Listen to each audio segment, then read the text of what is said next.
what we'll be covering as part of this course. It is divided into 14 modules. The first one is introduction to blockchain. So we'll see history, why blockchain, the blockchain evolution, adoption, what are the current issues in blockchain, and we'll see some success stories, and we'll see why it is such an hype technology. We'll also see cryptocurrency in the blockchain. So what are the transformations in trading units, cryptography, and cryptocurrency, which is the underlying, what powers the blockchain, and anonymity and pseudo-anonymity, what it is in reference to blockchain, digital signatures, what are hash codes, why is it important, how is it calculated. We'll see hash pointers and data structures, how the blocks are, hashed, and how it grows into a tree, etc. We'll see blockchain transactions, and we'll see distributed networks. Next, we'll also see blockchain versus databases. So it is not, blockchain is not the solution for everything. In what situation you should be using a blockchain, or in which situations using a relational database still makes sense. So we'll see that differentiation. So when we start that, we'll also, for today, we won't deep dive into what blockchain is. It will be a very high level introduction, but when we start with module 3, we'll get into how blockchain actually operates. We'll get into the nitty-gritties of it, and then I'll make the differentiation on, how is it different from a database, and in what situations in your projects when you're faced with a decision whether to use a blockchain based solution or to use a relational database, how do you make that decision? So we'll be discussing that. We'll see what a distributed ledger is and the entire blockchain ecosystem, how a particular block looks like, the structure of a blockchain, and the working of blockchain technology. Blockchain is permissioned and permissionless. So like having a private, internet or an intranet sort of stuff. So how do you decide for your application whether you want to have a permission blockchain or a permissionless blockchain? We'll be seeing Bitcoin, how Bitcoin came into existence, why use Bitcoin, where do you buy Bitcoins, and where do you store. So you could store it digitally, you could store it on, hard tokens. How and where can you spend Bitcoins? How do you sell Bitcoins? How are Bitcoin transactions viewed, and how the transactions work? How are the transactions written onto the ledger? What happens in case of invalid transactions, parameters that lead to transactions being invalidated, scripting language used in Bitcoin, application of Bitcoin script, what are the nodes, what is a network in Bitcoin, and what role you, when you join a Bitcoin network, what roles you can play in the Bitcoin ecosystem. We'll see Bitcoin mining. So we'll see what mining is, what are the various algorithms used in mining, what are the type of hardware used in mining, and how mining actually works. Bitcoin mining pools, how cloud mining works. So just having a dedicated hardware, or you could join a pool, or you could become part of a cloud team. What are mining incentives? So how do you get paid for mining certain blocks, and the security and centralizations. Then buying and selling cryptocurrencies. So just like Bitcoin, you have a lot of other currencies. Last I checked, there are more than 1,500 different coins available. Prominent ones would be less than 20. So we'll see them. We'll see how you store these coins in wallets and other emerging exchanges. What are the various trends in other cryptocurrencies? Then we'll see the problems, or the need of enhancing the current blockchain. So why did altcoins emerge? Why did forks happen in the existing Bitcoin blockchain? We'll see this. We'll see what contracts are, and we'll see one of the most important. Okay, am I audible enough to everyone? Yes. Okay. So Hi, Sunil. Actually, we see critic coming sometime in between. So I don't know if anybody else is having the same issue. Yes, Sunil. There was some static noise again. I mean, as it was previously. Okay, I think it's audible. Yeah. Yeah, if you face it again, do let me know. because I've not changed anything. So might be the Yeah, network. I would suggest everyone mute their phone except for the trainers. I saw Ashok giving that message. Okay.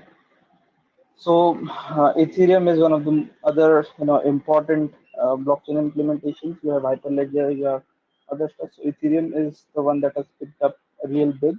We'll see what Ethereum is, what is an Ether. So like on the Bitcoin blockchain, you have Bitcoins. On Ethereum, you have something called as Ether.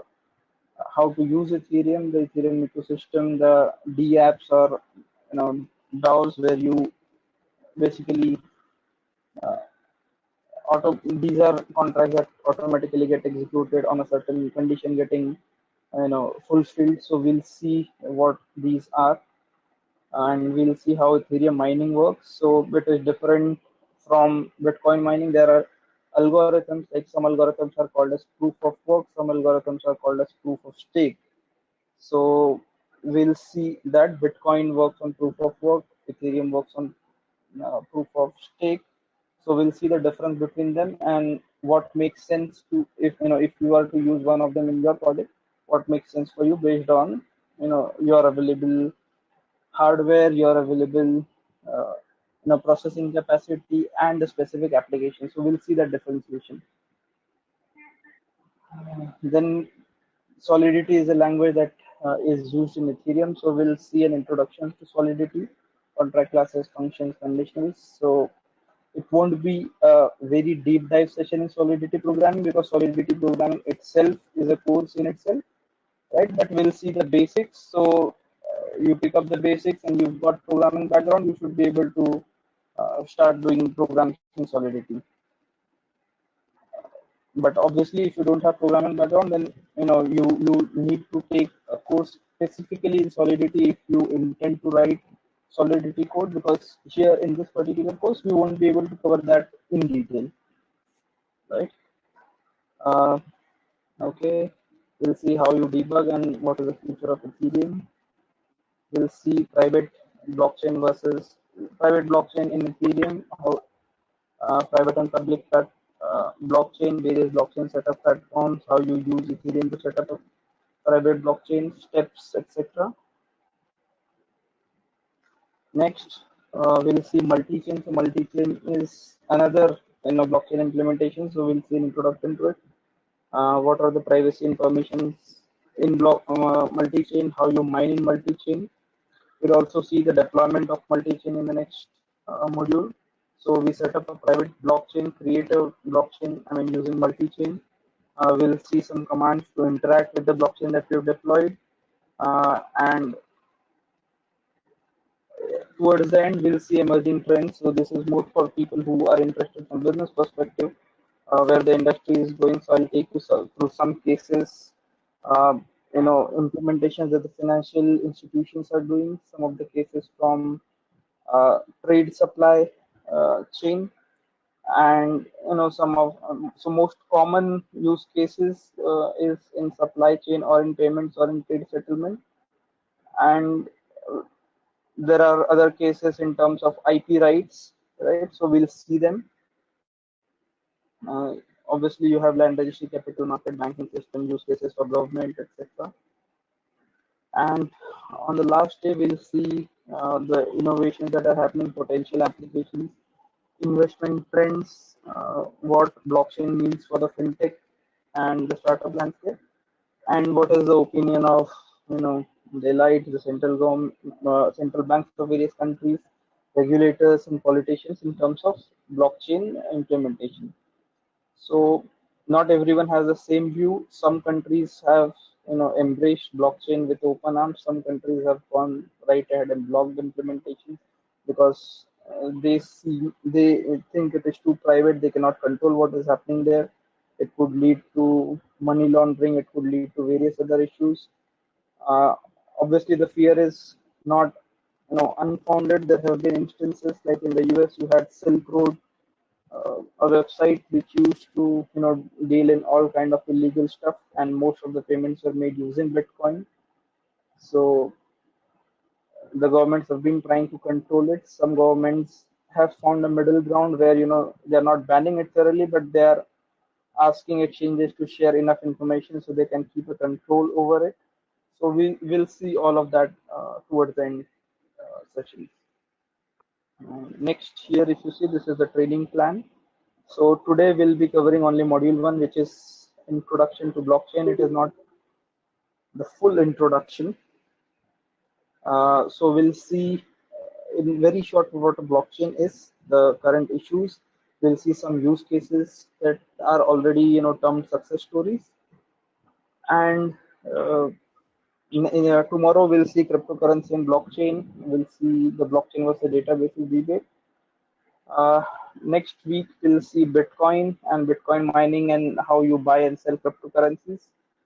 Uh, Post that we'll see enhancing Bitcoin, Ethereum. We'll set up Ethereum on a private blockchain. Then in the fourth week we'll see multi-chain and deploying multi-chain in a private blockchain. In the last week, it would be emerging trends and the innovation, entrepreneurship, and public policy. So if you see, I've also written the trainer names against all the modules. If you notice, most of the concept related things or business related things is being taken care by me, and most of the technical stuff where you need to set up certain environments and work uh, towards coding is taken care by the other trainer Kaka. Uh, so yeah, that's how we'll be running through it. Now, any uh, any queries, any doubts till now? Just one thing, Sunil. When you are covering about this business application, can you also cover how it will be used in the ERP? Can you? So especially you did mention that about the supply chain and finance. So just you can put some insight into that. Because I know that a couple of us are from the ERP background, at least 4 of us. I know that from the ERP background. So if you just put some emphasis around that when you're covering that, that will be great. Okay. I don't have any ERP specific examples today, but yes, I'll try to find out and I'll include them in the curriculum as an because it will obviously be towards the end, so I'll try to put it. Okay. Yes. Anyone else, or we should move ahead? One more question. Will we be touching on IoT machine learning concepts as well? No, that is a separate course in itself. Blockchain is different from that. So IoT is Internet of Things, and that IoT, RPA, machine learning, etc. These are separate, not even topics. They are separate subjects and courses in themselves. MCAL offers machine learning using Python. So if you are interested in that, you can obviously contact Ashok. He can help you with that. So just a quick question to Ashok or Sridhar. Is it possible that as part of this session, we can have like half an hour overview of like IoT and machine learning so that this team understands the high level what it is about, and if interested, they can join that specific to give you some headway. So IoT is a very vast topic. We used to conduct IoT training, but increasingly we start getting a very diverse requirement. So IoT we are not conducting right now, but Python machine learning we definitely conduct. And if you want a half an hour session or introduction to that, Sridhar has been the instructor as well for that training, so we can cover that. For IoT, I need to check because IoT is very vendor specific and industry specific, so it is very vast. And the overall introduction to IoT without any depth will not help any cause. So machine learning we can give you the download, but that will be very short because half an hour, 1 hour will give you only the macro things. Sridhar can add to that. Very well said, Ashok. I think towards the end, when we have covered the blockchain, we can have a session on machine learning and how machine learning is being used, and kind of an overview from a business angle and a very, very minimal technical angle we can give you. And we have our session actually starting in machine learning sometime in May, I think May 19th or so. Right, it's a 6 weekend program, so Yeah. it is bigger than this. Yes. Yeah. So we can talk about it, Yeah, we can talk about this offline. Hey, Okay, good. Sunil, this is Vinay. Thanks for Yeah, this hi, Vinay. introduction. It looks comprehensive. One thing I wanted to quickly check in like week 3, where I think we will have some setups and probably some technical sessions. I heard that you talked about Solidify. Yes, So Solidity. yeah, Solidity, sorry. Yeah, so if you can, I'm expecting like we will get some kind of pointers. Now it's difficult, I know, like to get everything covered in one session. But if you, I think that is more technical session where I would be more interested to get deeper into that. So after that session, if you can provide us some resources where we can go and do something on our own, it would be really great and help us for technical people. Yes. Sure. So, before each session, if there's a prerequisite to have some application installed, we will let you know that by email. And obviously, Sure. after the session offline, I can share you some links where you can, do your own practice, have a Okay. look at others' codes. We can point you to some Git repositories which you can, sync on your machine and try stuff on your own local machine. So yes, I'll point you to that. Okay. Sounds good. Thank you. Okay. So okay, before we even start, right now, all of us are here to learn about blockchain. But why should you really care? I mean, why blockchain? Why not anything else? Why is it taking so much steam, right? So I'll give you some quotes from people in the industry, which will set the context. So this is from the CEO of IBM, Gini Rometty. Uh, and it says, if you understood in 95 the opportunities and the threats that the internet would ultimately present to your company or industry, what would you have done differently, right? And if I ask this question to each one of you today, you would have a lot of ideas, right? That is where we are with blockchain today. So if you know the challenges or the kind of problems your organization is facing today, and if you know how your particular industry or company would be affected by internet, what would you have done? You would have a lot of answers. So you need to think in similar direction in terms of blockchain also. It is that powerful a technology or a foundation platform that we are talking about. It will disrupt the industry. So that is why it is being talked about almost everywhere, and that is why people are keen on learning. No one wants to miss the bus.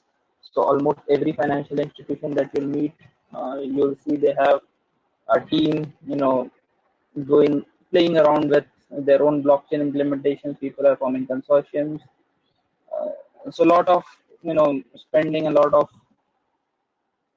work is going around in blockchain, right? The next one is from Harvard Business Review. So they are saying blockchain is not just any other disruptive technology which will which will attack your traditional business with a lower cost solution, because that is what traditionally traditional companies or traditional technologies focus on. They all they can do is they offer a cheaper option, but blockchain is not that. It will overtake it is a foundation technology, and it has a potential to create new foundations for our economic and social systems. So if you look at traditional financial applications, now some of you are from Oracle. I can give you examples in terms of your pricing and billing solutions. uh, Most common offering is that will lower your cost of pricing and billing engines, right? That is the primary pitch that is done to banks. When we talk about blockchain, it is not just that. It is going to massively change the work FIs work. Most of FIs income comes from interest, interest and transactions, service charges, right? But if you look at how blockchain is impacting these FIs, we are talking about almost near zero charges, right?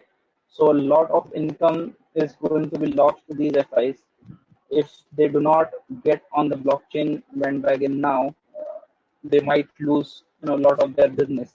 That is why everyone is worried. Everyone wants to be a part of this revolution. The last one is from Larry Summers, and this is important from the perspective because a lot of people think Bitcoin is blockchain. No, Bitcoin is not blockchain. Bitcoin. So normally for normally for any technology, the platform comes first, and then there's a use case. In in case of blockchain, it was the other way around. Uh, Bitcoin came into prominence. Okay, Bitcoin being a use case came first, and then people realized, Bitcoin is one use case, but the underlying platform that powers Bitcoin is called some real other use cases, and that is when blockchain picked up. So here Larry Summers says, I'm reasonably confident that the blockchain will change a great deal of financial practice and exchange. 40 years from now, blockchain and all that followed will figure more prominently in the story than Bitcoin ever will, right? So now a lot of people know blockchain or talk about blockchain only because last year Bitcoin prices, went crazy and they crossed $10,000, went up to 17, $18,000. That is the introduction for most people. But few years down the line, whether Bitcoin remains or not, the foundational platform that blockchain is, it will find a great deal of application in a lot of use cases. In mining, we'll see one of the examples. In healthcare, in pharma, in financial and money transfers, lending. So there are a hell lot of use cases where blockchain, will have a great impact. So this is why we should really care about blockchain. We should at least have some working knowledge, if not coding knowledge. So from the business perspective, you know what how your company can be benefited from blockchain. Okay, so we'll get into a bit of history. Okay, why do you need uh, blockchain, right? So if we go some 100 or 1,000 years ago, okay, how did trade take place? Now suppose there are two people, Bob and Alice, and Bob has got diamonds and Alice has got rubies. Okay, they are gem collectors. They regularly meet at summits, conferences, and then they exchange diamonds and rubies with each other. So they do negotiation and exchange gems of their choice. This was the barter trade system. Now this worked well for them back, then when they wanted to exchange diamonds and rubies with each other. But there were a lot of problems in the barter trade, right? Would you, any one of you, like to take a guess of what the problems were in the barter system?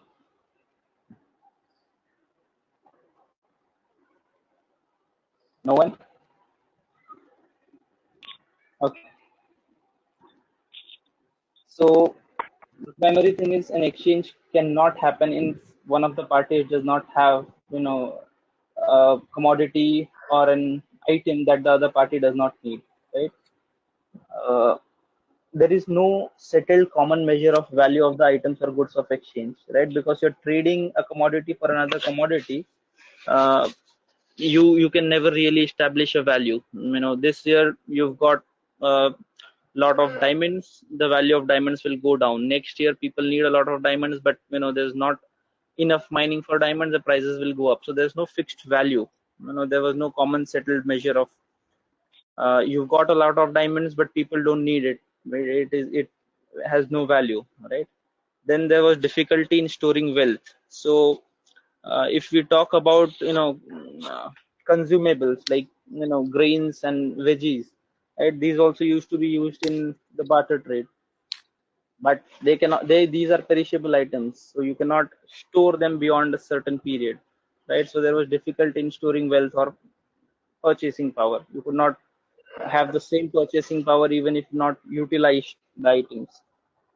Individuality of goods. So say one diamond is 2 rupees, right? But Alice had only 1 rupee and she wanted half a diamond. Now you cannot break the diamond and give it to someone, right? Like in case of money. So there was indivisibility of good. Trades were not as smooth, and there was no mechanism for deferred payment. So I mean, in this particular case, uh, you had to do the trade right there, right then. You could not defer the payment, right? Unless you trusted each other a lot, there was no way to defer the payment.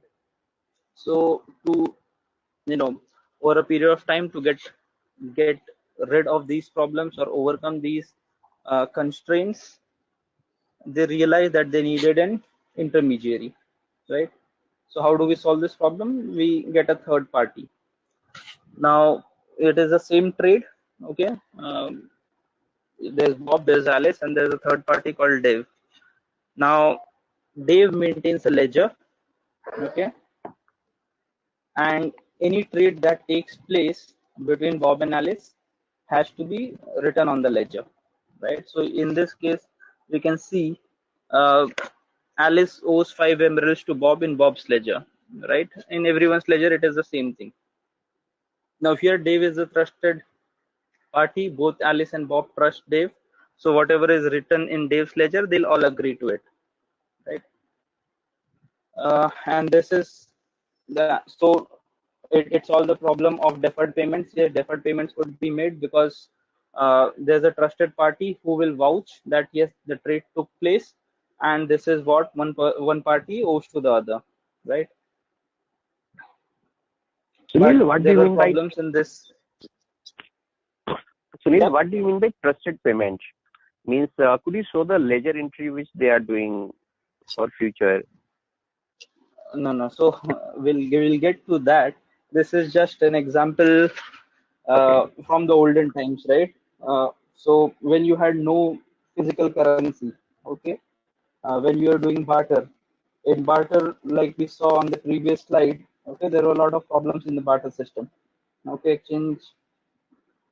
There was no mechanism for making deferred payments. There was difficulty in storing wealth, right? So to overcome these problems, you could think of these people as someone reputed in your village. You do a transaction in their presence. They say the transaction took place. Everyone agrees, right? So it is that sort of an arrangement. Now the problem here is, although Dave can authenticate both Bob and Alice, and the presence of a transaction in Dave's ledger is proof of the transaction, similarly, absence of transaction in Dave's ledger means the transaction never took place, at least in his presence, right? And neither Bob or Alice can tamper with the transaction. Okay, but we are placing a lot of trust in Dave, right? Now, what happens if Bob say owes $100,000 to Alice? Bob says, Dave, what I'll do is I'll pay you say $50,000, and you vouch that I never took that money from Alice. It can always be possible, right? So we are placing a lot of trust in the third party, and that was a fundamental problem here, right? So obviously the system was not uh, good, and it was not scalable beyond a certain point, because Dave can only know Bob and Alice and say maybe 20 or 30 other people who live near him. But if I had, if I was sitting in uh, say New York and I wanted to do a transaction in Jersey or New Jersey, I would have to find someone who knew both of us in that particular area, right? But not always possible. So even this sort of trade was very limited in a small geographic area, right? So there was need of a bigger third party who could be trusted, okay, and who could facilitate this trade. And this is where the financial institutions came into existence. So in Indian context, if you look, this was normal barter transaction. This could be the Lalaji in your village, and this is where banks came into existence, right? So what banks do, primarily banks will accept deposits and they will lend it out to someone. Now banks will maintain a ledger, so your passbook, the entries in the bank's books, that are the ledger, right? So in your passbook, it will always say how much money you've got in your account, or how much money you owe to the bank, right? In the bank's ledger, they have a daily, continuously updating ledger in which it will always say how much is the bank's assets, how much is the bank's liabilities, etc. For facilitating all this, banks earn interest and service fees, right? So the problems that we had the previous two versions of the trade were solved with the upcoming of the financial institutions, and they offered a way to store, move, and lend money. If we see in the previous examples, trade was very limited, you know, knowing people directly. So you could not move a large sum of money or goods from to a different place because you had to know the person beforehand, right? The problem with financial institutions, it is expensive. There's a lot of fees. So anyone, I mean, most of you guys who are sitting in US know what it costs to do overseas transfer, right? So international remittances can be slow and they are expensive, somewhere between 2 to 10% of your entire amount. In some countries, mostly in the African belt, sometimes you to do a $200 transactions, you are paying somewhere in $40 to $50 in fees to the bank. So that's a lot of money that banks are charging to facilitate these transactions. Plus, still, given all the technology, given the kind of insane money banks have, banks cannot be everywhere. Banks are here to make profit. They'll not set up branches where they've not got the right customer base which will help them grow. So they remain inaccessible to a large amount of population, right? But all this is bad, but not really that bad, okay, which ultimately led to Bitcoin coming in place. So what triggered this? There was a bigger Sunil, problem. Yeah. before this, I would like to know where is this 2 to 10%? Is this related to whatever money we send to India, or because that is the only one time I see something is getting deducted or I need to pay extra. But if I'm buying something by using my credit card or debit card, I don't pay anything extra. So where is You 2 to 10%? you don't pay And anything. Yeah, you don't pay okay, anything extra, but merchant pays on your behalf to the clearing. So when you so 2% is the generic fees that the network pays. So Visa or Mastercard, whoever, whatever payment you make, right?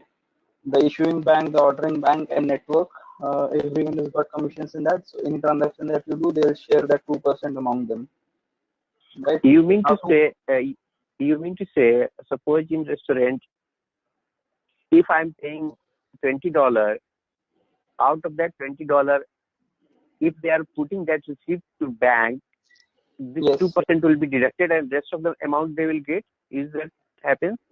So if you pay $100 in cash to a merchant, the merchant Okay. gets $100 of cash entirely, right? But if you swipe a card at the POS terminal with the merchant, when the settlement happens, merchant will get only 98, right? So that $2 is shared by the issuing bank, by the ordering bank, and Visa or Mastercard or American Express, whoever was the network provider. So who takes this? Assuming I have Bank of America Visa card. So Visa is Yes. different entity, Yes. and Bank of America, that is a different entity. So who Correct. takes this 2%? Everyone shares it. So when you swipe your card, it might not have been a Bank of America POS machine, right? The acquirer could have been, say, another bank, say maybe Merrill Lynch or Citibank. Okay, so when you swipe it at a Citibank POS, okay, all these three parties will share that 2% among them. Okay. Okay, and I mean it would look like a small amount, but when you have millions and millions of transactions going through, even that 2% adds up to a lot of things. And we are talking about credit cards. When you talk about international remittances, the fees is a lot more. Okay, and it is slow. So I want to send $100 from US to India. Okay, if you got a priority account and if you got a certain threshold set, that is fine. Otherwise, it takes somewhere between 3 to 7 days. In certain regions, it would take more because there are a lot of checks that needs to be done in terms of money laundering, uh, depending upon your risk profile, depending upon your the country's risk profile, etc. Right, so it is slow. Plus, it takes a lot of money. and it is not available to everyone, right? So for people like us, yes, banks are accessible. But think about immigrant workers, okay, who work for labor jobs. They don't even have bank accounts, right? So what they'll do is they take their card, they'll go to these money transfer agents. They'll go to probably Western Union who take cash. Now Western Union would charge a lot more than a bank would do, right? So all these problems are there for them, and this is where blockchain. We will see the case of one of the startups which is helping in these cases, Abra. So we'll see that how it has eliminated the fees, how it is eliminating these intermediaries and making it easy for everyone. Yeah, I'll be happy if sometime you can explain how visa systems and other systems works. Because once I was going through how blockchain works or cryptocurrency works, visa was mentioned in that. Mm-hmm. So somehow Visa or Mastercard that is related with this transaction, Bitcoin or blockchain is related somewhere. No, it's not related. It's not related. It's an entirely different network. I can touch Okay. base upon them, but I mean, payments itself is a huge course in itself. So I can touch base very, lightly on that, but that is not, part of this course, and we shouldn't be delving that because if I start on payment, that itself will be a 2 week course. So I'll do a small, I'll touch base very lightly on that, probably in the next Yeah, session. yeah, that will be great because I want to understand the problem in the current system. Okay, so So for example, yeah, when you swipe a card today, okay, it is not that the merchant gets paid immediately, right? At end of the day, the merchant would be, so when you swipe a card, you get the receipt. End of day, a merchant will do day close. On day close, he'll get list of all the transactions. He'll be presenting to the bank. So for example, his POS terminal was a Citibank terminal. He will present it to Citibank. Okay. Now you swiped your card was say probably from Merrill Lynch. The merchant had say 500 transactions in the day. Okay, so say 100 were from Bank of America, 100 were from Citi, 100 were from say ICICI Bank, right? So for his bank, his bank is say Citi, the Citi POS. His bank will segregate all these transactions for all the banks, okay, and then they will go and present it to the other respective banks. The respective banks will need to confirm it with Visa that these transactions took place. Visa will confirm them. Once that confirmation is done, in the country ACH, these transactions will be processed. It will be settled. Merchant ultimately gets paid somewhere 2 months down the line after you swipe your card, right? okay. 60 days. That is a clearing cycle for card transactions. Now think for small merchants, his business capital is locked for 2 months, right? They do not have a choice. But with blockchain, you could have settled it right away. Okay. So So you mean this time is the limitation? there are a lot of other limitations. So we'll get to that. We'll see them going Okay, forward. okay. Okay? So I was talking about the bigger problem that led to the emergence of Bitcoin. That was the financial crisis of 2008. Uh, if you guys were there in the US, you would know what it meant and how people lost trust in banks, right? So it was during that time that Satoshi Nakamoto, who is said to be, uh, the founder of Bitcoin, okay, he came up with a paper on Bitcoin, and that led to the foundation of blockchain. So there was always a need for digital currency. It was always there because physical currency, you had, you know, physical coins, okay, in older days. Now they were, it solved the purpose and the problem that barter introduced.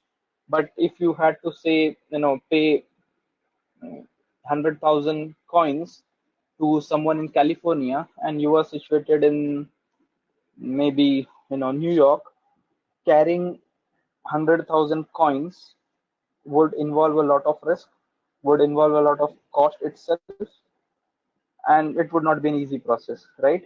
So there was always a need of having digital cash, right?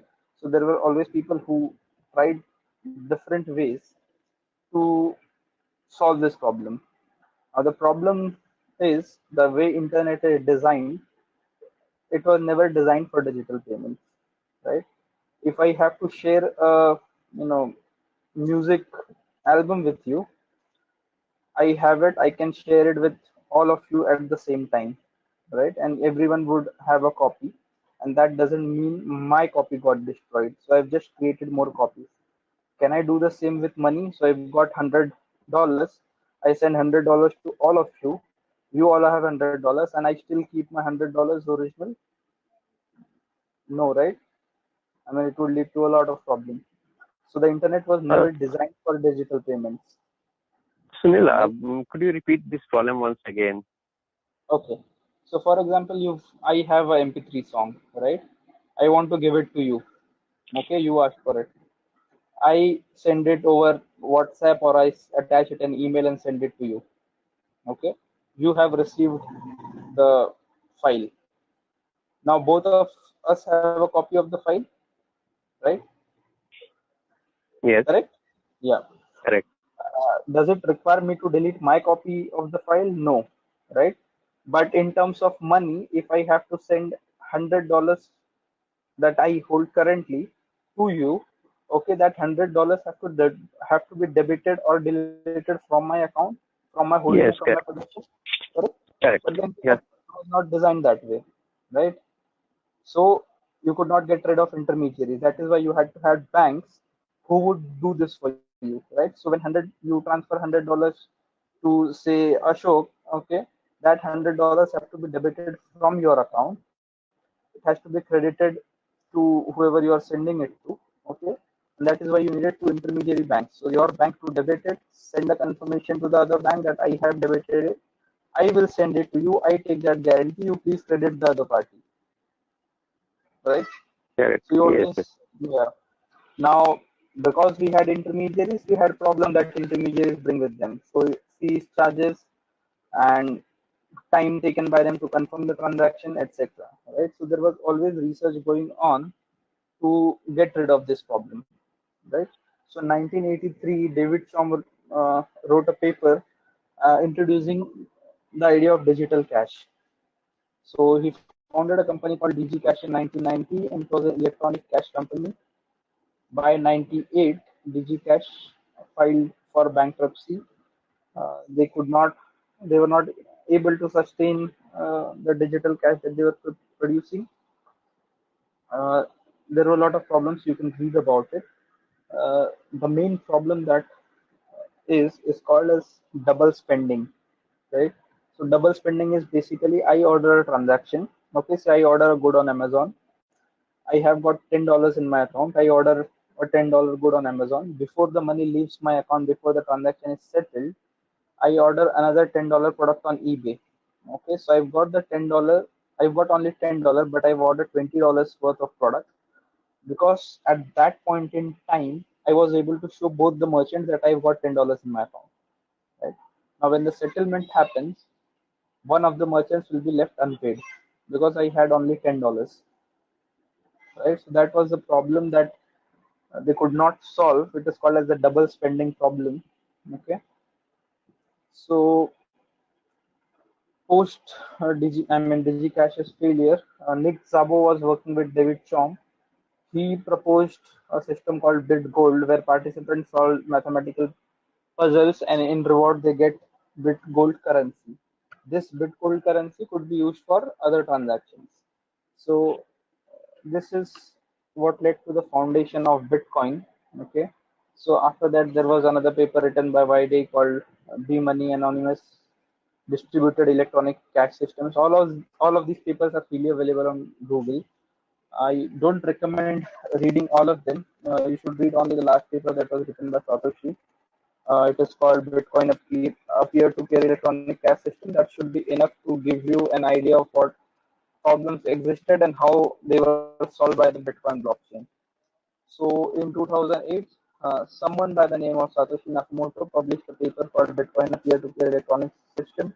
Some people suspect it was Nick Szabo himself, but the blockchain system being an uh, anonymous system, no one has really been able to find out who Satoshi Nakamoto is. Some people think he is in he is a programmer in Australia. Last year, there was a report from FBI saying they've been able to nail down who Satoshi is based on his writing style. So they ran a fuzzy algorithm on. Someone is getting a call. Can you please mute it? Just Okay. So sorry, I forgot. Yeah. So last year, FBI, wrote a report saying they've been able to track who Satoshi Nakamoto is based on his writing style. So they ran some text matching algorithm, and based on some other reports written, they did not reveal the name. So based on other reports available in the public domain, they said they've been able to match the writing style and they've been able to find who Satoshi is, but no one really knows who he is. Right? So in 2009, Satoshi put the Genesis block on blockchain. Genesis block in any blockchain is the first block that gets created. So the message that was on the Genesis block is the Times. It was a newspaper headline. So the Times, 3rd Jan 2009, Chancellor on brink of second bailout for banks. So like I said, uh, the financial crisis of 2008 is what led people to find alternatives to bank, and it was the exact same time when Satoshi came up with this paper. So that is why this message.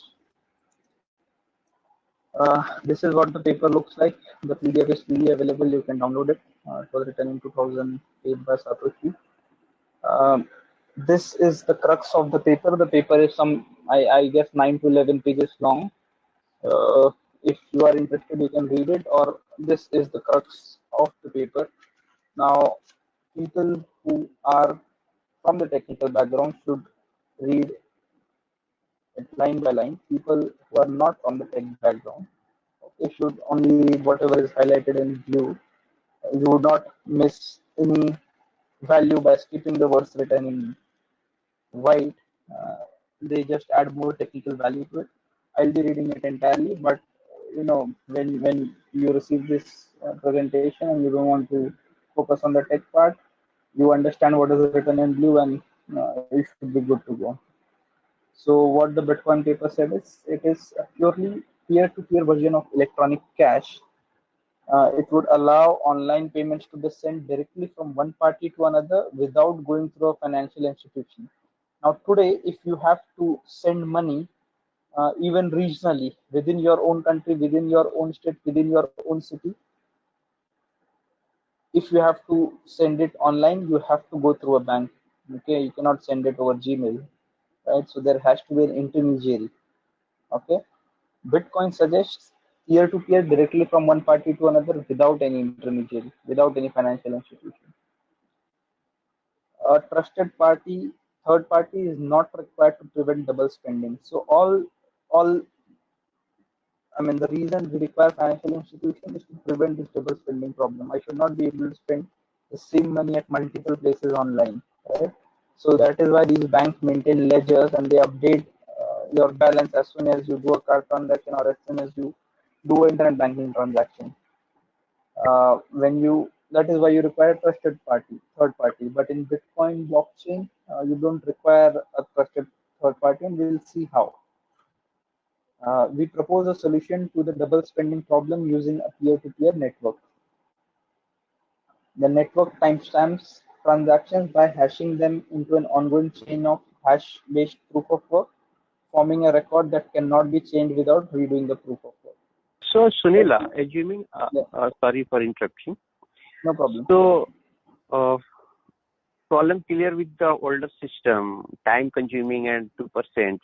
So, assuming using this cryptocurrency, if I have to send you $100, how will I send? And will you get the 100 exactly? That is the first question. If yes, is there any third party who is maintaining that ledger type of thing? Because ledger is required anywhere. Ledger is And if required, and blockchain. The definition of blockchain is that it is a distributed ledger.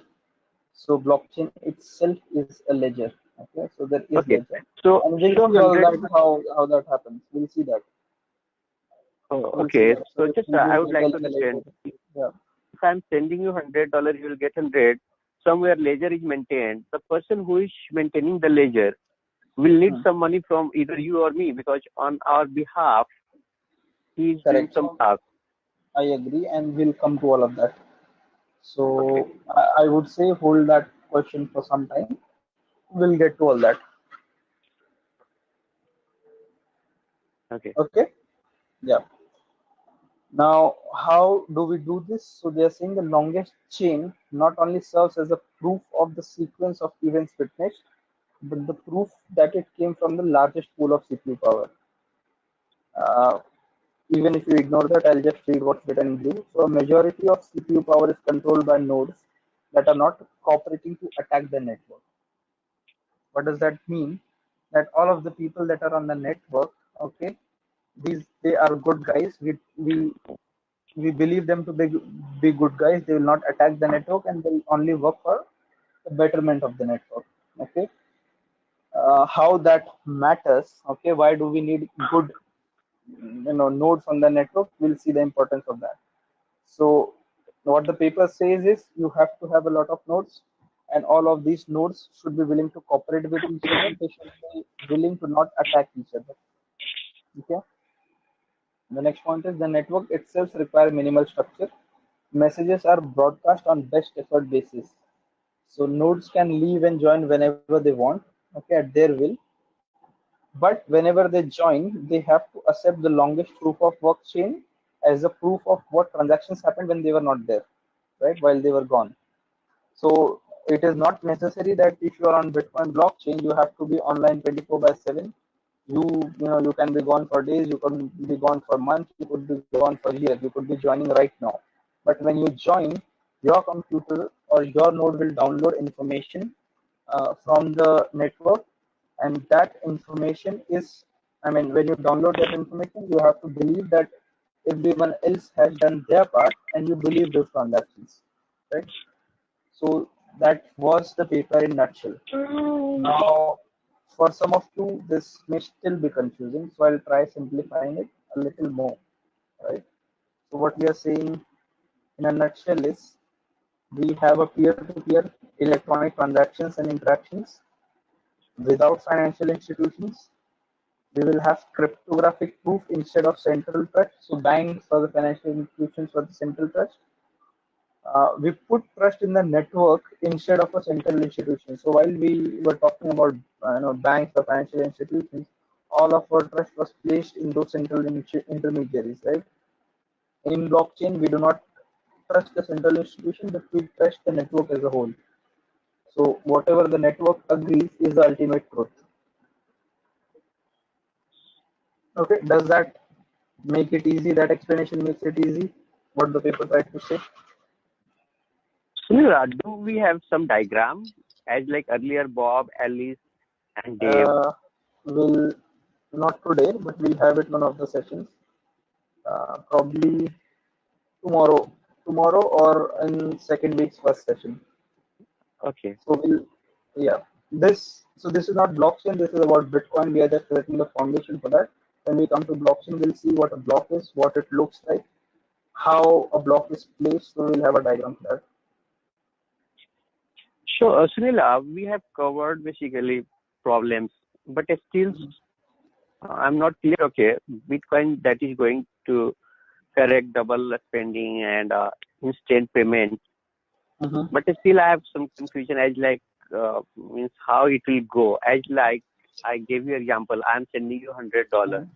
There will be two computers or one computer assuming basic that is keeping the ledger. Okay, I'm sending you, you are sending me. So who is owning that computer? Earlier it was financial institution. Now it will be someone else. So now no one If is owning that computer. No one is owning that computer. who is who is you have paying that resource before that you have costing? used torrents. You have used torrents. No, I'm really not very good in financial domain basically. No, So I have not questions related financial to that. domain. Not financial domain. Yeah, okay. Torrent So for download. Yeah, I have yes. used that. So who owns the files or who owns the torrents? I never No thought one. that way. Yeah, no one owns it, right? Because everyone owns it. You upload something and 100 people download it, they contribute in uploading. So now there are 100 people uploading, then 1,000 people download it, there are 1,000 people uploading. Okay, not all of us, upload after downloading, so there are some leeches. Okay, but there is no central party to it. Okay, no one is Okay. responsible for it. But more the number of people in the network, better will be the download speed, better will be the resource availability. So Bitcoin blockchain is based on the same concept. Okay, it is a peer-to-peer network. There are no central intermediaries. So there is no one particular person who is responsible for maintaining the ledger. The entire network collectively manages the ledger. So as soon as a transaction happens, the transaction is pushed on the network. Okay, but the transaction is not committed because it has not been validated yet, right? You have just initiated the transaction. It will take 10 minutes and we'll see why 10 minutes. So it is not part of today's session. Okay, I will be covering it tomorrow in the Bitcoin uh, module. Why it takes 10 minutes. Okay, post that 10 minute, someone who is called as a miner who has solved a problem will take your transaction and say this transaction is validated. Okay, so everyone who is available on the network at this moment, please go ahead and update your ledger that this transaction has taken place. Okay, as soon as that transaction is broadcasted on the network, everyone who receives a copy of it will update it in their ledger, so that transaction has taken place. Now it is not the responsibility of one person. Anyone who is live on the network will take it and update it. Suppose you are not live, you are vacationing in Bahamas, you came and joined the network 7 days later, right? So when you start your node, okay, it will download all the information that has been missing for these 7 days, right? So it will download all of that information on your node before you are able to do any mining. Okay, so when you download that, you will see all these broadcasts that have happened and have been accepted by other people. That is why the nodes have to agree not to attack each other or not to add bad transactions to the network, right? That is why we are removing the central intermediary and removing the trust from the third party, and we are putting the trust in the network. So the entire point is that we are believing in the network being good, in the people on the network being good. Till now it has worked in the same way. One of the security issues is this, that we are placing a lot of trust in the network. Tomorrow someone with a large amount of processing capacity comes in. There's an attack called Sybil attack. Okay, we'll see that. So for now you can think of that, sci-fi movies where someone comes in, hacks the entire US database, and he's able to control everything that happens, right? That kind of situation can happen in blockchain. That is one of the security issues that can happen in blockchain, because the network is held so important in blockchain. Does that Yeah, answer your got it. question now? Yeah, definitely it's a great explanation. I'm Yeah. now clear at least. Okay. So we'll see all that in detail. We'll see all that in detail how a transaction happens. Don't worry about it Yes, if you don't right now. yeah. Sunil, Yeah, this yeah. is Vinay. I have a Hi, Vinay. hypothetical question, and Yes. you can answer that later, not if you are covering that. And it's kind of a very hypothetical and a very basic question. Mm-hmm. Suppose internet is not available. I'm into a world where suppose internet goes down for a day in the whole Yeah, world. yeah. So, and I want some urgent money. Blockchain will not work. Okay. Because in the So bank, I can go and stand in the line and get my cash transaction done immediately. were you here in India when demonetization happened? Yes. So you will know what you're talking about. Yeah. So, okay. No So problem. yeah, no, I get your point, and that is a fair question. So I mean, things like that can only happen in case of an apocalypse. But yes, I Yeah. mean, you are putting everything on the network. If the network is not available, everything is gone. Okay. Okay, Yeah, I got think it. it is same case with the bank also. If the bank network is down, you will not be able to get the money, right? Yes, yes. Yeah, that's also a good point. Yeah. So bank also rely on the network. Yeah. Got it. Thank you, man. Okay. So what is so? I mean, we solve that problems, right? And what Bitcoin proposes. So that is where blockchain came from. What blockchain does basically is it lets people who have no particular confidence in each other collaborate without having to go through a central authority. So not just in case of banks, okay, if I want to do a trade transaction currently, okay, I want to import some goods, uh, we do it through banks, right? So the banks will give you a letter of credit, you present it to the merchant, merchant ships you goods, and other banks pay to each other. Banks, obviously make a lot of money doing these transactions, but we have to do it because we do not, trust each other. So we think it is better to have a third party who will do all of this, and lessen the risk on us, even though if though they are charging some fees for it. So any application where you think that a third party is required, okay, for maintaining trust on your behalf is a use case for blockchain. So KYC, right? KYC, or when you join a new company, they do background checks on you, right? Or when you take an insurance, they'll run your medical history. They want all your medical records. Now, all of this can only be done by a third party, right? The verification can be done by third party. So all of these are very good use cases for blockchain. If you can get all of the data on blockchain and make sure that any new transaction that happens is recorded on the blockchain, the need for third party is gone, right? If I were to create a profile for you on the blockchain, okay, no matter where you go for a new KYC, you could just simply show whatever your blockchain ID is, and you would be verified. You don't need to uh, do it again because you've been verified once. The data cannot be tampered by anyone else. Blockchain is designed in such a way. So we'll see tomorrow uh, in which cases you should be using blockchain and not relational databases. One of the primary differences is blockchain is an add-only operation, right? On the blockchain, you can only add data. So when you're doing transactions, suppose you had a balance of 100,000 today, you transfer 50,000 to someone else. Though your new balance would say 50,000, there would still be a record saying you had 100,000 at this point of time on this particular day. Okay, so that block once created is never tampered or never changed. That block will remain in existence forever. Correct. So data cannot be changed or amended. Only way to update is create a new record and make it the latest record. Right. So basically, I mean, the economist says blockchain is simply put, it is a machine for creating trust.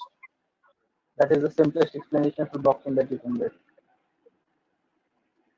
So I think at the start, when we were doing introduction, someone said, how do we identify good business use cases in our organization?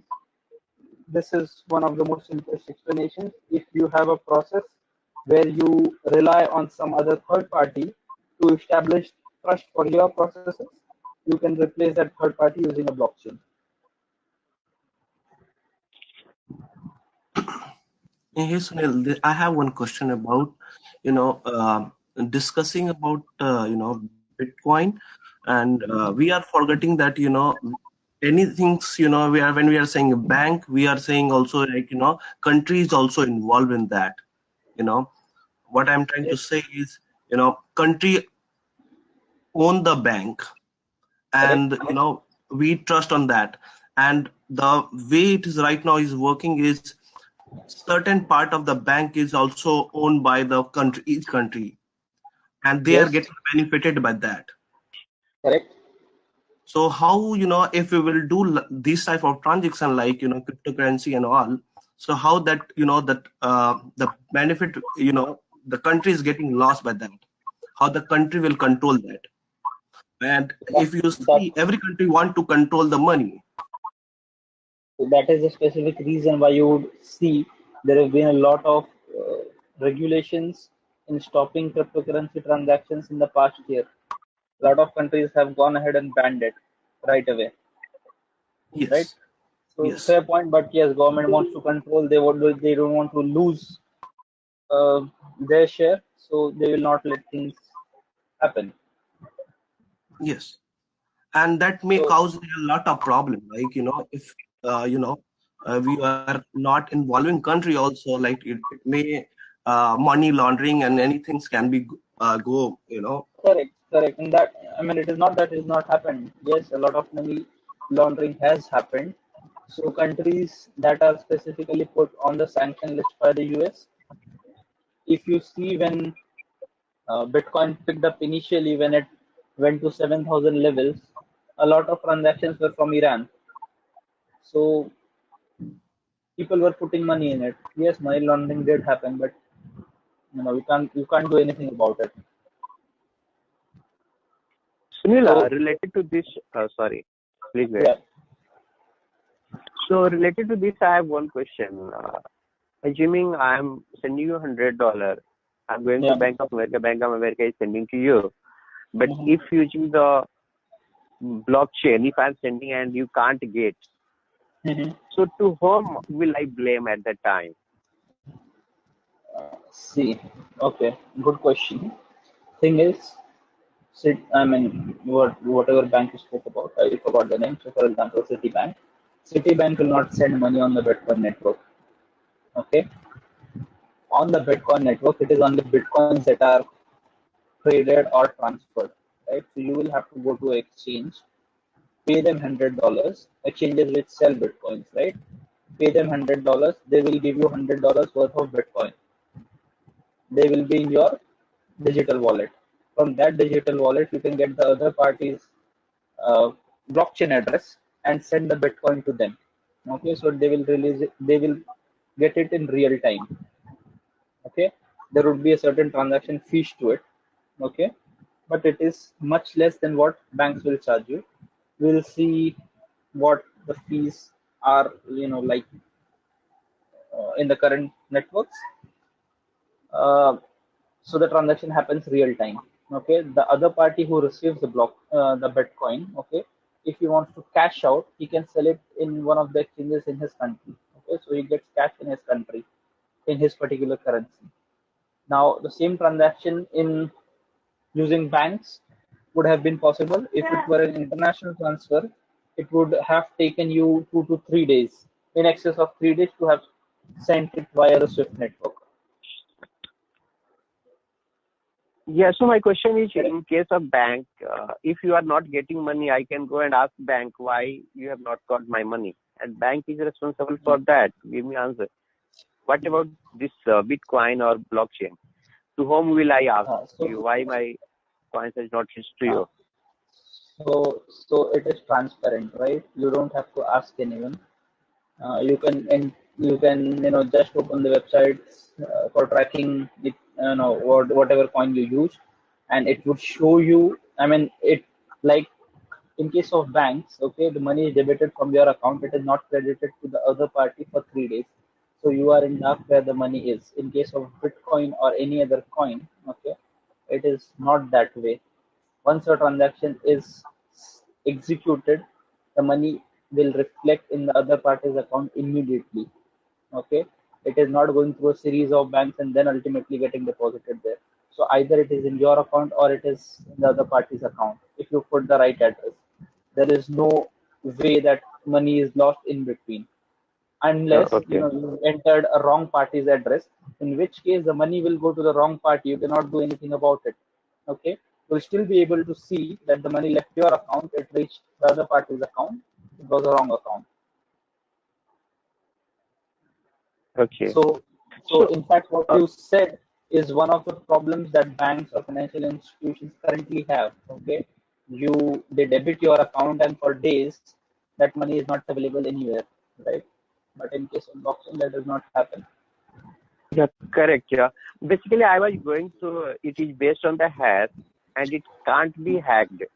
But recently, someone told me that in India or some other place it was hacked. So not So only in in case, India, not only in okay, India, it was one of the major exchanges in US. I forgot the okay, name. So the network is never hacked, right? Each user okay, has its own account. Okay. Now, if your okay, account is hacked, if someone knows your secret key, if someone knows your passwords, either they did a phishing scam, or somehow they got your information, right? Once they have your passwords and account details, it is as good as you doing the transaction or them doing the transaction, right? So the network is never hacked. What is hacked is individual users. It could be because of bad password policies. It could be because they wrote the password down somewhere. Okay. It could be that they okay, stored their passwords, or exchanges did not have enough security. But the network itself has never been hacked till now. So okay. it means So in we is are it taking a lot of sorry? risk. Okay. Sorry? It means we are taking a lot of risk here. How? I mean, why do you say we are taking a lot of risk? Like so if something goes wrong, Mm-hmm. entirely things can be wrong, right? The intention of everything can be wrong, but like in the current banking system, we have lots of control. We can block them at a lot of places, even though it is hacked or something wrong went wrong. In fact, it's the other way around. The current system is more vulnerable. If you read financial news every year, a lot of banks, a lot of customers are hacked. Uh, with blockchain, security is a lot more compared to the existing security that we have. So the chances of getting hacked on blockchain, or the network getting hacked, is almost negligible compared to existing banking.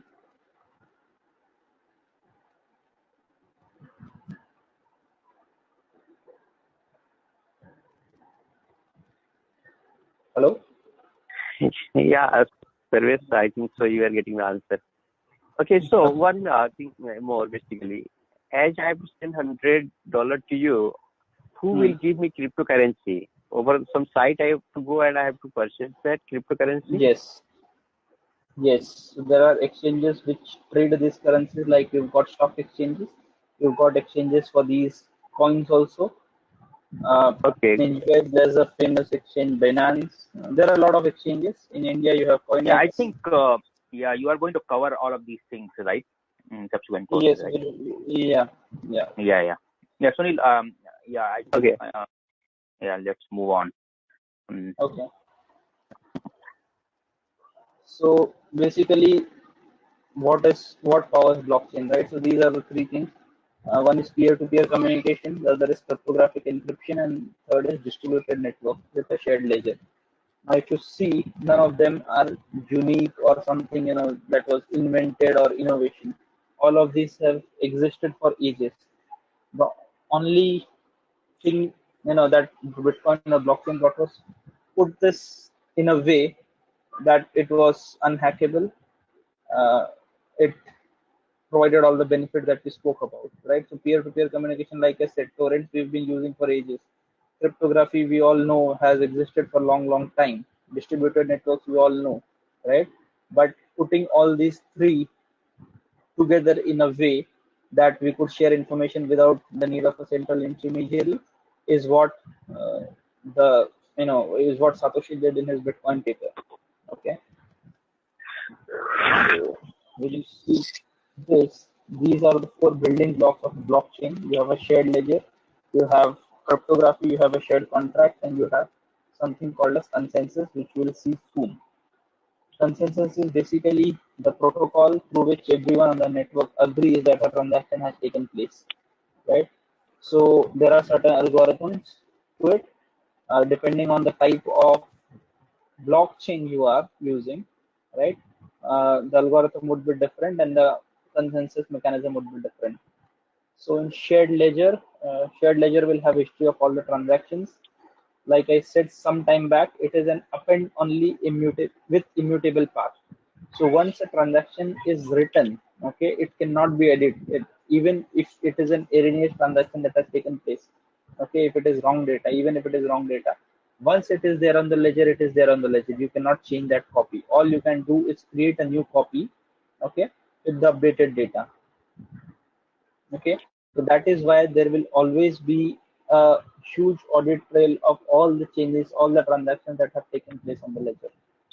Okay, and that is one of Sunil, our just quick question. You mentioned about this consensus, and there are algorithm around that.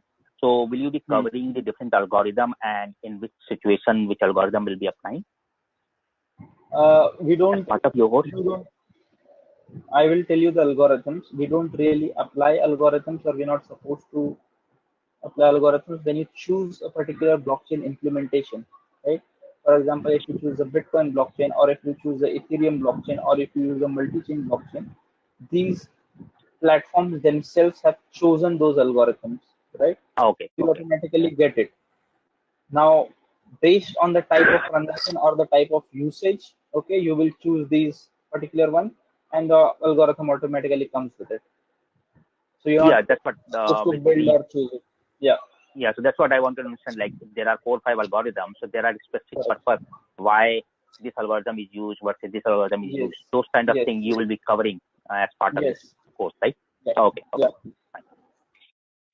So cryptography ensures integrity of the ledger, authenticity of the transactions, privacy of the transactions, and it ensures privacy of identity of participant. So on blockchain, no one knows who you are, right? You are assigned an address like everyone else. You do transactions using that address.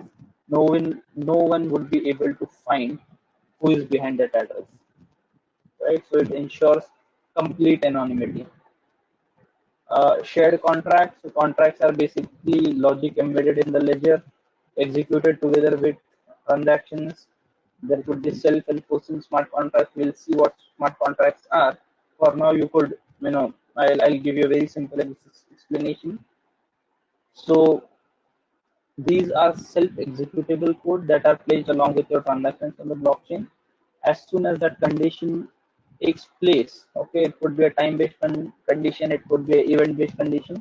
As soon as that condition takes place and that event is verified to have taken place, the contract automatically executes itself. So, for example, I want to pay my rent on 30th of every month. As soon as that event gets fulfilled, the rent is automatically debited. Now, this was a very simple example, but think in case of trade life cycle, right? For trade fulfillment, currently there's a lot of paperwork that happens. Okay, the goods are received on the shore, someone inspects it, they sign it, put a stamp, it will go to the bank will verify it, the bank will say, okay, good to go, it will come to the paying bank will verify everything, and then the payment happens. If you had a smart contract, as soon as the goods, were offloaded, scanned at the barcode via IoT sends a signal to the bank that we've received it and we are good to make the transfer happens. So it has simplified the process a lot. So you could have self-executing contracts. Consensus, like I said, there are a lot of protocols based on the type of blockchain platform that you're going to use, and you use one of the consensus algorithms to arrive uh, on the consensus that the transaction has taken place. Hey, Any questions on this? Sunil, Yeah. Sunil, I have one quick question on the identity of participants. Yeah. So, how do we make sure that good money is flowing into the network? Currently, you can't. Okay. You can't. So the only way you can do that is these exchanges from where you buy, they will do a KYC of you. Okay, Okay. and you are adding money from banks currently, so they will identify. I mean, that part is still there. But once you are into the blockchain, no one can identify who you are and what you are. That is why, I mean, a lot of governments have put restrictions around what can happen. Currently in India, I think almost all of the exchanges have stopped allowing adding any new more money using your debit card for internet banking for purchasing coins. Okay. Okay. And I mean, when we go further, you'll obviously realize money, transferring money from one point to another is obviously a big use case, but still a very, very small and limited use case of blockchain. Blockchain can be used for a lot many applications, and we'll see how. Okay. Yeah. I'll quickly Thank you. move to I'll quickly move to the challenges that we have currently. Uh, First thing is limited scalability. Okay. Now, because it requires that the transactions be broadcasted to everyone on the network, okay, we we expect each node in the network to process every transaction that has taken place. Okay, so you can see that is placing a lot of stress on the network. Okay, that is why currently there is limited scalability. Now, there in the past year or so, there has been a lot of research around this. Uh, One group from Australia has claimed to have solved the scalability problem, and they say they can scale as much as Visa and Mastercard, but there's no real uh, implementation of them yet. Okay, so the problem still stands unless someone is able to crack it. Uh, Core benefit of decentralization consensus-based blockchain is security, neutrality, and censorship resistance. Now, censorship is a lot of government plays a lot of censorship on what you can buy, what you can do with your money. Okay, uh, there's no neutrality. Okay, and even in terms of security. So, blockchain promised to solve all this, but to solve all this, we went decentralized. Correct. Now it requires a lot of processing power and electricity to uh, do all this because you've got a lot of nodes. You require a lot of processing power to mine these transactions. We'll see what mining is, right? So for now, you can understand there is some complex process, complex problem that the computers are trying to solve. To solve that problem, they require a lot of computing. They make a lot of guesses. Okay, so that requires a lot of processing power. Okay, that is why it is not that scalable. Now, if it is not that scalable, it will not remain viable for smaller players to be part of that. Okay, which would mean the smaller players exit the network. When the smaller players exit the network, what will happen is only the large players with a lot of processing power will remain in the network. So what did we aim when we started with blockchain? We aimed decentralization. But the problems around scalability is again leading it to be centralized. Get that?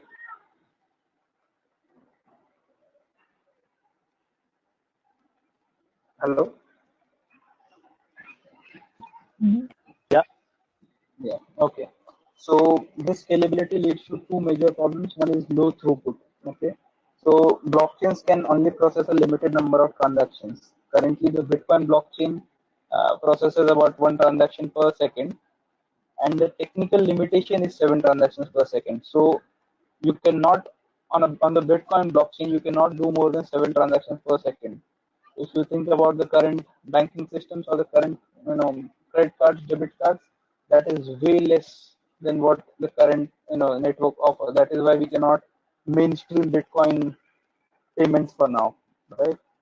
Now, even technically, if you can make some changes to the current Bitcoin network, where you increase the block size, currently the block size is just 60 bytes, you can increase it to 1 MB, okay? It would still only be able to, uh, you know,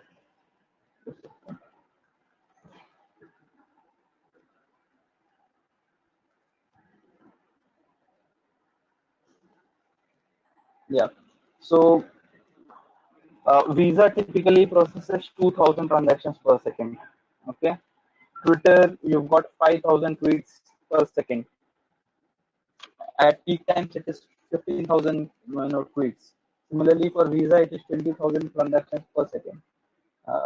Compare this with 7 transactions that can be done on blockchain. We know it is not that we would like on our banking systems.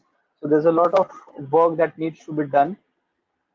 There are other coins that have solved this problem, but they have relaxed the algorithms, right? So you have to trade off between the level of security or the number of transactions that you can do. Correct. So that is one limitation. The other is slow transaction times. So like I said some time ago, on the Bitcoin blockchain, you have to wait at least 10 minutes for the transactions to have confirmed. Now imagine you are you are in a supermarket, you swipe your Bitcoin credit card, and the merchant tells you that, sir, we've swiped your card, please wait for 10 minutes and come back again so I can confirm your payment has taken place, and only then you can go out of the supermarket. Would you use that? You would never, right? So transaction times is a major bottleneck currently in blockchain networks. Uh, there's some background noise. Can other people go on mute, please? You cannot speak.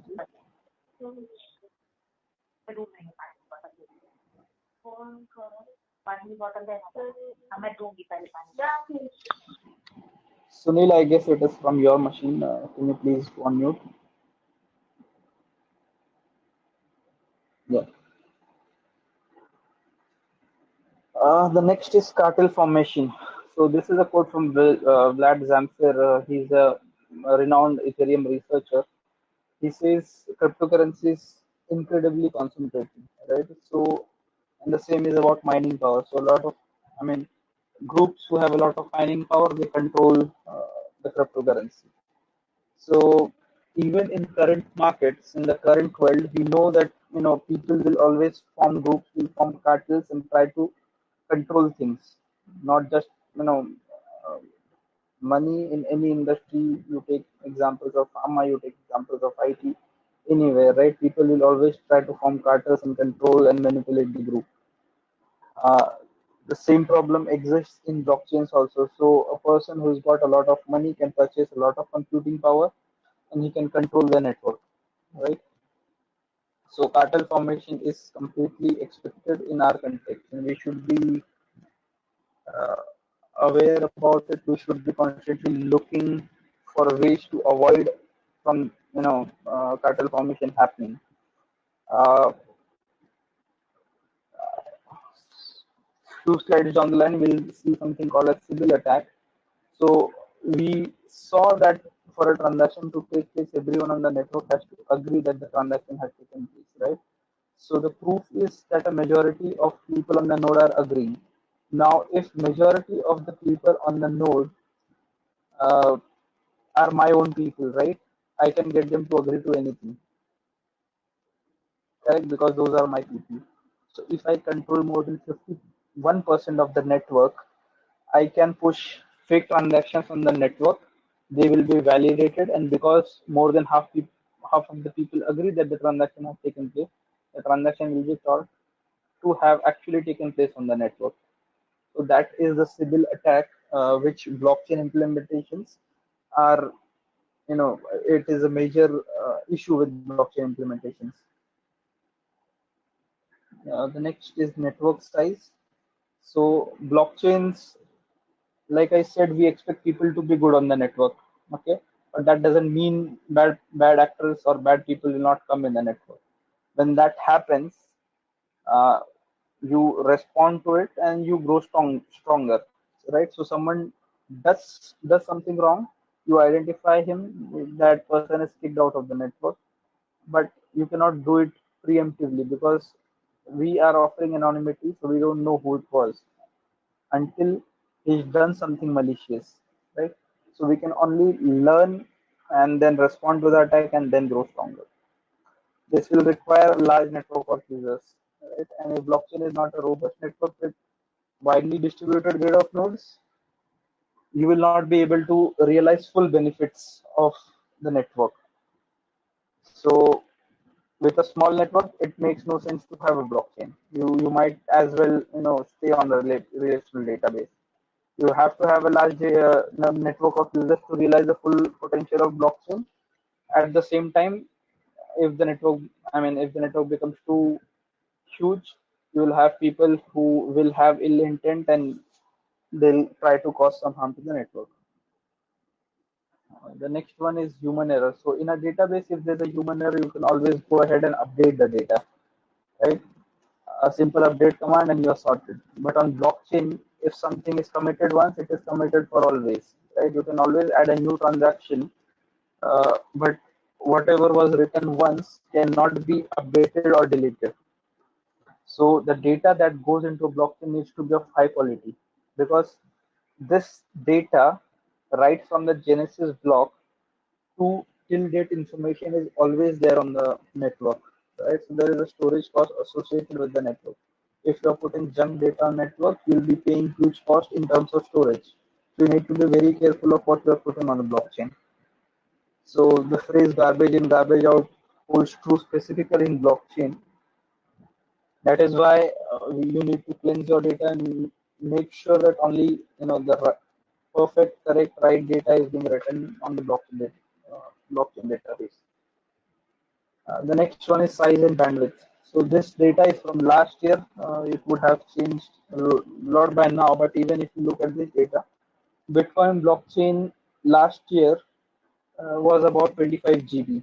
Okay, and last year it added about 14 GB of transactions uh, in 1 year, right? So if you were to join the network, say last year, you would have to download about 25 GB of data before you could able to put any transactions or start mining. If we were thinking of Bitcoin blockchain to grow to the levels of Visa, where it has to process 2,000 transactions per second, we would be adding 1.42 petabytes per day or 3.9 GB data to the blockchain every day, right? That is unsustainable for a new miner or a new node to join, because before they can start anything, they'll have to download that amount of data. Right? At this rate, it becomes unmanageable for nodes with smaller power, processing power, and bandwidth. So again, the same problem, because the smaller nodes can no longer participate. A handful of nodes with large processing power and storage power will control the network. So that is one challenge. That is another challenge, basically. Security. So we already spoke about the Sybil attack. That is from security perspective. Usability. So currently, whatever technologies we use, there's a lot of ready APIs available. There's a lot of documentation available. They are user friendly. But in terms of blockchain APIs, they are not very user friendly when compared to the current standard of easy to use modern day APIs like RESTful APIs. Then there's versioning, hard forks, and multiple chains. And these issues, currently, because the technology is new, they will require a lot of thought to be put before they can be mainstream. Any questions on this?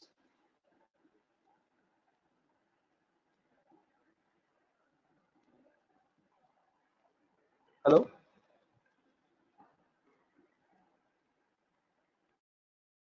Yes, well, I have no question. Okay. Vinay. Yeah, at least say yes or no, because otherwise I think everyone is dropped. No, I know. So what is a cyber attack that you have mentioned there? Cyber attack is basically the same thing where you have more than 51% of the node agreeing with you, right? So for example, if there were 100 computers on the node, okay, for a transaction to be accepted, at least half of them have to agree. Now, if of those 100, I own the 51, right? Even if it were a genuine transaction, I would say no, the transaction never took place. Or I would include a fake transaction and get all the 51 to agree that this transaction has taken place. Because I control the network, I would be able to manipulate the truth. Right? So that is called as a Sybil attack. Oh, okay, got it. Hi, Sunil. This is Pankaj. I'm sorry. I was just Yeah, trying Pankaj. to phrase the question. Actually, you mentioned you used a couple of terminologies. Just wanted to make sure those are same. So you said nodes in the network, and you also mentioned the miners. Are Hmm. both same? Nodes and miners are the same, and different So terminologies. miners are basically, they are referred as people, they are basically people who mine, and nodes are, yeah, you can interchangeably use them, not a problem. Okay, so in very your basic fundamental of those this transaction through blockchains. So all the Hmm. nodes, for example, even if I want to my smartphone can be a node in the network, Yes, right? yes. So if you can have the mining software on your phone, I think Samsung S7 can be used. Of course, not all of the smartphones can be used, because even basic PCs cannot be used. You'll not be able to have that kind of computing power. But yes, some of the modern based phones, yes, they can be used for mining. Okay, so the thing is, in order to have this in the join the network, or you wanted to in order to move from the centralized system or banking system to the this blockchain based transaction. Uh, so any device, any node has to have that compute power. Is like that? Correct. Is correct? So yes, yes. So you can go to the website of these. Like for Bitcoin, you can go to bitcoin.org, or for Ethereum, you can go to Ethereum site. You can download the mining software on your machine. Okay, and you can start mining. Thing is, in maybe in 2009, 2010, your normal PCs could be used to mine, because there were not a lot of miners on the network, right? Because everyone wants to mine, because there are rewards for mining, right? People have created specialized hardwares, right, which mines much faster than your normal PC. So you would spend entire days, weeks, months, but you'll not be able to mine anything. But you're still paying electricity, you're still paying for your network, right? You're still paying for your bandwidth, internet costs, but you'll not be able to mine anything unless you've got specialized hardware that is able to solve the problem that is put by the mining algorithm in real time. So when you say mining, that means it is the updating the ledgers, the shared ledger, the copy of my ledger, which is with me. Not Is that no, not just updating, right? So we'll see what mining is, but simplest explanation is when a transaction is put out, someone runs a verification on the transaction. So they will do certain computation that the transaction really took place, right? So those people are called as miners. We'll see what mining is, so don't worry about it. For now, it is simply verification of whether the transaction happened successfully or not. okay? Okay. Next is environmental challenges. So blockchain relies on encryption to provide its security, as well as establish consensus over the distributed network. This means that in order to prove that a user has permission to write to the chain, complex algorithms must be run, which in turn will require large amount of computing power. Right? We spoke about this. Now, all of this comes at a cost, right? So Bitcoin is the most widely used network. The last year's energy consumptions for running the Bitcoin network was equal to the electricity used by 159 countries. So you can imagine how much power was utilized or wasted in keeping the Bitcoin network running. And this when if 10 people, probably one or two of them might be knowing about Bitcoin, not even using it on a day-to-day basis. So imagine when this goes mainstream, the kind of network and kind of power usage that you'll have. Right? It is unsustainable, and that is why people are moving to other algorithms or other blockchain implementations.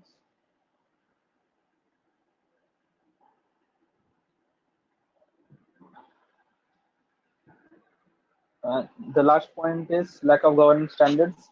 So, we've seen, It is a decentralized network. There is no central authority, which means no one is able to, you know, enforce any standards. It is completely open. It is trustless, and there's no permission-based system. So everyone is expected to safeguard the network, but no one is responsible for setting and maintaining if anything goes wrong, right? So if you take example of Ethereum, if a bug is found or if something is to be changed, there are a couple of developers who leave it, you know, on this case basis. But if they are not available, they are not available. Nothing can be done because there is no central, control on it. If it were Oracle and you were implementing something for the Citibank, something goes wrong, you'll be pulled, in the mid of night to fix it. But because these are, open systems, trustless, no one is responsible for anything and everyone is responsible for everything. So that is one, point that works. That works in negative for blockchains, for public blockchains. Private blockchains, obviously, you can have control over them.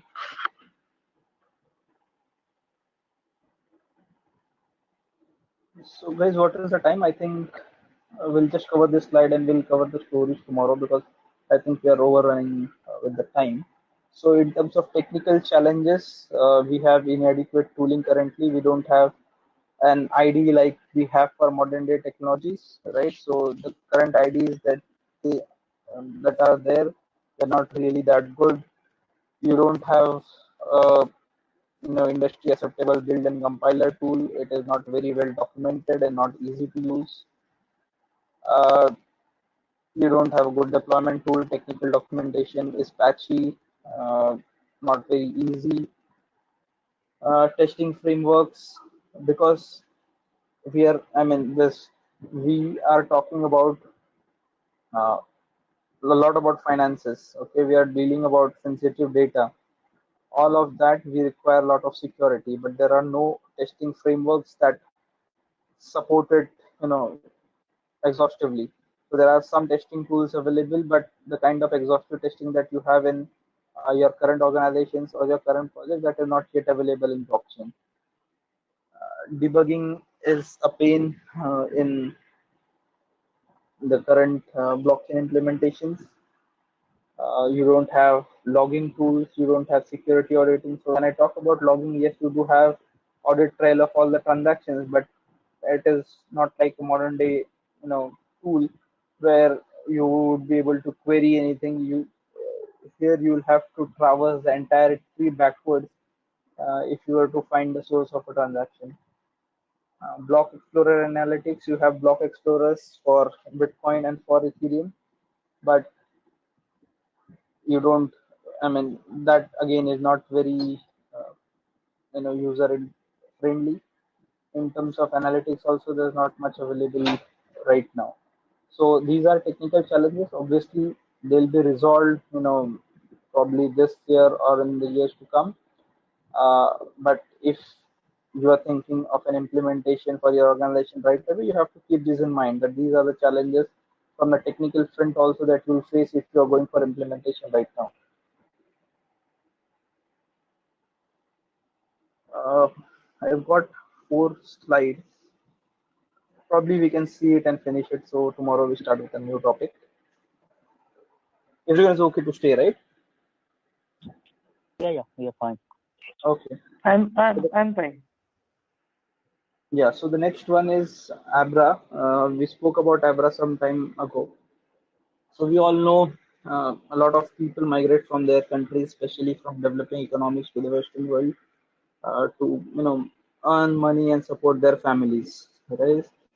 So in a TED talk in 2004, Dilip Ratha, who is a renowned person who speaks on these topics, speaking about immigrants, he said they risk their lives to realize a dream, and that dream is as simple as having a decent job somewhere, so they can send money home and help the family which has helped them before. True, we all know. We all know at least few people who held to jobs in foreign countries, and they've been trying only earning money and sending it here, right? But we know that it is very expensive to send money overseas, and especially damaging for immigrants who earn small money, right? So uh, for people, from the African belt, or people even from the Asian countries, it may not seem a lot for the people in the US that you are getting charged $20 on a transaction for say $2,000, but $20 in these countries would be like a week's meal, right? So it is a lot of money for them. If you see one of the examples that I've listed, sending money from Africa to Africa from the US or Europe sometimes costs up to 15%, and within Africa, the fees can be stupendous. To transfer 33,000 Angola kwanza, which is about $200, from Rwanda to Namibia, costs about $50. So that's huge, right? To transfer $50, the banks are charging you $50 in fees, and this is according to the World Bank's price database.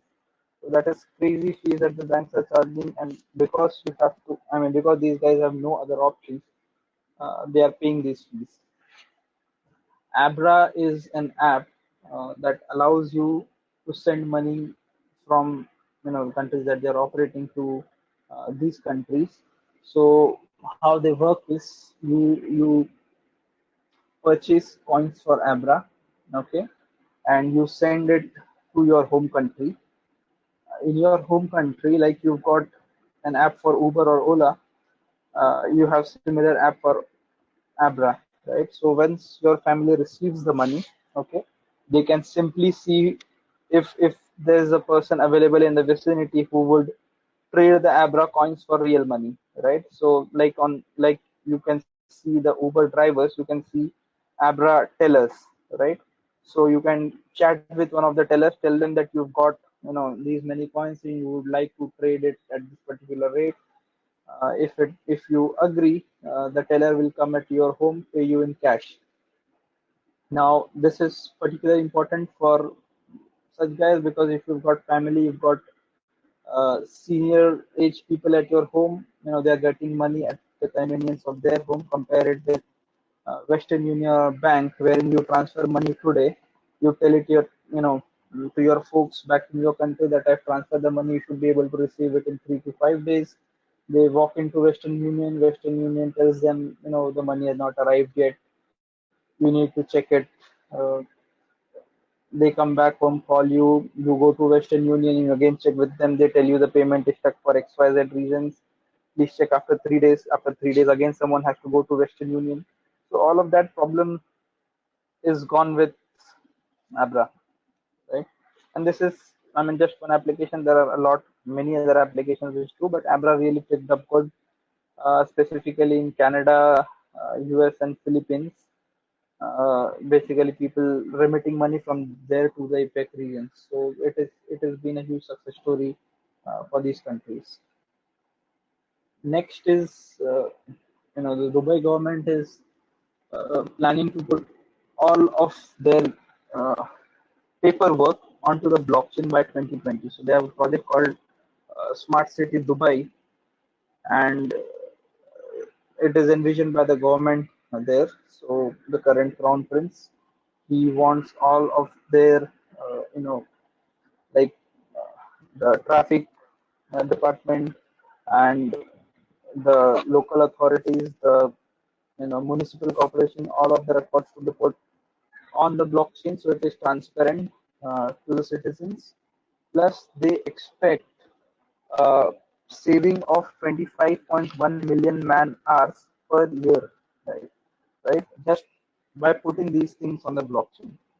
Or in terms of dollars, they are expecting a saving of 1.5 billion per year for the emirate, right? And much of this enhanced productivity will still just from moving to paperless government, right? So if a small emirate or a small state like Dubai can save so much in expenses by moving to blockchain, imagine it for larger countries. Next is IBM diamond tracking. So most of these Anyone remembers Die Another Day? Bond?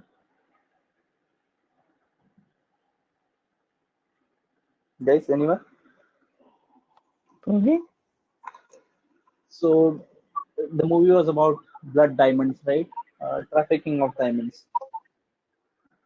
It really does happen from these African countries where these diamonds are mined. The diamonds are smuggled, illegally traded.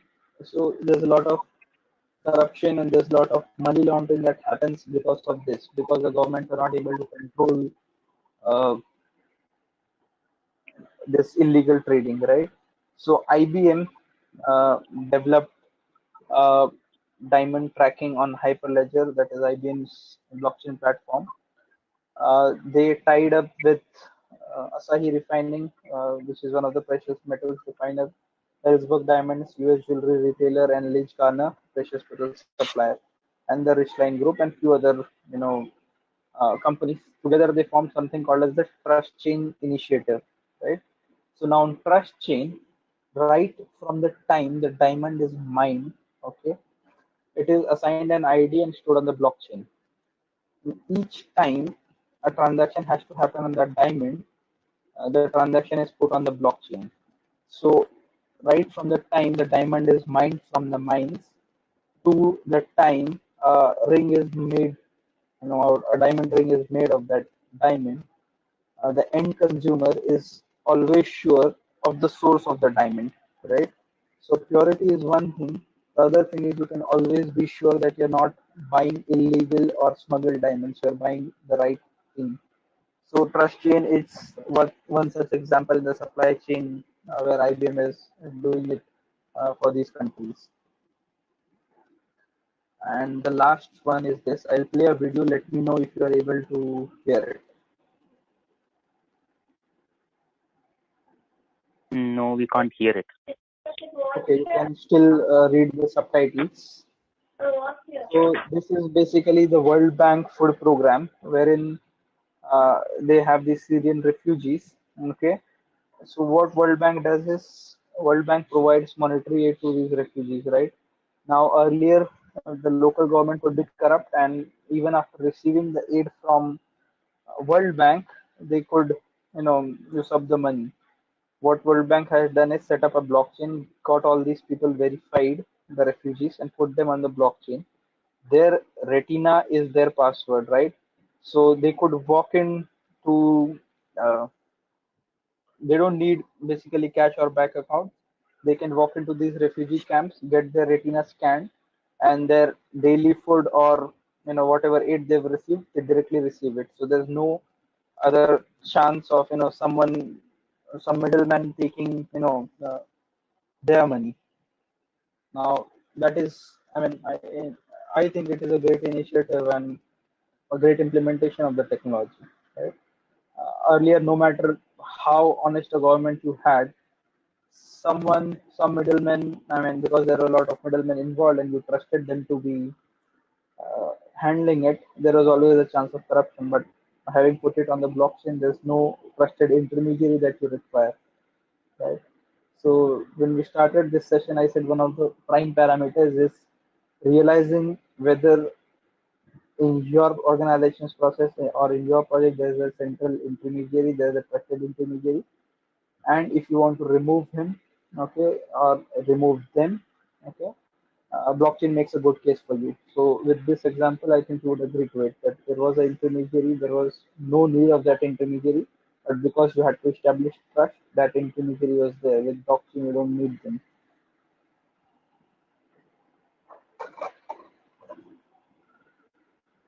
So any questions? That's it for the day. Hey, Sunil, that's a great session today. So I have one question. We understand everything from the currency perspective, other than two examples. One was related to diamond, and one more this one. So my question is that other than this currency, where can we use this blockchain and how it works? Currency is just one aspect of it. There are a lot of other use cases. I spoke about KYC, right? So you have an Aadhaar card? Yes. Aadhaar card is temporable, at least if someone has access to the database, right? They can tamper Okay. with your data.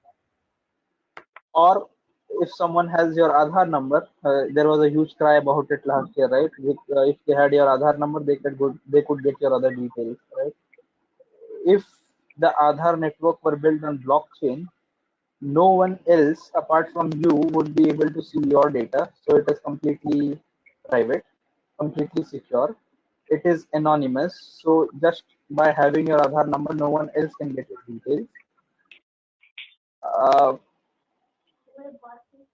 we saw the Syrian refugee thing, right? So the Indian government also provides a lot of subsidies. All of these subsidies could be directly passed to the people once they prove their, you know, uh, authenticity without having to rely on the middlemen for passing this subsidy to them. So that is another use case. Interesting use case, I'll tell you. So we spoke about torrents, right? We all know torrents are illegal, right? But these organizations, I mean, specifically the music industry and the film industry, are facing a lot of loss due to people doing piracy, right? There have been certain, you know, artists who tied up with a blockchain company and agreed that they'll release their albums only on blockchain from now, right? Now, what happens there is whenever you stream their song, a embedded contract is written in the song itself. So each time you stream, you're paying for the service. A part of it automatically gets transferred to the artist's account, so he doesn't have to worry about his payment. He doesn't have to really, rely on the company who released his album to pay for him. Okay, so that is another interesting use case. Storing Yeah. sensitive files, right? So you want to store documents, etc. You can store documents on the blockchain. No one else can view it. It is available everywhere. There are a lot of use cases, and we'll see on the last day of this session. That's great. And I think Sunil, one more use case would be that if we would have a blockchain, this Nirav Modi thing would not have never happened, right? Yes, that would not have happened in the current banking system itself also. Right. Because PNB wanted to save some costs on not complying and not connecting their payment system with the core banking system. So that was just bad on their part. So, Sunil, one more question. As part of this session, will you be giving some assignments also, which we need to do, or it will be just covering? There will be certain quizzes and some small assignments as well.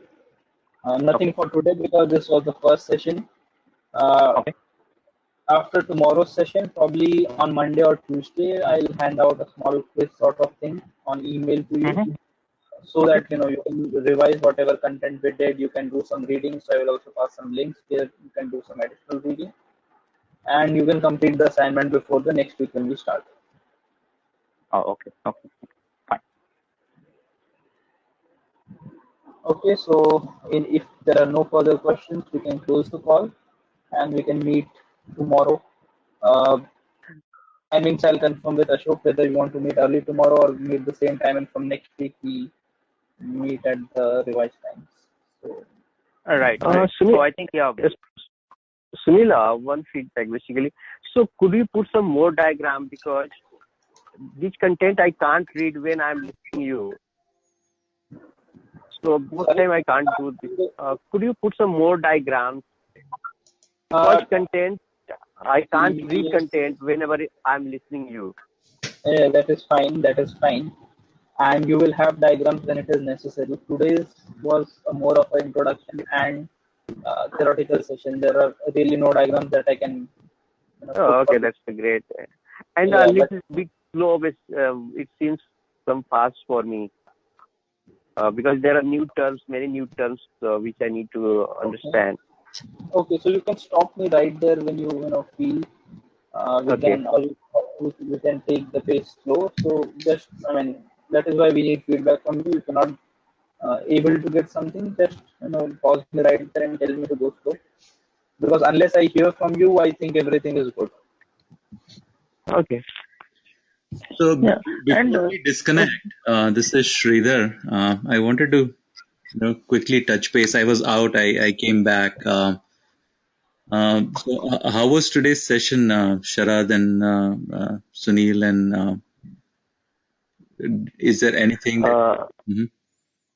Sridhar, from my side, basically, I have got more than my expectation.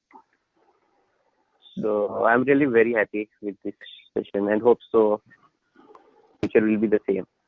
Absolutely, absolutely. That's very nice to hear. What we will do is, I think Ashok and me, we were talking offline. I think Ashok will get in touch with Sunil Pandey, our instructor, and he's going to work on the audio, few things we had early on in the call. So we're going to fix that. So we're going to do a test. I think we probably need to get new hardware or whatever. So we're going to take care of that and we're going to fix it. If there was any inconvenience today, we're going to eliminate it. yeah, Okay, that yes, will be because I great. just wanted to talk about that because I don't know whether it was me, but the sound was like coming, but it was sometimes good, sometimes intermediate. Like there was some this thing. Probably I don't know what was the. I was able to understand, but I have to put a lot of attention to that. It was not coming out very clearly, but sometimes it was coming. Surprising. I don't know. Yes. Yeah, you're right. Yeah, Ashok here. You try a new So mic. yeah, yeah.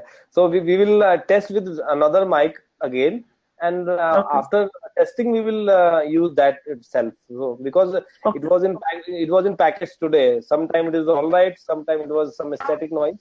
So we will fix it Yeah. tomorrow onwards. Okay. Sridhar, Thank you.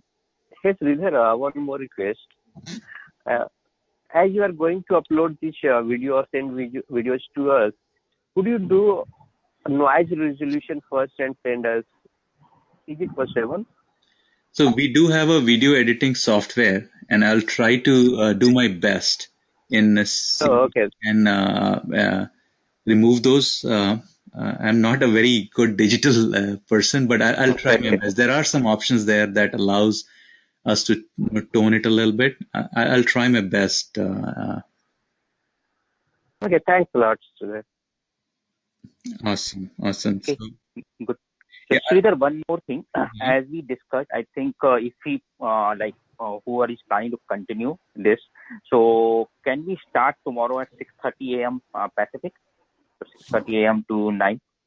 so Sunil is right here. So let's have a discussion with Ashok and Sunil. So the folks here, they want to start 6:30. What would be that India time, Sharad? It will be 7 p.m. India time.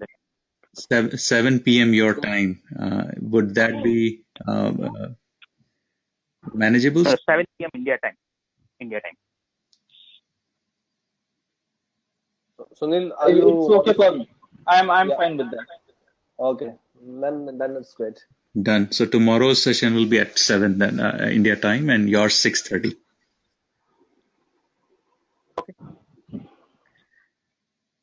Perfect. So hope those are not speaking. They are also happy with the training.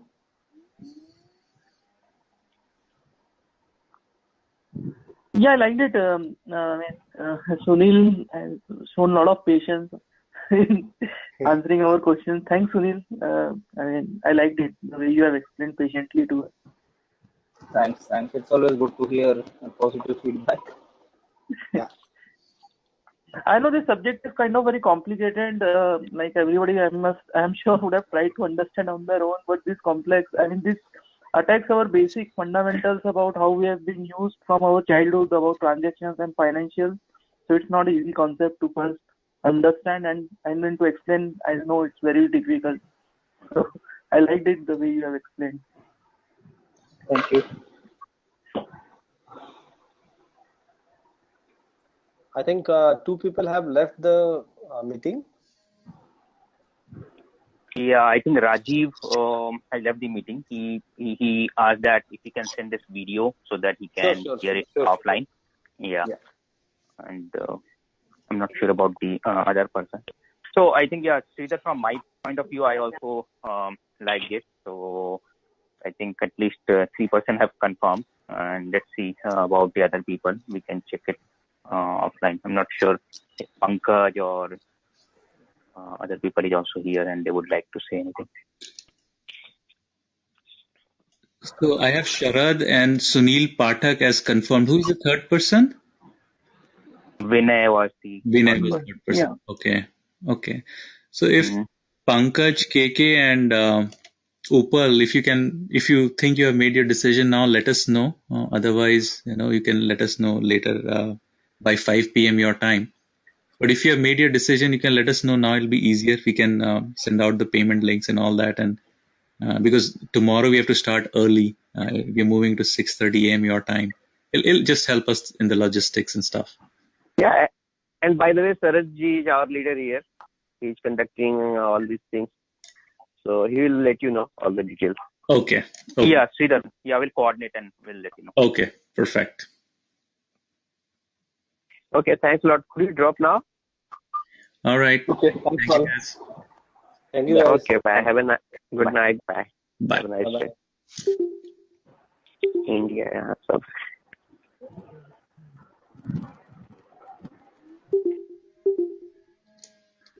India, India.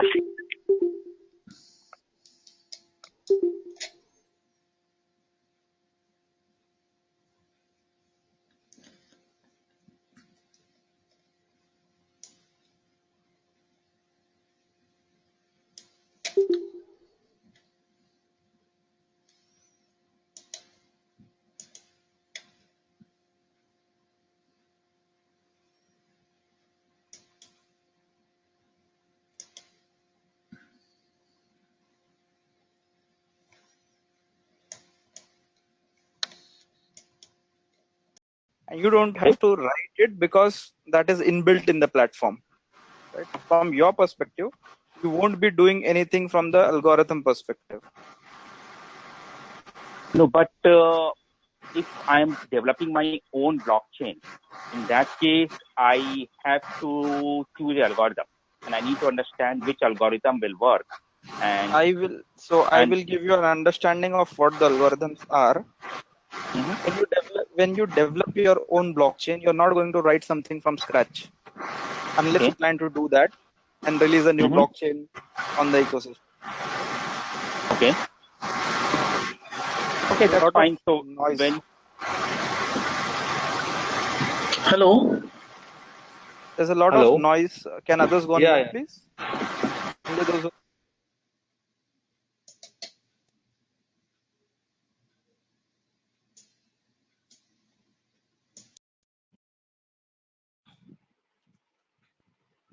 Yeah. So I was saying, you're never going to create a blockchain from the scratch. Okay.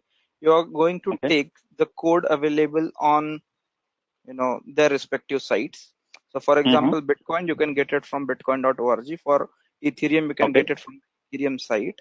So the platform is available freely. The application that you want to make out of it. So you have to write the application code, not the platform code. Right. You're not going to change the proof of stake or proof of work algorithms because that comes as part of the package. Unless you come up with something that's better than these algorithms, okay, and you create a blockchain of your own, which is doable. But so then it is not an existing algorithm. So even if we need to choose the platform, so which platform I need to choose? I need to choose the Bitcoin versus Ethereum versus Ripple. So that we will have. That we will have. Okay, got it. Yeah. So you will cover both, like what are the specific feature, why we should choose this versus that, right? Those kind of things you are going to cover, right? Yes. Okay, got it. Yeah, no problem. Yeah, we can go ahead. Hello. Yep. Hey, this is Vinay. Sorry, I was a little late. No problem, Vinay. You've got a question? No, I just wanted to say hello to you and all the others. Just to let you. Okay, no problem. So I guess we are good to start then. Yeah. Okay. Hello, Vinay. Hey, Abhishek. Yeah, this is Ashok here. Hey, Ashok. Hi, Ashok. Yeah. Good evening. Yeah, hi. Yeah, yeah. Good morning. So let's get started. Yeah, sure. Yeah. Can you make me the presenter? I'm unable to share the screen.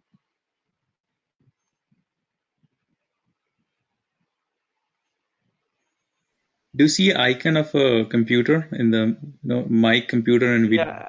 If you click, it should. I made you an organizer. Okay. Now I'm able to. So can you guys see my screen now? Probably loading.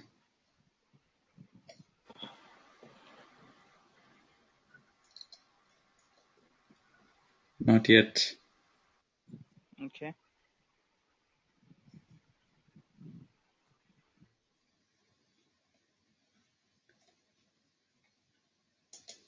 Yeah. In the status, it is showing that we are viewing your screen, but it is not loading. You might want to unshare, share again.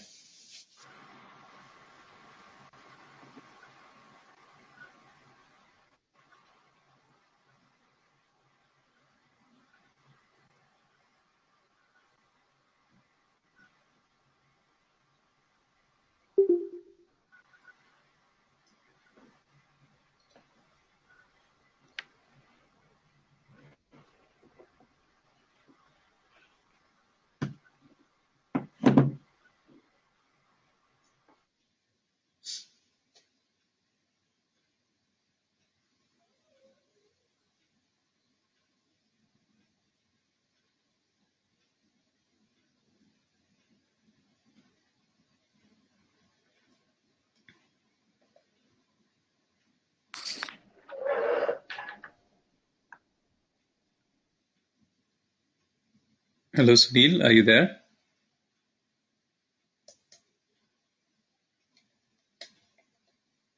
Yeah, sure. Can you check on Sunil? Looks like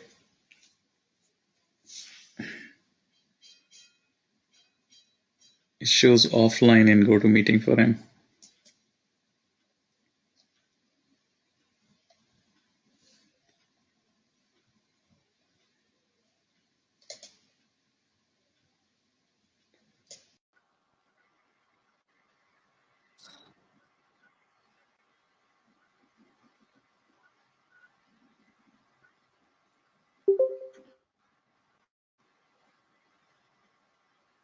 Today the sound quality is looking a lot better than yesterday.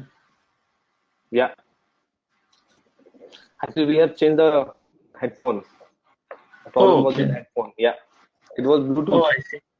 Yeah. Oh, I Wireless see. headphone was Hi all, making. I'm back. Got disconnected. So I'm. Please make the presenter now. Yeah. Shida, can you make him presenter?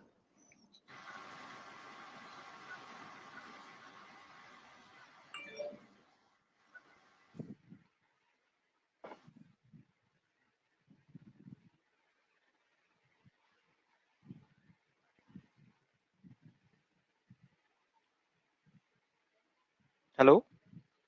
Yeah. Sunil, Yeah. did you get Sorry. any pop-up? Yeah. I got it. I'm just clicking on it. Mm-hmm. There was so much silence. I thought maybe I got disconnected again. Actually, I was waiting for Sridhar. Then I thought Okay. to make a presenter. Yeah. Okay. Is the screen visible now? Yeah. Okay. Yeah, you can see it. Okay. Yeah, So we we'll got to start. click. Yeah. Perfect. So we'll start now.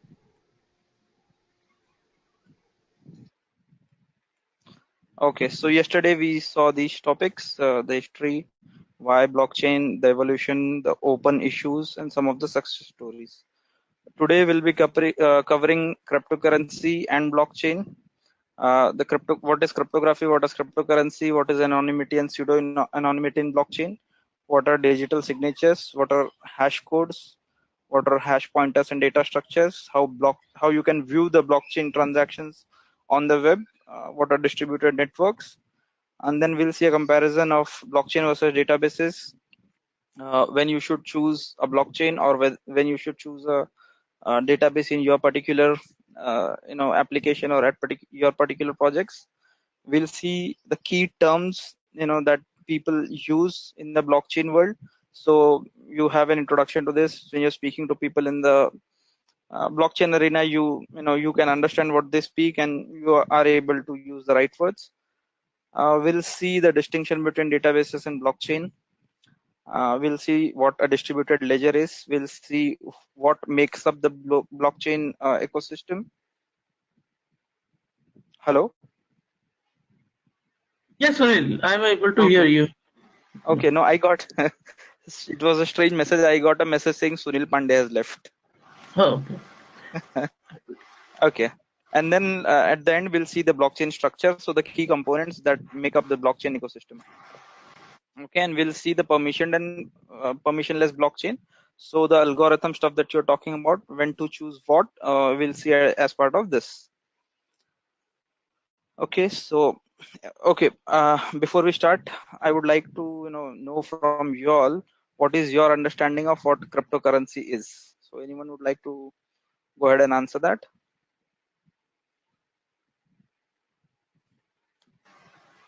Sunil, so this is when I'll start. Yeah, Vinay. So my understanding of cryptocurrency is like it's a virtual currency. So which means like it happens to be in the digital form, and it's not a physical currency, because we are used to, when we say currency, we immediately think about notes and coins. So this is not notes and coins, but it is in some form of digital form, which cannot be physically felt basically. So this is my understanding of cryptocurrency. Yeah, so you are almost there.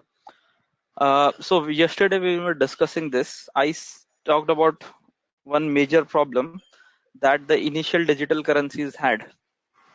Anyone remembers what the problem was? So some third Yeah. party have to validate it, right? So that was, I think, one of the major problems. Like bank has to validate. That is problem with the ecosystem. Specifically with digital currencies, we had a problem called double spending. Yeah. Double spending. Right? Yeah. So one of you had asked what double spending is. So we'll first see what double spending is. Simply speaking, double spending is being able to spend the same money twice, right? So you have a $10 bill in your pocket. You go to Starbucks, you order a coffee, you give the teller your $10. Okay.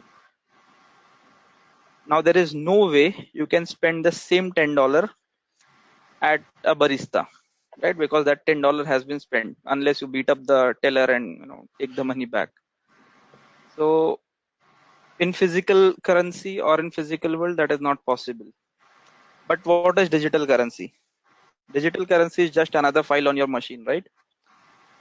Now, as we saw, or as it is possible for any other file on your machine, you can send it to as many people as you like, right?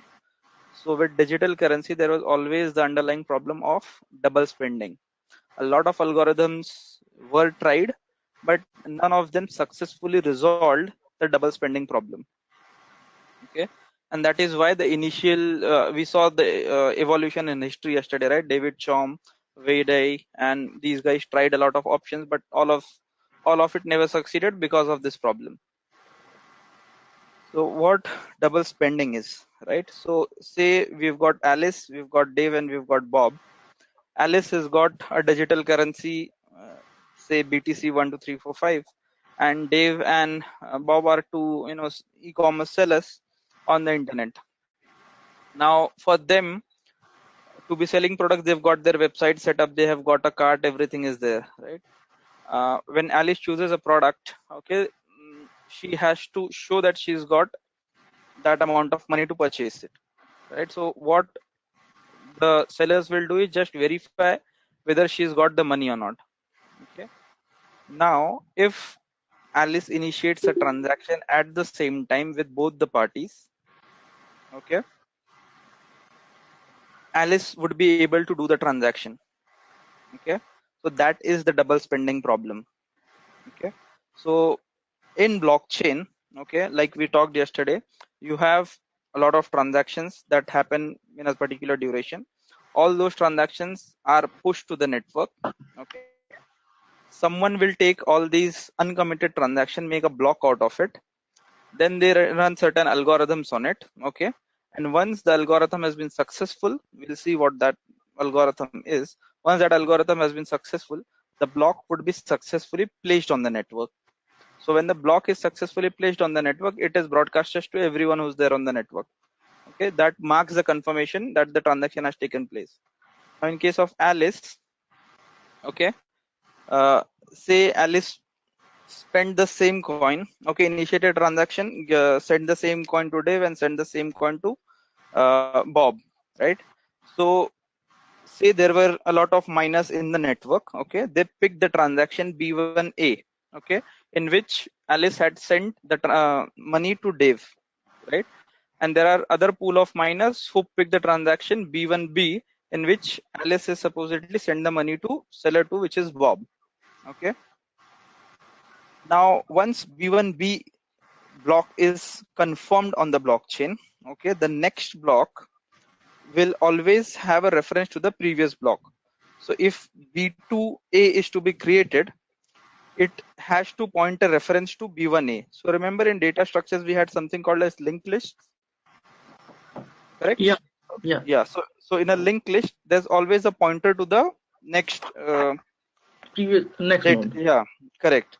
So similarly, here you have a pointer to the next and a pointer to the previous one. Okay. So after B1, you would have B2, B3, B4, B5, B6. Now in the Bitcoin blockchain, these blocks are created at a difference of 10 minutes. That is pre-decided in the network, right? So after, once a transaction has taken place, after 10 minutes, that transaction gets relayed on the network for everyone. Okay, that is the time it takes to prepare a block, do all the validations and confirm the transaction. After 60 minutes, okay, which is 6 blocks. So if a transaction has been created and there have been 5 blocks after it, that is irreversible, right? That transaction is considered to be the ultimate truth or the ultimate transaction that has taken place, right? So in this case, if the same transactions, I mean, Alice had spent the same money with Dave and Bob, okay, in this case, Bob would be the guy who would be losing, the money, because he is not really got paid. Alice tried double spending it, right? That is why we have this concept of confirmations, okay, in blockchain. So unless there has been a confirmation of your transaction, you're not supposed to believe that the transaction has really taken place, right? So that is why when we were talking yesterday, I said one of the major challenges that blockchain implementation face vis-a-vis MasterCard or Visa is it takes a lot of time to confirm the transactions compared to Visa or MasterCard, where it is instantaneous, right? You swipe the card, you get an SMS right away that this much amount has been debited from your card. So that is the challenge that the current blockchain implementations are working with. Ethereum says it is 14 seconds for them. Still, 14 seconds is a lot of wait time. Okay, you cannot be waiting 14 seconds for a transaction to to be confirmed. On Bitcoin blockchain, they say if it is a large transaction, you should ideally wait 1 hour before you ship the goods if it is an e-commerce transaction. The point being, if there have been 5 successful blocks after your transaction, the block containing your transaction, there has been a lot of computing power that has been spent for someone to be able to do a fraud, right? For B1B to get into the network, they would require a huge amount of processing power to invalidate all these transactions, which is not possible, has not been possible till date, right? That is why they say 10 minutes for confirmations and at least 1 hour to be deadly sure that this transaction has taken place. Sunil, Okay. one question. You did Yes. mention yesterday, and based on my understanding, that once the transaction has happened in blockchain, it cannot be reversed. That's Then true. why we need to wait for the sixth transaction? See, your transaction does not automatically happen instantaneously. It does not happen, right? And it does not mean that the Bitcoin leaves your computer or goes somewhere. In fact, you never hold the Bitcoin on your machine. What you hold on your machine is the address. Okay. So Bitcoin is a ledger. Okay, or blockchain is a ledger, continuous ledger. It would say that you hold 100 Bitcoins at say 8 p.m. today. Okay, when you do a transaction of say 10 bitcoins and you transfer it to say Abhishek, okay, the message is relayed on the network. Miners will take all the uncommitted transactions that have been pushed on the network. They will try to make a block out of it. Okay. After the block is made, they will publish it on the network. There would be other miners who would validate this transaction. Once they have validated that a correct block has been made, it becomes available for all the nodes. Okay. So this process takes 10 minutes, and it has been intentionally kept that difficult so that no one is able to double spend. So while the transaction happens, while the transaction happens in real time, you have to wait for that 10 minutes. 10 minutes is fine. So I know that within 10 minutes it takes all the time. But why we need to wait for that 6th transaction? You said that we need to wait for 6 transactions so that it cannot be reversed. Agree. So if you see after B1B there is B2B. Okay. Now imagine if someone had a lot of processing power. We talked about Sybil attacks yesterday, right? So imagine someone had more than 50% of the processing capacity. Before a real good intentioned miner could be able to do B2, okay, someone with a lot of processing power would go ahead and do B2B. Okay. Then he would again go and create B3B. So similarly, he would have to create up till B6B. Okay. So that his transaction, it is almost impossible to invalidate that transaction. Now, for someone to be able to hold 51% of the internet resources for 1 hour, it is impossible. So you can do some stuff, okay, and get hold of 51 processing power, make one illegitimate block on the blockchain. But while you are doing that, everyone is watching you on the network, right? So they would be able to make out that you are trying to do something which is not legal or it is not the right way, and they would block you out of the blockchain. They would kick you out of the blockchain. So that is why it is said you have to wait at least for 6 blocks to be prepared, so you can say that it has been accepted by everyone on the network. So this wait time is to validate the transaction, not to reverse it, right? The transaction can never be reversed, right? But say in this particular case, okay, B1A and B1B were using the same money, right? It was trying to spend the same money. So B1B was the money that was supposed to be received by Bob, correct? But that transaction is rejected. Okay, it is never pushed on the blockchain. We are not reversing it. It is never pushed on the blockchain. It is said that it is an invalid transaction. That is why Bob will never receive that money, because that money was spent with Dave already. So in case blockchain you cannot do a swipe card, but if say there was a card based system and Alice was somehow able to swipe it at POS terminals in less than 10 minutes twice, and Alice has got the products, it is a loss for Bob. Okay, because Bob did not wait for 10 minutes before handing over the goods to her. Hey, Sunil. So basically, in other words, what we are saying is, as soon as a wrong transaction is made in the system, then whatever transaction we made after that are going to be automatically invalid. Correct. Because the first one itself was not valid. Correct. So the entire chain that follows after an invalid block, okay, is rejected. That is why yesterday we read one line on the Bitcoin paper where it said the transaction line with the highest number of confirmations is treated as the ultimate source of truth. Remember that line from the Bitcoin paper? Yeah. So that is what we are talking about here. If you see B1 to B6 is the longest chain compared to B1, B2B. So in your example, I think there should be a cross mark at B1B as well, right? No, so B1A and B1B can happen at the same time, right? Oh yeah. Because right. So at B2B, it would be realized that B1B is the wrong chain, and there has already been a B2 After B1A, there has already been a B2. So the attempt to make B2B is invalid. That is why B1B is invalid. So you trace back to the tree wherein you can find the right transaction, and then you go to the last block. Okay. From B6, if there were, if there were other transactions in B2B, okay, someone was trying to make a block out of it.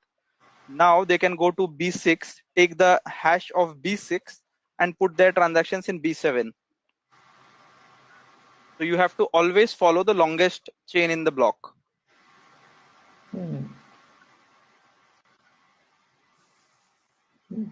Still any confusions on this, or it is clear now? No, I'm good. Thanks. Okay.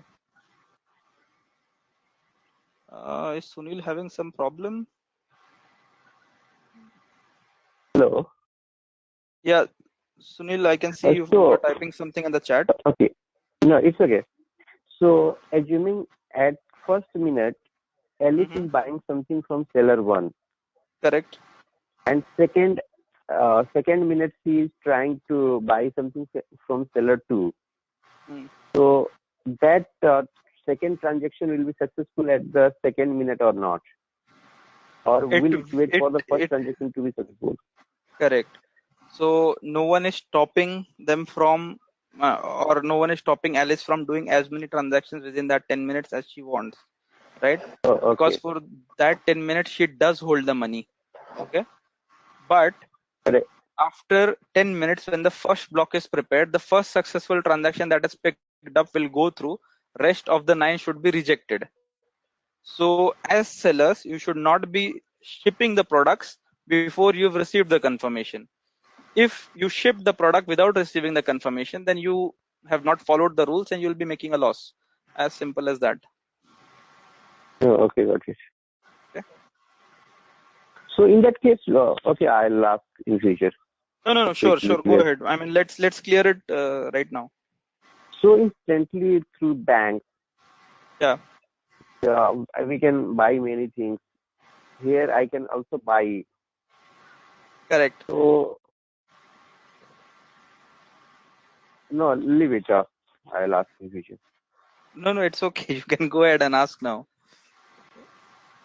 Yeah, means double spending we can do during this transaction. As you told, Ethereum takes 15 minutes. So Ethereum takes 14 seconds. Ethereum takes 14 seconds. Correct. Yeah, blockchain takes 10 minutes. So within those 14 seconds, I can buy a number of things, but seller has to wait for all the confirmation. Seller won't ship. Seller won't ship. Basically, 13 of your other transactions, I mean, assuming you're doing 1 per second, 13 of your other transactions will get cancelled. You'll not be able to double spend. It is not stopping you from double spending, but it will not let you double spend. Okay. So in a traditional banking system, when check used to get bounced, it is something like that, right? You can say it like that. So in traditional banking also it happens sometimes, okay, where you've got, say, money during the day, okay, it is supposed to get cleared in the night. Say for example, you took a insurance policy, money is to be taken there. In the day they would make a check that you've got the balance, and in the night batch it has to be debited. But before it could be debited, there's an other check outstanding which has come for clearing, and the money gets debited there. So your premium payment for the insurance will get bounced. So it does happen in these things also. Or you've got sufficient money for it, but there are charges to be applied tonight. You've got a monthly billing cycle, so the charges eats up the money, and you don't have sufficient money for paying the insurance. So in that case, like in this example, is there any penalty or any this thing which is laid on Alice for making that transaction? No, correct. So all Alice is doing is to commit a fraud on the system, right? On permissioned blockchain, that it would not be possible, right? This we are talking about unpermissioned or public blockchain system like Bitcoin, right? Because in Bitcoin you could have users from hundreds of countries, right? And there is no central authority. In a permissioned blockchain, like you have banks in the current system, you would have some designated people who would willingly take the mantle of verifying these transactions. So there obviously would be limited people in the network, and they would be able to verify that Alice is trying to commit a fraud. Based on the mutual decision, they could throw Alice out of the network if she is doing it repeatedly. Oh, got it. Okay. Makes So sense. one of the other major offerings of blockchain is it can create a digital identity for you. Okay. And you could be rated based on how you behave on the network. And if you are a person who is doing fraudulent activities, you could be marked, tagged, and removed from the network forever, right? Oh, So no. that is also one of the case for social welfare kind of applications, wherein people who citizens who are good are incentivized for doing good activities, and people who commit frauds or people who commit crimes, they are penalized accordingly. So you could be barred from receiving any social services. Okay, fine. Okay. So is there any kind of point system? How does it bar how many fraudulent? Correct. So that is application logic that you have to build, right? That is your specific use case. So you get the platform. What blockchain is basically, it is a database system. It is a distributed database system, right? The application logic that you have to build for your application is to be written on top of it. So you go to the market, you buy Oracle database, right? Oracle database comes with the database operations, but any logic that you have to build on top of it is your application. Same is for blockchain. Okay.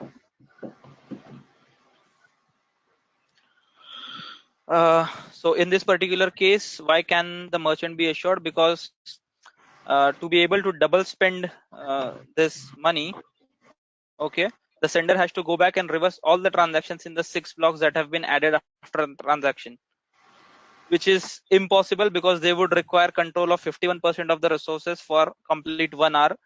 Not doable, not viable in this case. Has there been a problem of this sort? So far in 8 years of Bitcoin blockchain, this kind of attack has never been possible. Clear on this? So we'll begin with introduction to blockchain. If anyone has got any questions, you can ask, or I can move on to the next slide. No, I'm good. Okay. So if you see the diagram on the right, okay, you've got a block in the middle and you've got chains. This is what blockchain is about. You've got block contain transactions, okay, and it is chained to the next block, okay.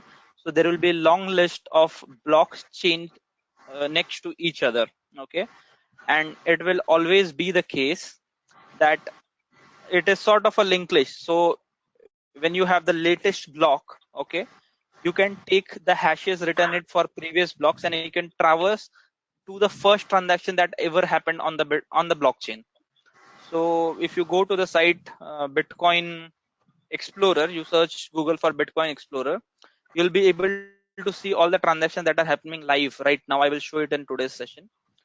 You can click on it, you can get the previous hash. If you keep doing it, you'll be able to reach the first block that Satoshi created in 2008, right? So that is the beauty of blockchain, that it is automatically audited, right? No one can tamper with the data.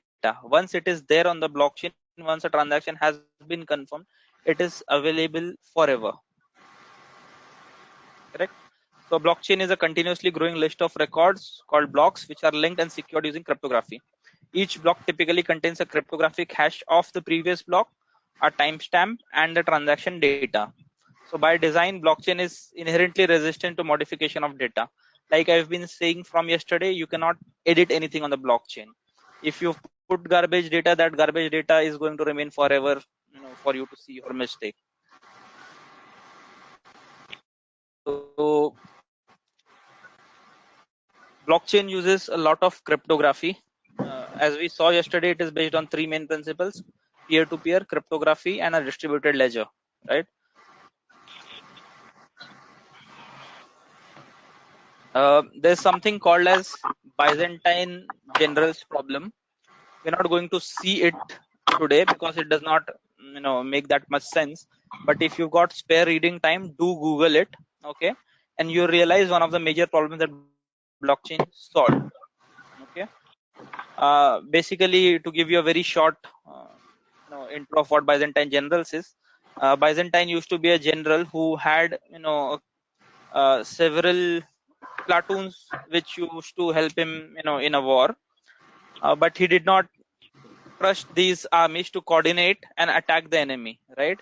And these platoons were located in different parts, so there had to be a messenger which would come from platoon 1, traverse to his platoon and tell them that we are going to attack the enemy on so and so date, right?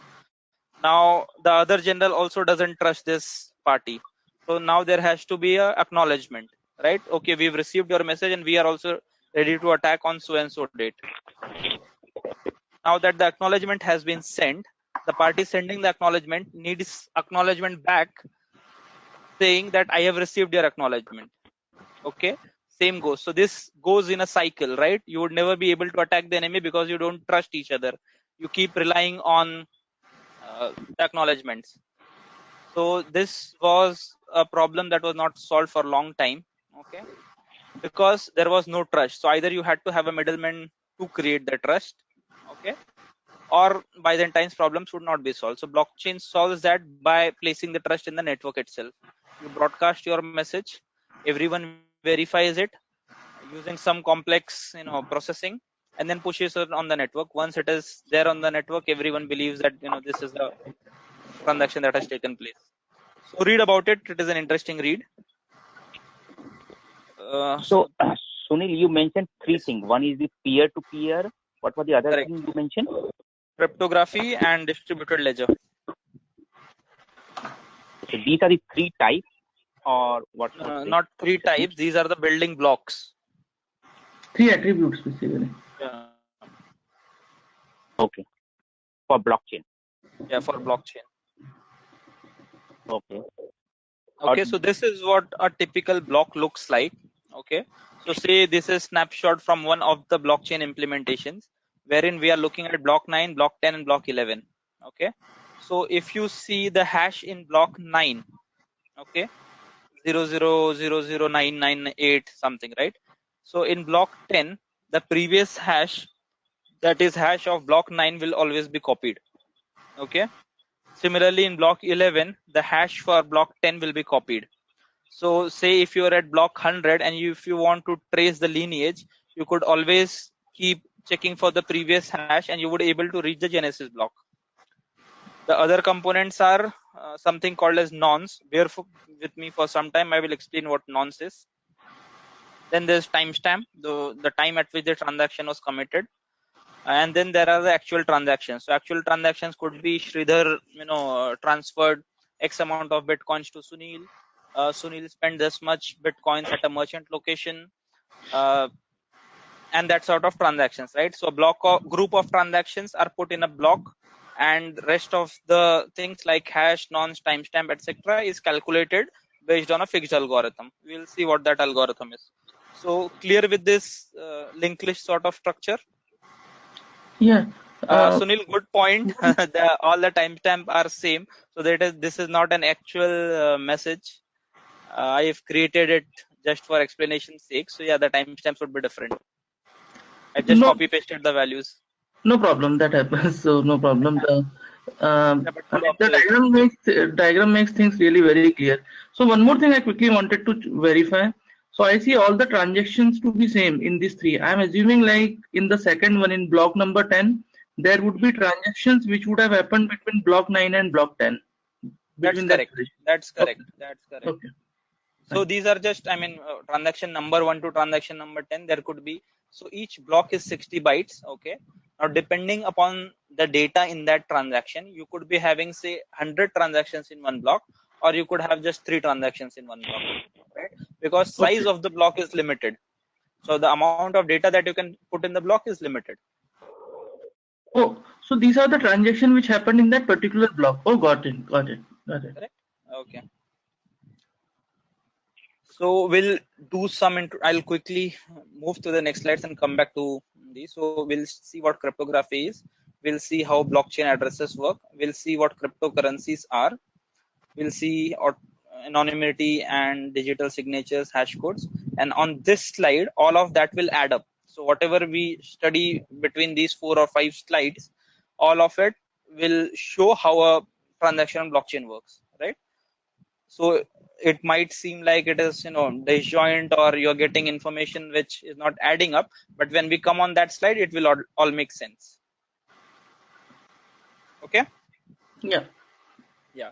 So cryptography, all of us know. If you are from the computer science background, I don't need to tell much. Cryptography is basically the science of disguising, or on the other way, revealing information such that only the parties intended to receive that information are able to see it, and only the party which should be able to send is able to create that message, right? So on the right hand side, if you see one of the earliest cryptographic machines, the Enigma machine, it was designed by the German engineer Arthur Scherbas.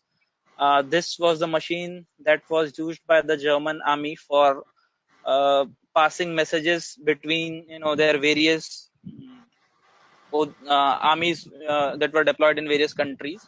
Okay, so Hitler used to give his messages, which used to be encoded using this machine. This machine remained, the cryptography of this machine remained unbreakable for a long time. Okay, there were several attempts. If you remember, maths of engineering, we had Turing machine problems. Okay, so Alan Turing, the guy who proposed those Turing machine problems, was able to break it. Okay, break this cryptography. They were able to break it, but they did not announce that they were able to decrypt the messages. So they were able to decrypt all the messages that Hitler used to send, the position of the army. They would alert their army in turn that a strike is to be uh, German army would be striking you at this particular position. By breaking this cryptography, they were able to save a lot of people, and it is said that it is the breaking of this cryptography that led ultimately to for the defeat of Germany. So there's a very nice movie called The Imitation Game, okay, based on the life of Alan Turing, which shows how he was able to crack the Enigma. If you have time, you should definitely watch it. Entirely about cryptography and mathematics. So cryptography, like we all know, we also have used it knowingly, unknowingly in our lives. The simplest cryptographic example is Caesar cipher. So Julius Caesar used to use it, wherein if I have to, write a letter and the letters are ABC, me and the other party would decide a cipher, replacement. So for example, I've written example here, 3 is the cipher, right? So instead of writing A, I would skip 3 characters and write the next character. So if the message were ABC, I would instead write DEF. Now the person who does not know the cipher replacement, okay, for him DEF would make no sense, right? That is the easiest and the earliest sort of cryptography that was used. There are a lot other cryptographic algorithms that are used. In blockchain, we use something called as hashing. We'll see what hashing is and the various algorithms for hashing. Engineering days, if you remember, you would have studied RSA, Diffie-Hellman, Euler's algorithm. So these are all algorithms that are used for cryptography. RSA and Diffie-Hellman is used for public key and private key, which is almost used everywhere where we have identity or verification. So in blockchain, cryptography is primarily used for 2 purposes. One is for securing the identity of the sender of transactions, and the other is for ensuring that the past records cannot be tampered with. Okay. So RSA, we all know from college days, it is very complex, virtually unbreakable. The tokens that we get in office for connecting to VPN, okay, those are based on the RSA algorithm. The problem with RSA is, depending on how complex you want to make the system, okay, how unbreakable you want to make it, the key, okay, the private key becomes that large, right? So, for example, if you were to use a 256 byte ECC, okay, with the same level of RSA would have to be 3072 bit key, right, which is very large. But in ECC, which is elliptical curve cryptography, it is just 256 bytes. So blockchain employs ECC, which is elliptical curve cryptography. Similarly, for a 384-bit key in EEC, the RSA would require 7680-bit key, which is virtually impossible to store and remember. So while we want to make the system a lot complex, we also don't want to make it, the cryptography is so complex that users are not able to remember their passwords or not remember their keys. Okay. The other point being, NSA has already declared that a 384-bit key in EEC is strong and secure enough to store the US government's top secret level information, right? Now, I don't think any of us has data that confidential that we even need a 384-bit key, right? To see how these keys work, I will show you a demonstration by showing how these keys are generated. So Bitcoin and Ethereum both use elliptical curve cryptography. When someone sends you money on the blockchain, all they are doing is sending it to your public address that you have shared with them, right? For you to be able to spend that money, you have a corresponding private key pair. So you have a public key, you have a private key. We'll see how both are generated. Okay. So you receive money on your public key. Your public key is visible to anyone. So it is like your email address. You can share your email address with anyone you want. Okay. But for you to be able to read the contents of your email, you need to have a password. So your password is your private key. You should never share your private key with anyone. Public key and private key are both large integer values, and they represent, for brevity's sake, the wallet input format. So there's something called as a WIF. When you create a wallet, your money is basically stored in a wallet, right? In a digital wallet. So you have to create a wallet address where someone is able to send you money, and you are able to keep track of how much money you have in your account. So now let me open the browser and show you how to generate this private key and public key. Just refresh this. You can do it in your free time. So there's a site called walletgenerator.net. You should not be using this site to create an actual private key or public key. Okay. So if you see on the screen, you would, are you able to see my screen? Yes. So you would see there are tiny pixels in the background of this entire web page, right? Yeah. Those are positions that this website tracks. Now, what if you see it is saying generating new address, move your mouse around to add extra randomness. Okay, so it has a fixed value, and it wants me to add randomness to it. So when I move my mouse, you would be able to see that as my mouse is moving, certain points are getting created on the web page, right? Green dots are appearing, right? So as I'm moving, also keep track of the text is changing. So the hex values that you are able to see as I'm moving my mouse, those were changing. Based on that, it has created this public address and this private address for me, right? Now I should share, I should store this secretly. The public address I can share with anyone who wants to send bitcoins or any other coins to me. I will have to attach this to one of the wallets. Okay, so I could register a wallet at MetaMask or somewhere. So here, if you see, I have installed MetaMask. Okay, on MetaMask, you could connect to a lot of networks. So the main Ethereum network or a test network, there are several test networks. If you create a local host Ethereum on your machine, you can connect it to local host. Currently, it is connected to my production one. Okay, so you could add your public address here and share it with anyone. When they would send you coins, you would be able to see it in your MetaMask. Okay, You could also create a paper wallet. So based on what was generated, you could just print it and store it for your future reference. Okay. So this is how a private key looks like. Okay. Now, when you share this public key with anyone, okay, they are able to send you money, but they would never know your private address. Okay. Similarly, you would know the public key of everyone who shares it with you, but you cannot know their private key. However, a message that has been encoded using your public key will be decoded only using your private key. So these act in pair. Okay. If no one else will be able to open the message that is intended for you, the message that has been encrypted using your public address can only be decrypted using your private key. So that is the beauty of this, cryptographic algorithms.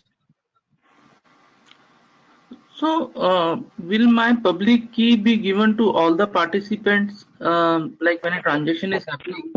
So that public key would be will be given to all the participants. And So since I am having that yeah, key, I mean it's kind of a lock for which only I have the key. No one has that key, so no one correct. would be able to open. Okay. View the contents. Correct. Okay. So how it works, right? So for example, Alice wants to send $200 to Bob. Okay, now don't go on the transaction values or the hash values. I've just randomly typed them. Okay. Okay, no problem. So yeah, so what she will do is she will initiate a transaction. The transaction is pushed on the block. If you see, the public address of Bob, I've not correctly written it. So this is the public address that is there in the bottom. What will follow in the background is, okay, you need to generate a 256. Alice needs to generate a 256 bit private key, which we just did on the website, right? So that private key she will generate and store it for future reference purposes. Next, the private key needs to be passed through SHA 256 algorithm. So it is one of the cryptographic algorithms available publicly. Okay, you can download the code for it. Okay, you would have the entire process what SHA 256 does. So it is not a secret algorithm. It is available publicly to anyone who wants to view what the algorithm does. When you pass your private key through it, the output will be a hash. So let's call it hash1, right? Now you get hash1, you pass it through another algorithm which is called ripe MD160, right? So the output of that is hash2. Okay. Now what we did, we passed the private key through SHA 256. The output of it was passed again through ripe MD160, and we generated hash2. This hash2 we store, say, in a variable called part A. Okay. Now we will again take the hash2 and we pass it again through SHA 256. Okay, the output is hash3. Hash3 is again hashed through SHA 256 to generate hash4. Okay, the first 7 bits of this hash4, we call it part B, right? Now part A and part V, we add up, and that result is your public address. So that is how your public address is generated. Correct? You know the algorithm, you know the process. Would you be able to guess someone's private key?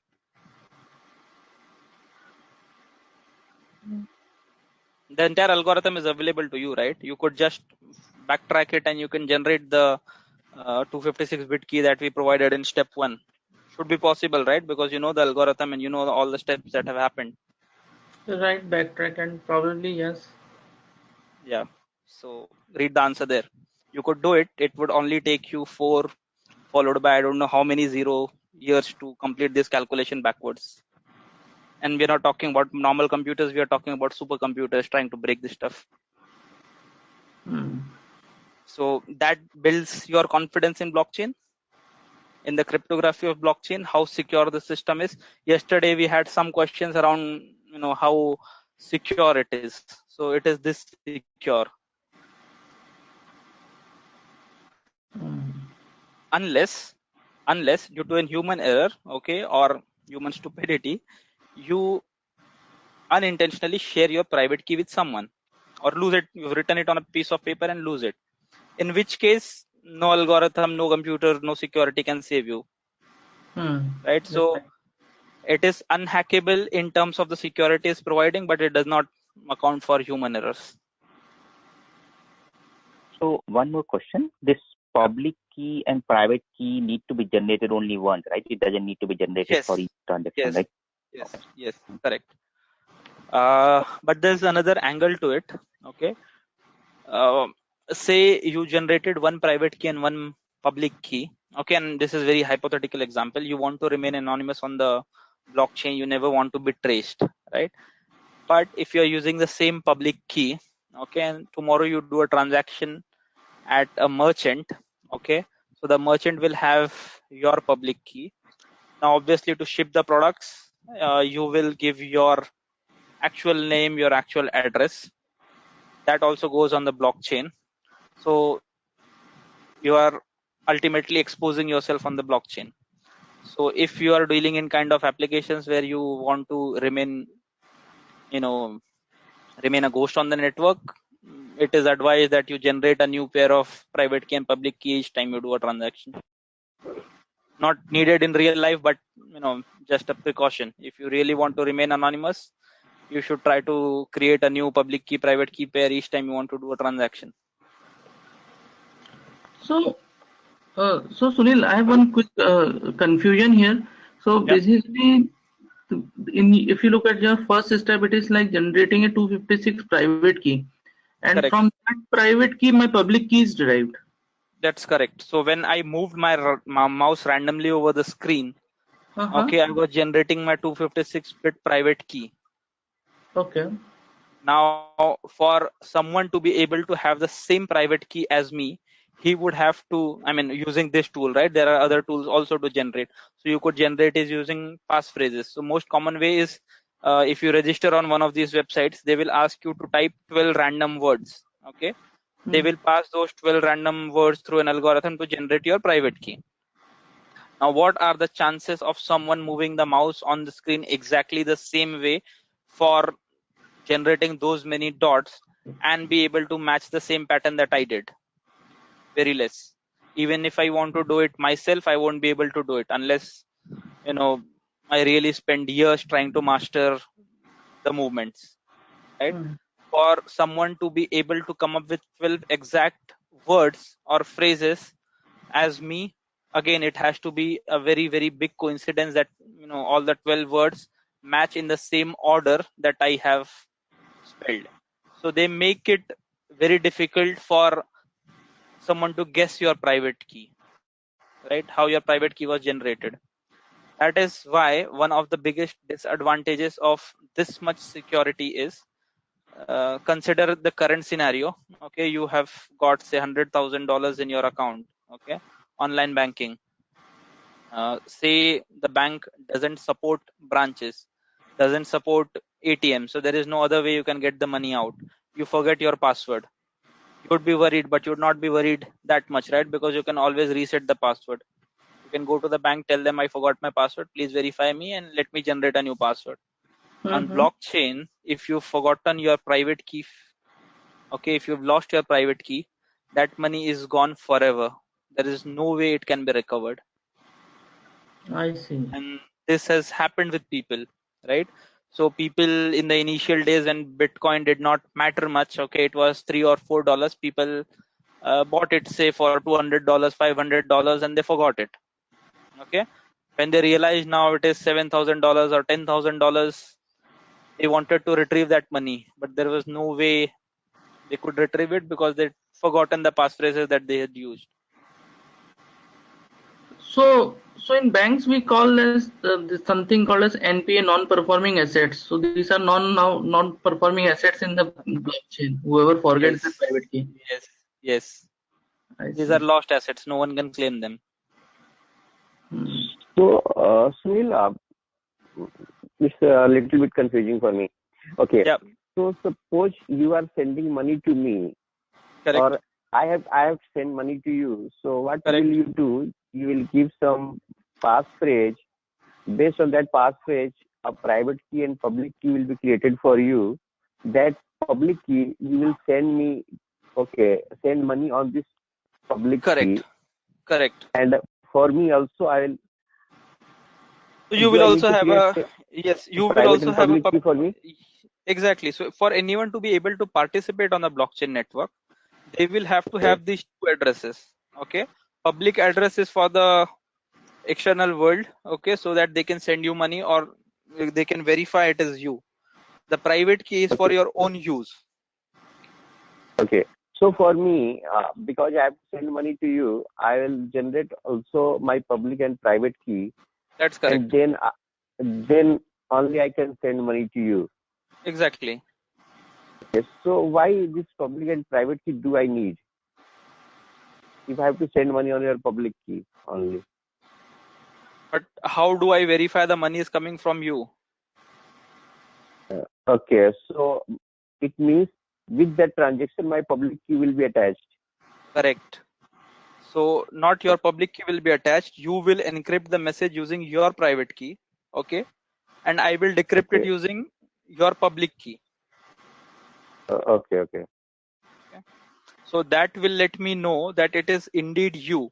So there are two parts to it, right? First is verification. So for me to be able to verify that the message indeed came from you, okay, there will be part of the message that will be encrypted using your private key. Okay. Now anyone on the network who has your public key would be able to decrypt it that the message came from you. Okay.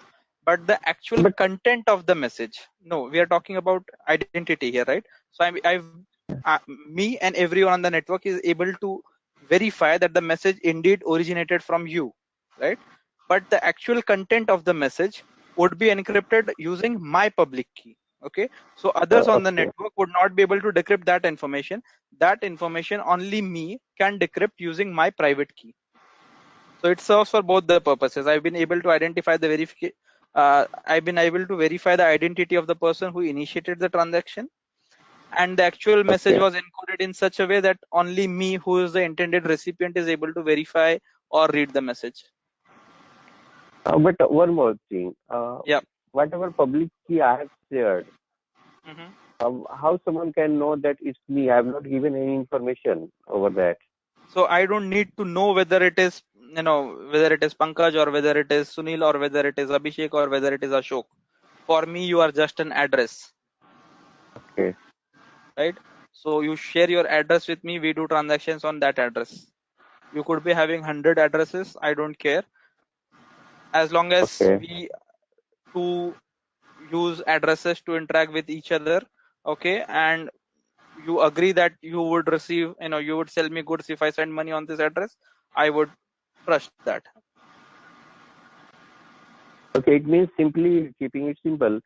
Whatever address I am sending you, whatever message I am sending you, all will be encrypted using your public key, and using your private key you can see that, but Correct. none of means others can't see other No than one else on you. the network, exactly, no one else on the network should be able to see, and no one will be able to see.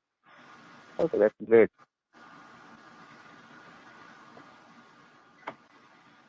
Okay. Should I move Yeah, ahead? yeah, please. Okay. So next is an introduction to cryptocurrency. Cryptocurrency is basically digital assets, okay, or digital form of money. They are built on the blockchain technology, and they exist only online. You cannot have a physical digital currency, okay. And all of them use cryptography to verify and secure transactions, hence their name crypto. And there are currently, maybe this figure has again increased, there would be like 2000 different cryptocurrencies available in the world. A lot of them are dead, okay, someone created them, it is no longer used, or it never picked up, it got created and there was never a single transaction that happened on those cryptocurrencies. The most famous one is Bitcoin, okay, which was the first cryptocurrency that came in back in 2008 2009. That is considered the gold standard in crypto space. Like you have, like in terms of normal currencies, you have USD, at which all the other currencies are pegged. Okay, so when you are doing a trade for currency, it is always valued in terms of dollars, right? So if you want to convert if you want to do trade in Indian rupees, you convert it to equivalent USD, and you know both the parties are talking in terms of USD, right? So similarly for cryptocurrencies, Bitcoin serves that purpose. So if you want to buy, say, Ethereum, you cannot, you can now, but not for all coins, right? So for example, if you have to buy Ripple, you go and buy Bitcoin first, okay, and then send that much, whatever amount of Ripple you want to buy, you send that Bitcoin to the Ripple company, and Ripple will give you that amount of Ripple currency equivalent to the Bitcoin that you send them. So in that way, Bitcoin is a gold standard for all other currencies. All other currencies at the trading desk are pegged at their equivalent Bitcoins. Ethereum is the second most popular crypto coin, founded by Vitalik Buterin, uh, a very young guy and very respected in the crypto space. And if you are interested in trading cryptocurrencies going forward, which I really don't do and I don't recommend to a lot of people, to me it is gambling. Okay, so if you are willing to take that kind of risk, obviously the gains are way higher. Okay, if you're willing to take that risk, go ahead. You should follow Vitalik Buterin, his advices on Twitter or in his uh, blogs are exceptionally good. So there are certain people that you should be following if you want to know the latest happenings on the blockchain space. Vitalik is one of them. Then you have Don Tapscott. He is very well researched. Don and Alan Tapscott, they are fathers and duo who have done a lot of work in the blockchain space. Probably on email, I'll share a couple of more contacts so you can follow these guys if you're on Twitter, LinkedIn, Facebook, etc. They keep sharing a lot of interesting stuff. Ripple, Ripple is a strange coin. Okay, anyone who is there on the blockchain network and respected a bit will say Ripple is a bad coin. Ripple, some people have termed it cripple, right? But Ripple is the only coin that is been adopted by banks, that has been taken by banks in taking their blockchain agenda forward. Ripple is also mainly trying to do away with international transfers. A lot of banks are currently using it. So instead of going via Swift, which is a conventional network for uh, monetary transactions, they are using Ripple for doing it, right? But the blockchain space or the blockchain ecosystem doesn't respect Ripple because they think so the ultimate reason why these guys came up with an alternate or parallel economy was they thought banks are evil, right? They wanted to get away from banks, and they think with Ripple, banks are making a backdoor entry in the blockchain ecosystem again. So they are not very supportive of Ripple. Litecoin is now, it has picked up really great. I would peg it right after Ethereum. So it is much faster than Bitcoin, and it has got large amount of tokens and better mining platform than Bitcoin. Monero is again another very popular coin, and it has more privacy features than Bitcoin. If you use Bitcoin, every transaction is documented in the blockchain, and the trail of transactions can be followed. Monero keeps it a little fuzzy. It is not that easy to identify which transaction was initiated from where. So these are the top 5 coins that are traded actively, that are researched actively and used for blockchain implementations. There are a lot of other coins. If you are not knowledgeable about them, my personal recommendation is don't fall for short-term gains and invest into it. It is a very risky proposition. If you love your money, stay away from these unless you understand it or you are willing to risk that money and you are okay to lose that money in case the markets crash. Because these cryptocurrencies, it is very normal for them to see upward swings of up to 50 to 100% in a day. Similarly for downward trends. So the currency could be trading at $5,000 in the day. You take a 2-hour nap, you wake up and see that now it is trading at 2,500, 2,800. So unless you are willing to take that kind of risks, stay away from them. Hey Sunil, I have one Yep. question.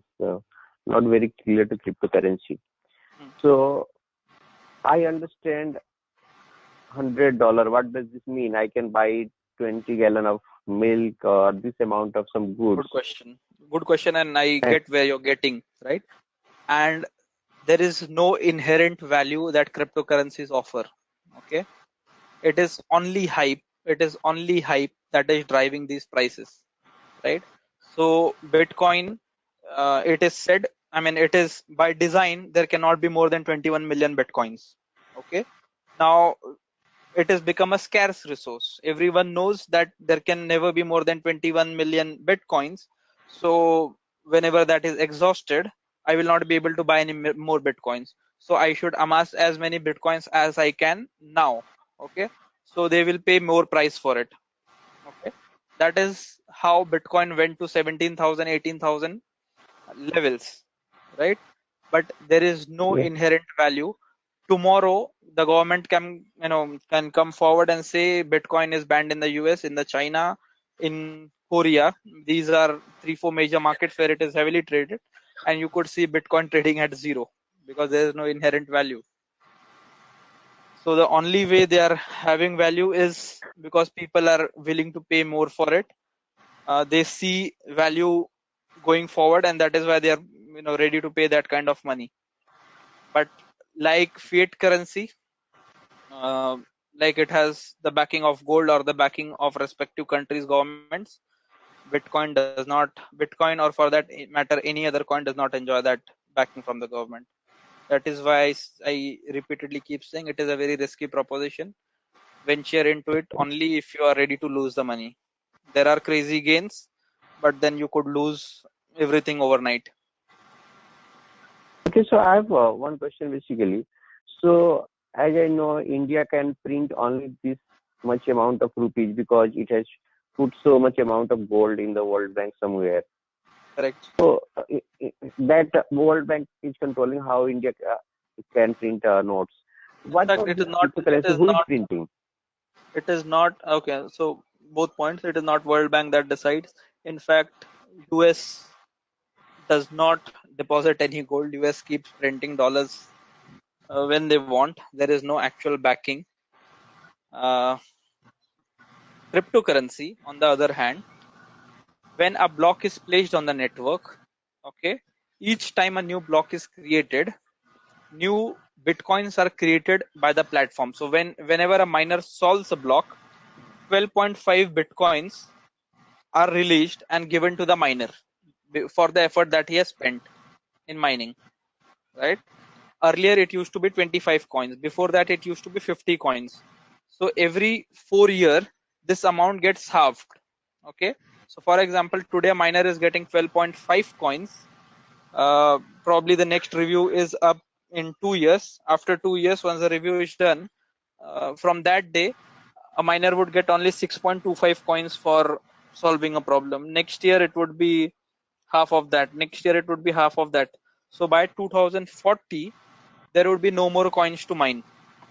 Okay, all the coins, I mean the 21 million coins that the Bitcoin system is designed to have would be mined by 2040 if Bitcoin blockchain remains live till 2040, right? Post 2040, the amount of Bitcoin is finite. It is just 21 million, right? So if someone wants to do a transaction, he needs bitcoins to pay, right? Now, if I'm holding 100 Bitcoins, okay, and he's got $100,000 to transfer from country A to country B, I could tell him that I will be selling you Bitcoins at the rate of say $50,000 per Bitcoin. If you want to buy it, pay me that kind of money.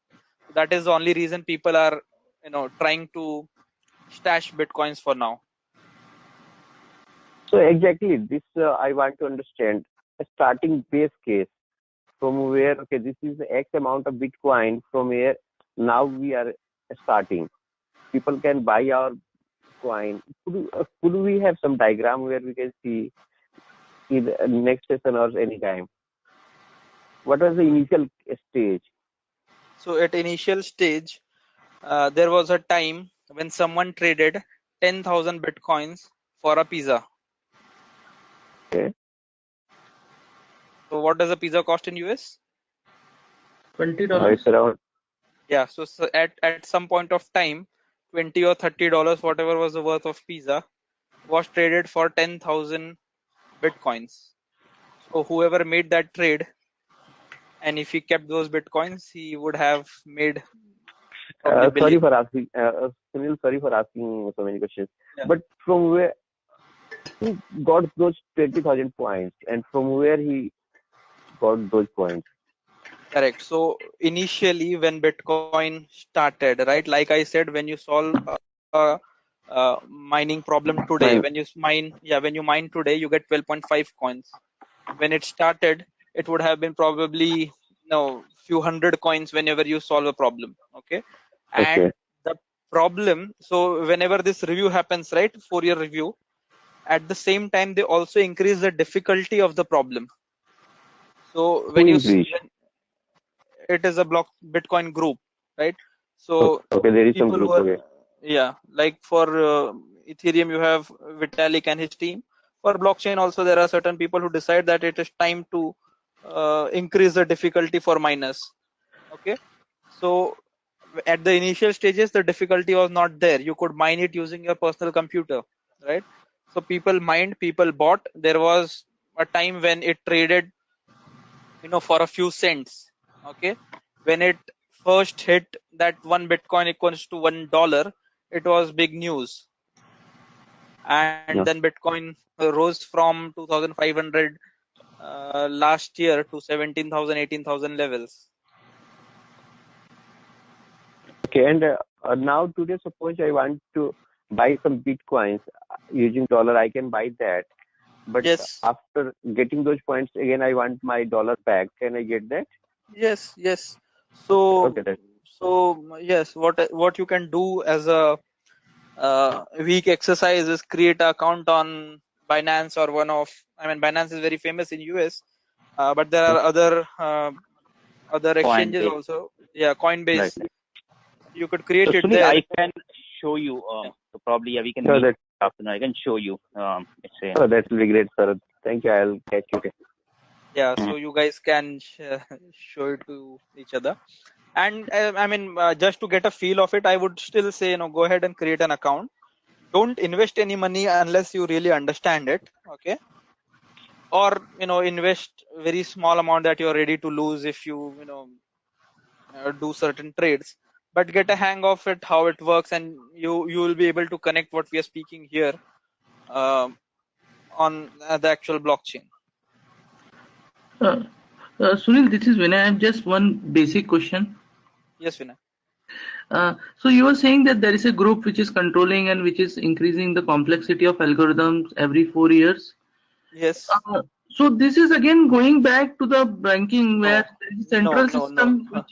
No, so it is not that they are owners of the blockchain system, right?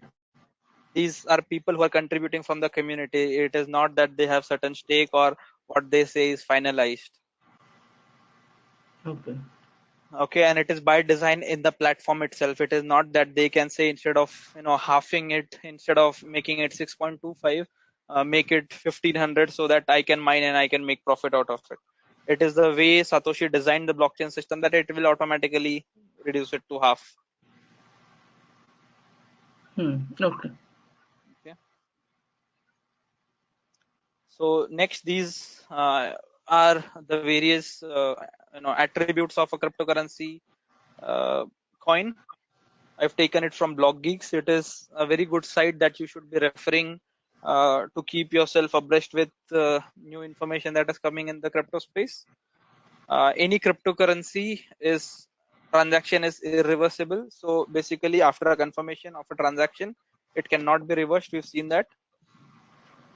Nobody can reverse it, and by nobody, it means nobody. Not you, not your bank, not the president of US, not Satoshi, not your miner. No one can do it. If the transaction is done, it is done. That is one of it is offerings that we are seeing as advantages. Say today you are doing a transaction, you by mistake send the money to a wrong Sunil Pandey instead of me. You could immediately contact your bank. You can tell them that you've done a wrong transaction. The bank would be helpful and they would help you recover your money. But if you do it on the blockchain, it is gone forever. Whoever received it is free to keep it. They are not obligated to return it to you. You send it, the transaction is confirmed, the money is gone. In terms of bank, if the bank gets hacked, they would obviously go ahead and pay you, right? Unless the entire bank got hacked, okay, and they go bankrupt, nothing can be done. Still, the government would pitch in, government would pay on behalf of the bank. We all know the Nirav Modi case, right? It is not that the depositors are told that Nirav Modi fled with this amount of money, so what we are doing is we are debiting your account by 10,000 to make up for the loss of the bank. Cannot happen. But in crypto space, the exchange gets hacked, coins are lost, it is lost forever. So there's an exchange called Mount GX in US, which was hacked, and I think 500 million worth of bitcoins and other coins were hacked, and ultimately they had to shut trading. The company went bankrupt. So whoever had their coins placed there, no one is going to refund it to them. So that is one aspect, that it is very secure, but in the same way it is so secure that if a transaction has happened, it has happened. Nothing can be done to reverse it. The next is pseudo-anonymous. So we saw that your identities are never revealed on the system. It is always addresses that we are talking about. Anyone who is doing transaction with you doesn't need to know who you are, where you belong, where do you stay, what do you do. All they require is your address. They will send the coins there, and it is done. Fast and global, unlike fiat money, where you require a lot of middlemen to carry the money and do the transaction entries in their ledgers, pass it to the next person in the chain. It is instant, it is fast, it is global. It doesn't matter if I send Bitcoin to my neighbor or to someone in the other part of the world, it will take the same time. If it is 10 minutes for confirmation, it doesn't matter whether I'm sending money from India to US or whether I'm sending money from my account to my wife's account. It will take the same time. Secure cryptocurrency funds are locked in public key cryptography. So we saw how public key cryptography and private key cryptography ensures identity validation and make sure that no one else is able to read the messages. So same concept applies to cryptocurrency. No one else is able to read messages intended for you, and you are always able to verify where the message originated from. Public blockchains are permissionless, so you don't need to ask anyone. You don't need to get someone's permission before joining the blockchain. Just generate a private key, public key, and you are up on the network. You can do all sort of transactions that are available for everyone. So there is no privileged user. There is no entitlements, no block, transaction blocks, etc. Whatever is available to the CEO of one company is also available to anyone like us. So there is no differentiation in terms of service offerings. Whatever is available to one person is available to everyone on the network.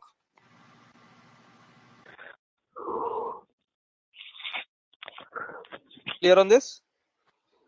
Yes, sir. Okay. Okay, so how it works, right? Someone requests a transaction. Okay, you see from the top left, someone requests a transaction. The requested transaction is broadcasted to the peer-to-peer network consisting of computers and nodes. Okay, it does not go to a single server. It does not go to a bank server or any such place like that. It is automatically sent on the entire network. Anyone who is connected on the network willing to listen to the message will receive the message. Okay. Validation. So the network nodes validate the transaction and the user status using known algorithms. How can you verify the user's status? They would have signed the message using their private key. You have their public key. you would be able to decrypt it. So when you are able to decrypt it using their private, their public key, it means the message definitely originated from them, right? So you are able to verify that the person who sent the message, who claimed that he sent the message, is indeed the person who sent the message, right? Then when the transaction is validated, it is put on the network. A verified transaction, it could involve cryptocurrency contract or records or any other information. So not necessarily all this has to be done only for cryptocurrency transactions. Suppose it is a distributed database where we are adding a record of a new person. It is a KYC application, right? As soon as the details are pushed on the network, someone runs the algorithms, verifies, the block is created and block is placed on the network. So it is the same thing in case of cryptocurrency or any other use case of blockchain. Okay. Once verified, the transaction is combined with other transactions to create a new block.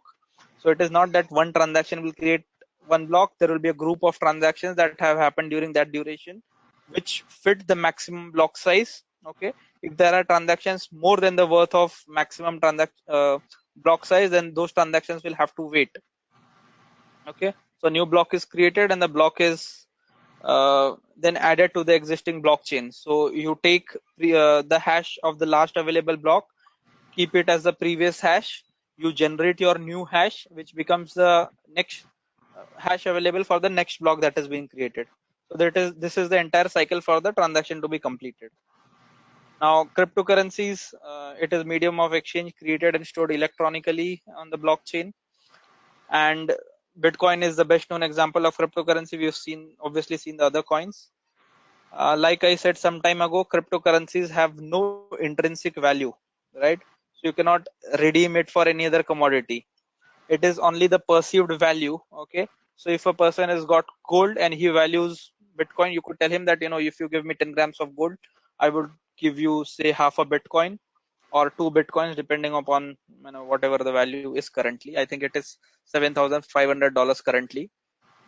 So the person agrees, he views value in that transaction, you can do it. Otherwise, there's no intrinsic value. Warren Buffett once quote, I like that explanation for him. So he says, would you be paying $10,000 for a check which says, $500?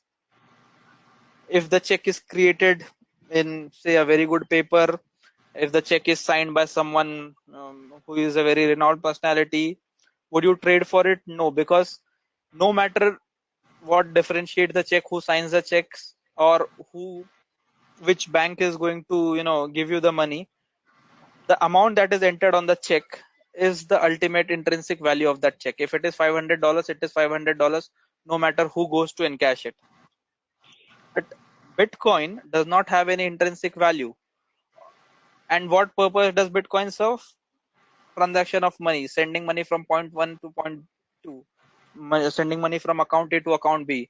That is what Bitcoin is doing. So there is no other intrinsic value. If you're not willing to pay any extra amount for a check or a demand draft, why are you paying it for blockchain, for Bitcoin? And I agree with it. The other point is it has no physical form, exists only in the network. Supply is not determined by a central bank. So like some time ago, I think it was Vinay who said the central banks of the country decide how much currency could be printed and how much currency could be in circulation. There is no central bank or any central authority in case of Bitcoin or any other blockchain. Bitcoin, though it has limited, limited coins like 21 million. In case of Ripple is different from other coins in the sense that Ripple has pre-mined coins, right? So they, like in case of Bitcoin, you solve blocks and new mines are unearthed or come into existence. In case of Ripple, the coins are already there. So a majority stake of the Ripple coins, which is XRP, is held by Ripple Labs, which is the parent company of Ripple. And that is why, like I said, people in the crypto space or people in the blockchain space are not happy with Ripple because they are ultimately doing what banks have been doing for centuries. So they are almost acting like a bank, and that is why banks are promoting Ripple.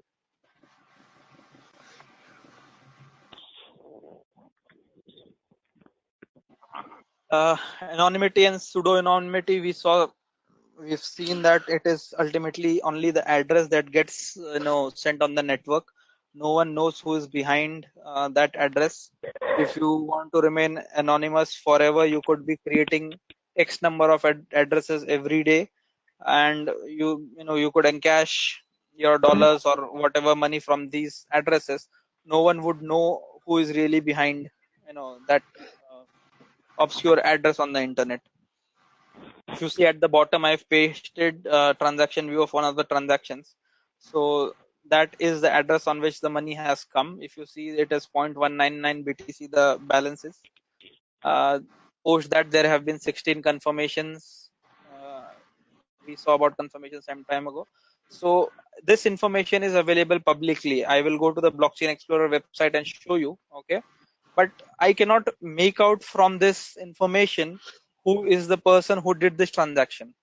I can see that 0.199 bitcoins were transferred from this address to the other address. I can see the timestamp at which it happened. I can see the previous block. I can see the next hash available, but I can never make out which person did this transaction, or even if it was a person or it was a machine who did a transaction. So that can never be found out. So if you read this particular part,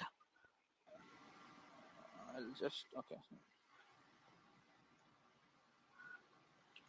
if you read this part where it says in the original Satoshi white paper, it was recommended that Bitcoin users use a new address for each transaction to avoid the transaction being linked to a common owner.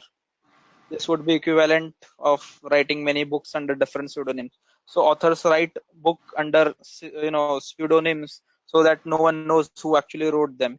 So Satoshi recommend that for each transaction that you do, you create a new address pair so that it is never that one is able to find out who made these transactions. Very cumbersome, not required at our level unless you are working for the raw or MI6. But if you want to have full anonymity, this is a way to do it. And by the way, there is, though we say it is completely anonymous, it is completely this and that. Like I said, FBI last year said that they've been able to track Satoshi. So, tracking us is no big deal for them. So yesterday your voice was not clear. So they were able to track it, Satoshi? Sorry? I was not able to follow yesterday. So they were able to track Satoshi? Okay. I thought you were asking me, they were able to track me. So there was a report published by FBI where they said they've been able to find out who Satoshi is based on his writing style. So the original paper that was published by Satoshi, they ran some text matching algorithms on that. And they ran the same, they tried to find the same results on other papers that were published by, that were freely available on the internet. So the other papers, they say that Satoshi is writing style and they believe it is the same person. They did not reveal the name of the person, but they said that they've been able to trace who Satoshi is. Oh my. Okay. Okay, next is digital signatures. So digital signatures is nothing. Basically, we all do signatures, right? Now, all of us sign differently. That is why it is being accepted by banks as a mean of, verification. They are able to verify that it is indeed you. So digital signatures are just the digital counterpart of them. A digital code, generated and authenticated by public key encryption, is attached electronically to the documents to verify its contents and sender's identity. So sometimes when you receive a PDF, which is normally from the government agencies, etc., when you open it, it will say, fail to verify signatures. Click on this particular button to verify whether the transaction was actually, whether the PDF was really created by that person. So that is digital signature. Adobe PDF offers that feature. It is the same mechanism that is written here. So you've got an electronic file You run it through an hash algorithm. The hash algorithm will generate a hash value. Okay. And then you sign it using your private key. Okay. So the encrypted hash is then added to the file and the file is transmitted. Now when the file is received at the other person's terminal, okay, they will use your public key to decrypt it. So if they are able to decrypt it, it actually means that you are the person who signed it. Correct? So they're able to verify your identity. That is what banks also do. When you sign a check, you put your sign on it. They already have your signature in their signature verification system. They will open it and try to match your signature on the check with the signature that you are given during the time of account opening. So this is how digital signatures eliminate that process. You don't need a manual verification for signatures. So how it works, when you click sign, a unique digital fingerprint called hash of the document is created using a mathematical algorithm. We'll see how hashes are created. The hash is specific to this particular document, right? So now if I tamper the document even a little bit, if I change the comma to a full stop, the hash value will change drastically. Okay. So with the message, I also send you the hash. Okay. At your end, you will use the same steps to create the hash. When you see that the hash values are different, you will realize that the document has been tampered with during the transmission. So you will not accept it. Now, if you download stuff from the internet, sometimes you will be able to see below the file MD5 hash and then some hex values follow, right? So that is hash of the file that is being computed by the author of that file. So if you don't trust it, and if you feel that someone would have edited the value on the servers, you run the same MD5 algorithm, hash algorithm on the file. If the same hash is generated, that means the file has not been tampered with. If even there has been a slight change, automatically the hash value will differ a lot, and you would be able to make out that someone tampered with the file. Okay. The point 2, the hash is encrypted using the signer's private key. The encrypted hash and signer's public key are combined into a digital signature, which is appended to the document. So document, this is how you digitally sign the document, and the document is now ready for distribution. Now this is the signing process. There has to be a verification process also. So for verification, the other party has a digitally signed file and they have the file data. So they will run the hash algorithm on the file data and they will get the hash value. And for your encrypted signature, okay, they will use your public key and generate the hash value. And these hash values are combined to see if they are equal. If the hashes are equal, that means the signature is valid. So that is how verification takes place. So when you open the document in a digital signature capable program, example Adobe Reader or Microsoft program, it will automatically detect that there is a signer's public key, okay, and it will try to decrypt the document hash. And the program calculates the new hash for the document. If the new hash matches the decrypted hash from step 1, program knows that the document has not been altered and displays a message saying that the document has not been modified since the signature was applied.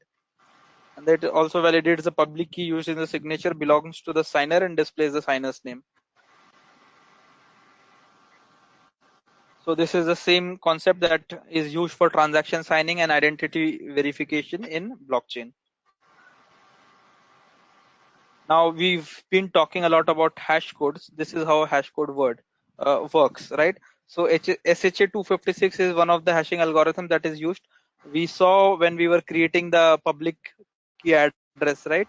SHA-256 is used in 3 or 4 steps there. So if you pass the letter A, okay, or the entire book of Romeo and Juliet as an input to the SHA-256 algorithm, it will generate a fixed length output. This is very important. See, if you are passing just one character or an entire book, the entire book may have, maybe 10,000 or more than that characters, correct? It will generate a fixed length output. Okay. So hash function is any function that can be used to map digital data of arbitrary size. two digital data of fixed size. So input can be any size, output will always be fixed size, and slight differences in input will produce very big differences in the output data. Okay, so these are the other algorithms: MD5, SHA1, SHA256. Now I have run this MD5 algorithm on small case ABC and small case AB capital letter C. Okay, if you see the hash values, see the difference. So I've just changed the case from small letter C to capital letter C and see the difference in uh, the hash values that are generated. Okay, and I've run the below phrase: the quick brown fox jumped over the lazy dog, through the same algorithm, and this is the output that was generated. Right, so no matter what is the length of the input, the length of output always remains same. Slight change in the input will cause a drastic difference in the output data. So that is how hashing works, and that is why it is such an important and heavily relied algorithm in the blockchain space. So one question: are you going to Yes. cover how these algorithms are run? This MD5 hashing algorithm? No, I'm not going to cover that. Not part of blockchain, and you're not really required to know how it works. The algorithms are freely available on the internet in almost all programming languages that you want, right from COBOL to all modern languages. You just pick up the libraries, integrate it. Most modern languages automatically have it as packages. So Python, Java, etc. would already have it available as a package. You download the appropriate package, just give a call to this function, and you are ready to go. You don't have to write this algorithm ever. Okay. So, Sunil, so if you look at your ABC code, so if I suppose know that hash code, then from that I can decipher that it was ABC, right? That code would be always same for the ABC. For ABC, yes, it would always be same. So for ABC, you can remember this, get it. There is no real life use case of hashing ABC. If I were hashing Romeo and Juliet, you could probably remember that. Okay, but it will only tell you what is being hashed. You would never be able to get the. So like we saw, it took you 4 into I don't know how many 0 years to decrypt it. You would know the hash value, but you would never be able to backtrack it and guess what the input was. In case of ABC, it is easy to remember. Would you be able to remember the entire Romeo and Juliet? I doubt. Same for any other stuff. So the beauty of any of the cryptographic algorithms is it is very easy to compute it in the forward direction. It is almost near impossible to derive the input from the output. That is why these algorithms are freely available. You can inspect the code, you can run whatever test you want on it. They are so complex in terms of mathematical probability that you'll never be able to backtrack it. There's a common saying in security world that you should spend only so much amount on securing information that the cost of breaking it, okay, the cost of breaking the security should be more than the value of that information. So if you are to spend say $10,000 on finding out my email password, the contents in my email box should not be worth more than 10,000. Something of that sort. That makes sense. Right? Makes sense. Okay, so whatever we've studied till now, we studied a lot of different things, disjoint things. This slide will tie them all together, right? So if you see on the left side, there is a pool of uncommitted transactions. So all of the transactions that have happened in the last 15-20 minutes or whatever time duration, okay, they are in this pool of uncommitted transactions. Now say our guy Dave, he is a seller, he is also a Bitcoin miner. So he's on the network, he sees there's a list of uncommitted transactions, he's got spare processing power, he could create a new block, and if he is able to solve the problem, he would be able to get 12.5 Bitcoins, which is huge money, right? So he takes some transactions from the available pool so that they are within the block size. Okay. Now to create a block, what does he need? He needs header of the most recent block, which because he requires the hash from the last block, right? So from the last block he will get the hash. Now he has to generate hash of the new block, which will become hash for the next block that is getting generated, right?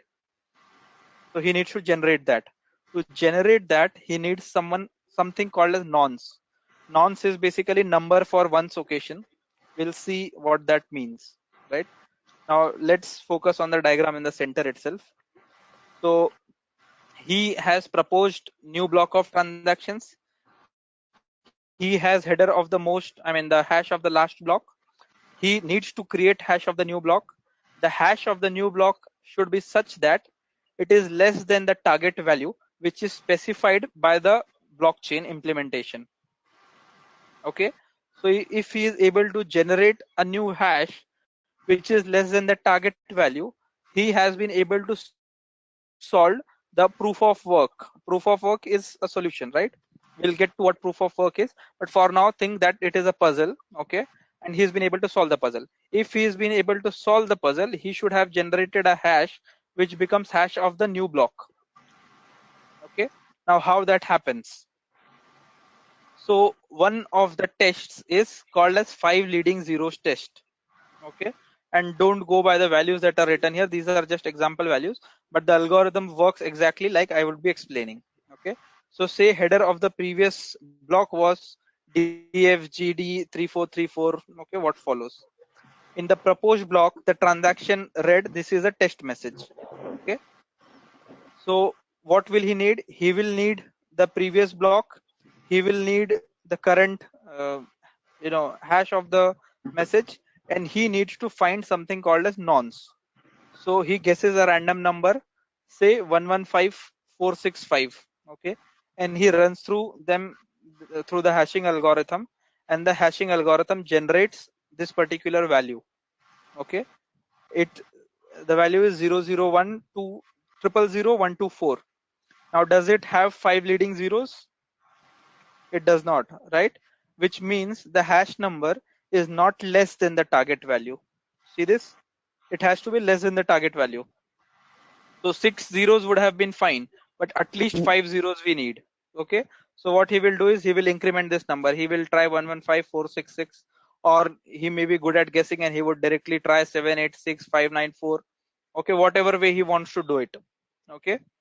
So he keeps trying this until he comes across 987159, which generates the output 5 zeros 4FFQH, right? So does this match what we need? Yes, right? It passes the test. So this number 987159 becomes the nonce, okay, number for one's occasion. So that was the missing piece in this particular loop. We are to calculate the nonce. Now, do you realize how difficult it would be guess this number? Right? That is why you need Sunil, but in this case, 5 leading zeros test, what does this mean? So you have to generate an output using the algorithm. So there is one algorithm, okay, which takes as input header of the last block, which takes as input the data for the new block, hash of the new block, and it needs a random number, okay, a seed number. When all these three are passed through the algorithm, it needs to generate a hash. It is an hashing algorithm. It needs to generate a hash which will have 5 leading zeros. Okay, so it should be 000. No. That is only my question basically. Why 5 leading zeros? Why not any other number basically? Correct. So when the Bitcoin, I got it. So when the Bitcoin started, it would have been 2 leading zeros or 1 leading zeros, right? It is very easy to generate 2 leading zeros. Okay. When I raise it to 3, the difficulty is raised exponentially. When I increase it to 5, you realize how difficult it becomes, because you have to guess a lot of numbers to be able to generate 5 leading zeros. correct? So when I spoke that every few years these guys meet and increase the difficulty, this is what they do. So probably next time they meet, they would say that the difficulty needs to be increased. We need a 7 leading zeros test, right? So the difficulty is increased exponentially. You would have to run a lot many combinations to arrive at the nonce, which will give you 7 leading zeros. Right? This is one of the algorithm. There are different tests that they will have in that particular blockchain implementation. So this is one of the tests. To get the concept remains same. Okay, you will have to calculate something which suffices the algorithm when you have solved that. Okay, and why this is necessary. What is this algorithm called? Proof of work, right? What you are doing trying to guess this value, you are doing some work, you are spending electricity, you are spending computing power, you are spending bandwidth, etc. So you are doing some work. That is the proof of work that you have been able to calculate this nonce. As soon as Dave is able to get the right nonce, he will create the next block. Okay, and that basically this thing you have solved the proof of work. He will push the block on the network. Okay, with the nonce value. So he will say, I have prepared this block. The nonce is this. For example, 987.159. Now the other miners on the block, okay, they once they know the value 987.159, they are it is very easy for them to validate. They will run the same algorithm using the same nonce, and they'll be able to verify, yes, he is able to pass the leading 5 zeros test. So a proof of work is a publicly auditable cost function that can be efficiently verified by any third party without access to any trapdoor or secret information. But it should be equally difficult for the person who is creating it. So verification should be very easy. Okay, but generating it the first time, finding the solution should be very difficult. This is what all the blockchain implementations target. Okay, so you have to keep it very simple for the person who is trying to verify it, but it has to be very difficult for the person who's trying to do the mining or who's trying to place the message or place the block on the network, right? So only person who's got enough computing power, who's got trust in the network, okay, because it is not necessary that you will always be able to find this non-successfully. Someone else would be able to find it before you. In that case, whatever effort, whatever computing power you spend has gone waste. Okay, so you will only do it for two things. You want the incentive, that is the 12.5 bitcoins or whatever ethereums on the ethereum network that are mined to be paid to you, and you want to be part of the network. Okay, so only in those cases you will solve this. So you have shown intent, you have shown the proof of work for the network being a network member, right? That is why you get incentivized. So once this is done, the new blocks becomes available on the network. If you see, we are also calculating hash of the new block. So this hash now becomes header of the most recent block. So say Dave or anyone else on the network who's trying to put a new block, for him this hash becomes the previous hash. So this keeps on running every 10 minutes. Every 10 minutes, someone is able to solve it. Okay, and that block is pushed on the network. Now, if there were not enough people or not enough computing power available to solve this, okay, no transactions would go through on the Bitcoin network. So there have been instances in the recent past where people, there has been heavy traffic on the network, people trying to sell Bitcoin or transfer Bitcoins, but there are not enough miners available to solve the problem. Okay, so in that cases, normally the transaction should go through in 10 minutes, but transactions have been piled up for hours because there is no one available to solve these problems. So that is also an increasing or growing problem.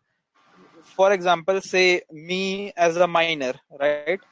I spend, say, computing power and electricity worth $10,000 each month trying to mine coins on the internet, on the Bitcoin blockchain. But each month I'm only able to mine, say, 2 coins. Okay, now 2 coins is worth, say, $14,000 today.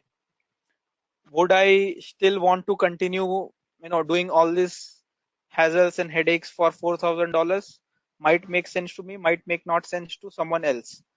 If the reward is halved, so if I'm spending $14,000 in electricity and bandwidth and internet, and the reward I'm getting is just $10,000, would I continue to do it? No, right? This I'm talking about when I have the computing power. Now, suppose in the network there are people who've got supercomputers. I'm trying to mine using basic computers. I'll never be able to mine a coin, right? So all computing power and all electricity power that I'm spending is going waste because I'm not able to reap any benefit from the network. What will I do? I will just shut down my node and or probably start mining for some other coin where the difficulty level is low. This is what is happening with Bitcoin. Earlier, people were able to mine using their personal laptops or personal machines. Then they moved on to graphics card. Now it is very specialized machines. Still, individuals are not able to do it. So people have formed groups. Okay, they form a distributed network.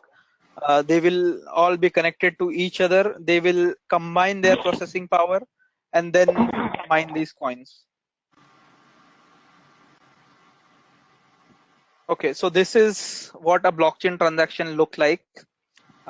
This is the site blockchain.info. If we have time, I will show it to you there, or you can yourself explore it. If you open the site, you will see something like this. If you see the relayed by column, these are pools. Okay, so ant pool is the name of a pool group. They would be like some hundreds or thousands of users who collectively use their processing power to generate this new block. So this height is the new block. So if you see, they are in sequential order: 520415416411741. 41741. So height is basically the distance from the genesis block. So from genesis block, if you map it in a tree structure, this is what 5,20,418 blocks away from the genesis block. Okay, the number of transactions in this block is just one, whereas in the previous block the number of transactions were 423, previous to that 790, previous to that 884. Total value sent just 12.5 BTC. Total value sent somewhere around 12,643. This is size of the block.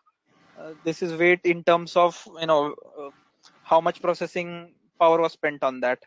Now if I click on one of these, okay, this screen shows up. So for example, I've clicked on this one, 520417. Okay, it will tell me the number of transactions this particular block for 423. The output was 12.643 BTC.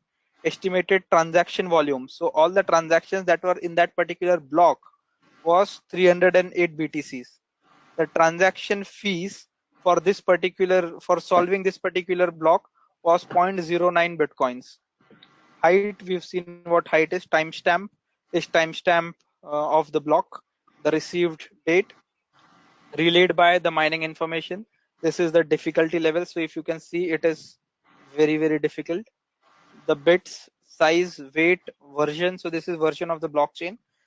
We saw the nonce value, right? So this is the nonce that was used for calculating.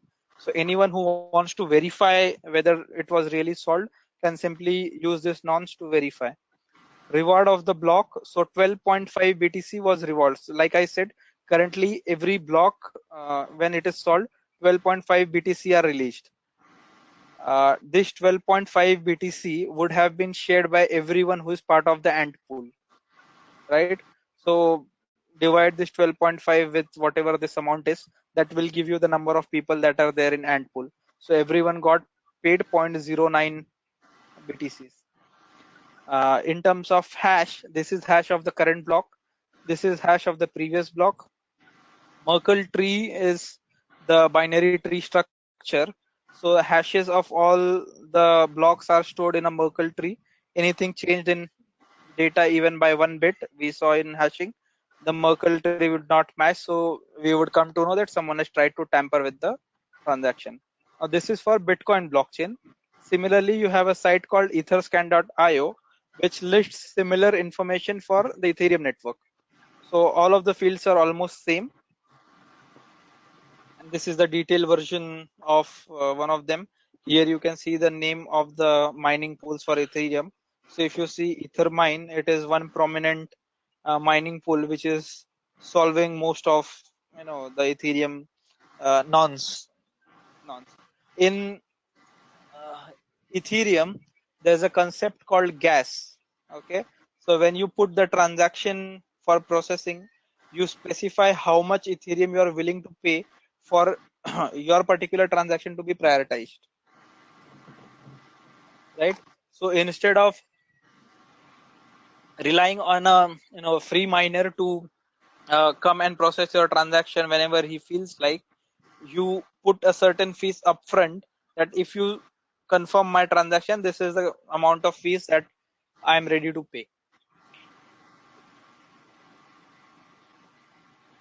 So you can yourself go through these two sites, etherscan.io and blockchain.info, and play around with the fields and see the transactions that are happening in live to get more information about it.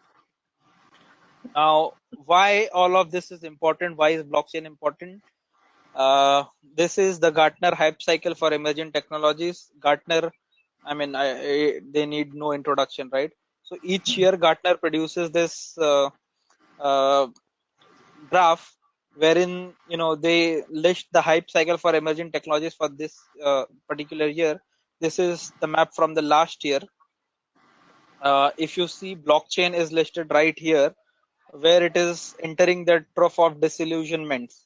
So whenever a new technology comes in, there is first the innovative trigger, then there is peak of inflated expectations, where everyone thinks this is going to solve everything, and then it enters the trough of disillusionment, where people start questioning whether it will really work, whether it is really the technology that it promised to be. Post that, some real use cases start emerging. So it is where virtual reality was last year. That is called as the slope of enlightenment. So if you see, blockchain is just entering the trough of disillusionment. Probably in a year or two, or maybe 2 to 5 years, it will enter this space wherein we would get real use cases of the blockchain. In 2016, blockchain was in the just entering the peak of inflated expectations. So if you remember 2016 and 2017, that was the time when Bitcoin or any of these blockchain solutions raised the maximum amount of money. They were the most hyped, most talked about startups, etc. If you realize, in 2018, that is slowly dying down. Okay, you don't see those many ICOs happening, don't see those many people talking about it, because people have started questioning whether it can really deliver what it promised to. Going forward, somewhere around the 2020s, it should be that we should be able to see real use cases, the real potential of blockchain. So this is the right time. Obviously, if you want to learn the technology, this is the right time, because if it goes through this normal cycle, this technology will enter the slope of enlightenment and the plateau of productivity soon. So I talked about Don Tapscott some time ago. He says, in the trough of disillusionment, an emerging technology deals with implementation challenges. If you speak to people around you who are working in the blockchain space, you will realize that people have started questioning now. Okay, there's a request from Sunil asking to be slow. No, no, it was Sunil, it was long yeah, back, not now. I read it now. So if I don't read the messages, you can say it on the mic, because I hide the chat to see the maximum screen. So were you able to get, or you want to repeat some part? No, no, it's okay now. Okay. Yeah. Sunil, one quick question. Yeah. So the blockchain example that you were showing, so if I see the height of 1, so that would be the coin that Satoshi would have created, right? Exactly. So that is a Genesis block. I see. Okay. Okay. So the height here is 520417. If you go backtracking it using the previous hash, when you reach the first block, you would be able to see the message that I showed yesterday. chancellor on brink of payout for banks, something of that sort, right? That is the message that was part of the first block. Okay. Okay. I think we have. I mean, is it okay if we continue for some time, or you want to continue in the next session? No, please continue. No, we can Okay. I'm continue. okay. Okay. So we are starting with new topic, wherein in your projects, how do you decide whether you use a blockchain or whether you use a database? Okay. Before that, we will see these 3 pages wherein it lists the key vocabulary. I will quickly go through it because most of it I've been talking about and you would know. So cryptocurrency, I don't think it needs introduction. We all know it as digital currency based on mathematics, uses encryption techniques, and there is verification of the transfer of funds. And it can operate independently of central banks. The NKS missing. Typo, I will correct it. Consensus is the process through which all the people in the network agree and maintain the distributed ledger, and they arrive at consensus on the ledger's contents. Confirmation means that the blockchain transaction has been verified the network. It means that someone has performed the proof of work on the transactions, and the transaction is confirmed now. Chain linking is basically, we saw the previous hash next hash concept, right? So that is how you link all the blocks. Block rewards are rewards that are paid to miners for them successfully solving and calculating the nonce and confirming the transaction. Block height, we saw it just now. ASIC refers to a specific group of hardware, which is application specific integrated circuit. Like I said, mining Bitcoin is not possible using normal computers and normal hardware now. That is why you require ASIC miners. There is a miner called Ant Miner, which a lot of people use. Earlier, people were using GeForce 1080 cards, the graphics card that we have on our computers. So obviously, GPUs are dedicated units, right, for specific functions. So some time ago, even GPUs were used for mining. The Any modern day laptop would have the same card, GeForce 1080. So if your laptop has that, okay, and you have spare capacity, obviously you cannot mine Bitcoin, but you can try mining Litecoins or Monero or similar coins. Altcoins is used to refer to any other coin that is an alternative to Bitcoin. So apart from Bitcoin, all of the coins are referred as altcoins. Most prominent altcoin is Litecoin.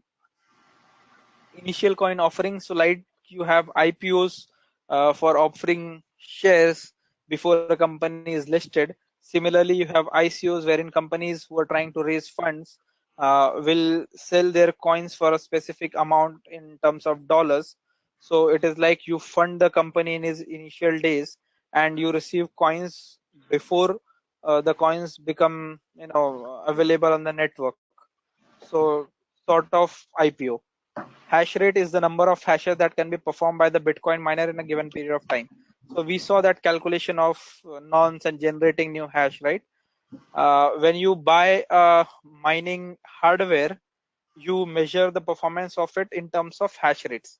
So like you measure the performance of your processor in terms of gigahertz, hash rate is the measure for your hashing or your mining devices. Having Bitcoin has finite supply, so like I said, every 4 years the generation of Bitcoins is reduced by 50%. That is called as halving, and that is how we have arrived at the figure that in year 2140 uh, no more Bitcoins would be generated. Gas is a measurement equivalent to the computational steps for Ethereum. So like I said some time ago, gas is the amount of Ethereum that you are willing to pay for a miner to confirm your transaction. Fiat currency is the normal currency, the physical currency that our governments print.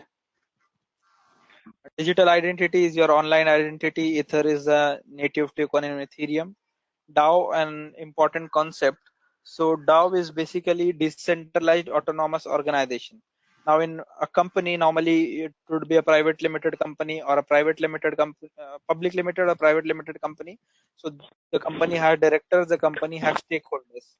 In case of DAO, a company exists where there are no stakeholders. Okay, anyone like us could join, become part of that decentralized autonomous organization by purchasing it coins or purchasing stake in it through its coins, and you are running that company, right?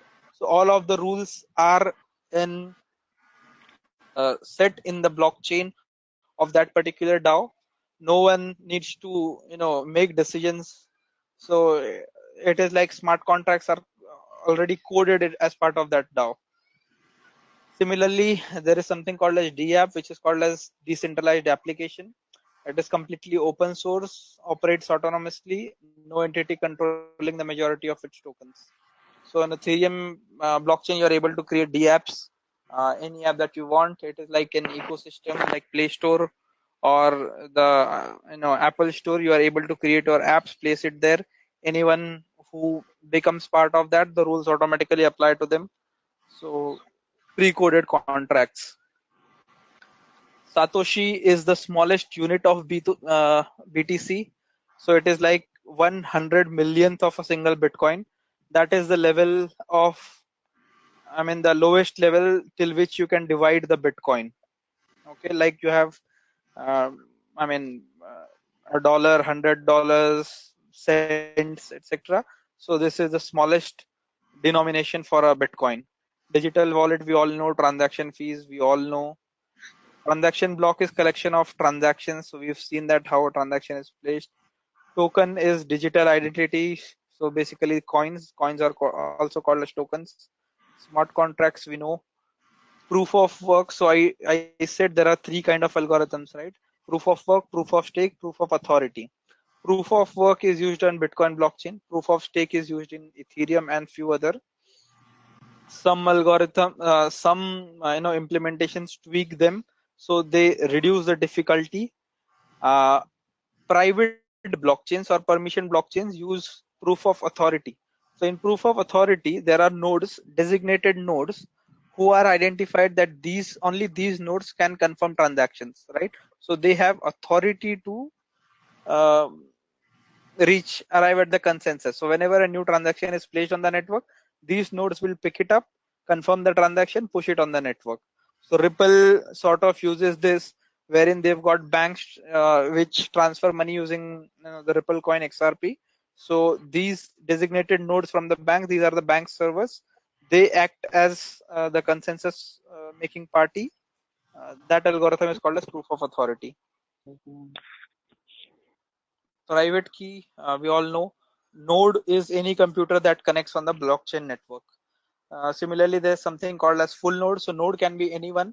A full node is someone who has to download the entire uh, transaction history till now, and they become full node. So they are able to add to the transactions.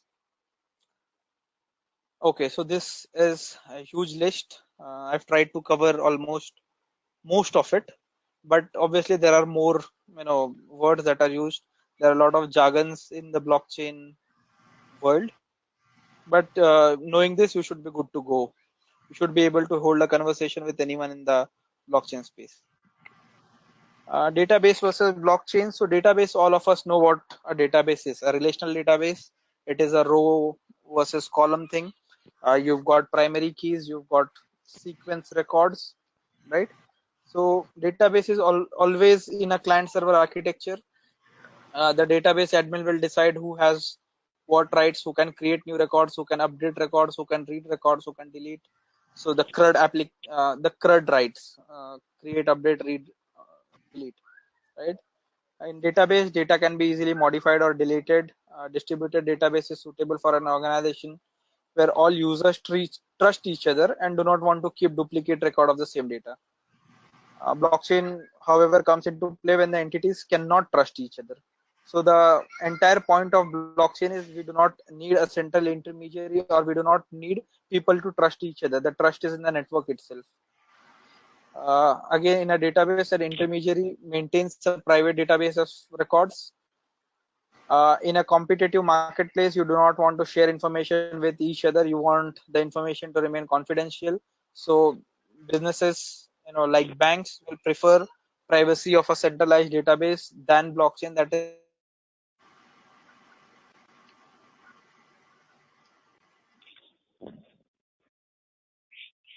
Hello.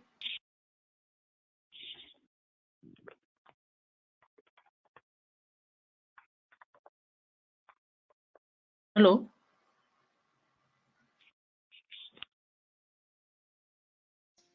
Hello, Sunil. We are not able to hear you. no single party who can control the information and control who views what, right? So it combines the power of internet and cryptography to cater information to everyone. Like I've been saying repeatedly, modifying or deleting data is not possible in the blockchain. In fact, the unalterable data entries is the, most important aspect of this distributed ledger. Blockchain has only right, data structure. In blockchain, transactions are verified by consensus from one node on the blockchain. Each one has a record of all transactions, so anyone on who is a full node will have record of all the transactions. But it may not be suitable for businesses which prioritize confidentiality. So if I am Coca-Cola, I don't want to share my trade secrets with anyone on the internet. I would not want a blockchain implementation for storage of my data, correct? So depending on the type of implementation for your project, you should decide whether you want to stay in a database or you want to stay on the blockchain.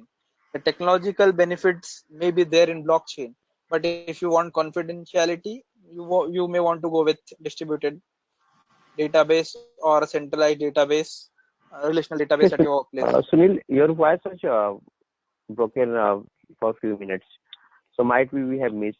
So could you give some examples where we can use blockchain other than this cryptocurrency? Yes, we will. So there are a couple of slides on this. Uh, Okay. Let me finish that and we'll come to that. Yes, Sunil. Okay. I have one question. So you were saying that blockchain is not suitable for confidentiality, but using public key, private key, I think it is fully confidential. Confidentiality, yes, but I don't even want someone to know that I'm doing transactions. But I don't know who you are, right? You don't know. It is pseudo anonymous, like we saw some time ago. If I'm doing transaction with a merchant, you are hellbent on trying to find out who I am. I list my address with the merchant to ship the goods. You are able to find my address. You are able to match or link my virtual address with my physical address. Any transaction that I am doing further with that particular virtual address, you know that it is me, right? So if you want to remain 100% confidential, maintain 100% confidentiality, the best way is to switch off your computer, throw your mobile phone, go in a cave. If you are there on the internet, someone will be able to trace you somehow, like how they trace Satoshi or how they claim to have traced him. So yeah, one thing which I can think of is like this confidentiality purpose is like if I am a manufacturer, if I sell something and I don't want the other competitor to know who are my customers. Exactly. So so for banks, so I don't want to put. Yeah. yes. So banks, even though they are pushing, they are trying blockchain. They don't want to share the details of their customers, right? They don't want the other bank to know that this customer has, got a lot of balance. Because if Citibank knows that customer of there is one customer of Merrill Lynch who's got say 100 million in his account, they will obviously try to eat away into Citibank's customers, right? They will give him better offers. They will try to make sell him new products. So if it is the kind of data that I do not wish to share with anyone, even though blockchain may be offering whatever level of security, I don't want to take any risk. There's nothing wrong in storing it in the database, right? Blockchain may be offering a lot of technological solutions. do I really need it for my particular application? No, I'm still better off with staying in a relational database. So in that case, I mean, it doesn't make sense to migrate to a blockchain based solution. If I'm able to control what data only, I mean, this data, even if someone find out, I don't have a problem. In that case, yes, I might well store it on the blockchain. No, so the biggest use case of blockchain, which is cryptocurrency, is like where that like in every financial transaction, the confidentially is the key. But in that When also, when you are sharing cryptocurrency, correct? uh, Yes, but are banks sharing cryptocurrency? no, No, banks have to share physical currency. For physical currency, that has to come from someone's account.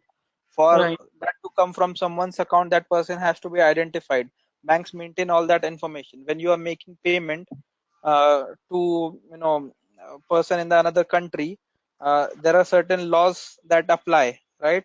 Anti-money laundering and terrorist financing, these kind of laws. So the other country needs to know which particular person initiated this transaction. So all of that information has to be made available to the other regulator sitting in that country. So the information has to go in a non-encrypted format. If the information is going in a non-encrypted format, it is available for everyone to see, unless the bank in this country and the regulator in the other country decide that we too will share this information on a blockchain in an encrypted format using this particular key. Do you think the regulator and the bank want to spend that kind of money building a new system when there is no problem in the existing system? no. Yeah, so Vinay, I can, I think very simple example will be, suppose a person, Bob, has $1 million, and right now bank is putting that $1 million he had in the bank account in a relational database. But if they are using this blockchain technology, they need to put that Bob name, address, and that $1 million in the blockchain. Now, if he's transferring from Citibank to, suppose, Bank of America, so both Bank of America and Citibank can see that this guy Bob with this physical address name has this $1 million in sitting in the Citibank. So he can, like, Bank of America will try to chase him, like as Sunil was explaining. So they don't. It's not in the interest of this bank to expose that kind of information on the blockchain, right? Yeah, though So that's what my basically, if you confusion is, Sharad, because nobody knows who Bob is, because we are talking in public and private key, right? No. So it will not be in the public and private key, because when you are sharing this information, then probably they will know who they need to expose who the see the Bob is. message, yes, the message will be encrypted using that. Okay, but you send that information to the other bank, they can decrypt the message using your private key. You are sending that information for them to read, right? Right. Today do banks share this information with each other? No. No, right? So is there a use case for them? If they're not doing it today, do they really need to do it on the blockchain? No. No. So if there is no use case for them, why do they need to get on the blockchain? Right. Yeah, Right? got it. So Got there it. has to be a use case, there has to be a benefit for both the parties to get on the blockchain. No, I got it now. Got it. Okay? Yeah. Thank you, Sharad, and thank you, Sunil, for explaining. Thank you. I It's was good stuck at that to have others participate. Yeah. So next point is integrity and transparency. Integrity, every user can be sure that the data that they're retrieving is uncorrupted and unaltered since the moment it was created. Transparency, every user can verify how the blockchain has been appended over the time. So how do you make a choice? On the next slide, I will show a nice picture how you can decide whether you should stay on a blockchain on a or a distribute or a normal database. So the right choice out of the two would depend on your business use case and your preferences. If you want to do something within your network with your data, with the computers that you control, then database is the obvious choice. You don't want, like yesterday there was a question that what happens if the internet fails, right? So it is a distributed ledger. You are relying on everyone. Tomorrow, if 50% of the network switches off their computer, or there is a massive earthquake in India and all of your nodes were in India, right? The entire database is wiped off. So do you want to take that risk? No. In case of banks, you want to have it controlled, you want to have the data at multiple places, you are still better off with normal database, right? But if you want, if you have a use case where you don't want to pay for the entire cost, you want the network to share the cost, like for Wikipedia, right? Would it make sense for Wikipedia to go on the blockchain? Yes, it would. Instead of sharing the entire cost of server, having the entire cost of servers at their end, they might as well, put it on the blockchain and let everyone on the network participate it, share the costs, right? So if you don't want to modify past data, want to have it immutable, want it to be publicly accessible, blockchain is a better choice. So this is the diagram that I was talking about. How do you decide whether you should use a blockchain? Sorry, someone is speaking in the background. Can you go on mute, please?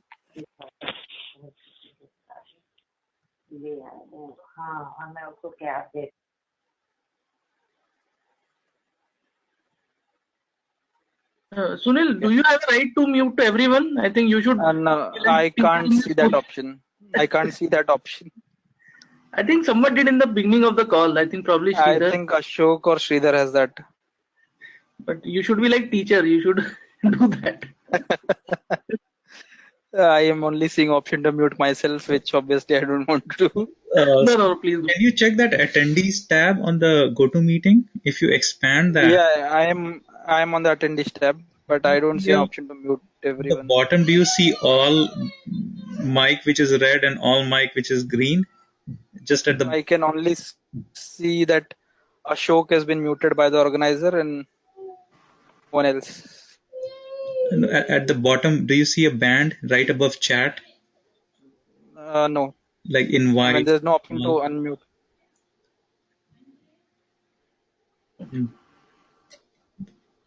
Yeah, maybe you are the presenter. Let me make you the organizer also.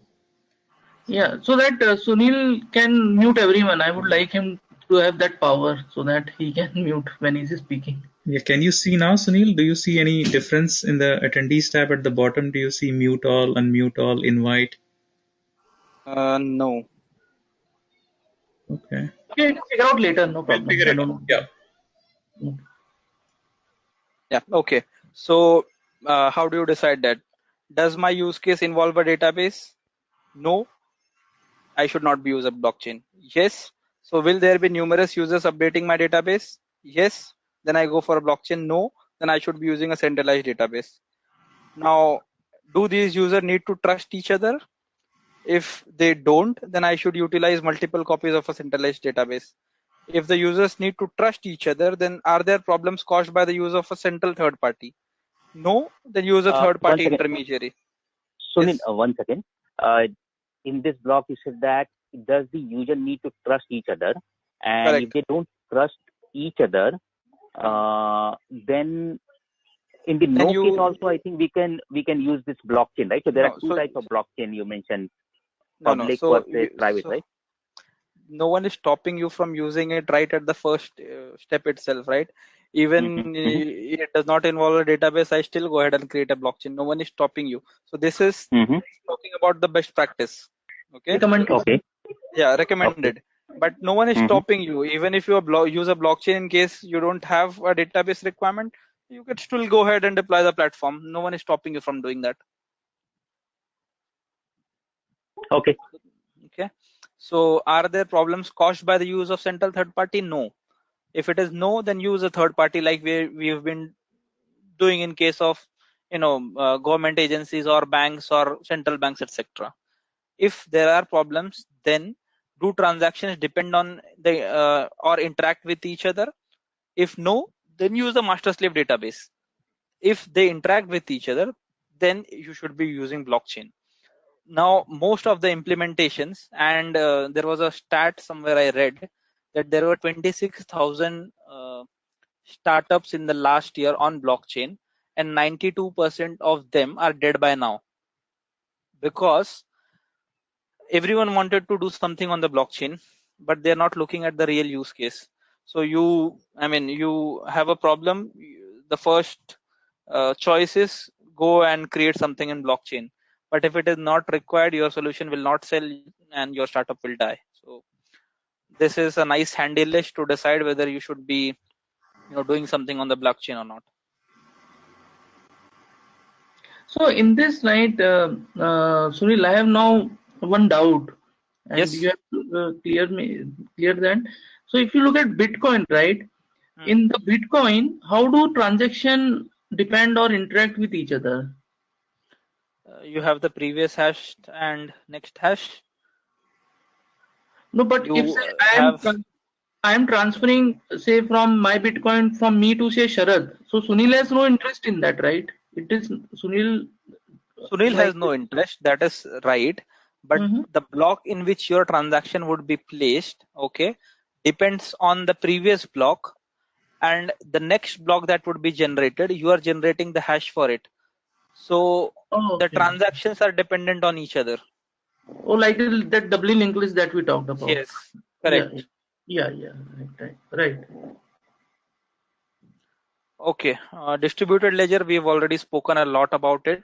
So if you see this particular diagram, this is how the current payment systems or any system where you've got a central party works, right? Everyone sends their transactions to the central authority. The central authority does all of the reconciliations and it will send the response back to them. In case of a distributed ledger, all the parties talk to everyone. Okay, so they will do all the transactions, their ledger will be shared with each other. Okay, there is no central copy of the ledger.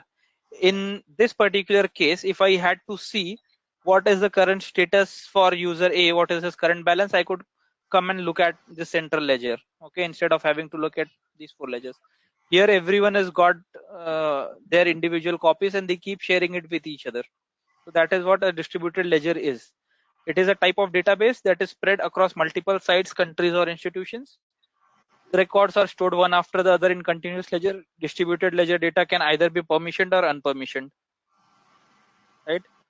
And all information is obviously secure on it, kept securely and accurately using cryptography, and can be accessed using the public keys and the private keys that we saw earlier. This mechanism makes sure that everyone has the most recent copy of the data always, and the records are resistant to malicious change by any single party. So even if this party makes change, I mean, he's a malicious party, he makes change to the database, the rest of the 3 copies we know that has not changed. And because this is more than half of the network, this forms the truth network, and this copy will be termed fake and the transaction will not go through. Right. In the blockchain ecosystem, we have 4 most important stakeholders. So any ecosystem is a sum of its stakeholders, right? They drive where the platform is going to go. So we have users, we have investors, we have miners, and we have developers. It is very important to understand all of these 4 roles. So investors are currently the majority of stakeholders in all blockchain systems currently.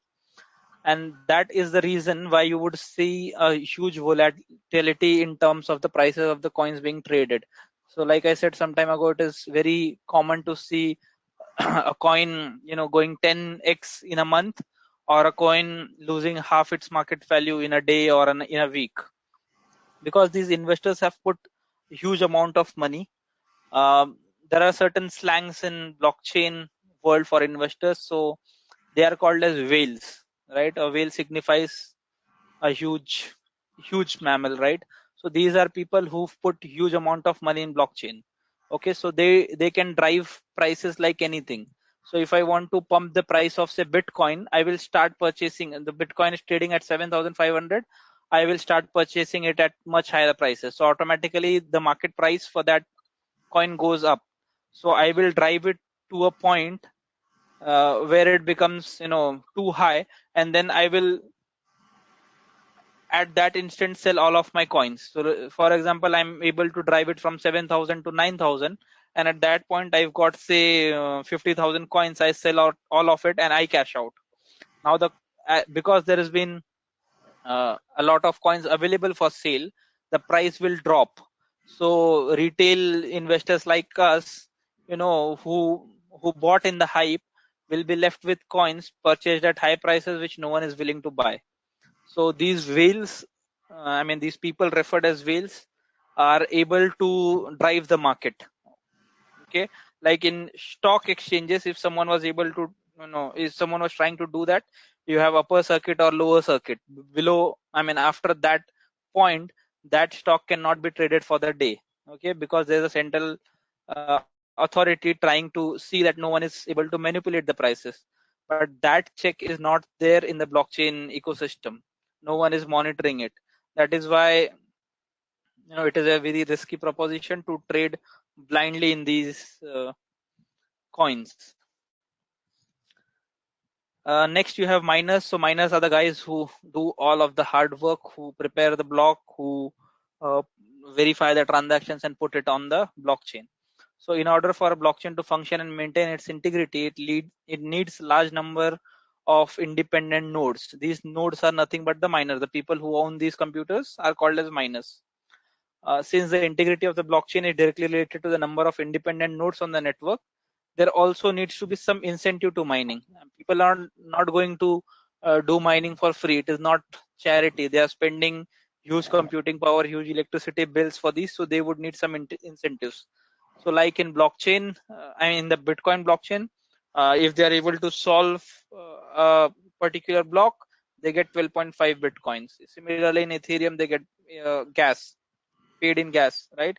So there has to be an incentive and there has to be a consensus algorithm. If I solve something using my computing power and my bandwidth and my electricity, there should be a set rule that if I'm able to generate the nonce, or if I'm able to generate the required hash, everyone has to agree. It should not be that I've spent all the effort, done the right work, and then there are two people with more processing power who say no, we are not going to accept your transaction. Instead, there's another friend of mine who solved it and we are going to offer him the reward. So there has to be a set consensus algorithm which is agreed by everyone in the network. Mining So a single block question, is sorry, go on. Sunil. Yes. So if there are multiple people who are mining the same block, Correct. there are like 10,000 people who are mining the same Yes. block. So whoever mines the first, they will get the reward. Other people will not get anything, right? Exactly. Does it work like that? Exactly. So that is why what people are doing now, okay, they know that individually they will never be able to solve it.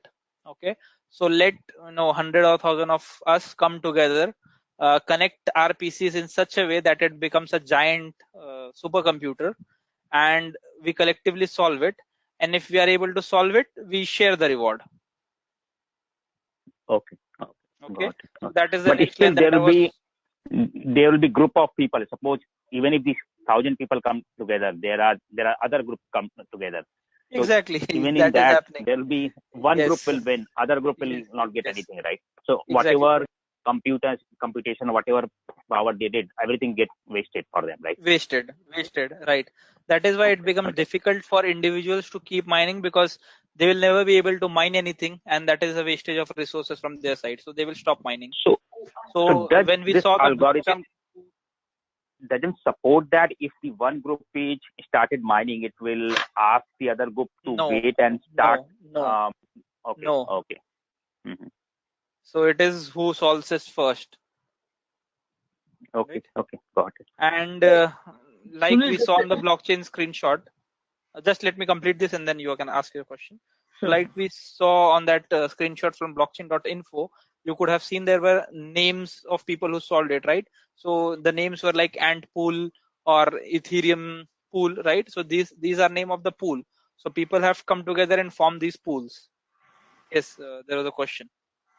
Yeah, so I have heard in like China there are a lot of data centers dedicated for these mining activities. Yes. So that is a pool. Okay, that is a pool. You can Now, also join a pool by not even having a hardware. So there are cloud hardwares available where you go and purchase their spare processing capacity. They will do mining on your behalf. If the particular pool that you belong is able to mine a block, then you get rewarded for it. But again, same thing, if they are not able to mine the block, you have to pay for the processing capacity. So hashflare.io is one such website that gives you processing power and enrolls you to a pool. If your pool is able to solve it, you get the Bitcoin, the equivalent Bitcoin for your pool. If they're not able to solve it, you have to still pay for the processing power that you took. Okay. So this is like one of my fundamental confusion, and that all I got always stuck with. So so when I say my physical currency, where we talked about some gold in some Yes. World Bank. So Yes. can I say that in cryptocurrency it is this processing power which is like kind of value that it, because every So currency what brings, exactly. So that is your proof of work, right? The processing power that you're spending is right? your proof of work, is your intent, is your effort that you have spent trying to solve that problem. That is why you are getting rewarded. So the amount of work that gets done, that releases a new cryptocurrency in the market. I'm not a cryptocurrency, a crypto coin in the market, like Bitcoin, right, or Ethereum. Yeah. Okay, then you've got But developers, obviously. but like gold has some value to others, but what is this processing? I mean, I fail to understand what are the, like suppose I have a laptop, a very big laptop, and which I would be able to mine in a year, whatever, like suppose what supercomputers can do in a day. So Correct. so what exactly my laptop is going to do? That is what I fail to understand. So we saw that process where you have to generate the nonce and you have to generate the hash. Okay. That is what your computer is doing. For your computer to able to guess or find, okay, the Mm-hmm. right hash and the right nonce, you get Mm-hmm. rewarded in Bitcoins. Okay. Now there are a lot of people who are doing the same thing. You got that Bitcoin. They did not, right? For Yeah. them, they think that Bitcoin is currently valued at $7,500. Okay. Mm-hmm. If you go to sell it, you might be able to sell it at say 7450. Now the Okay. processing power that you spent, okay, may not have been equal to 7450. You may have spent say $5,000 trying to mine that block, considering there were failed attempts also, right? So you Right. made a profit of 2500 on that Mm-hmm. particular transaction. So that is what people are trying. Hmm. Okay. Got it. Got it. Okay. Thank you. Thank you. Yeah, no. So there are two types of developers in the blockchain world: blockchain developers and DApp developers. Blockchain developers are the people who develop the platforms. You deploy the platforms, add to it, build the applications on top of it. DApp developers build a decentralized application that can run on the blockchain, right? Thus providing users with a reason to use the blockchain. So the platform are built by the blockchain developers, and DApp developers build applications on top of it. Users are normal people like us who use the blockchain or the cryptocurrency to achieve some purpose other than just trying to buy and sell cryptocurrencies. So for users to exist, a cryptocurrency have to have some utility, like XRP, Ripple. Basically the utility is that you will be able to send money from one country to another, correct? So that is the utility of that particular coin. uh, before we start with the blockchain ecosystem, this is just to put the entire crypto space in perspective. So all of the money in the world is equivalent to US dollars 83.6 trillion. All of the money in US is 83.6 trillion. The stock markets are worth 66.8 trillion. Physical money in circulation is 31 trillion. The gold market cap is 8.2 trillion.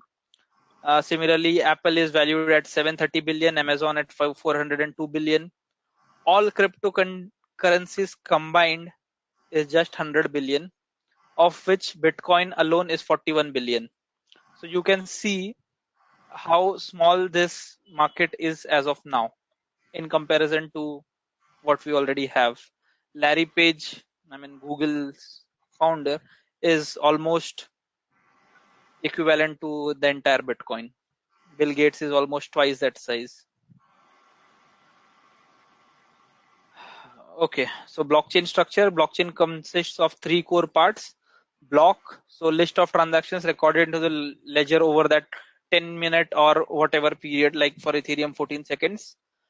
Size, period, and triggering event for blocks is different for every blockchain. Not all blockchains are recording and securing a record of movement for their cryptocurrency, because depending on the type of blockchain and your particular application, you would not be using it for that specific purpose.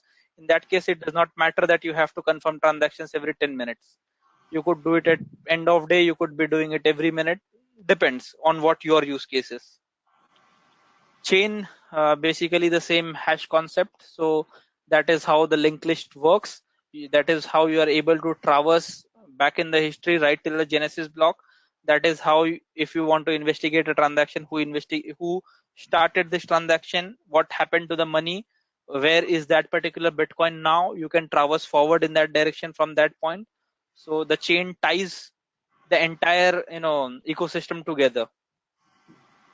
It is like the second line reads, it is a magic glue that holds the blockchains together and allows them to create a mathematical trust. The last is the network. So network is composed of full nodes. As I said, node can be anyone who joins the network, but for you to become a full node, you have to download all the transactions that have taken place till now in the network. So once you download all the transactions that have taken place, you become a full participating node. You can start mining transactions, you can start adding new transactions to the network. Okay. Nodes are located all over the world and can be operated by anyone. It is difficult, expensive, and time consuming to operate as a full node. So people don't do it for free. That is why they are paid certain fees for doing your transactions in terms of gas for Ethereum or in terms of Bitcoin rewards. They are incentivized basically to operate the node, and the underlying Bitcoin algorithms reward them for their service. So the reward is usually token or cryptocurrency like Bitcoin. We come to the last point for the day, which is permission versus permissionless. So permission blockchains provide highly verifiable data sets because consensus process creates digital signature.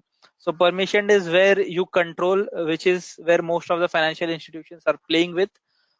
They will create a blockchain. They will have a distributed ledger where they will be sharing limited information within departments or within with intra banks, but the nodes which can confirm transactions will be pre-decided.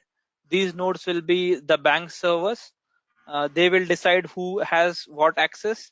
They will decide who can add transaction to the network. So not everyone who's on the network will be able to add transactions. Not everyone will be able to read all of the information. So they decide all that. So that is called as a permission blockchain. And all of these blockchains that we talked about till now, Ripple, uh, Bitcoin, Ethereum, etc., these are not permission blockchains or not fully permission blockchains. They are mostly public blockchains. So most of the enterprise blockchains like Hyperledger and Hyperledger from IBM, or specifically the in-house built blockchains, they are called, these enterprise blockchains are based on the permissioned funda. So what it offers is privacy. Using a permission blockchain, it allows only actors who have rights to view the transaction, who can add to, who can view. So banks are trying to form a consortium where they will have dedicated nodes. Each of the bank will have, say, one computer dedicated, one server dedicated to add transactions. Only these nodes will be able to talk between each other, and it will also be defined as to what fields they can view. Scalability, it uses a simplified proof of stake. So proof of stake is where, for example, when you started the blockchain, you decided that it can have 1 million coins, right? So it was a consortium of 10 banks.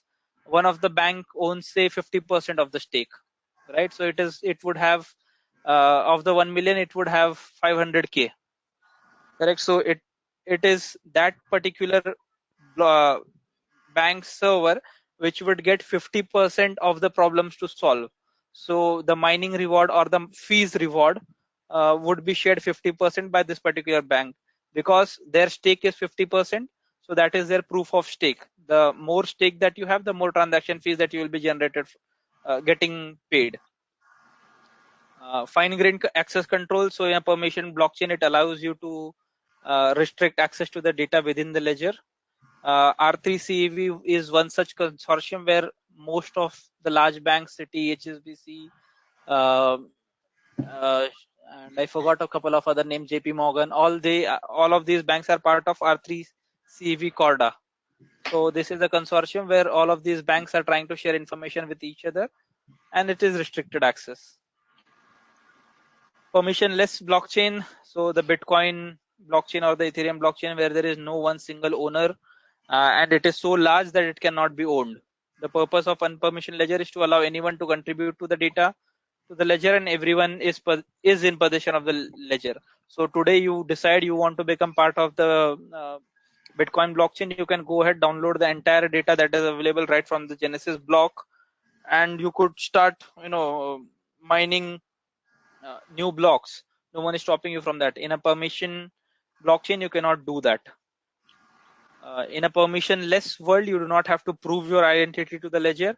In a permissioned blockchain, obviously the bank would know which server is who owns that particular server. So your identity would be known in the permission blockchain. As long as you are willing to commit processing power to be part of network and extending the blockchain, you are allowed to join a permissionless blockchain and be part of it. Any miner who is playing the game by the rules may be able to solve the hash puzzle and verify the block of transactions and win the mining reward. So higher the mining power, better are the chances of winning the mining reward. Conclusion, one critical difference between the two is the underlying mining model. Permission blockchains use proof of work. So in proof of work, as long as 51% of the nodes are honest players, Sybil attack will not happen. Sybil attack will not happen. Network consensus will be reached. Everything is good. In permissioned blockchain, that level of difficulty is not required, right? You don't need that much complexity because you know the nodes who will be adding transactions, you know the nodes who is who, and you can always catch hold of them for transactions that they have added. So that is why you use proof of stake. So they use specific algorithm that is called as Raft or Paxos or other PBFT algorithms to reach consensus instead of proof of work. So that's about permission versus permissionless. That's it for the day. If you've got any queries on what we covered. So just one more thing, Sunil. For Yes. both day, yesterday and today, can you send us this document PPT? also? Yes, Yeah. yes. I will share it with Ashok and he will email it to him. Yeah. Oh, perfect. Okay. Any more questions or we can wind up? So I have something to discuss with Vinay and Sunil and Sharad. I think these guys were talking about Python machine learning. So this is not related to blockchain. So I would let this session conclude before I start that discussion.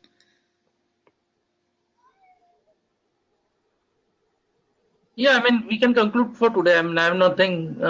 Thank you very much, Sunil, for your time and patience, man. You are. Thank you. All right. Okay, thanks everyone. Yeah. Hey Vinay, I think Yes, Sridhar. you were interested in machine learning offering that we have, right? Or was it Sunil? Both. Yeah, that's right, Sridhar. So I sent you the details of the curriculum of what we are doing. Yeah, I saw that. Yesterday I saw that. Yeah, so we were having a discussion here, and we can do the same thing as you did, like a demo session. If you want to have a kind of a demo session of learning, the first session is on May 18th, which is a Friday. I see.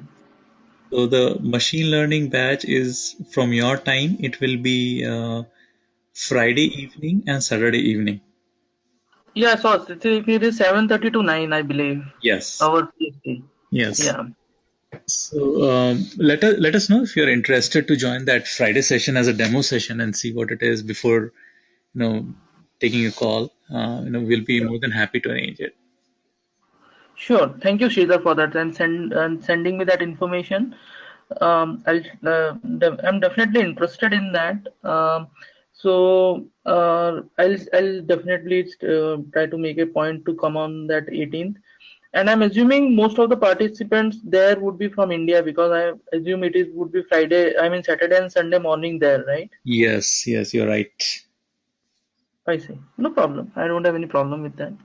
Okay, okay. No, yeah. Thank you. Thank you very much, Sridhar, for sending me that information. Hey, no problem. I hope you guys are, the training speed and everything is correct and content is correct. If at any point you have any feedback, just reach out to us. We are here Sure. to tweak and personalize this training for you guys. No, No, I so think far, yes, the training is really good. Yeah. yeah. So speed and everything. I at least personally for me, it's good. Awesome, awesome. All right, guys. Yes, I like it. I mean, the way he is very patient, actually, Sunil. I know. I mean, we asked too many questions, but I think I mean, this is for the first time I'm going through this kind of an train. I have attended a lot of WebEx meetings, but this is kind of training I'm attending for the first time. So it is good that we discuss with each other. Like Sharad sometimes clarifies my doubt, and it is good. I mean, I'm enjoying it so far. Yeah, it's actually just like a classroom, and it's like more convenient than a classroom. You can be at your home, have coffee, attend to few things in the middle, and still be present.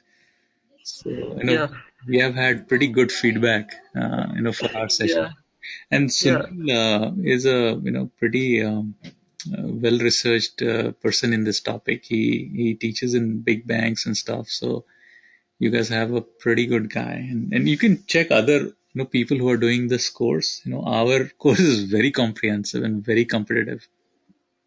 I see. Sure, I'm definitely going to recommend in my network.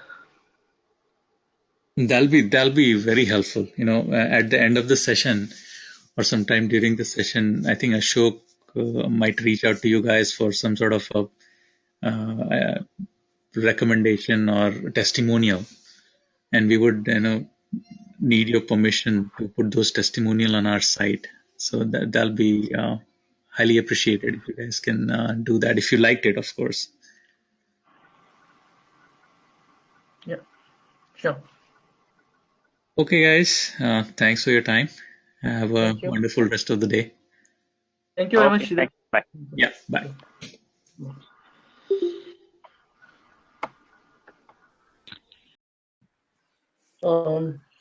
Frankly, Sunil, I could not. This week was super duper hectic for me. So, Okay. but we had some discussion between me, Sunil Pathak, and Sharad over the week. Okay. While Mm-hmm. walking, we were discussing a lot of points that you taught us last week. So, Okay, but that's not in nice. a formal way. Not in a formal way. Which is okay, as long as you keep having the discussions internally also. You don't forget things. Otherwise, what happens is when if you don't discuss anything during the week, when we meet for the next week, everything is gone. No, that's right. That's absolutely right. And what I also did was I took the printout of that Satoshi paper. I wanted Okay. to read it from a long time, so I read it once, but I think we need to read it like Gita multiple times. Yeah, Then and only we can it understand. is, yeah, and it is a little complex because it is written by a developer or Yeah, developers. yeah, yeah. I was surprised. I thought that it would be from business point of view, but when I looked into No, it, no. the way he has explained it is, yeah, you are right. It is from developer point of view. And it's quite like the paper itself is like about 10 odd pages. Generally, I have seen this paper to be very lengthy, but this paper is quite succinct actually. He has Yeah, explained it in a very small, I mean, that concept, very powerful concept in very little words. I mean, it's great paper. correct, correct. Hello, this is Sharad Sharad. has Yes. also joined. Yeah, hi Yes. Sharad, good morning. I'm here. Hi, Sharad. Good morning. Yeah. Good morning. So Sharad, we were just discussing, how was your week and whether you got time to go through the content. So Sunil, I'm Yeah, making you the presenter. Okay? Yeah, sure. Yeah. Yeah. Did you get the pop-up? Not yet. Not yet. Yes.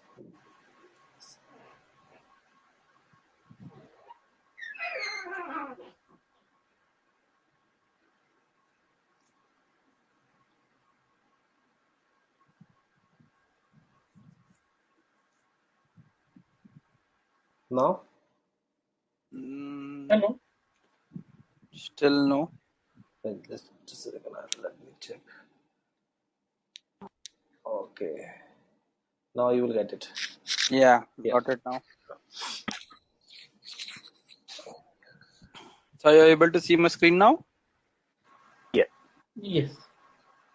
Okay, so before we begin for today's content, I will just go over the quiz to see.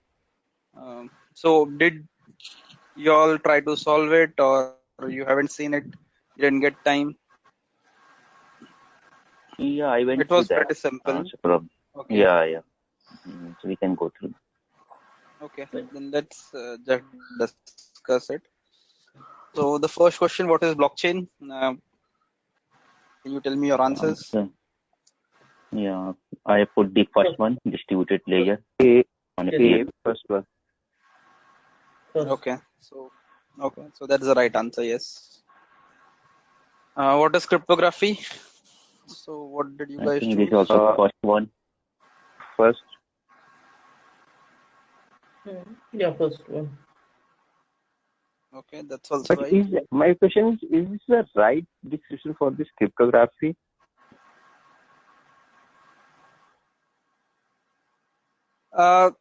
Cryptography is, so of these options, obviously that is the closest one. But cryptography generally is that you do not trust the network. Okay, you do not trust the medium, but you've got information that you don't want anyone else to see. So basically, yes, it is a way of sending information securely over an insecure environment. When we say insecure environment, it is like the internet. Okay, we don't know who controls the internet, who would be able to view what. But when we have encrypted the information using cryptography, we are sure that no one else will be able to view it. Okay. Make sense? Okay. Yeah, that was the closest one, so I selected. Yeah. Next one. The mind on the network. C, Third one. C, third one. Someone said D. No, Or everyone says C. C. Yeah, The mine that's is also C. okay. And the fourth one.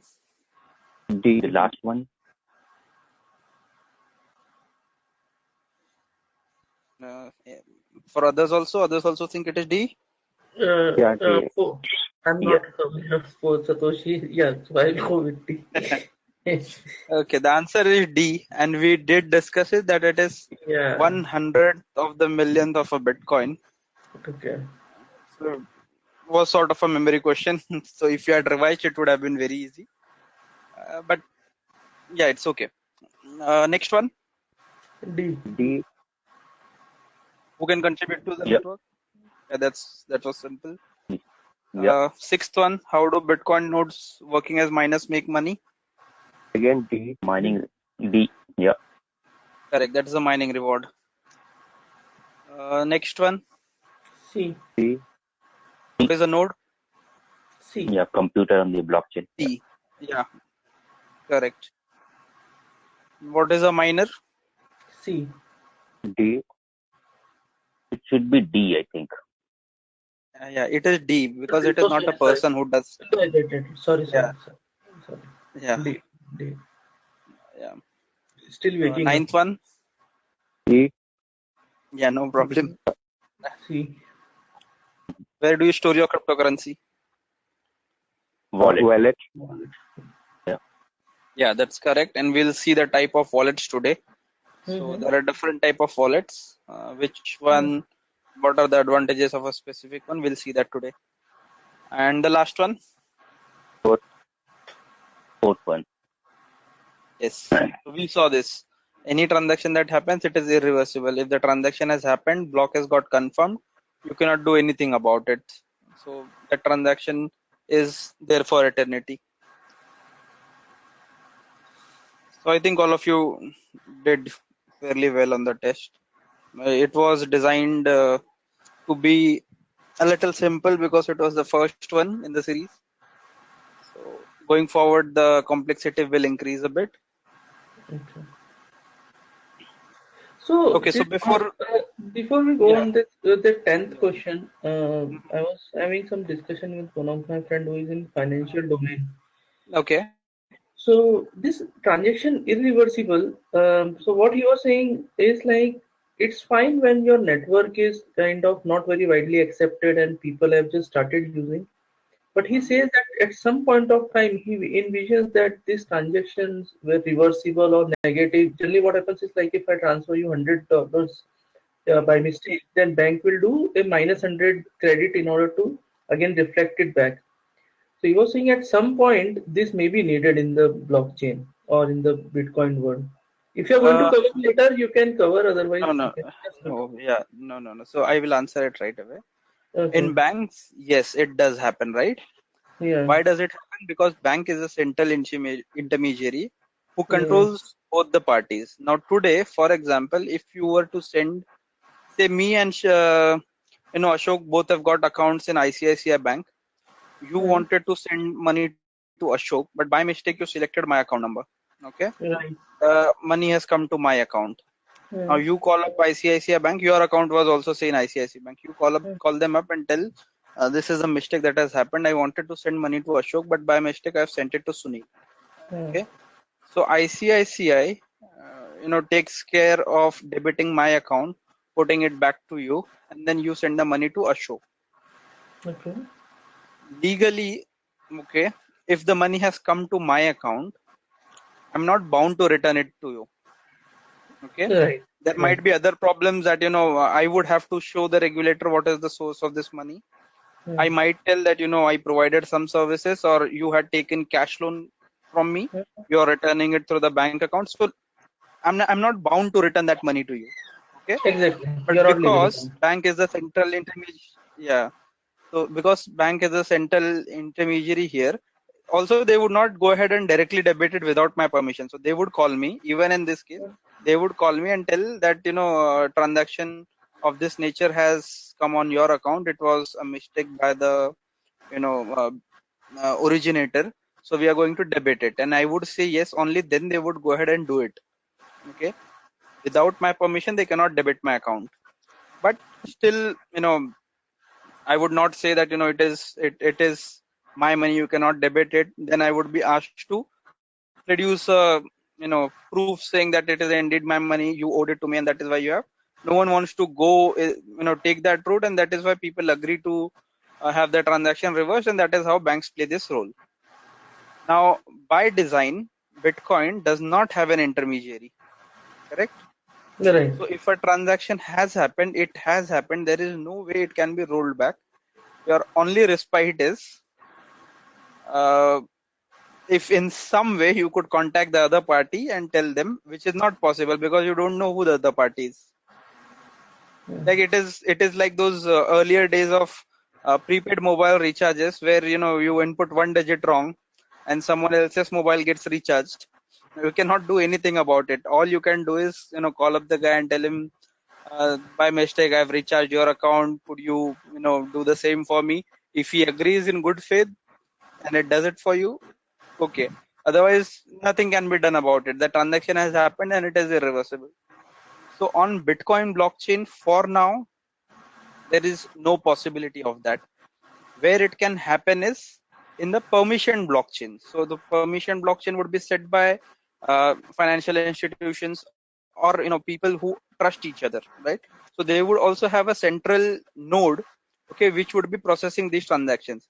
Now, if in such an environment your transaction goes wrong, you're able to prove that it was a transaction that went by mistake, and they have provision to reverse it. It can happen. But in the Bitcoin blockchain, which is permissionless, it is not possible. If a transaction has gone, it has gone. Yeah, that's what on that day Sharad I think was explaining me that in permission blockchain, yeah, they are right. Yes, yes, thank you. Correct. Yeah, I agree. Yeah. Okay, so So, we'll start Sunil, with today's content. Before that, we have, yeah, Sunil, I think yeah, if go you on. can repeat two or three concepts which we did last time. One is this Yep. proof of work and proof of stake. Okay. Just the difference between these two and where it should be used.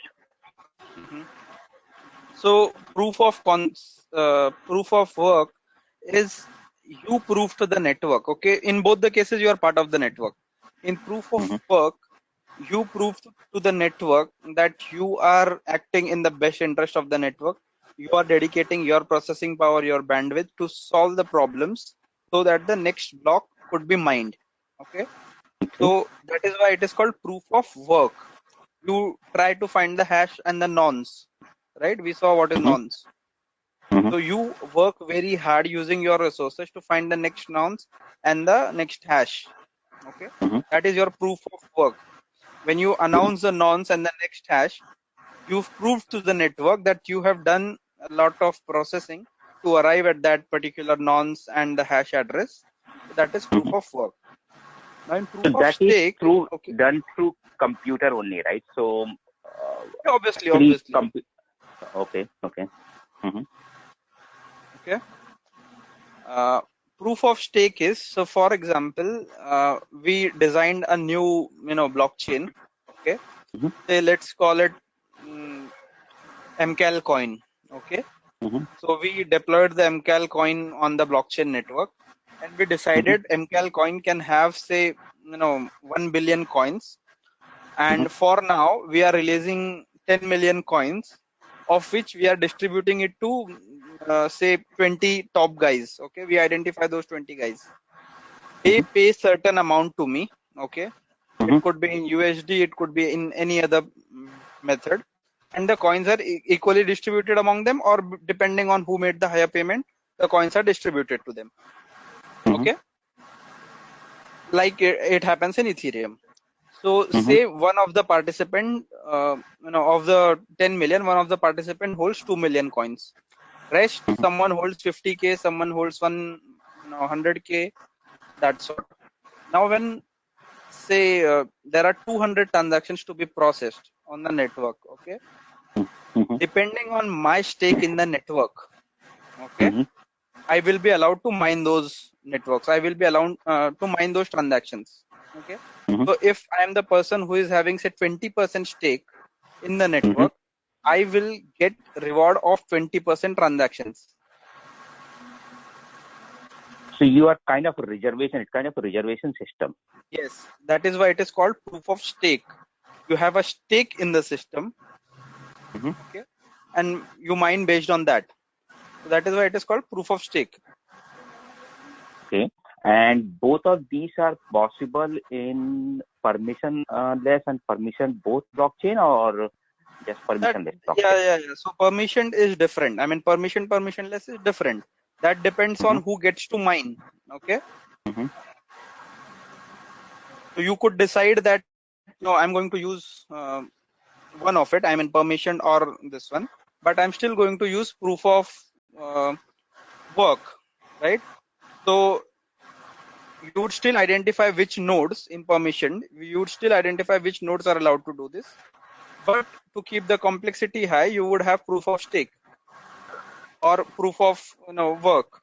So that consideration is up to you. That comes with the underlying. So all of these are open source systems, right? So I'll show you for Bitcoin also. The code is freely available on GitHub. So you could go to GitHub today. You could do a fork. You could split the entire code, make whatever changes you want specific to your particular project or your particular requirement. Okay, and do it on the test net and then put it back on the main net. Now, like you have in any other versioning tool in your office, in your projects also. So if there are two guys working on the same code, we check out the code. Okay, we do our local changes, and when we integrate it back, there are different branches. Okay, so we call that as a fork. That happens in blockchain also. In Bitcoin also, there's a term. I mean, it is used as the same term. Fork has happened. So whenever someone wants to better the network, okay, or someone wants to add additional features to the network, okay, they will fork the network. From there on, whoever wants to be part of that network will add the blocks only on that particular leg or that particular Mm-hmm. branch. Mm-hmm. So on Bitcoin, a lot of forks have already happened. Similarly for Ethereum also, a lot of forks have happened. So tomorrow you Mm-hmm. want to do a fork, you propose something. If people like your idea or like the feature that you're offering on the chain, they would join your fork also. Okay. Um, yeah, so just one related question. So this uh, proof of stake and then this proof of work. So what I was thinking about it. So this proof of work is needed only in the permissionless blockchain, because in the permission So blockchain. by design, correct, you are correct. So by design, in permission, you don't care much about trust because you know the nodes who are doing the processing are trusted Right. parties, right? Mm-hmm. So there they just have to get their share, of basically their stake of the processing power that they are providing. They get the transaction Mm-hmm. fees based on that. Okay? That is Mm-hmm. why in permission you would normally go for proof of stake. In Okay. permissionless, you do not know the person. Okay, you do not trust anyone. Okay, Okay. that is why the mining condition is kept ridiculously high. Okay, the complexity is Mm-hmm. very high.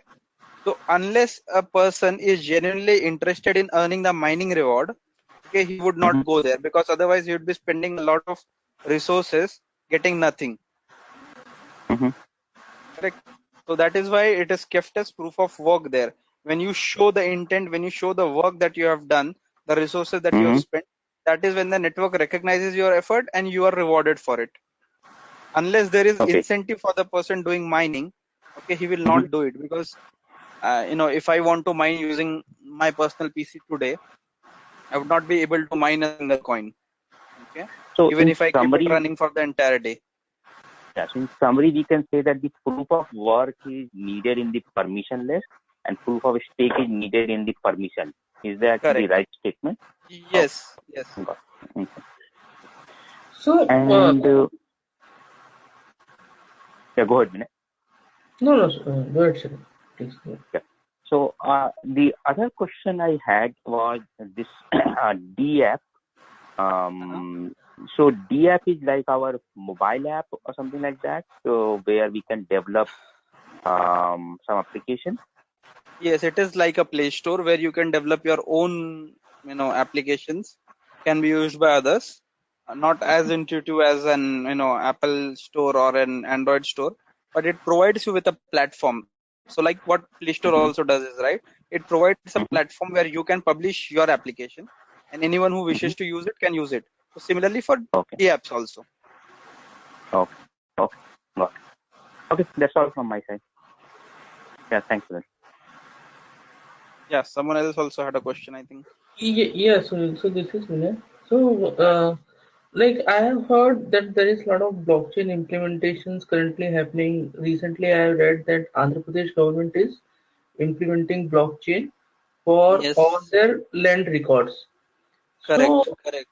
so when they are doing this, so it means that they have forked on this Git repository and they have created their own blockchain using that for their land records, or is it like they can do it on their own? I just want So to it, understand. I am definitely, I mean, I don't know about the specific implementation, but I'm sure it Uh-huh. won't be a permissionless system. It would be a permission system, Okay. wherein the only purpose here, what they're trying to do is mostly what the all the projects which are trying to do this kind of stuff. There are other governments also who've done this, who already have their land registry on blockchain. Mm-hmm. Okay, so the purpose is, if it is on the blockchain, it is viewable by everyone, right? Currently, what happens is a lot of land for which there have been no owners for long time, or if it is a government land which has not been claimed for long time, people try to get hold of that land, forge papers, and sell it to someone.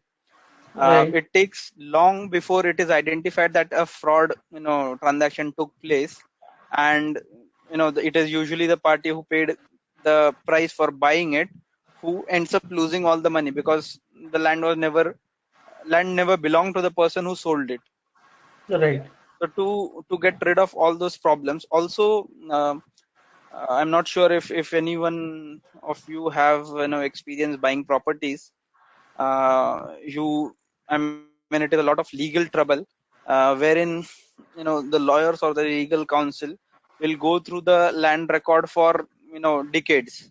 Okay, Right. so Link record, right, they call it as link correct, record. correct.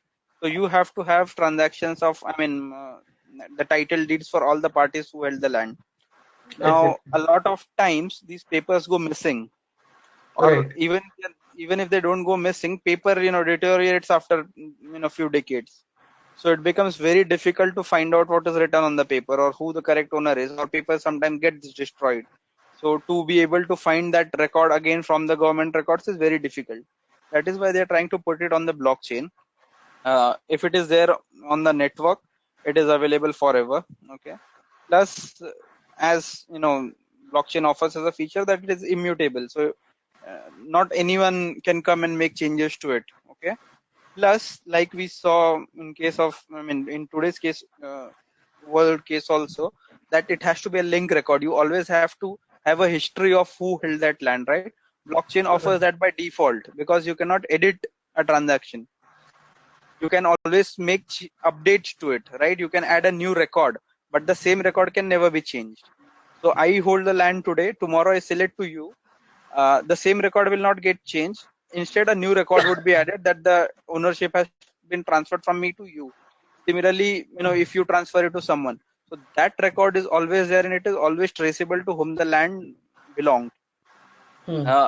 This, in our country or in US, you would not be seeing a lot of problems because the government is, government civic authorities are still, powerful, and they make sure that no one is defrauded, or no one is trying to control land illegally. But in uh, you know the third world countries, you can say, or countries where the government itself is corrupt, okay, uh, a lot of these things happen where land from poor people is snatched and it is given to corporates, or it is given to rich people who want to have control over the land. So those governments are trying to put it on the blockchain so it could not be done, right? So it is a very powerful use case in those countries. uh, in modern world, Dubai is one of the most proponent speakers about blockchain. They are trying to, we saw that in the first lecture, right? They are trying to put entire government records on the blockchain, so it is transparent for everyone. Plus they are estimating a lot of manpower and cost saving that will result from putting everything onto the blockchain. Yeah, we saw that. Yeah. So you can go to their site. There's a lot of interesting stuff on dubai.ae smart city. You can search that up. Sure. Thank you. Thank you so much. Yeah. Hey, So should we Sunil, start? Yeah. just one question. What do you mean by permission and permissionless? Basically, means the blockchain, anyone can come and anyone can join and start mining. And Permissionless is anyone can come, anyone can join, anyone can start mining. That is the Bitcoin blockchain. Okay, that is the normal Ethereum or anything that is available for the public.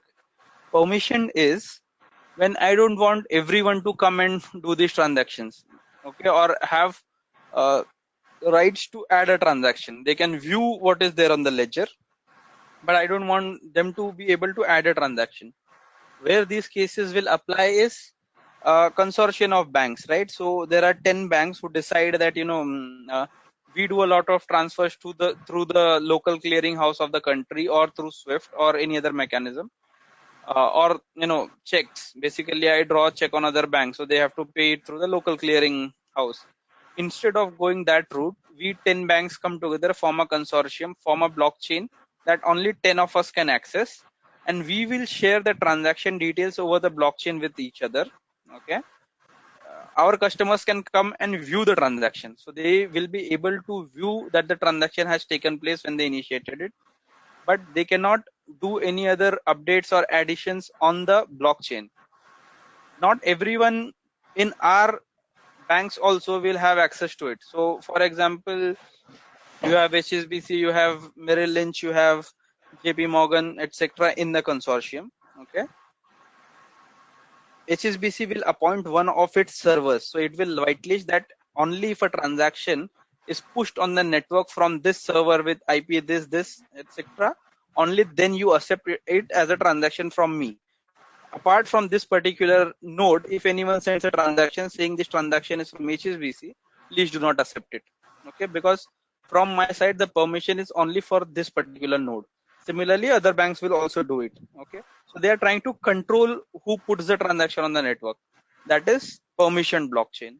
Means that is similar as like we can say private blockchain. Yes, Am I right? yes, definitely. So in case of Andhra government, are they creating a permission or permissionless? No, I don't know the specific implementation. I will Okay. check it out. I will respond to you tomorrow. But it would be a permission definitely. It is okay for everyone to come and view who holds the land, but they would not allow anyone to make the change, right? So that right would still remain with the registrar. Okay, you do a transaction, you pay the government its fee, and only then they would add a new record saying the land ownership has changed from person X to person Y. So they would keep it permission definitely. Okay. So we are saying in permission case, there are few persons who will be controlling that blockchain. And on the other side, we are saying based on the hash, only our blocks are linked.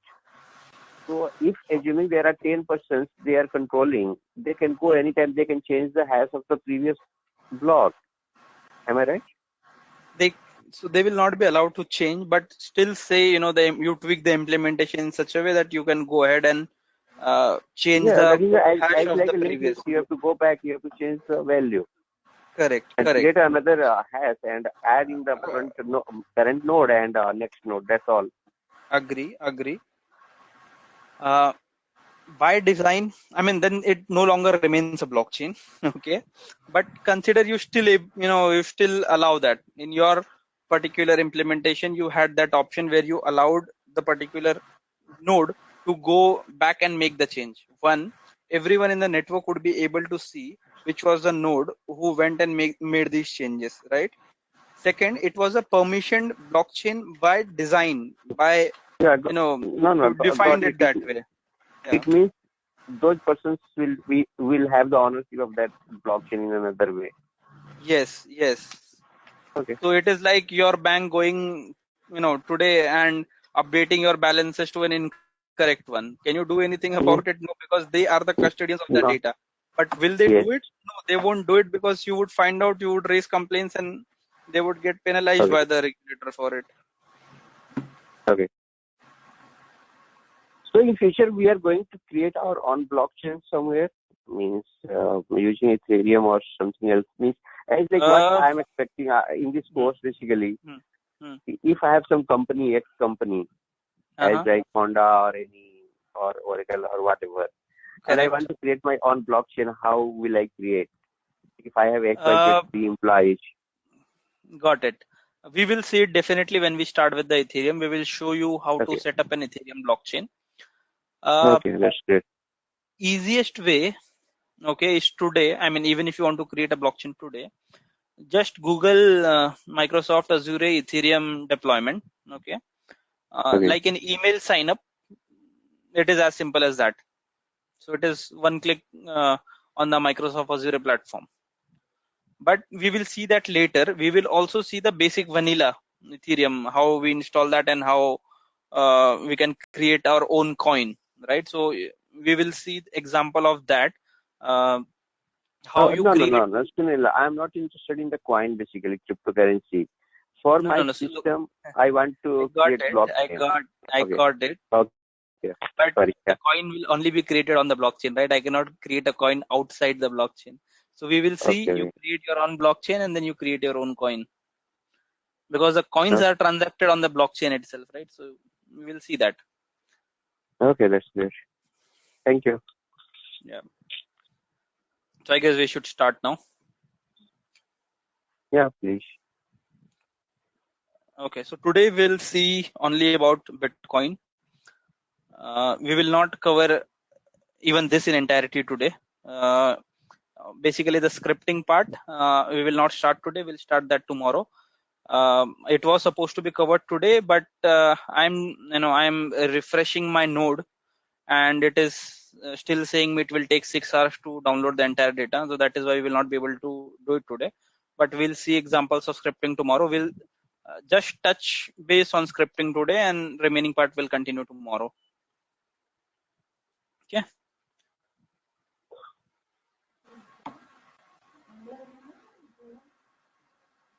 Okay.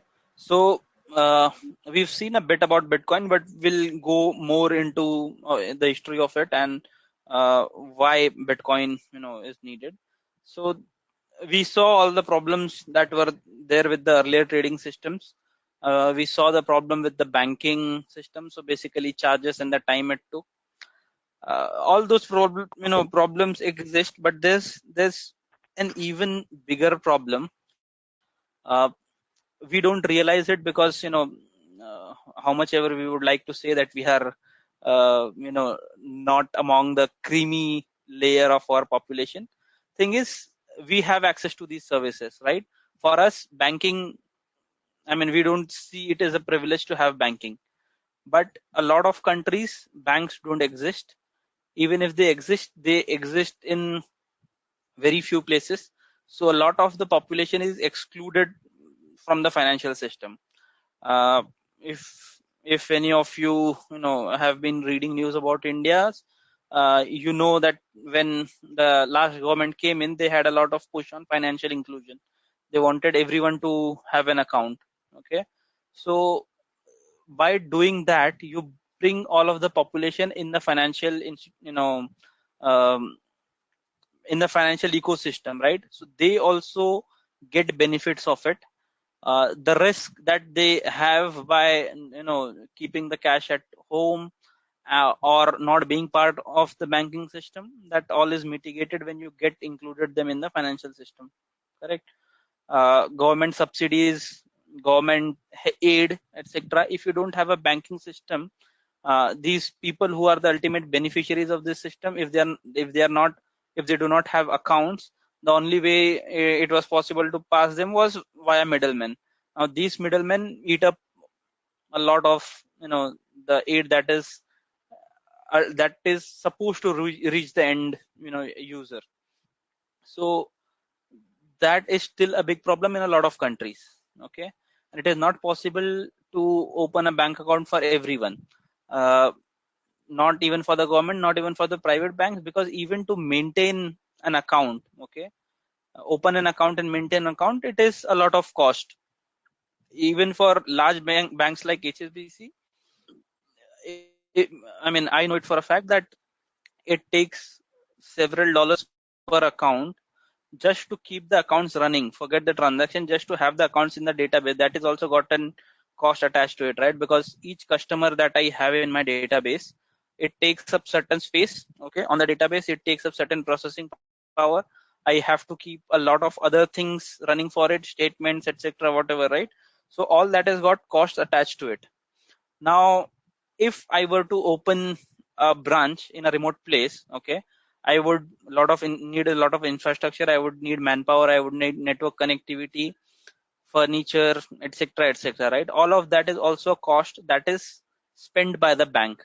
So if I'm not getting any profit out of that branch, okay, or if I realize that people in this area do not have enough money to deposit, they're not going to take loans from me, okay, it makes no sense for me to open a branch there.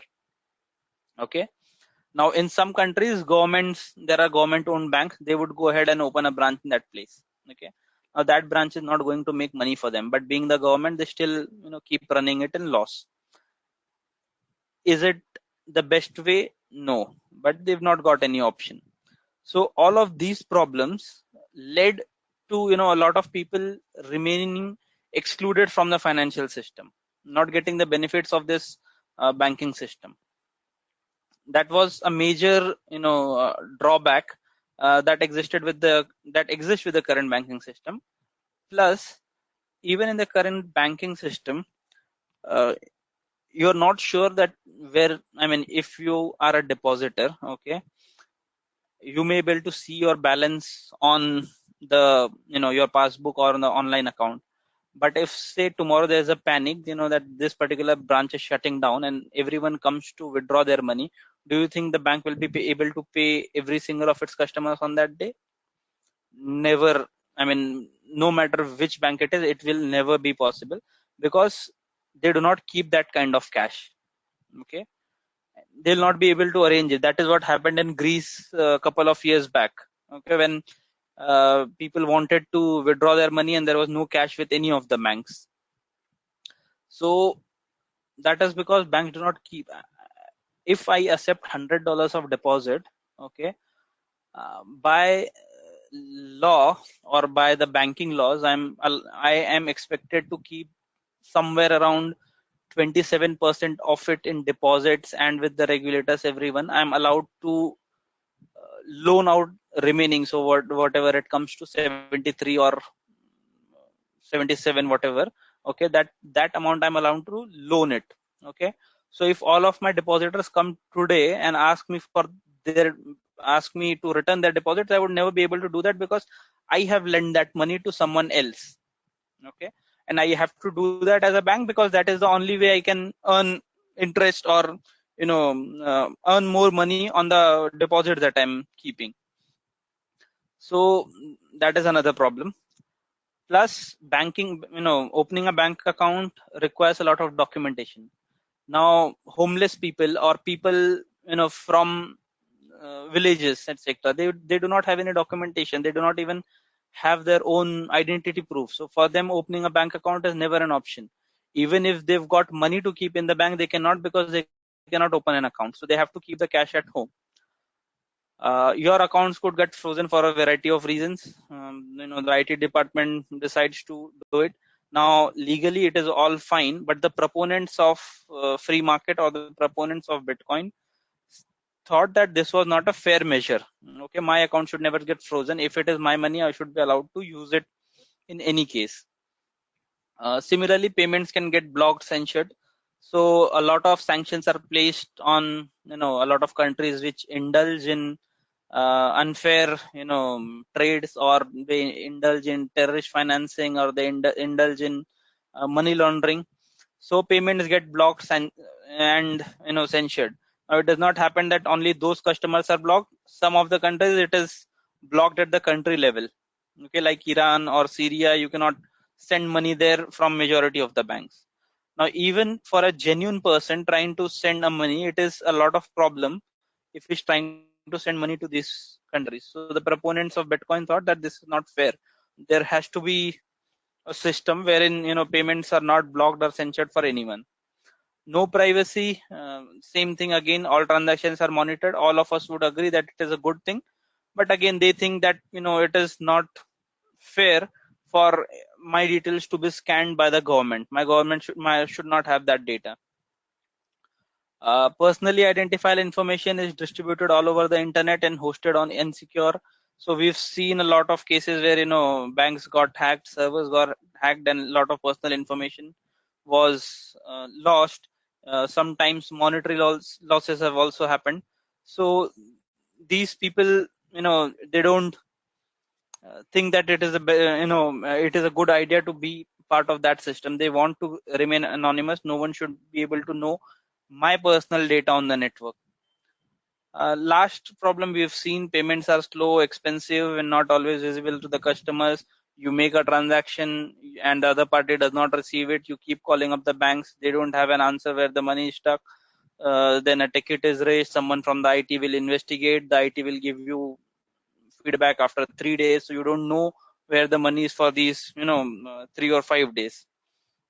So they thought that is also an unfair thing. It should not happen. There should be a robust system.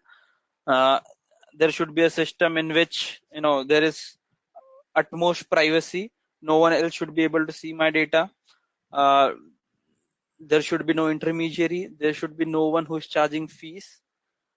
for doing these simple transactions. So based on that, okay, there was a movement called the cipher punks. Okay, so there were guys who were constantly trying to make an alternative, system in which all of these problems did not exist.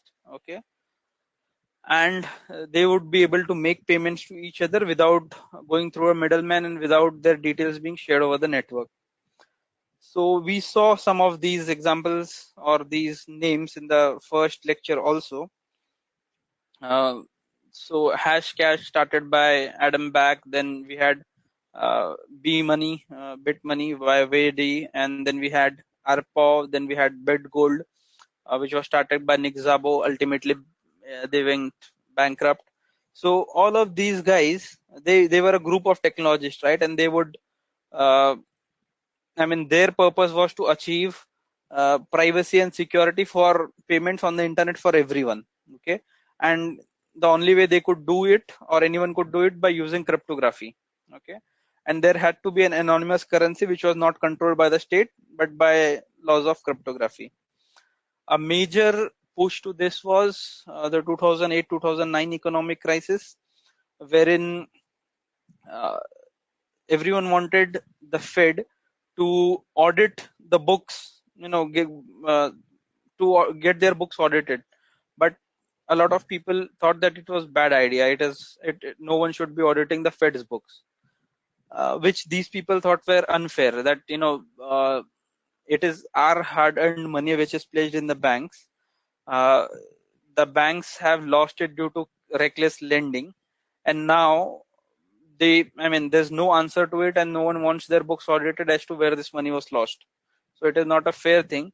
And for these banks to be bailed out, it is again the taxpayers' money that the government bails out these banks from.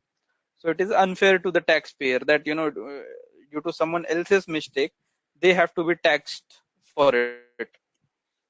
So while all this was going on, this team, these guys called the cypherpunks, received an email, okay, from someone named Satoshi Nakamoto, who said that I've been working on a new electronic cash system that is fully peer-to-peer with no trusted third party.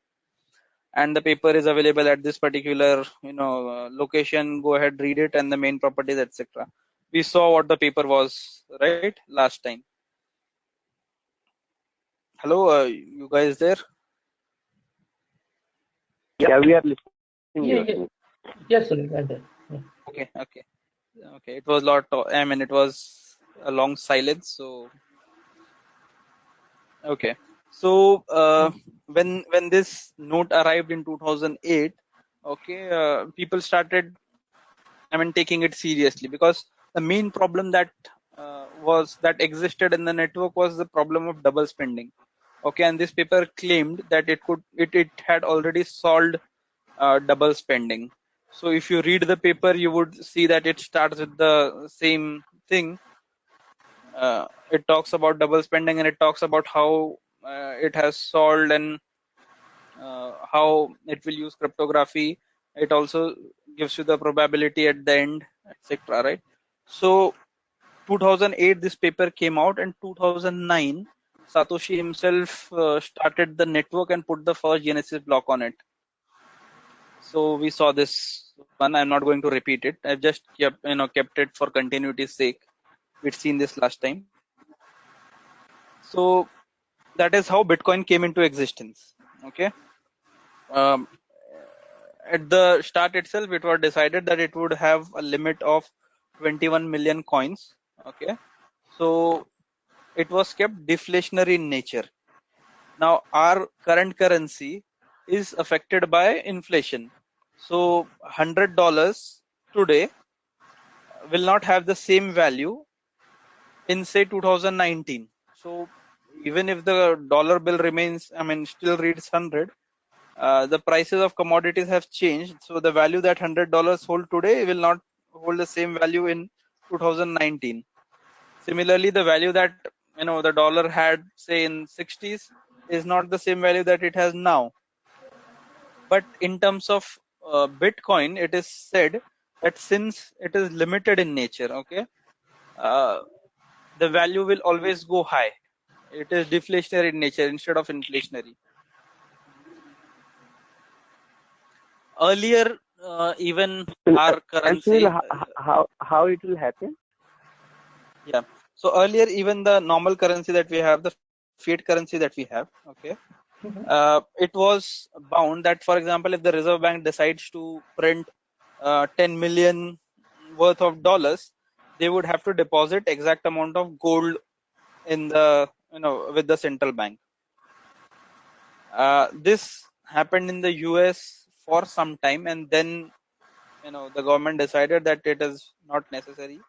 We are the US government, whatever we issue holds value. So they started printing the dollars as and when they need it. It is not really backed today by gold or any other commodity like it happens in other countries. In the US, it does not happen like that anymore.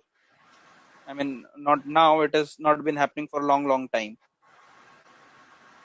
So what happens here is, for example, if the gold deposits, say in 70s, were worth 100 million and the notes in circulation was worth 100 million, tomorrow if the entire country wanted to return their dollars to the government and wanted their share in gold, okay, they would get the fair share of gold. Now, the government has gone ahead and printed, say, 200 million more, but the gold deposit has remained same. Now, if today everyone wants to return the money and get their share of gold, would they still get the same thing? No, right?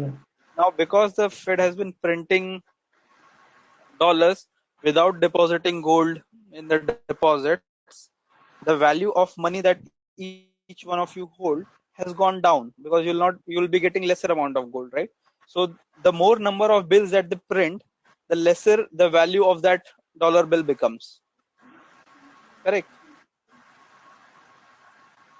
Does it make Lesser sense? will Or be lesser it becomes in terms of the amount of gold which was originally deposited, right?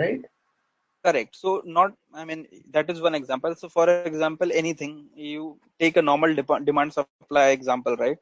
Uh, suppose there's a farmer in California who produces, uh, who sells mangoes, right? So every July, his produce is harvested, and he's selling the mangoes at, say, $100 per mango. Okay. Now there are 10 people in the neighborhood who earn, $1,000 per month, and they decide that, we will buy one mangoes each per month, right? Now, because the money is limited, okay, and the commodity is also, mm, I mean, say for example, he produces 100 mangoes per month, right? Uh, if I printed extra dollars and gave it to everyone, okay, they would have more buying power, correct? So because they have more buying power, they are now willing to give more money for the same mango. So for example, each one of us wants to buy that mango. I've got surplus dollars, so I will say, instead of selling it for 100, I'm paying you 150. Give me all of it. Okay. Has the value of your $100 gone down? Not on the note, but actually it has, right? Because now everyone holds more money. So the value of money that we cumulatively have has gone down. Right. Tell me if it is still confusing, because this is a very classic, economics thing, that if there's demand, okay, the price will go high. If the supply is more, okay, the price will go down. I mean, for any other commodity you think. So for example, Apple iPhones, right? Or not just iPhones, anything that is limited edition, okay, the price is always high. But anything that is not limited edition, available freely, the price is always low, because there's more supply, okay, there's not that much demand, so people are not willing to pay for it. They are not willing to pay a premium for it. But if there's something which is limited edition, people will pay a premium to buy it. So not everyone will go ahead and buy it. Only people who have that kind of money will do it, right? So So that determines the value of your money.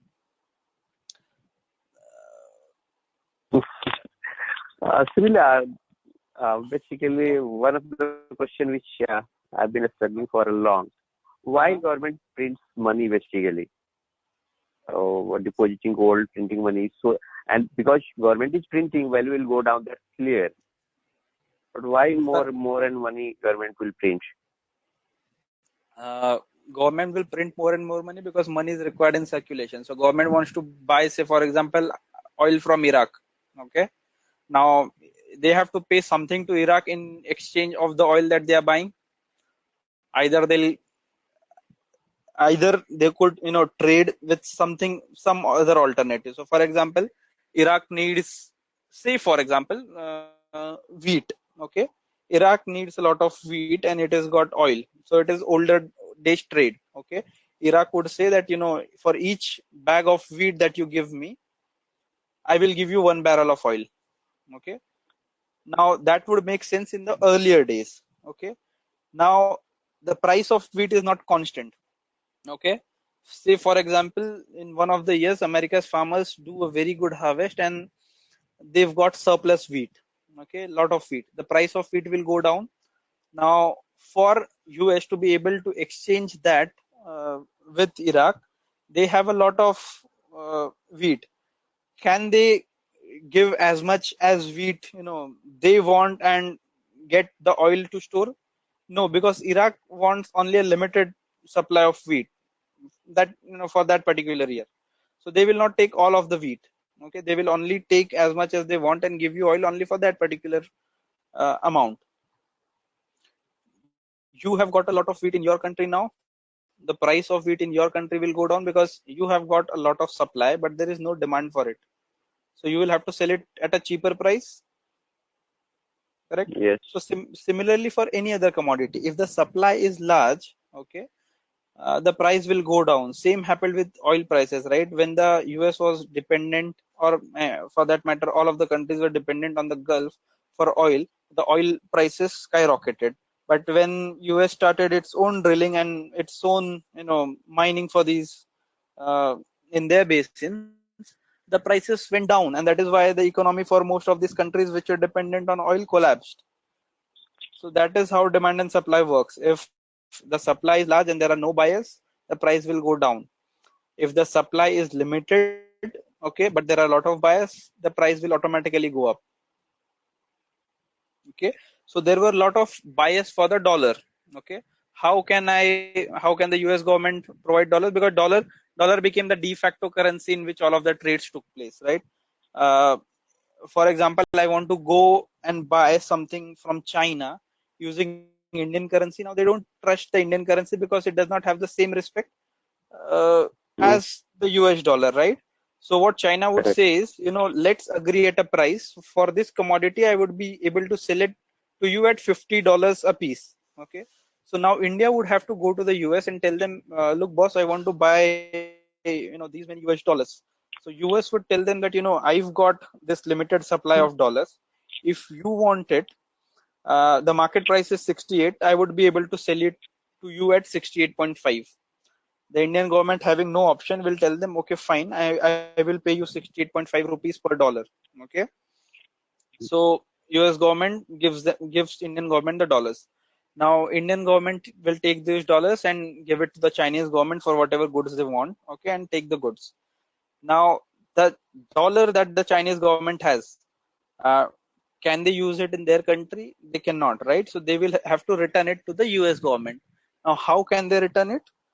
They will also have similar trades, right? So they want to buy something from the US government. So they will tell you, okay, we fix this price at this particular dollars and I've got these dollars. Okay. So they get the goods. They return the dollars back to the US government. Now, because all of the countries were depending and on the US dollar, and US dollar was the de facto currency for all of the trades, the US government printed a lot of dollars because they were earning a lot of money from it. Okay. But in the same way, it was also reducing the value of their dollar. So it is a vicious circle. That is why if you see for Japan or some of these countries, even like China, right? China maintained a low price for its yen for a long time. They did not allow it to grow because they did not. Okay. I mean, China is very smart in that we can have a one-day lecture on China policies, but they are a country that everyone should learn from. So that is how the price is determined. So when we talk about Bitcoin, the Bitcoin blockchain is designed in such a way that the number of Bitcoins that can be in existence will only be limited to 21 million. Okay, so the demand is always there, because if people want to buy Bitcoin, okay, they will pay more for it because it is a scarce resource like gold. Why do the gold why do we pay so much for the gold? Because there is only so much gold in the world, okay, and everyone wants to buy it. So if I am ready to pay $500, say, per 10 grams, there would be someone who would offer 510. There would be someone who will be offering 550. That is how the prices rise. Okay, so same for Bitcoin. It is trading, say for example, at 7,500 today. Someone would offer 700, 5,020. Someone would offer 700,000, 550. So it is deflationary in nature. It is not that anyone, because there's a lot of demand, Satoshi or anyone can come and mine a lot of extra Bitcoins and send it over the network and make profit out of it. Cannot happen. The demand can grow, but the supply is fixed. So that is why they call it deflation in nature. The other thing is, if the Bitcoins are lost, lost for any reason, right? I held, say for example, 10,000 coins in my wallet, and my wallet is lost. That money is gone from the network. Those 10,000 coins uh, from the 21 million that we had initially is gone forever. Okay, so the value will always increase. It will never decrease unless one day, okay, for example, a lot of trade is happening on the Bitcoin in China, US, and few other APAC countries. Now tomorrow Chinese government says Bitcoin is illegal. Anyone who is trading in Bitcoins will face XYZ penalty. Okay, so all of the Bitcoin that the Chinese citizens are holding, they will put it up for sale. Okay, Yes. so the value will immediately come down because there's a lot of supply now, and there may not be that much demand. Okay, so for example, it might be trading at 7,500. Now I am holding 10,000 coins. I want to get rid of it, say by 12 in the night. I would go ahead and sell it at 7,400, whatever I can get out of it, right?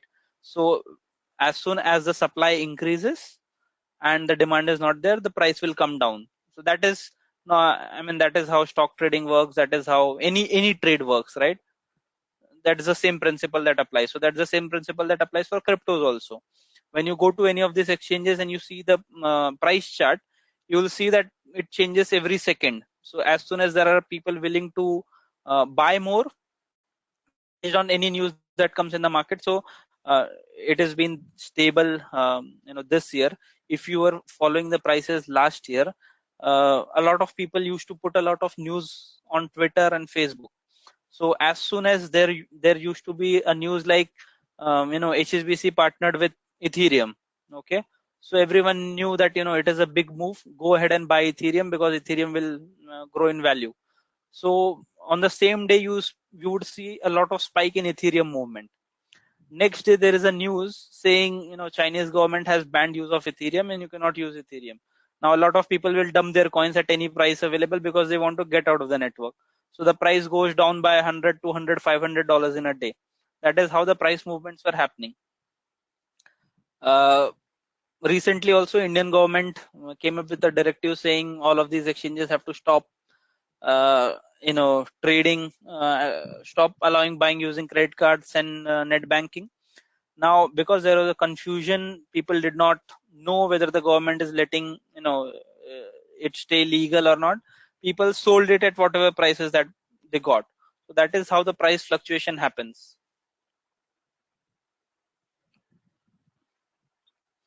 Did I answer your question? I took some time in there because I wanted the concept to be clear, but is it clear now?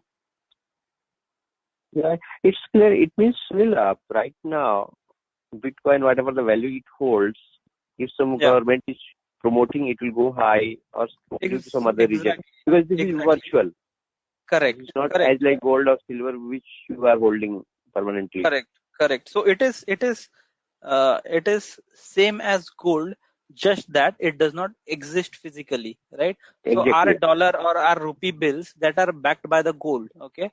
Bitcoin is in the same way a currency, but it is not backed by a tangible entity. There is nothing, you cannot go to someone and tell them you take back your Bitcoin and give me whatever commodity it is backed by, Yeah, we because can't there do is that. no commodity. Correct. There is no commodity.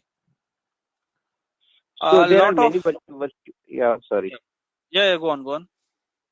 So there are many virtual currencies those are coming. We saw on that day around 17 or 18. That was So a right very now, limited list. There are like okay. 2000 plus currencies, 2500 plus currencies. Some of these currencies they launched, no one bought a single coin, and the startup Okay. died a slow, painful death. Okay. So the majority, we saw 5 or 10 last time, right? Those are the most heavily traded and most heavily used, like Bitcoin, Ethereum, XRP, Litecoin. These are the most used and most trusted ones. A lot of fraud has happened last year, wherein people would come. So that is what has brought a bad name to the blockchain community. People would come in and announce that we are coming with a startup, we are trying to solve this particular problem. This is the coin that we have launched. Buy our coins right now at $10 a piece. When we Yes. launch the project, it would rise up to 100, right? Now people who understood nothing about this, okay, they saw that the price of Bitcoin blockchain has gone from say $1 per coin to now 18,000 per coin. 18,000, 17, 18,000 is too much a price that we can pay. So instead, let's invest in this new coin. If it rises to even $100, we would make a lot of money. Okay, in that hopes, people put a lot of money. There are instances of people in New Zealand and Australia who sold their houses, okay, Oh and my put the God. entire money, put the entire money in these coins, and they lost all of their money. Okay, because not everyone has a good intent, right? There was an example of BitConnect, a coin called BitConnect, who said if you invest like say $10,000 with us, we would start giving you $1,000 per week from the 3rd weeks onward. Okay, so I, for example, invested $10,000 today. From the 3rd week, actually, I would get a payout of $1,000. Okay, so I would get a lot of other people to join, and they paid commission. Incentive to you if you got other people to join. So like multi-level marketing, right? So I would tell my Yes. friends, use my referral code and join, and see, I'm already making money, $1,000 per week. There's no other job that will pay you like this on this kind of investment, right? So they got millions and billions in investment, and one particular day they closed the network and the guy is absconding now. So he's got more than 100 million worth of dollars of people money, and no one knows where he is. Yes. That kind of frauds have also happened. So that is why in the first lecture itself I said it is a very risky venture. Only if you understand it, only if you are able to stomach that kind of risk, get into this. Unless you don't understand what it is, don't put your money, because a lot of people got pulled in seeing the price fluctuations and everyone talking about it, and no one wanted to miss the bus, so everyone started investing. But if you've not done your research, if you do not know the authenticity or the validity of that particular coin, do not invest into it. So in simple way, this is as like a share market. The coin trading, yes, definitely. Any trading is like share market, yes. uh, but people found innovative ways to fool. So Yes. Yes. last year there was a cyber attack wherein they would install a virus on your PC. They would encrypt your entire hard drive, and they would ask you to pay in bitcoins to get the password to decrypt it. I don't remember the name of the attack, but it was pretty wide. They were targeting corporates. Okay, Yes. so Last year it was. Yeah, I remember, right? So Yeah. now, if they wanted to do it using the normal banking system, it would have been impossible for them, because for that they would have to have a bank account. If they had a bank account, the agencies would easily be able to track them down. But because it is blockchain and you are anonymous on the network, no one knows who this money was going to. Yeah. So obviously the technology has got a lot of good points, but it also has got a lot of bad points depending on how people want to use it. So is it a Ponzi scheme? No, it is not. But you have to be careful as to what you are getting into. I spoke about BitConnect. Anyone with a sane mind would know there is no business, no investment that would get you $1,000 per week on a $10,000 investment. That is insane. That kind of model cannot sustain. But if you still go ahead and invest in that kind of model, I mean, you have made a conscious decision, a bit stupid one, so you will have to pay the price someday. So what it is basically a sound pure digital money and combines the concept of cash and ledger. And it is the most transparent monetary system that exists. It provides a new way to prevent arbitrary copying of digital data. So basically double spending problem, it solves that without the need of a trusted third party. It is a fascinating social experiment in the sense that the cash or the nodes that we have, it is driven by the government.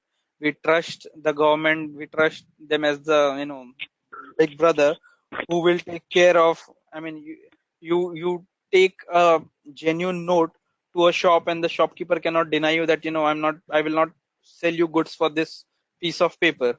Okay, that even though it is a piece of paper, it holds the same value to everyone. In case of Bitcoin, it is a social experiment in the sense it has got no backing, but still people are willing to believe in it. People are willing to trade goods. People are willing to trade currency in exchange of it. Okay, so it is an incentive driven coordination game with no clear governance model. So if you did not know about blockchain and I came to you with a proposal that I think this is a system that we should put, everyone would ridicule it. That with no one as the trusted party uh, doing these transactions, it will never work. But it is working. So it is fascinating in that sense. Now, why use Bitcoins? We saw a lot of these, but we will go through it again. Decentralized, there is no censorship. So there is no central controller, right? No one can say, for example, to the US government can say that, no one can trade in Iraqi, whatever their currency is, right? They can put a sanction on it. Can the government do that on blockchain, on the Bitcoin? They cannot, because it is not controlled by anyone and it is the people who trade using it. Obviously, if the government wants, they would, make it illegal and they could, uh, you know, arrest you and do whatever they want. But can they put hold on the blockchain itself? They cannot, because it is not controlled by them.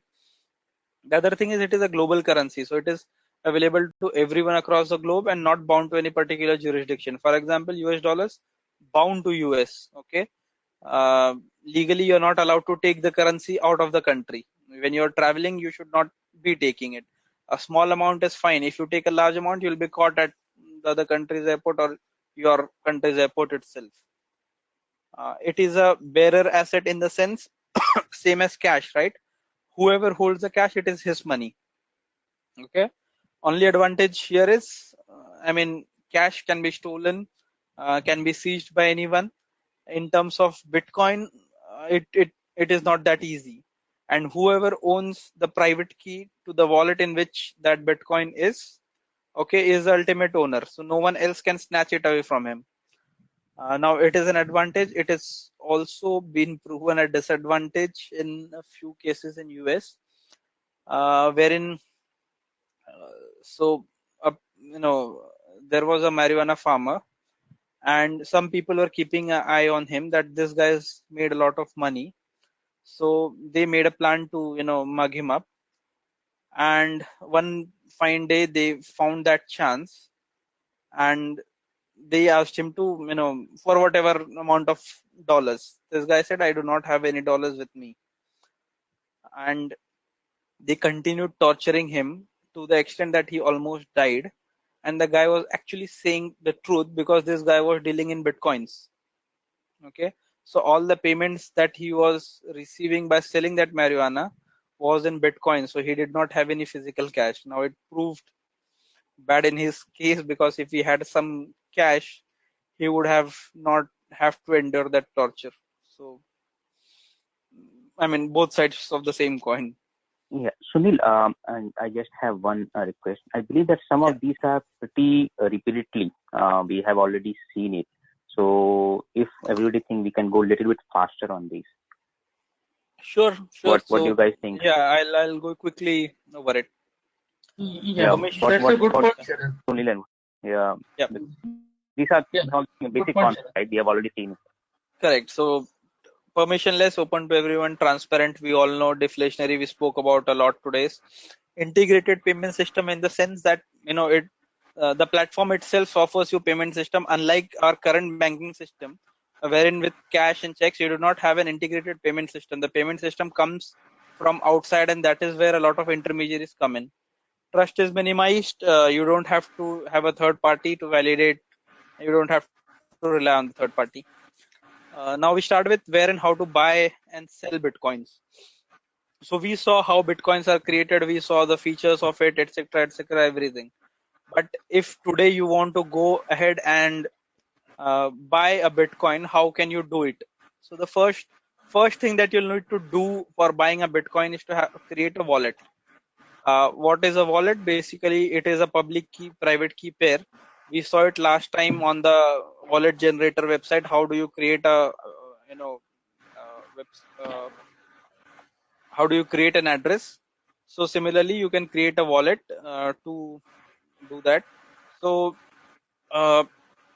you can simply buy it on exchange. So on the exchange, you go, you pay money using your credit card, your debit card, or your net banking.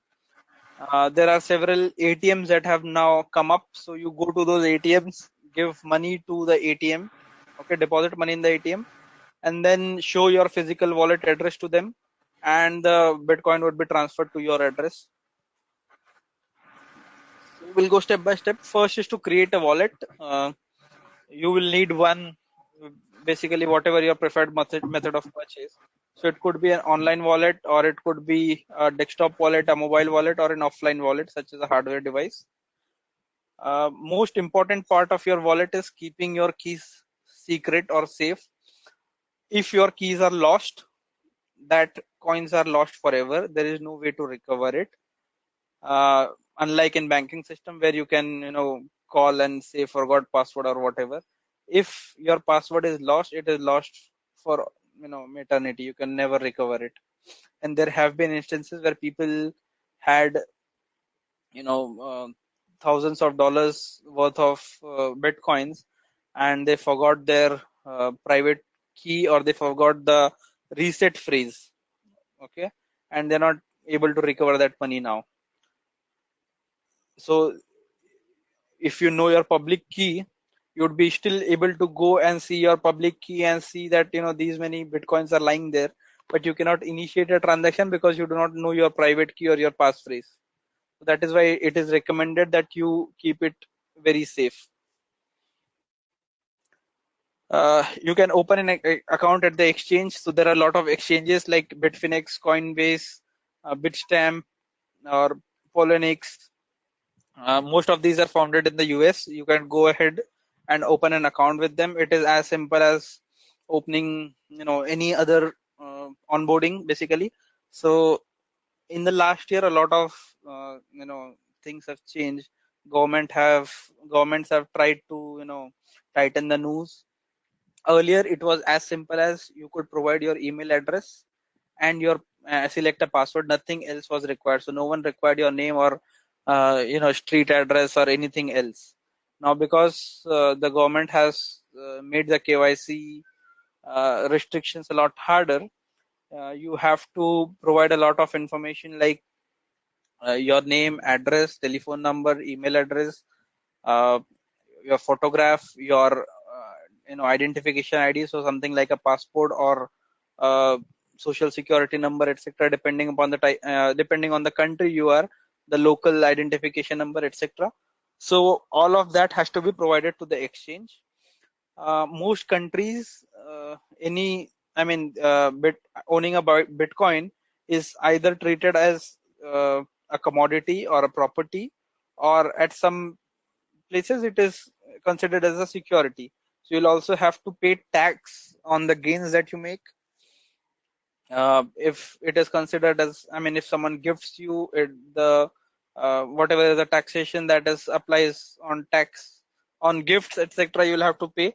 So this year there has been a lot of problem where people have not been able to figure out how much tax they owe, and the government is handing out notices to people that you did transactions worth this much in bitcoins, your gains were xyz, and you have to pay this much tax. So it has been a lot of problem, and because there was problem, there was need of a solution. So a lot of startups have come which help you calculate your taxes that have arising from trading at these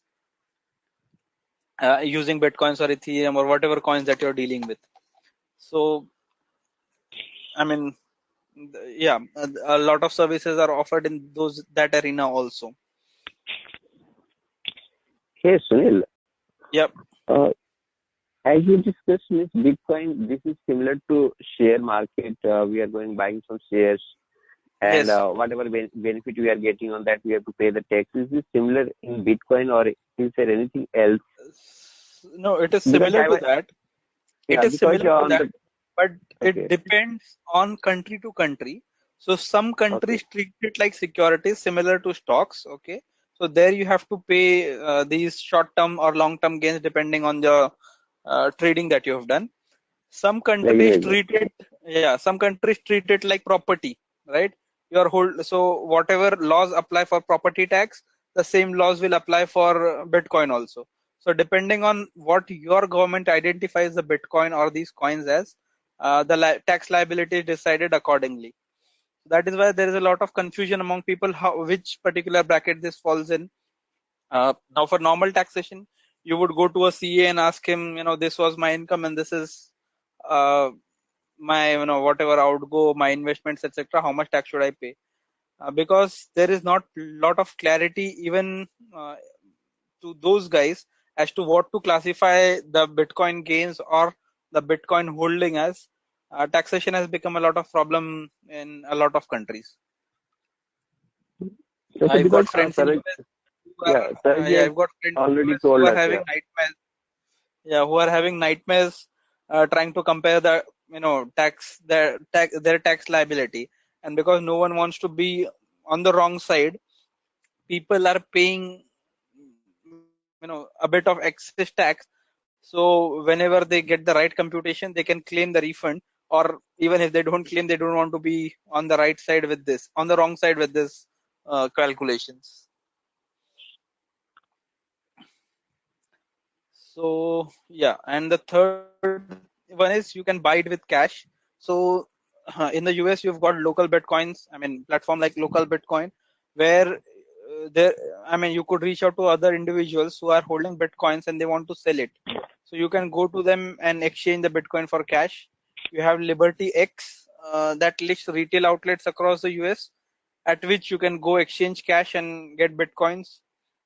You have Wall of Coins, you have Paxful and BitQuick, which will redirect you to the nearest bank branch that will allow you to make a cash deposit and receive bitcoins.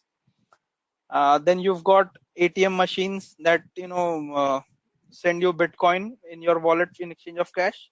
So Coin ATM Radar is one such startup that will help you find an Bitcoin ATM near your place. If you want to read in more detail about this, I've given below links. So bitcoin.org is the the official page on which you can get a lot of information. And Buy Bitcoin Worldwide will give you idea about the wallet options, how you can get a wallet, how you can create a wallet, which sites you can create a wallet on. So for Ethereum, my Ether wallet is the most used one. For this weekend, if you have some time, create account on my Ether wallet, see how transactions happen. I would also recommend creating accounts on either Bitfinex or Poloniex. Okay, so just to see how it works, right? Create an account. I'm not saying that you invest some money in it. Just see the process and get a feel of it. Next is, so we have seen how do you buy and sell, right? So the same process that you use for buy, I mean, either using cash or using an exchange or through a wallet, the same you can use for selling also. Okay, now the most common one is using exchanges. Okay, but the thing is, if you are using exchanges, you do not store your passwords or do not store your coins on the exchange, because exchanges in the past have got hacked.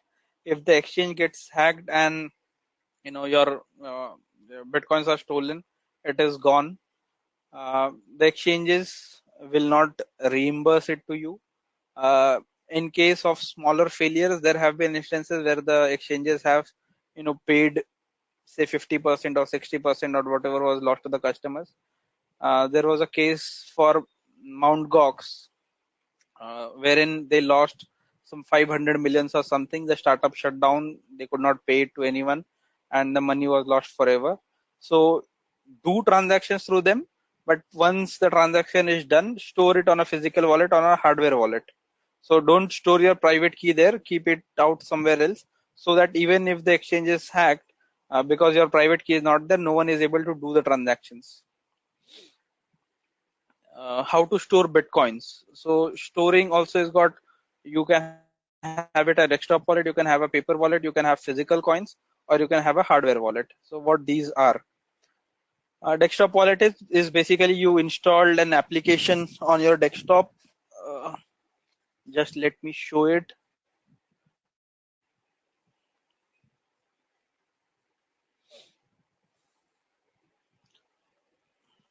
So I've got this Bitcoin core. You're able to see my screen now, right? The application that I'm opening. Yes. It is loading.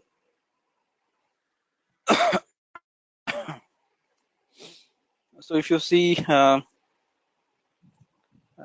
had kept it all, I mean, not opened the application for some time. So now it is saying it will take me 22 hours because this is the first setup, 23 hours, etc. And my net, I am 6 years and 41 weeks behind the network. So it is trying to download transactions worth 6 years and 41 weeks on my local machine. If I had some, if someone had sent me bitcoins, you would see it in the available. If the transaction was not confirmed, you could see it in the pending block. Any recent transactions would show up here. If I wanted to send it to someone, I have the screen. I simply have to enter their address here. Whatever label I want to give, I can give it here. I specify the amount here, and then simply send Bitcoin to them. Similarly, for receiving, I can initiate a request from here. I could see all of my transactions that have happened on this screen, and this is the dashboard screen. So I've taken a screenshot from the internet, I mean, of the same application. So here, if you can see, the guy's got 0.00044,966 BTC. And these are the recent transactions that have happened. There's no unconfirmed amount as such. So this is called as the desktop wallet. Okay, you don't have to get anything else. You have this application, you set it up for your public key and private key. Okay, there are other options also available here. So you could go in options and select your wallet, network, window where it connects to, etc. Okay. Now the disadvantage here is it is on your local machine. Okay, and this has happened in people for real. So I keep it on my laptop. My laptops get stolen. Okay. Now my private key, public key is both on the laptop. Okay. Anyone who gets my laptop is able to do transactions from there. I cannot do anything about it. Even if it doesn't get stolen, I keep it only at my place. My hard disk crashes. Okay. Now my hard disk has crashed. Everything is gone. With it, I cannot do anything about it. There was a case of I think a journalist from UK who had 7,500 bitcoins on his desktop wallet. He was going through some issue, and in a fit of anger, he threw his laptop on the floor. Okay, and the laptop broke. Later, he realized that, what a stupid mistake he had done, that he had just lost 7,500 bitcoins.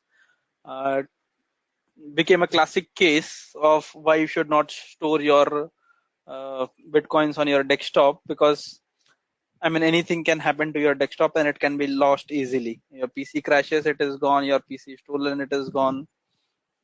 So that is why people started purchasing dedicated hardware wallets.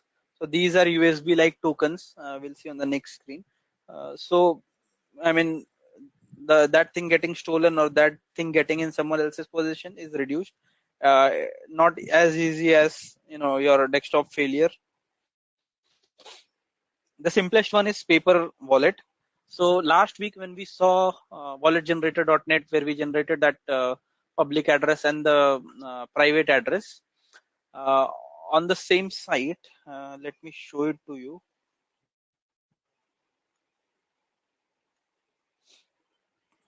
So what you see on the screen, this is the Bitcoin ID for those interested in development. We will see some commands tomorrow.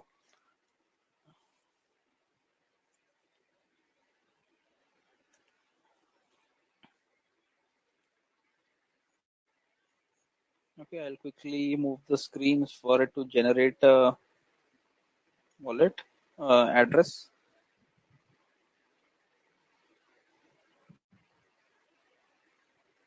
Okay, so it has generated the keys. Now when I go on paper wallet, okay, it is loading.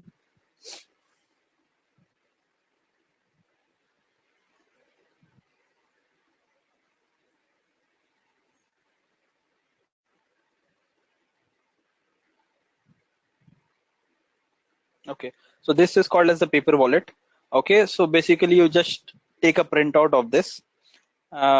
These lines that you see, you have to fold it across. Normally it gives you instruction also how to fold it. You print this.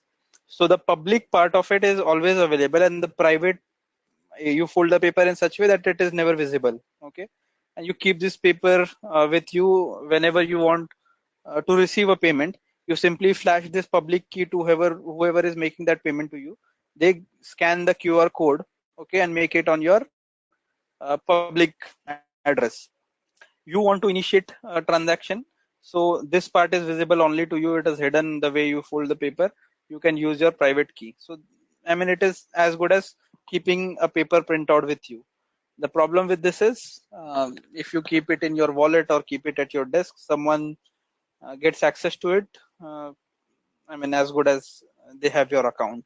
Like if you write down the password of your email on a piece of paper, and that piece of paper is available to someone else, they have access to your account. So it is relatively safe way compared to the desktop. But again, if you lose it, it's gone. So paper wallets are stored easily because they don't take up a great deal of space, and they also offer true anonymity. They are simply a Bitcoin seed written in some way on a piece of paper. So similarly, like your desktop password or your email password, you write it down on a piece of paper. You make it very complex. No one is able to guess it. But if you lose that paper, or if someone else finds that paper, they have access to your account. The next is physical coins. So as you see in this image, this is just one coin. There are a lot of different versions of coin. So basically, no one has issued these coins, right? Anyone can print anything that they want. Okay, if okay, so if you zoom this image, or basically if you see a physical Bitcoin, there would be address printed on it. So similarly to the public address that we had, okay, and the private address, there would be addresses printed on it. You scan these addresses at a QR code, and it will automatically determine that this is worth 1 Bitcoin or whatever was loaded at the time of design. Okay, so address that is mentioned here would have that amount of coin on the blockchain. So this is just an address like you would have on a physical paper. Okay, so people are selling physical coins also. Okay, there was a lot of fraud that happened last year for this also. So people were sold saying this is Bitcoin physical coin, and people paid the actual price for a Bitcoin. They said we are offering at say 50% discount. So even if the Bitcoin is trading at say $8,000, we are offering this at $4,000. Come ahead, buy it. People spent a lot of money buying it. Okay, it had the logo of Bitcoin, but actually it was some other useless coin. So when they loaded it on the wallet, they realized that it is not Bitcoin, and they were duped by people selling the Bitcoin. So if you are buying, trying to buy a physical coin, first make sure that you are actually buying a Bitcoin and not being cheated by the person selling it. So there are a lot of services that have come up which sell these coins. The coin you purchase will have a tamper-proof sticker covering a predetermined amount of Bitcoin. In order to purchase the physical coin, you may have to pay a slight premium because there's a cost attached to creating this physical coin, right? So whatever is a trading price of Bitcoin, you will have to pay a small premium over and above that to get a physical coin. Hardware wallet, this is the most preferred one these days. It offers most security in compared to all of the other options available. So this is a small USB token kind of device. There are two parts to the device. One holds your public key, okay, and which is always connected to the network. The other part holds your private key, and you can keep it in a safe, or you can keep it always with you so that no one else has access to it. So because your public key part is always attached to the network, you're able to receive payments on it 24/7. When you want to initiate a payment, or you want to send transactions from your account, okay, you have to use this other piece which holds your private key. Okay, so it is secure in that terms. Now even this device has a password to it. Okay, for you to activate and be able to do that, it has a password to it. So a lot of people last year who bought these treasure hardware wallets, they forgot their passwords for this particular device. So again, the same problem. I mean, those coins were lost. There was no way to recover it. This particular device also is created using a very strong encryption algorithm. So there was no way they tried contacting the manufacturer, that is Treasure, that I am the rightful owner of this device. I have forgotten the password. Is there a way to reset the password? And the reply was that you cannot break it. So again, the same thing, that keep the passphrase safe, keep it something that you remember. If it is lost, it is gone. So what these are, hardware wallet is a form of cold storage, just like paper wallet. As the Bitcoins are stored offline, they have most of the security of paper wallets in that they are only vulnerable to physical theft, but remove the process to having to load the private key in wallet input format. So basically, like in the paper, we saw the paper one, right? In that, I'll just go back to it. In this particular one, your private key is visible, right? With hardware wallet, that hardware key is not visible to anyone, so it is not exposed to that vulnerability. At least, no one would be able to see and memorize, or keep a snap of your private key. Like I said, they are in two parts. One is connected device and the other disconnected. The connected wallet holds your public key and performs all the functions of a standard wallet by choosing which transactions to sign. However, it can can't sign it as an offline device holds a private key. So if you are to initiate a transaction, your private key is needed, and for that you will have to make use of this particular token. So that is how you can initiate a transaction. Now we have seen how to buy it, we have seen how to create it, how to store it, okay.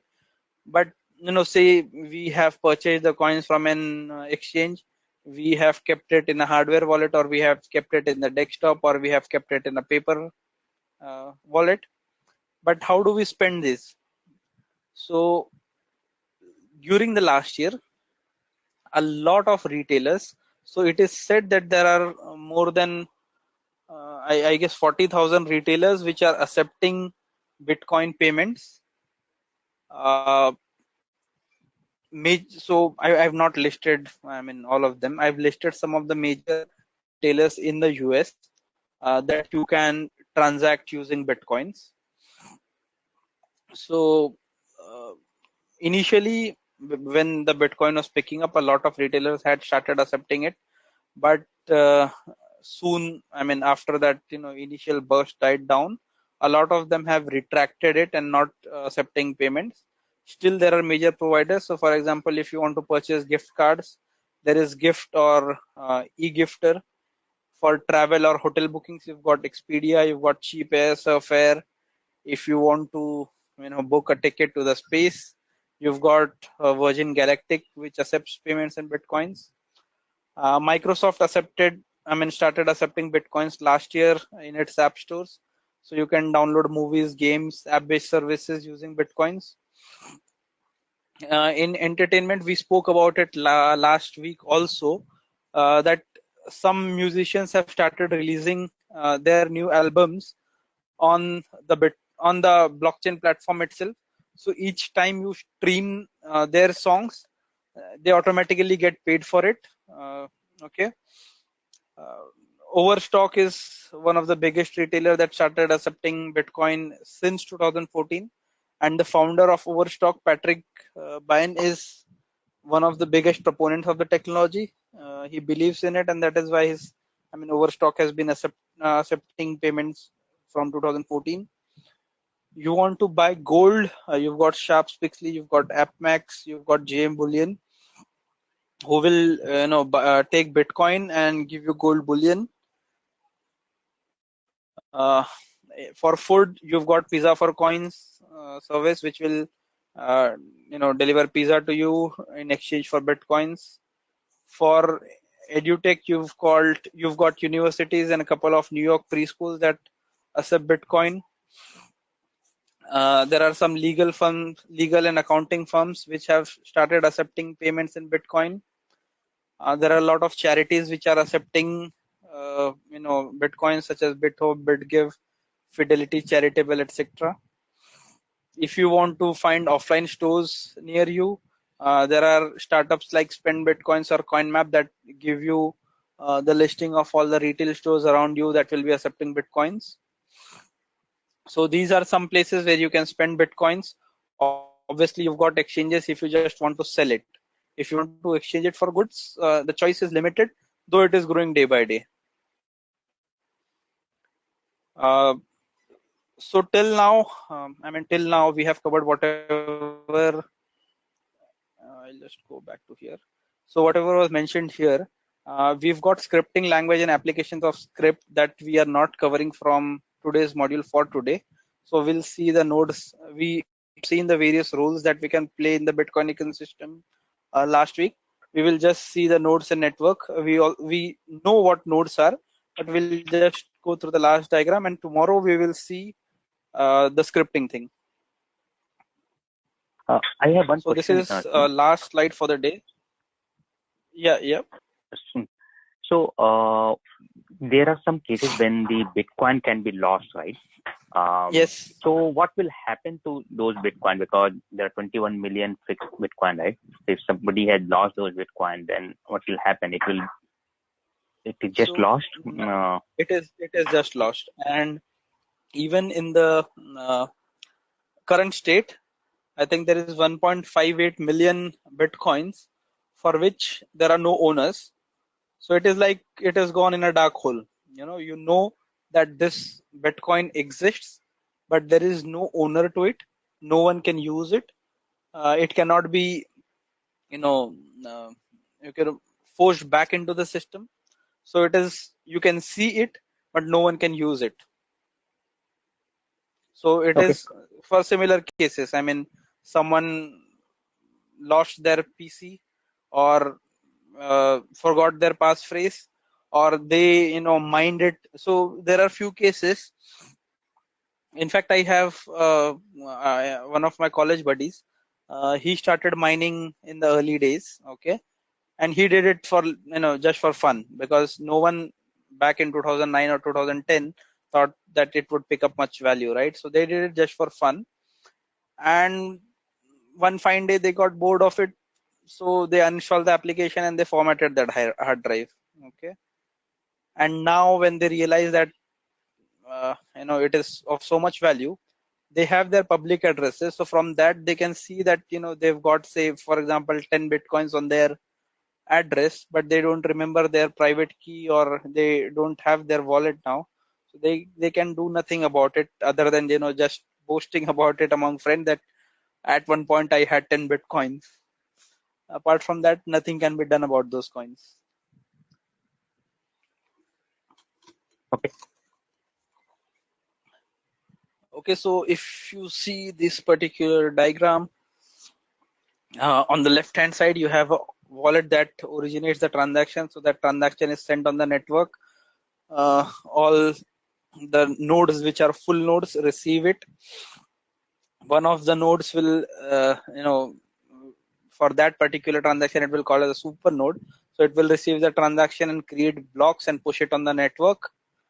Everyone on the network will receive copy of it, and these group of full nodes form the network backbone. These are the guys who, who are live always, okay, and will process the transactions and propagate the transaction to everyone on the network. So everyone gets a full copy of the new ledger. Then you've got exchanges.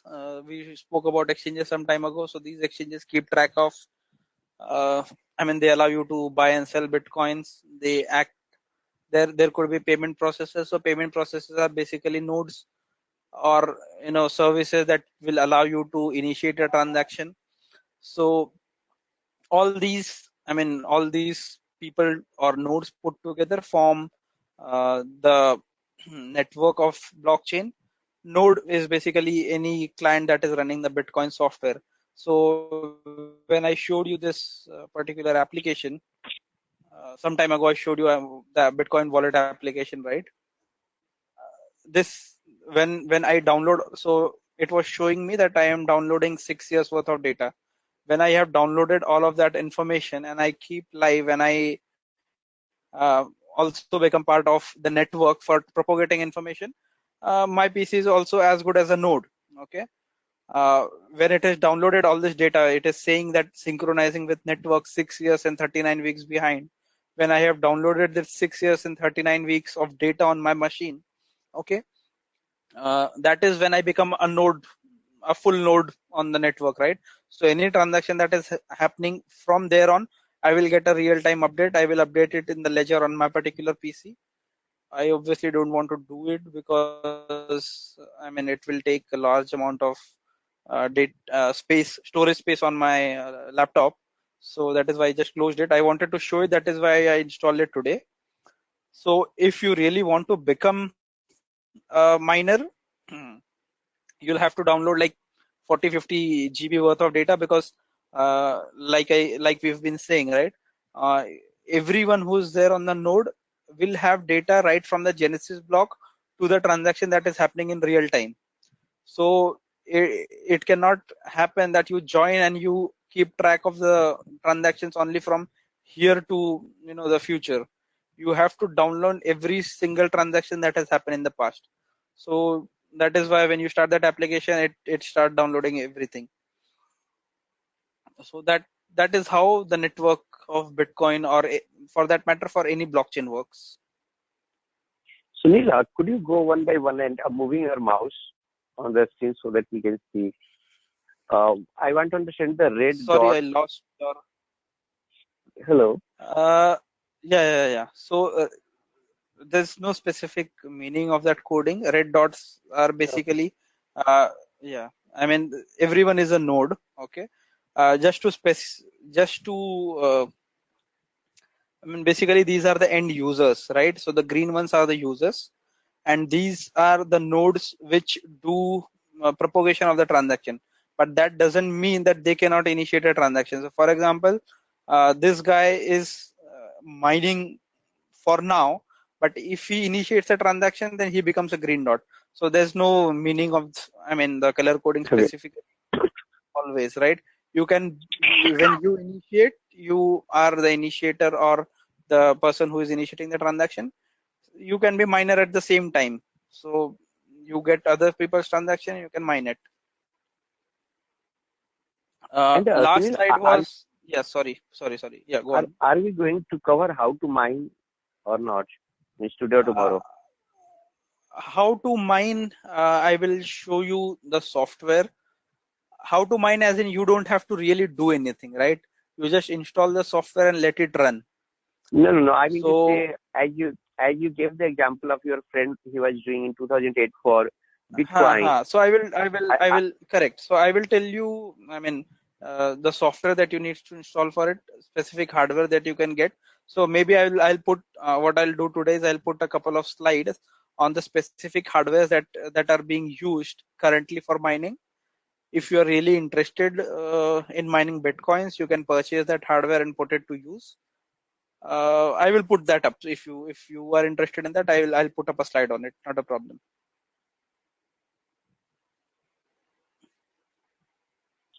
Okay.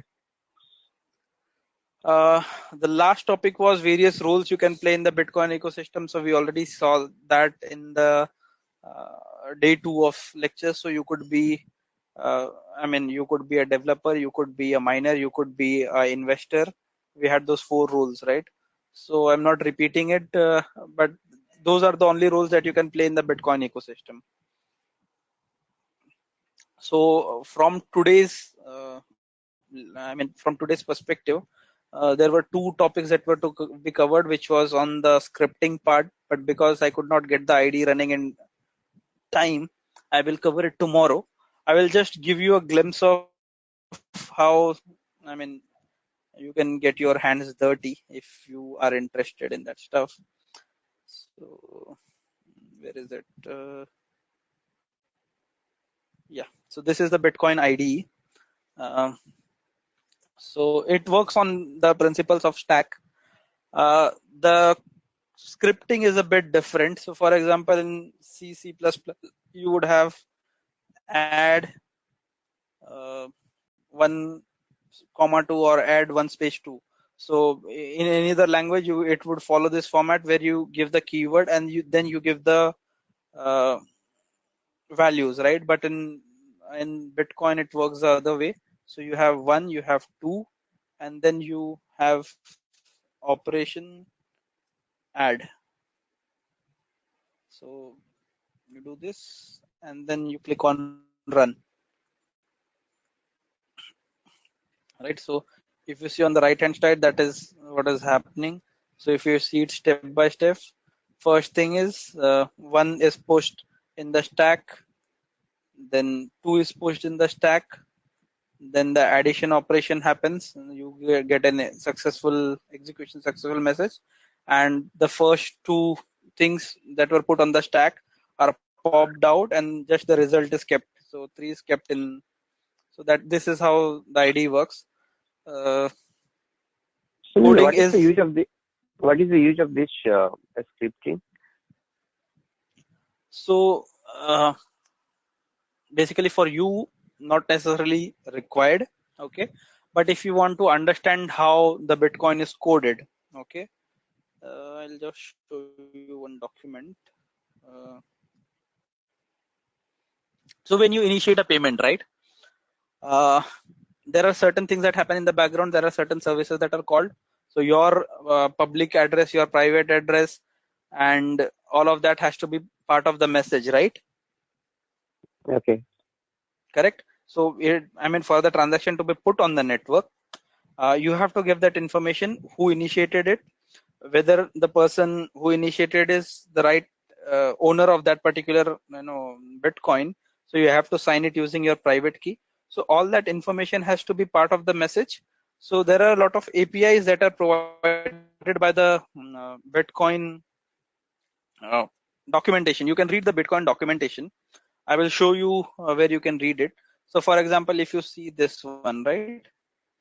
Uh, Signature is your private key using which you sign. Pub key is your public key.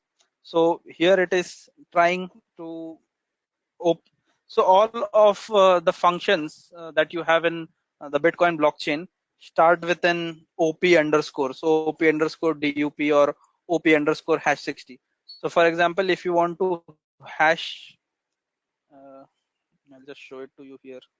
So 123, I want to hash it. So OP underscore hash. Now these are the hash functions available. So you can hash 256, hash 160, these algorithms, or you can hash it using SHA or SHA 256. So for example, I select SHA 256.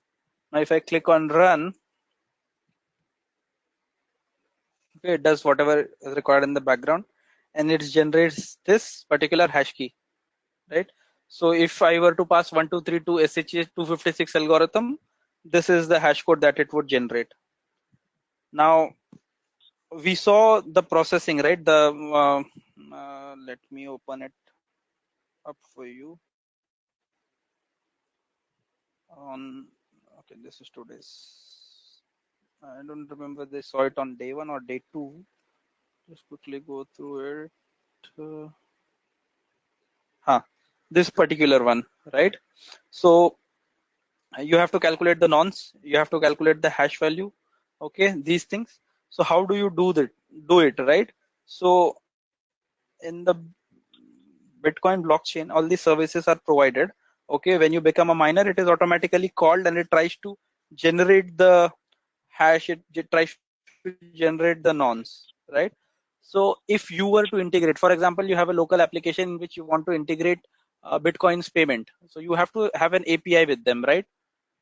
So because it is an application that is running on the network, you have to follow certain norms in which way you can call that particular application, correct? Okay. Yes. By Bitcoin. If you go to the Bitcoin website, which is bitcoin.org, actually it is a very nice website. I think if you are really interested in Bitcoin and blockchain, you should spend 30 minutes every day, office time or wherever you have, to looking at the resources section on this particular website. So okay, anyone knows about Khan Academy? Yes. Yep. Yeah, so Khan Academy is basically a learning website where you have a lot of other learning courses also all available for free. Similarly, you've got a lot of resources for Bitcoin also here. Bitcoin Wiki is like the Wikipedia for Bitcoin, so you can get a lot of information about Bitcoin on the Bitcoin Wiki. Let's Talk Bitcoin is a nice website. Bitcoin Knowledge Podcast is also good. I have not read the other 3. Now here you've got directories which are specifically for a specific thing, right? So you want to read about wallets, or you want to read about merchant services. So you as a merchant want to offer Bitcoin payments from your particular website or your particular services, you can use these services. Exchanges. So you want to buy Bitcoin. Okay, we saw about exchanges, right? I'll just open the link quickly. So you select the country you are in. For example, I'll select United States. Okay, and I want to pay using bank transfer or credit card, whatever. And then it will tell me what are the options available to me. So I can buy it on Coinbase, I can buy it on CoinMama, or these. So if I change the payment option to say cash, it will tell me where I can buy using cash. So Bitquick, local Bitcoins I had already listed. Right, so this is another service which lets you know where you can buy using the particular method, payment method that you are interested in. Right, so if intend to buy, you can make use of this website to find out where to buy it from. Uh, Other projects, so actual projects that are being developed, like I said, it is a free source thing, so people generally share a lot of code. You would get a lot of code on GitHub also. So you can see there are a lot of projects that are available. You can just go ahead and join them on their Git repository. You can see there's a lot of projects that are there. So you can go ahead, join their Git repository. Even if you don't really want to start a new chain, you can just follow them to see, what are the changes that are happening, what are the kind of bugs being reported, how it is being fixed, etc. This I would recommend you do it, if you have free time today. So just see charts and statistics, or if you don't, want to waste your weekend, you could do it over the week. But just see these, how the charts are reported, etc. And then you have news section, you have documentaries, etc. So go over this when you have time. Bitcoin.org, I mean, the URL is pretty simple, so you'll remember it. So go through all these sites, you'll get a lot of other learning material. For Bitcoin, uh, maybe I'll share this over email. For scripting, this is a good start. So like I said, everything starts with OP. They are called as opcodes, right? You also have a C++. So I remember some of you guys were from C++ background, right? Yes. So there's a C++ compiler that I could find today. Not able to locate it, the window now. It's okay. But I was able to find. This scripting is also easy. We can understand, but still, I don't know when do I use each. Means to whenever I want to become a miner, at the time do I need this, or No. So for any of the services, you don't need to know even one line of code. Okay.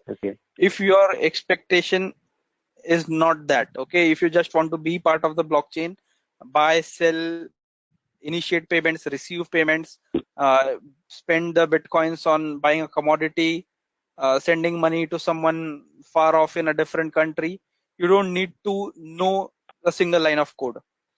Only when you want to integrate your project, okay, with the blockchain, with the Bitcoin blockchain, then you need to know how to call their APIs. And that is standard. Like, how would you call a RESTful API? You would similarly call their APIs. Obviously, these are not as user friendly as you would be having in case of RESTful APIs.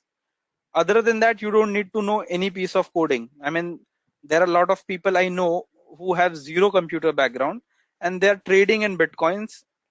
They're making money. They don't need to know coding, right?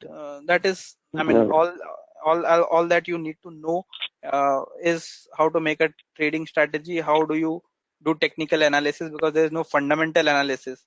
So in terms of stock, there is two streams, right? One stream believes in fundamental analysis of the company, and the other stream believes in technical. So the technical guys don't really need to know about the company. You give them the chart of the company. They have certain,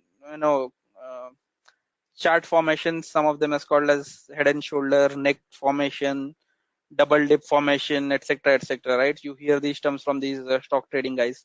So they simply see where the price is headed, and they have these charts which will tell them that the next breakout would happen at this level, or from this level the stock price or the Bitcoin price would fall to this certain level.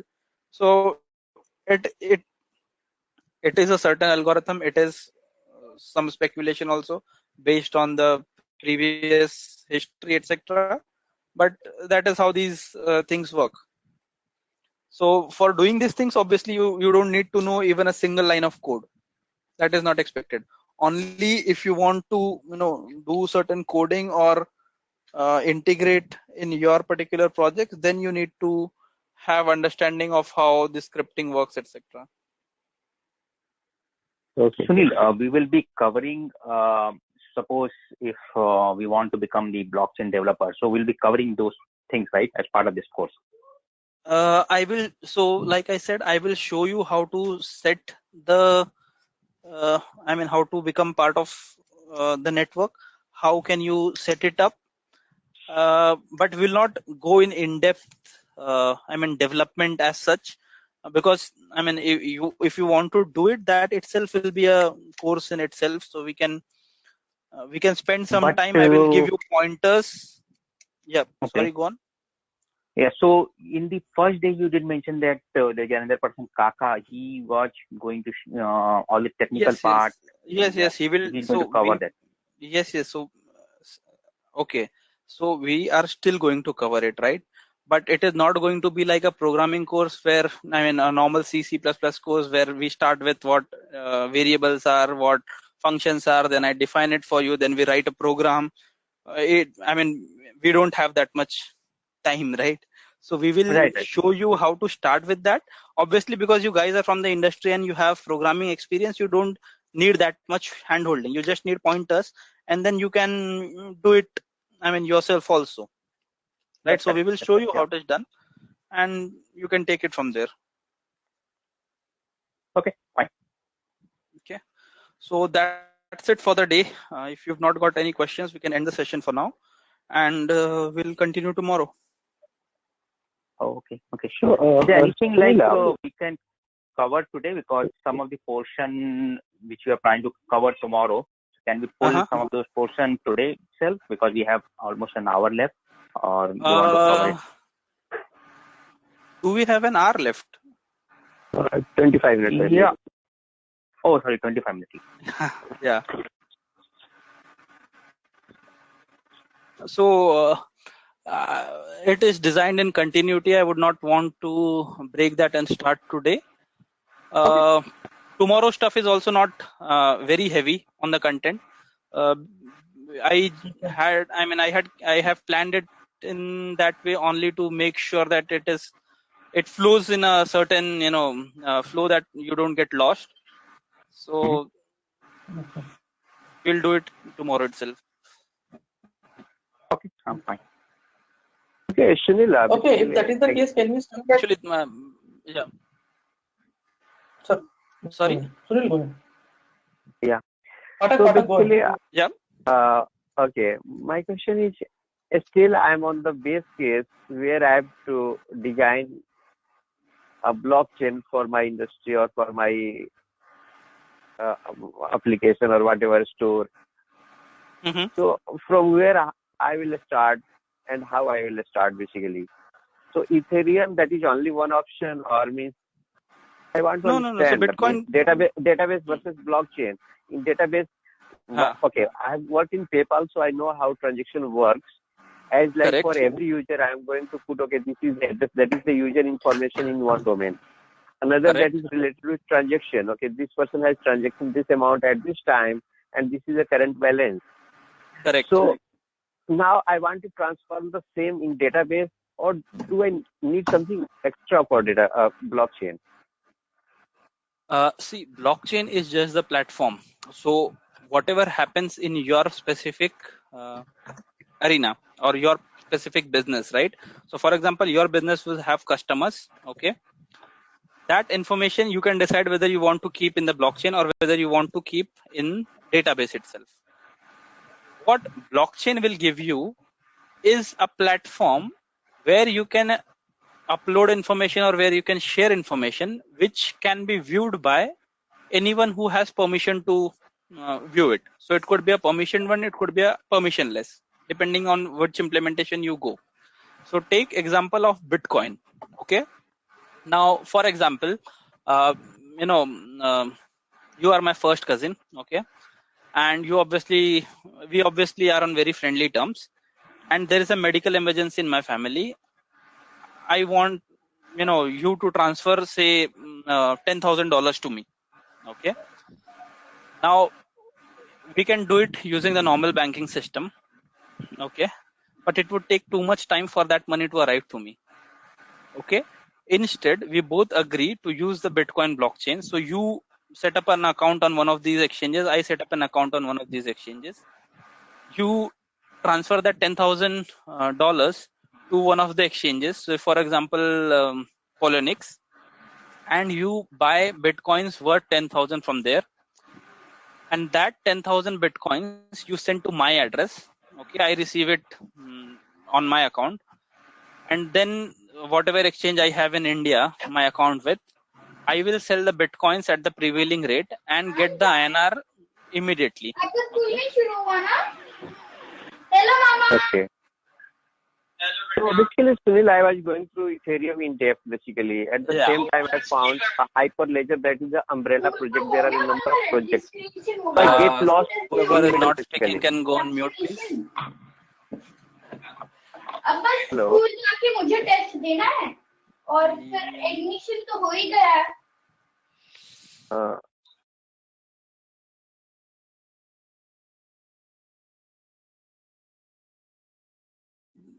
Yeah, whoever is speaking can unmute themselves and ask a question.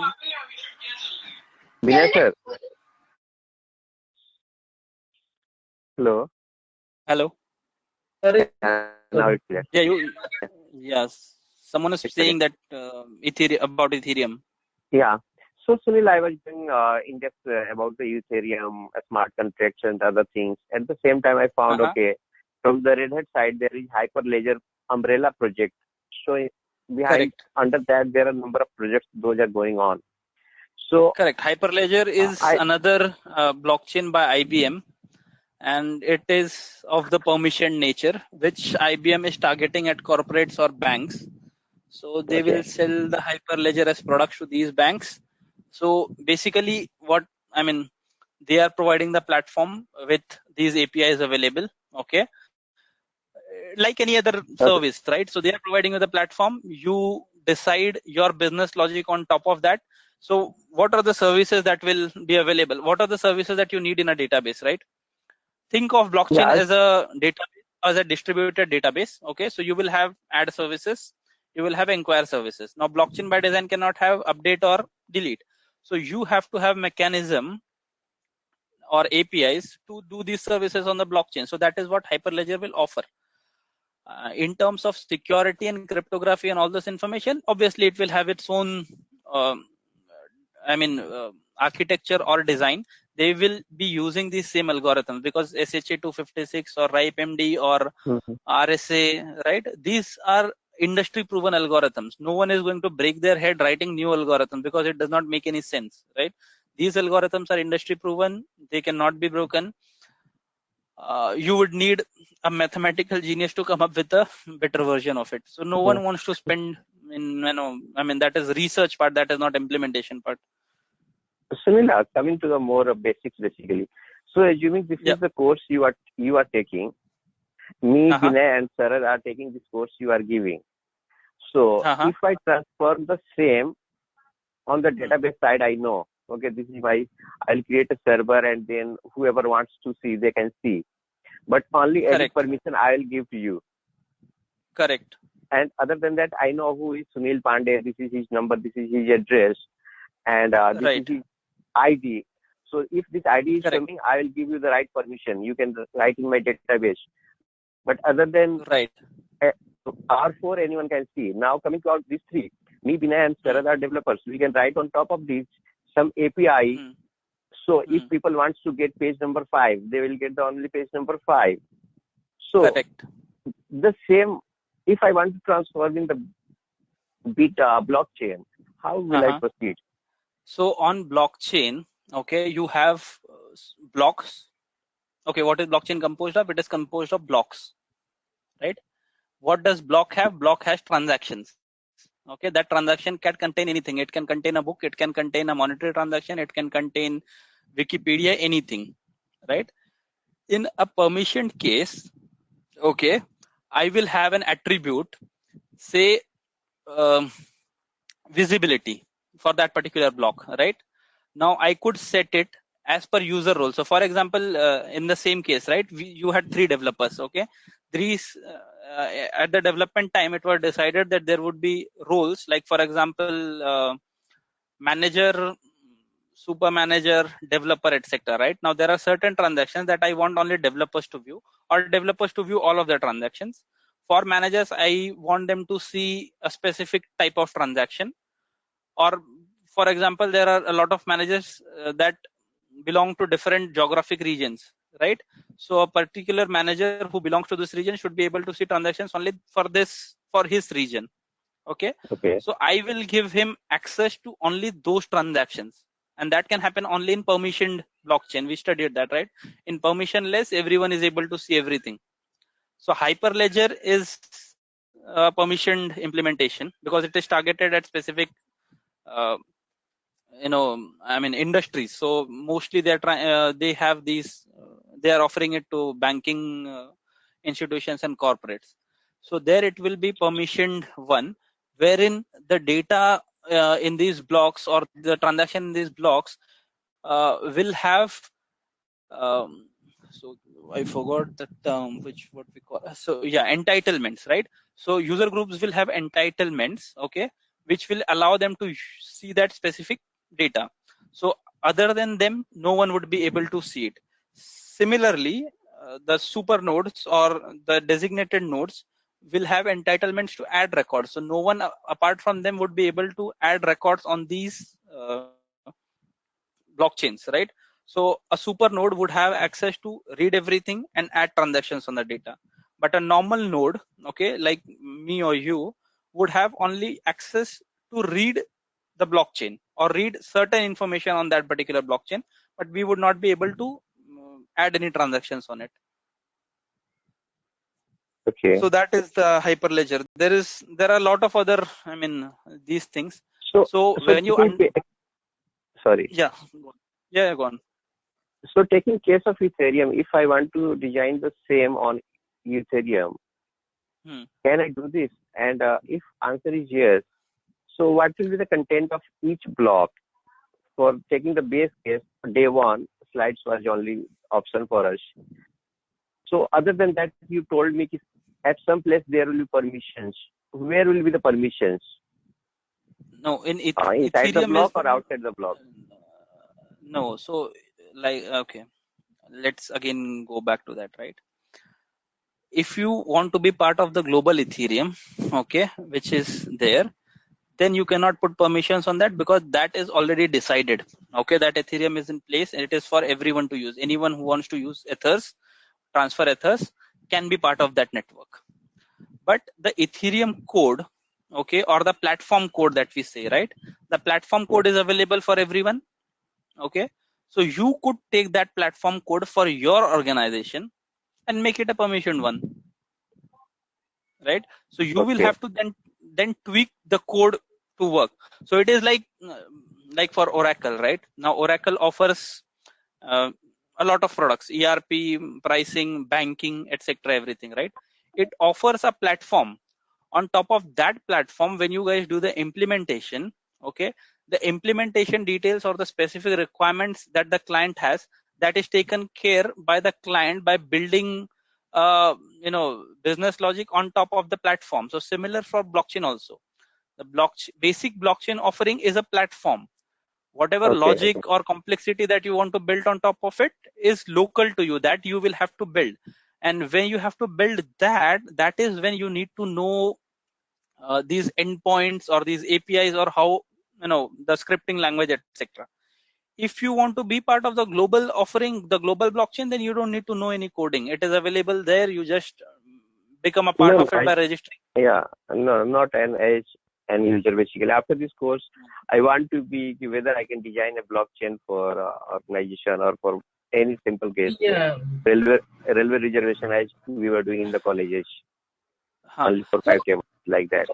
Correct. So you will be able to you will be able to download the Git repository on your machine. You will have the entire code and you can change it to your local application. So you will be able to do that.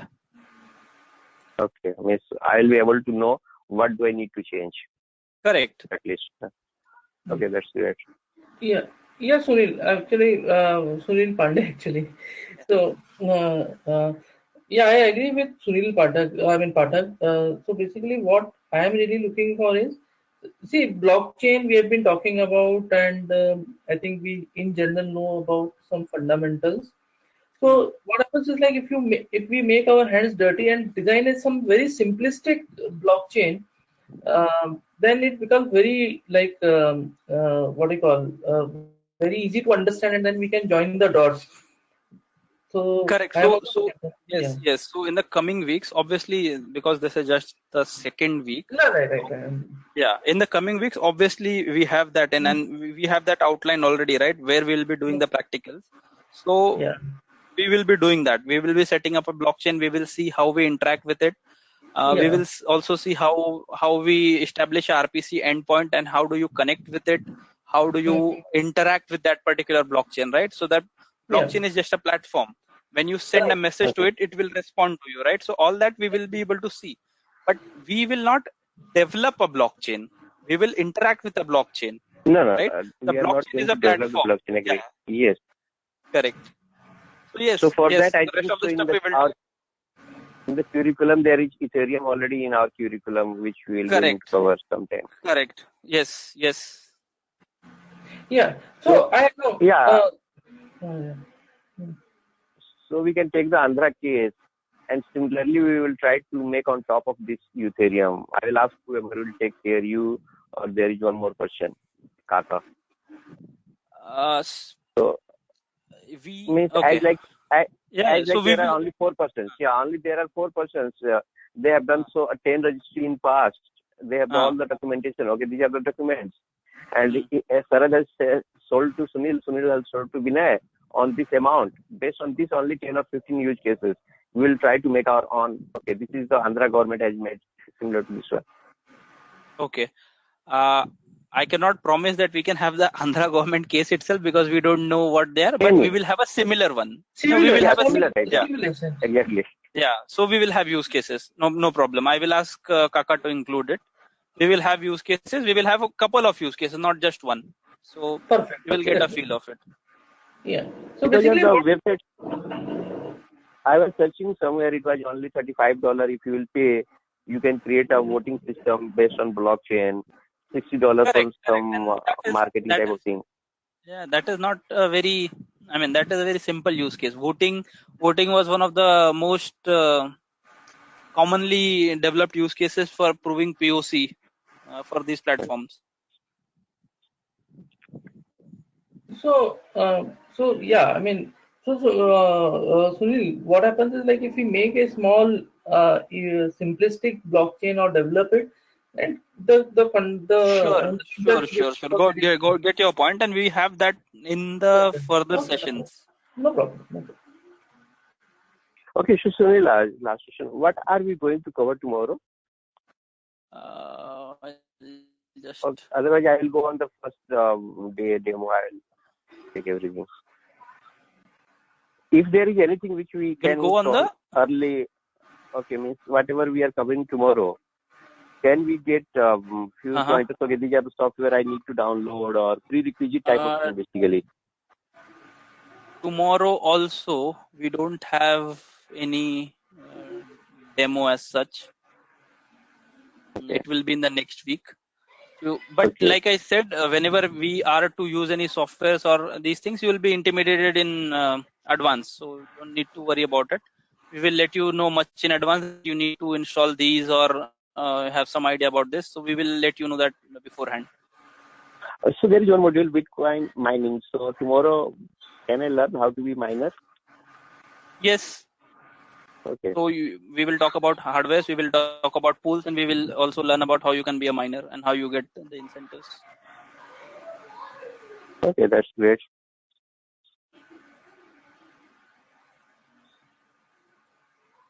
So any more questions for today?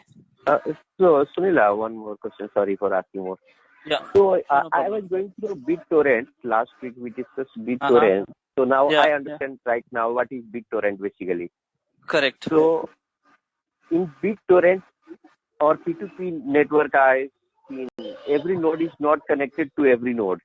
It's as like there are millions nodes. I'll not be connected with millions nodes. Correct. So as like BitTorrent, if I'm uploading something in the discovery node, it will be added. Whoever wants to discover, they can discover and they can download from me. Correct. So, what about this blockchain? So it uses the same concept, but it doesn't mean, so in BitTorrent, the use case is someone requires that information or someone requires that file, for example, music or movies from you, right? So only then they will download. Okay. Otherwise, even if you have it uploaded, no one is going to download it from you. Correct? Right? But in case of Bitcoin, that is not the case. The message is broadcasted to everyone and every node has to accept it. Like you saw, when I started the application, it started automatically downloading it. I don't have an option to cancel and say that I don't want to download the past data. If I have to be on the network, I have to get all that information. So underlying, it uses the same thing. It is a P2P network. Okay, there is no central server. Like if you kept the movie on your PC and gave me the IP address, I could download it from there. But then it becomes a client server thing, right? P2P, you upload it, it becomes available to everyone. Everyone else also becomes a custodian of that particular file. They also upload it, so several other people. So it becomes sort of a network of networks, right? Instead of a client server. Okay, so basically in blockchain, if I have started some transaction, at the same time, it will not be broadcasted to millions of nodes, or will it be? It will be broadcasted to the network. Okay, so whoever is there on the network listening at that point in time, okay, will get that information and they will update their copy of the ledger or their copy of the Bitcoin database. Okay. Say I am not there on the network for next 7 days. Okay. And after 7 days, so for example, when I started the software, it said that trying to send information for 6 years and 32 weeks, something like that, right? So for the network, I have been away from the network for past 6 years. So it is forcing me to download all the transactions for the past 6 years. So similarly, if I sync it today, okay, say for example, I keep the software running overnight and it downloads the data for 6 months, or the 6 years. From tomorrow, if say I don't start the PC for next 3 days, when I start the PC for after next 3 days and open the software, then it will ask me to sync the data for these 3 days before I can do a transaction. Correct. Right. So in that sense, it is P2P. Yeah, it means if I want to listen, then I will listen. Otherwise, I will not listen. Correct.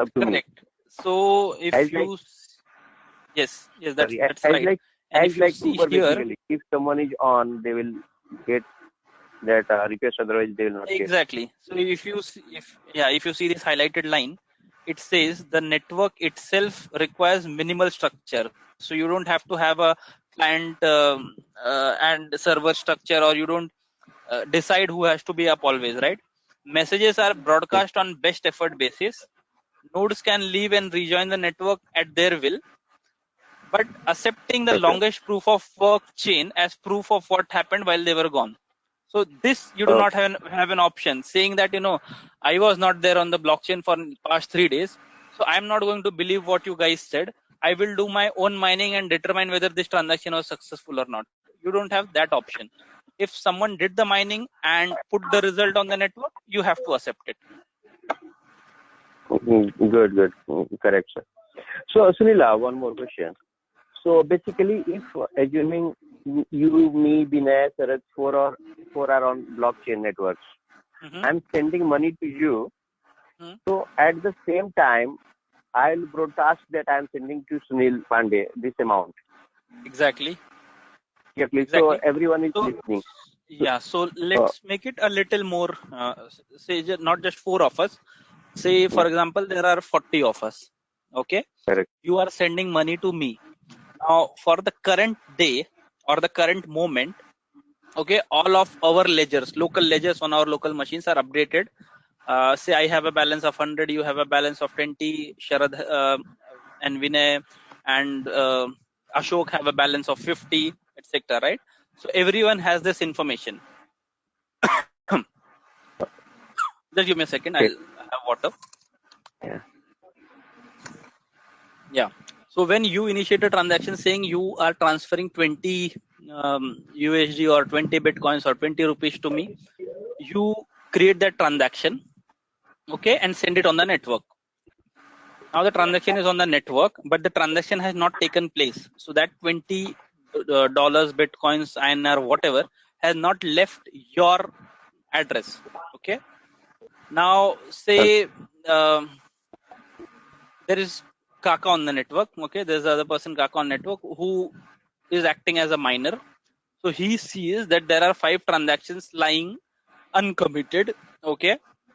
So he takes those 5 transactions, put it in a block. If the block suffices for those 5 transactions, then he will put all 5.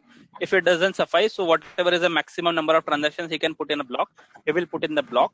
And then he will start solving that proof of work problem. So he will generate a nonce, he will generate the next hash, and he will solve that leading 5 zeros problem, right? Once he is able to solve that, okay, he will publish that result to the network that these many transactions in this block I have solved using this particular nonce. Okay, so others on the network will verify whether he has really done that work.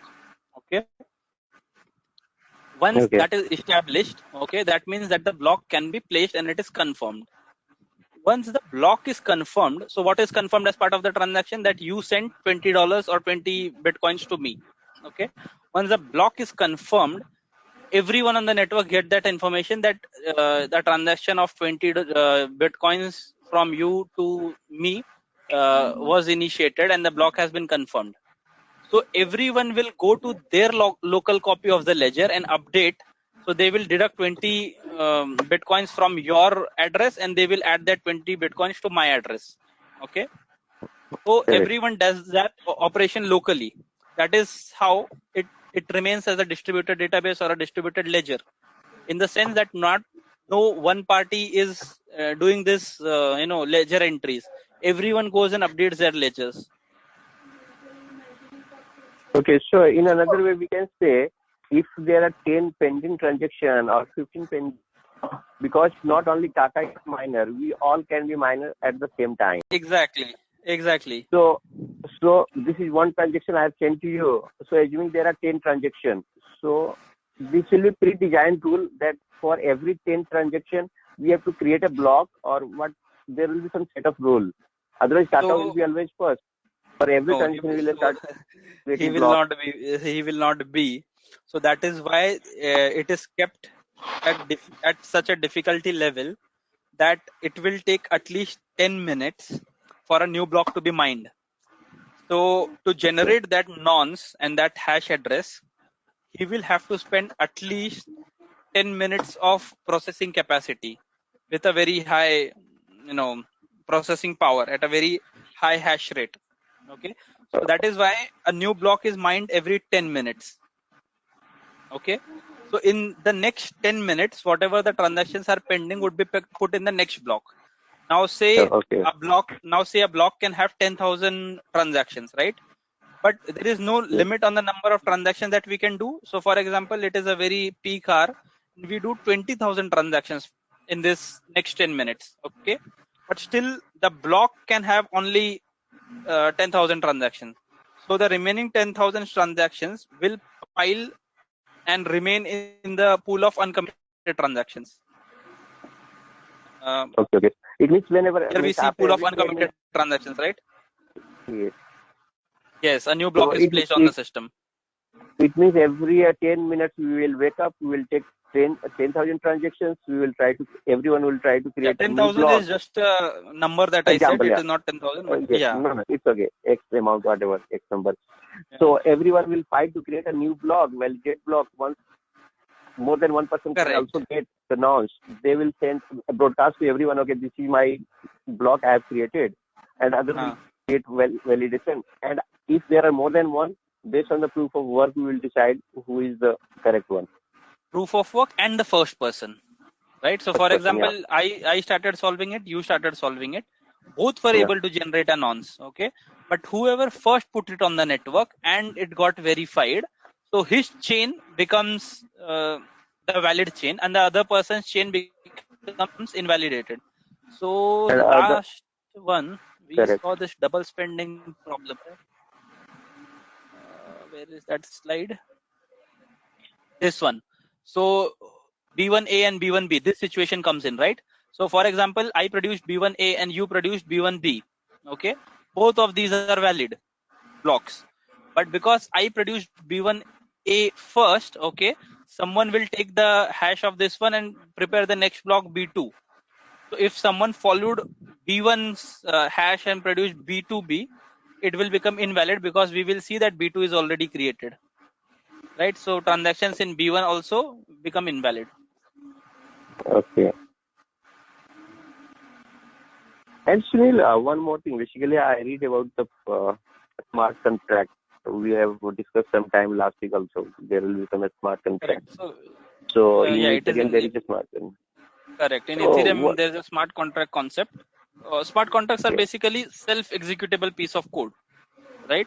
So a certain condition yes. happens and it automatically executes itself. So like in case of trade life cycle, okay, I think we discussed this example. I will just repeat it again. So Yeah. in a normal trade, for example, I am a person who is interested in buying some goods from a seller in China. Okay. So what happens normally is I will go to my bank and I will tell them that I'm buying this particular product. So give me a letter of credit which I can show to the Chinese guy, and when he ships the product, I will give you a go ahead and you can credit the amount to his particular bank. Okay, so the Chinese guy is also sure that my bank will pay on my behalf. Okay, so he can ship me the goods and we do this transaction. Now, say the Chinese guy ships the goods, okay, but I do not inform my bank, or I do not want my bank to make the payment. I keep delaying it. Okay, it is a lot of problem for that particular seller. Okay, but say if we had coded a smart contract, okay, self-executable contract in which it said as soon as the goods are unloaded at the dock, okay, and they have a barcode attached to them. The barcode is on the blockchain coded in the smart contract. So as soon as it is scanned at this particular terminal, this contract executes. And what is written in the contract, that if the good is in particular received on by this date at this in this quantity or whatever, automatically initiate a transaction to be paid to him. So it becomes a No, smart okay. contract, right? Similarly for music. So what used to happen earlier is, for example, I am an artist, okay, I have some royalty rights on the music. So for example, I released my music album with Sony, okay. Now Sony being a big brand won't do it, but let's consider for example's sake that Sony promised me that for each time my song is downloaded, they would pay me $1. Okay. So for first 10,000 downloads, they did it and then they stopped paying me. Okay. Or even for the first 10,000, they said to me that it has been downloaded 10,000 times. So we will pay you $10,000, but they keep delaying the payment. Okay. And at one point of time, they stop paying me. Okay. Now that is unfair to me as the artist of that song. It is my intellectual property. I should have been paid for it, but Sony is making money of it. I'm not getting any of it.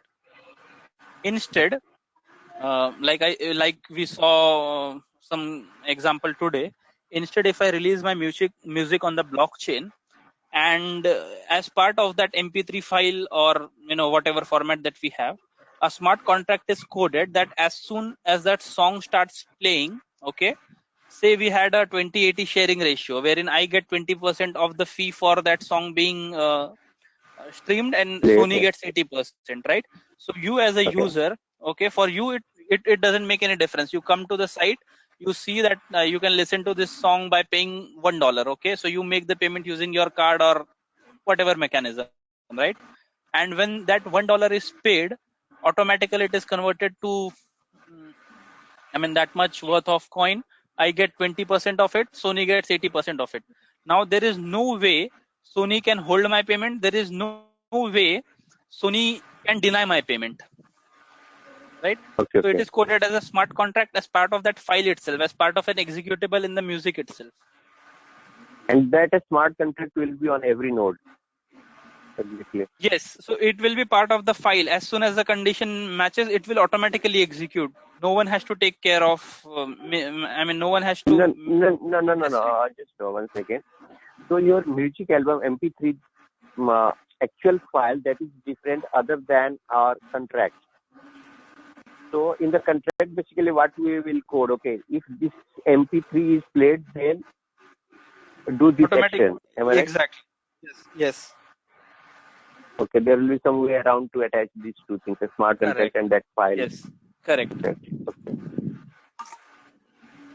Okay, that's great. Yeah. So Sunila, just company norms you have seen.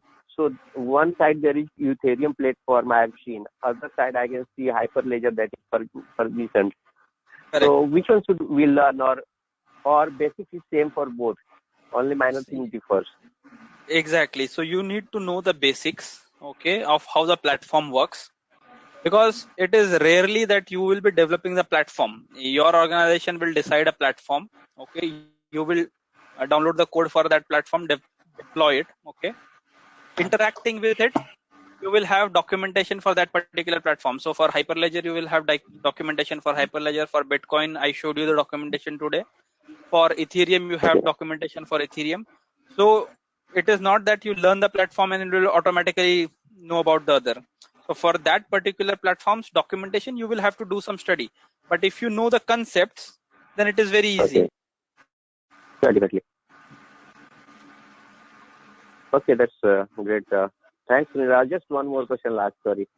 So suppose to be a blockchain developer for your company or any company, I need to understand one platform, and on top of that, a smart contract, a scripting, and what else do I need to know?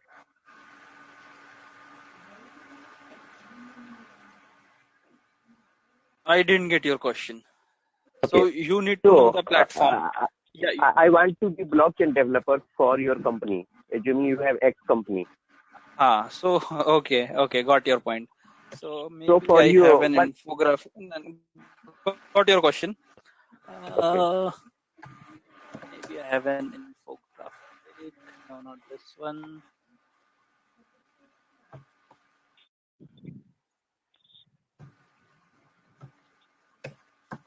Not this one too. So basically, all of these platforms are written in different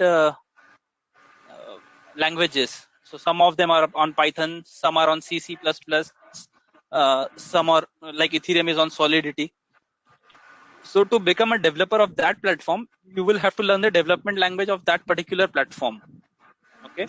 Some of these platforms are available in multiple languages. So like Bitcoin is available in C++ also. It might be available in JavaScript also. So if your organization, for example, wants to go with Ethereum, okay, so you know the basics of blockchain from this course. We will have an introduction to Solidity also. But for to be a full-fledged developer of that platform, then you need to know Solidity in detail. Okay. And for example, your organization decides, no, we are not going to go with blockchain, with Ethereum or neither with Multichain. But there is something called as Yobi chain, or there is something called as Kobe chain. Okay. So for you to begin that, you know how blockchain works, you know the basics of what will be involved, you know algorithms, etc., everything, you know private key, public key, these things will be needed. But to start coding, you will need to know the basics of that particular programming language. So that is something that you will have to learn.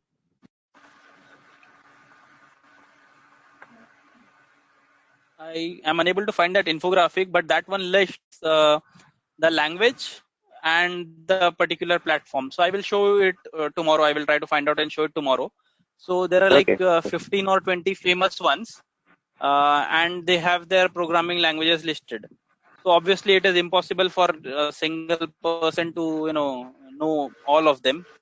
So depending on which one you want to focus, you can learn the programming language for that particular blockchain and then install that platform and try your hands on it. Because yesterday I was trying to work on Ethereum. So it was asking you need at least 37 GB because it will create Ethereum virtual machine, and then it will download all the it will blocks. download. Correct. That Okay, is so I for think I'll do sometime this thing. Okay, thanks, Sunil. That's all from my side. any more questions from anyone else? No. I think good we did not have I have few extra questions I content. can ask tomorrow. Okay, because we had more than 30 minutes of questions, so even this was required to be resolved. Hey, Right. Sunil, can I send you my questions over email so that you can think about it? I have some questions. Yes, definitely you can do that. So what is your email Yeah, ID? You can share I it with think it is Ashok. there. Ashok will pass it to me, or if it is there already. It is there, Vinay. We will also see. It's in the group. Just send it in the group so that each of us know and we can benefit from. Sure. Yeah, sure. We'll do that. Okay, thanks, Sunil. See you tomorrow, sir. Okay, thanks guys. See you tomorrow. Okay, Thank you, bye. Sunil, sir. Okay, good night. Thank you. Okay. Yeah, thanks. Thank you, everybody. Bye bye. Thank you.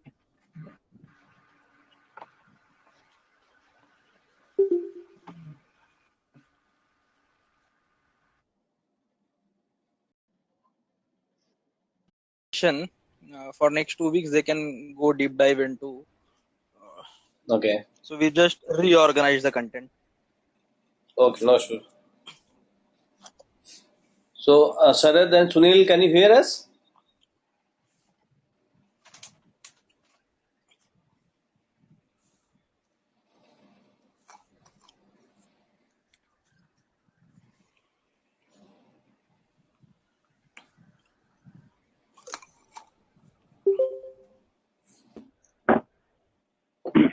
Hello, Sharad. Yeah, hi Sharad, Ashok here.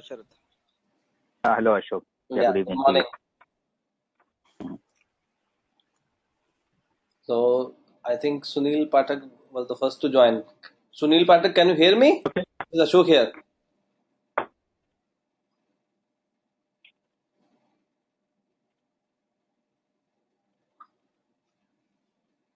I think he's facing some issue.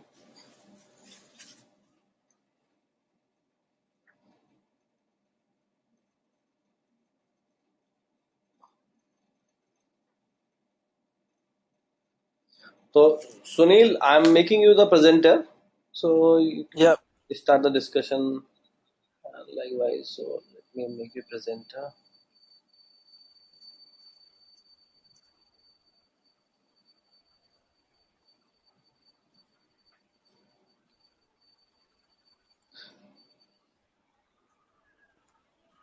Hi, Sharad, can you call Sunil Pathak if he's facing any problem? Yeah, he just replied on the chat that. Yeah, he's joining by phone. Okay.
So, Sunil, I can see the error, the audio pin that is hash 215 hash is not entered.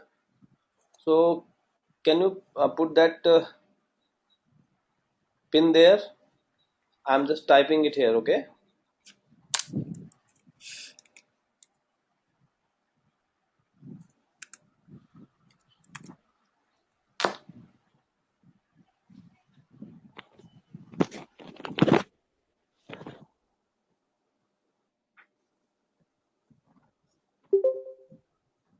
Hello.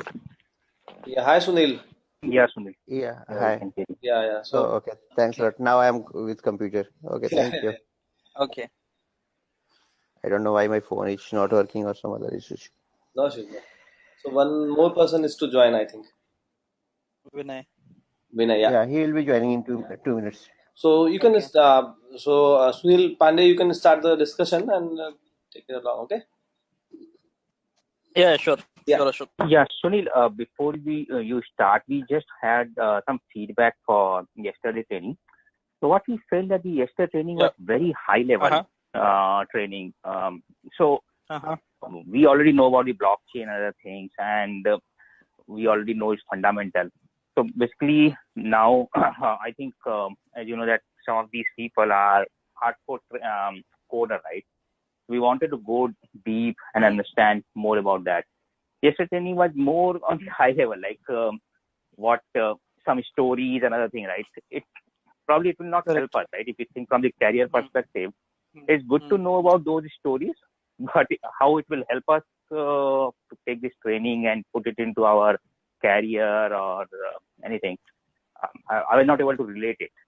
I'm not Okay. sure about the Sunil Patel. Do you have any feedback on this? Yes, basically,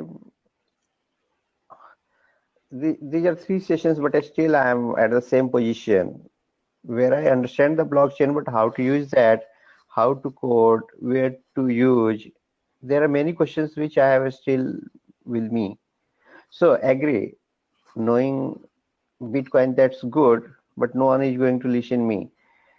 As for example, if I can be a miner, not in the Bitcoin, but there are many alternate coins where I can be miner. That will be good for me. At least I can say I'm a miner. Correct. So mining or understanding the Bitcoin or Merkle tree, these are good. But how to use, where to start writing the code, how to design the app, these are the things which I'm here to learn basically. So that thing I have not got in last 3 sessions basically. So if you see the way the sessions were planned, the initial two Yeah, weeks were more of theory. Then we get yeah, into say, installation and in a bit of coding. Okay. But I okay, sense that from the feedback yesterday. So okay. today's session was supposed to be theory, but it is not that way anymore. It is Oh, that's already good. so before I'm not sure whether you were listening to us or not, but before we started the discussion, I was telling Ashok the same thing that we Okay, have tweaked the session. Uh, so today we will be seeing how do you install the Bitcoin platform on a Ubuntu platform on Google okay, Cloud, and how you can interact it, with the platform using console. How you can run a miner. So oh, this part we'll see okay, today. In the next session, we will be installing Ethereum, okay, and we will be creating an application on Ethereum. okay, In the later session, we will be installing Multichain, which is another platform. With Multichain, we'll be seeing a couple of applications installed and how you use those applications. So the session, I mean, you guys being from development background, it was easy for you to grasp on the concepts early, and that is why you are feeling a bit bored now that it is going on theoretical parts. But the session is designed for everyone. So people who are not coming from technical background, for them, it is. agree.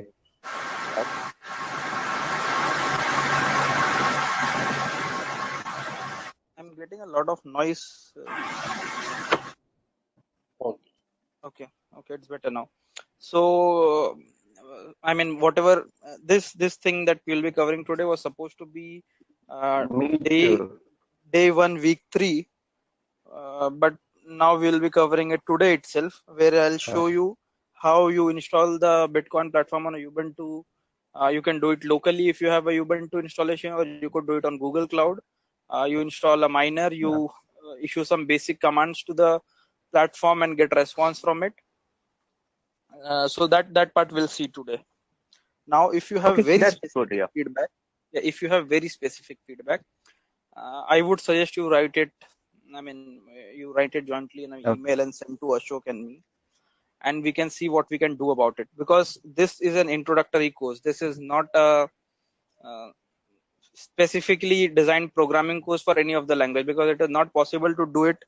If I have to take a Solidity class, it is itself a subject in itself. So again, I'm getting a lot of noise. Yeah, Okay. we understand, Sunil, that it's a introductory course.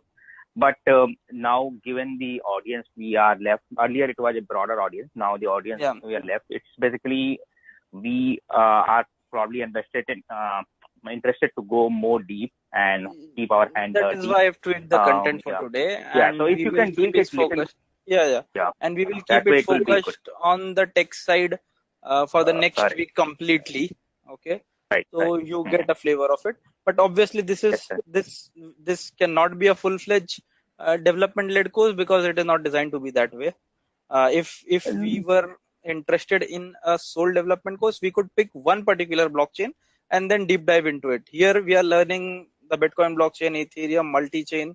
So in 5 weeks and just 2.5 hours, it is not possible to deep dive into even one of it. So we will touch them. I will show you applications. I will show you how you interact with the platform. I will give you resources where you can. So for example, if you are a PHP developer, right? I will show you how you interact using curl, and then coding a PHP application, because you are a PHP developer, you know how to do it. So I will give you the resources, and then you can write your own applications. So that expectation will be met, and I will make sure that you get value out of it. So I will make sure that is done. Yeah. Okay. I think that's fine. Okay. So for the first 5-10 slides, again, it is a bit of theory. It is not really important from a blockchain understanding perspective, from coin understanding perspective, but because it is listed in the syllabus, I will quickly go through it.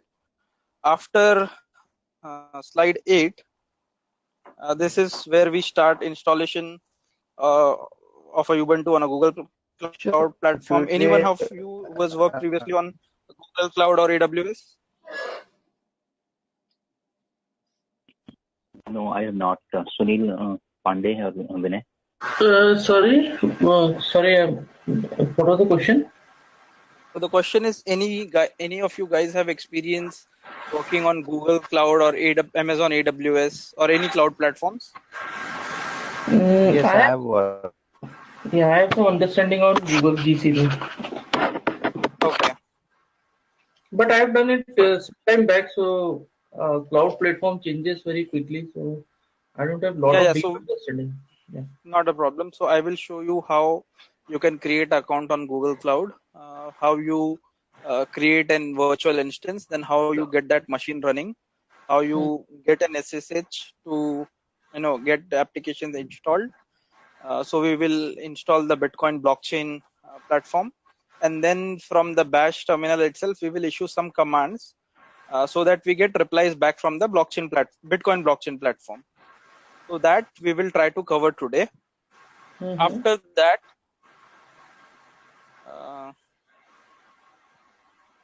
we'll see a bit of the current slides. If you see, so what are the mining hardwares available, how it works, what are the advantages, disadvantages, and then how if you were to get into mining, what could be the next course of action for you. So we will see that. Okay. So yeah, this was not supposed to be today, but because yesterday I sensed that you guys were feeling a bit fatigued by theory, so I thought it might be good to get some content from week 3 to week 2, so it remains interesting for you. Yeah, thanks for thinking that. Okay. I was really, that's the right thought, I would say. Yeah, no problem. So just a second.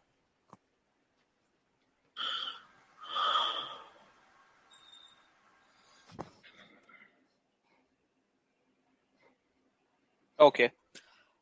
This was in module 7. So colored coins, basically. So Bitcoin initially, Bitcoin initially is just for value transfer, right? There were other aspects that were explored, and that is when colored coins came in. So colored coin is basically, it is protocol. It is considered to be the next version of Bitcoin, and they can be used to represent real world assets, so like property, ownership of cars, real estate, etc. So these coins serve as a mechanism of storing value of these things onto the blockchain platform. So there are not many cryptocurrencies that are termed as colored coins, and most common use of colored coins is like, if you guys have heard of ICOs. So when companies they want to raise initial funding, they will decide that we have 10,000 or 10 million, whatever number of initial coins to offer. We are serving this particular business case. This is the expected outcome of this. This is the time that will take. Here are my 5 developers who are champions in their arena, and they will be coding it. So come and buy my coins. Okay, by selling the coins, they are raising money for their startup. So that is an interesting use case in that world. So colored coins, basically, when you participate in an ICO, the coins that you get, those are called as colored coins. Now, again, it is the same thing. I will not go much into it. They are used to issue and transfer any asset on the Bitcoin blockchain. They could be used to represent anything. So it could be stocks, bonds, smart properties, securities. Basically, what it is, the coin, okay, the block of that coin will have a contract coded into it, which will store these values. Other than that, it is just like any other normal coin stored on the same Bitcoin blockchain, and in the same way. Advantages: the main advantage of colored coin is that it lives on the Bitcoin blockchain. So therefore, all the security aspects, all the storage aspects that belongs to the Bitcoin blockchain is readily available to these color coins. So basically, if you put these assets onto the blockchain, it can be tracked anywhere. Now, interesting cases that you could come up with is, in healthcare, you want to have a record of a particular patient. So you put that as an asset on the blockchain. It is available there for always. You've got assets. Someone is put on hold, or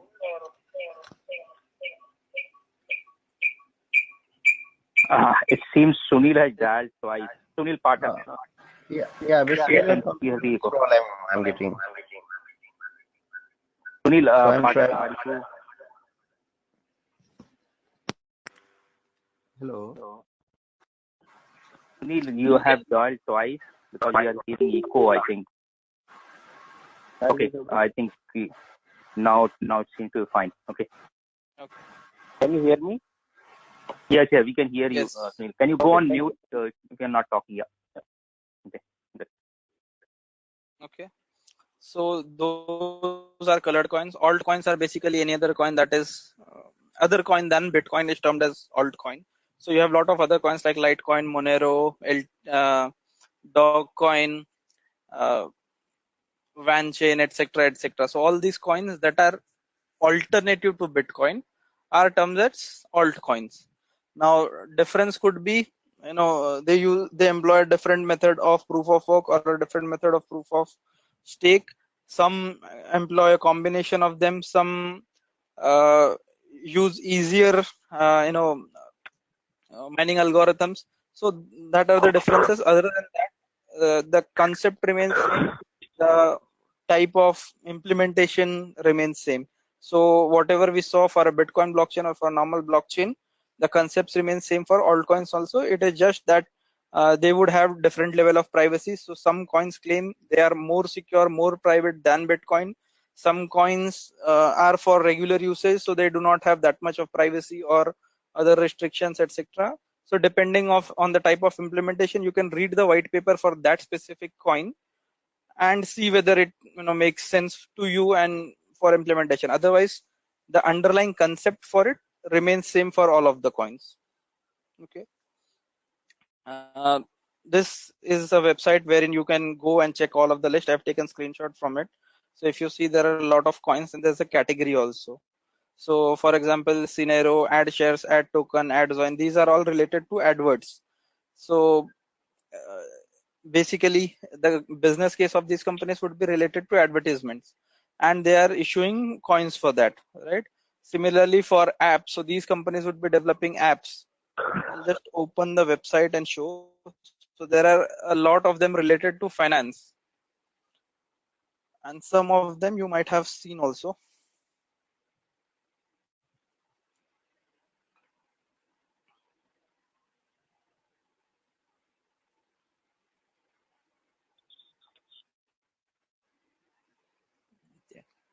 So if I scroll down, yeah, so if you see, there's a lot on crowdfunding also. So like you have Kickstarter or other crowdfunding websites. These sites help you raise money from the public for your specific, initiative in the same way. But instead of, receiving US dollars, because all of that has got limitations to it, you cannot get more than $2,000, for example, in an single investment, etc. You have to report for tax purposes if you are receiving funding in excess of XYZ amount. So these sites help you raise in terms of coins. Similarly, you have a lot for you've got decentralized computing. Yeah, you have got a lot on finance.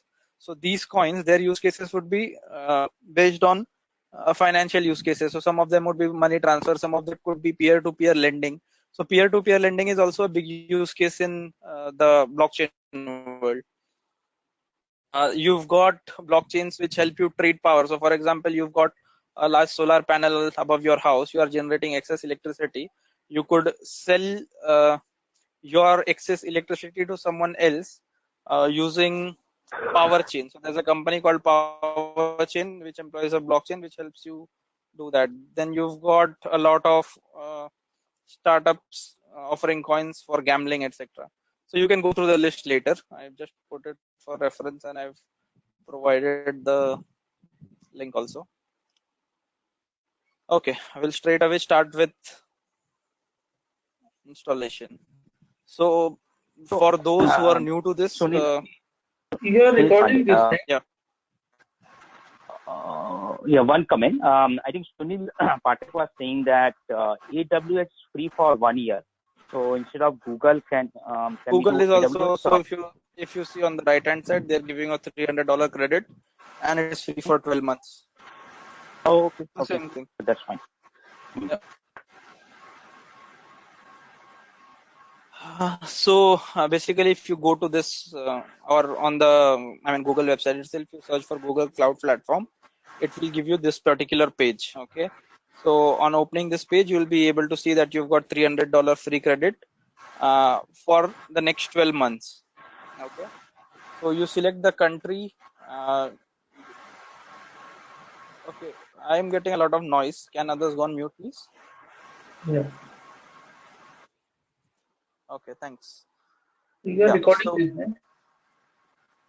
Ashok, so anyways, I'll be sharing this PPT with you. It is with the entire screenshots. We are recording it and you will get it on Monday on the same page as Sridhar posted there. No problem. Thank you.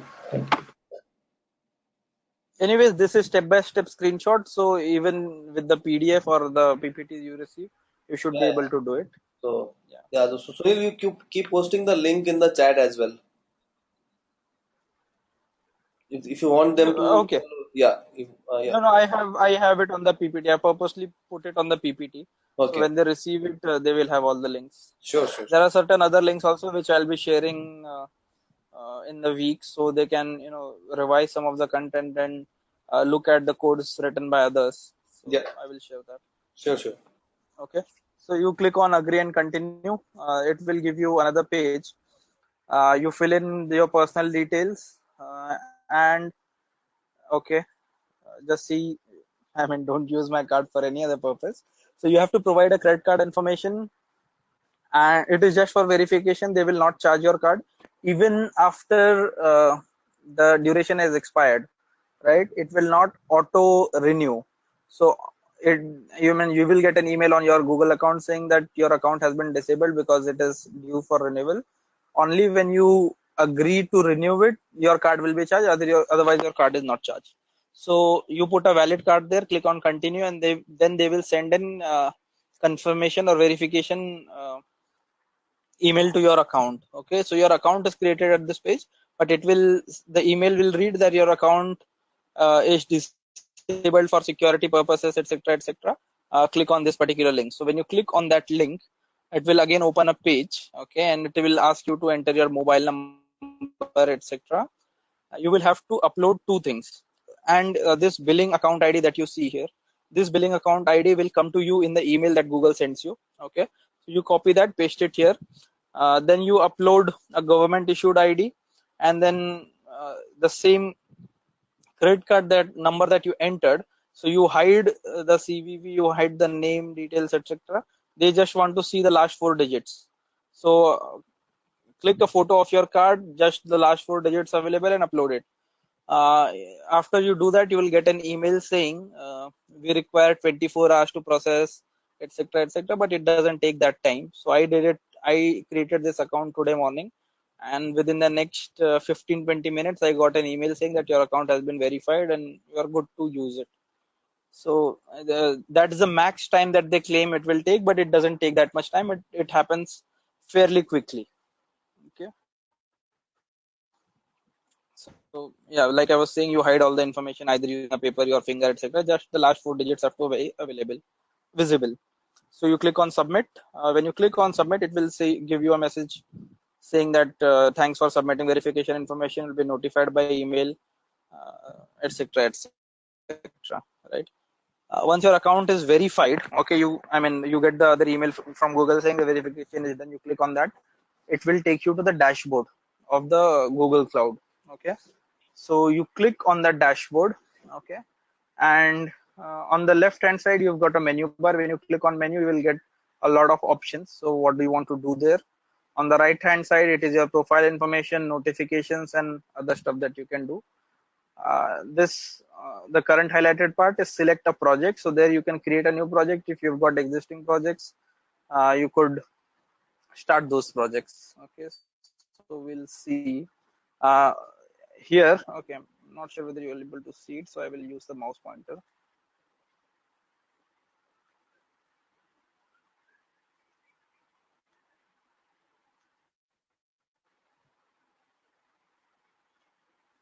So this area that I'm highlighting using the pointer now, I clicked on this, okay, and I clicked on create a new project.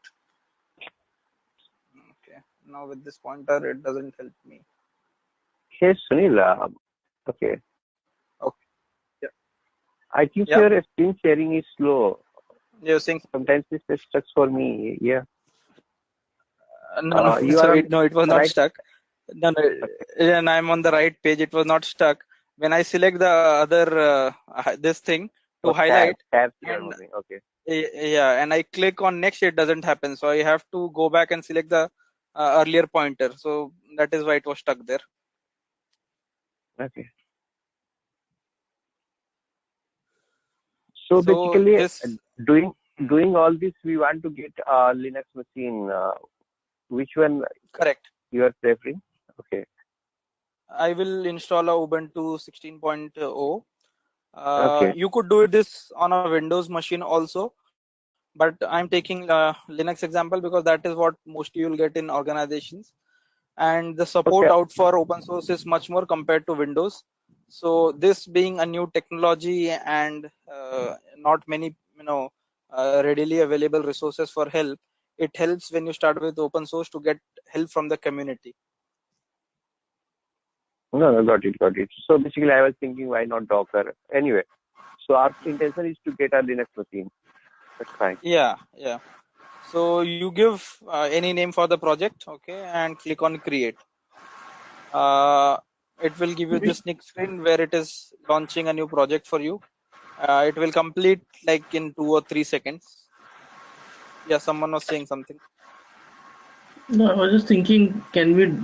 Okay, it will take some time. I was thinking to doing the same with you. No problem, we'll do later. You can do it. It will not take much time, but then coordination would be difficult because Ah, three of right. us. Yeah, right. Uh, Right. so maybe if you want, what we can do is I can quickly come at a logical point and then wait for you to do it quickly. But then we'll all have to wait. No. Yeah, no problem.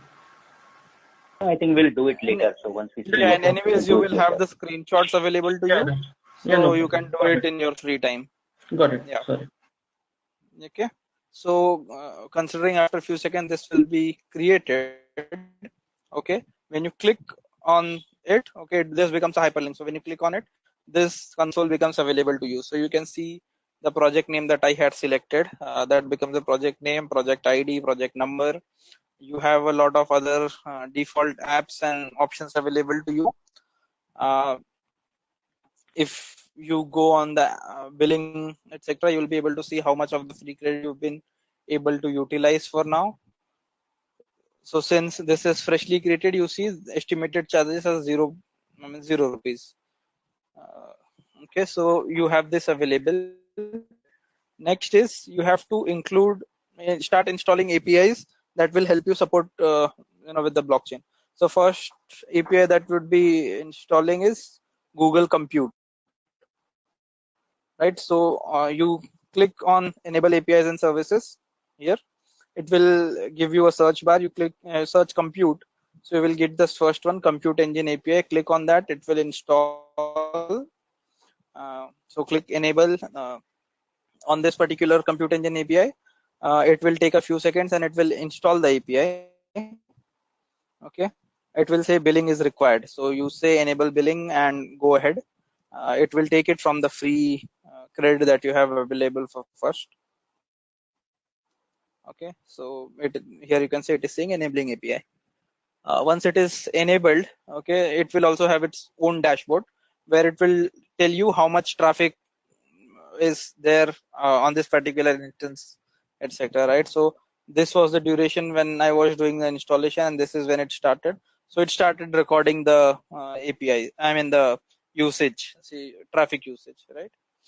Once you are done, you go back. So click on this particular menu again, go back and come down here in the compute engine. Okay, so when you click on compute engine, you have these many options available. So VM instance groups, instant templates, disk snapshots, images, etc. Right? So all of those options, I mean, you should explore. But for now, we will focus on VM because we are trying to launch a virtual machine on which we will be installing our Bitcoin blockchain. So you click on VM instances. It will ask you whether you want to create, whether you want to import, Sunil, or whether you want to Sunil, take a quick start. Yeah. yeah, Sunil, I think Yes. we have lost. Okay, now it is coming up. Your screen share was lost. Okay. Sorry. So which screen you Okay. are right now? Does it show VM instances? Yes, now it is showing. Okay. I'll just go back and make sure that you got it. Yeah, so So please check the speed of your internet, because on the receiving end, if internet is a bit slow, so loading of pages gets delayed. So so everybody is facing same issue. No, I was able to see Yeah, everything. because this is the transmit and whatever screen the Sunil is sharing, it is being transmitted. If at the receiving end the internet is slow, then the page loading can get delayed. So if you can check the internet speed, that will help. Okay, that's fine. Yeah, Sunil, Yeah. go ahead. I think it's fine now. no problem. So from now on, when I change the screen, I will let you know, so you guys can remain in sync. No, you can go ahead. I think you don't have to check every time. Probably it was at my end. That's fine. Go ahead. Okay. So you click on VM instances and you come on the next page. This is the VM instances page. Here you will get an option asking whether you want to create, whether you want to import, or whether you want to do a quick start. So import is basically when you've got an image saved already, you want to load from an image. Quick start is you've already got one machine and you want to copy the settings. But because this is a new account for us, we will click on create. Okay, so I'm now going to the next screen. So when I click on create, it gives me a form sort of thing to fill information for it. Okay, So I filled the name. Okay, then it asks you to enter a zone, so it allots you to the best available machine, etc. Right? So I've selected Asia. You could select one from the drop down which is near to you. Okay, and here if you see boot disk, right, so this gives you the option of which operating system you want to install. So the default was Debian. I clicked on change, and then you get a big list available. So if you see on the next page, you have a lot of operating systems available. I selected Ubuntu 16.04. You can select any of it. Only thing is there are certain commands which become deprecated in the new version, or certain commands which get added. So depending on the type of installation, some commands may not be available. That is why I selected Ubuntu. Okay. So you click on change, you select one of the operating system that you want. Okay, and then go to the come back to the same page. So it will show you that the new operating system selected is this one. 200 GB standard persistent disk selected. Okay. uh, Leave rest of the stuff as is. Okay. Just a second. Yes. So it here, if you just above that, if you see, it asks you for machine type also. So generally by default it gives you one CPU with 3.75 GB of memory. If you are really going to try setting up the blockchain and you want to download the entire data, so the instance that I have, I did not download the entire blockchain data on it. But if you really want to do it, then you might want to increase this to more cores and say 6 GB or 8 GB of memory. But the only catch is it will, if you see here, it is saying $36 per month, right? So you have approximately $300 free credit. So this might end somewhere in 9.5 months. If you change the machine type and increase the memory, this billing rate increases. So just be mindful of that you do not utilize all of it too soon. So if you want to download the entire Bitcoin data, increase this value. Okay, and once the once the blockchain is downloaded, come back to this page again and downgrade this. So again, select one CPU and 3.75 GB memory, so that you have sufficient time to practice. Otherwise, you can always use a different card, different email address, and begin again there. But for continuity sake, we use the same. Yeah, so if you don't need to download the entire blockchain, do we need to increase both of these or just one of them? If you let it remain the same, okay, it will take you too much time. If you increase it, it will be done quickly. So you increase the memory and increase. Yeah, you need to increase both. Both, Because right? Okay. yeah, because what happens is sometimes if you increase only the core CPUs, it will try to download too much stuff, and the memory would not be able to handle it, and the machine crashes. So whatever is downloaded then is gone. So that is why you need to increase the memory also. Okay. So come down, click on create. It will give you a message saying creating in instance MCL BCT demo. So which whatever you have selected as the name, it will create an instance on that. Okay, so here you can see on the next, it will come on the next page where the circle will keep on going until that is started. So that should take you about a couple of minutes, after which this instance becomes available. Okay. So you will get a green tick saying the instance has become available. Now, if you see, there's an SSH that has become available, right? And this is your external IP. This is your internal IP. So SSH, anybody has experience working with SSH? Yes. Okay, so this is the normal SSH that you would have used in your project that you can launch from here. Okay, but before that we need to change certain settings in the firewall. So we will click on this particular machine. Okay, we will see the VM instance. It will open the VM instance details page. So if you scroll down a little below, okay, you'll be able to see network interfaces and default, right? So you click on this particular default. It will open all of this. Okay. So here you need to add. Just a second. You click on firewall rules again. Okay. So after firewall rules, it will open the firewall rules page, which looks something like this. Okay. I hope everyone is able to see the page. I am on VPC networks and firewall rules is highlighted. Yes. Okay. So you click on add a firewall rule, because by default, if you see, there are only ICMP, TCP 02655535 and UDP, these ports highlighted. But Bitcoin, the listener works on a specific port, and similarly the outgoing port also, right? So we need to allow that. Okay. So you click on add firewall rule. You enter a name for this rule, so it will be anything. Default rule 1, whatever you want to put. Network is by default. It will be, I mean, you can't edit it. Priority also is by default 1000. You don't change it. You keep this direction of traffic and action on match the same.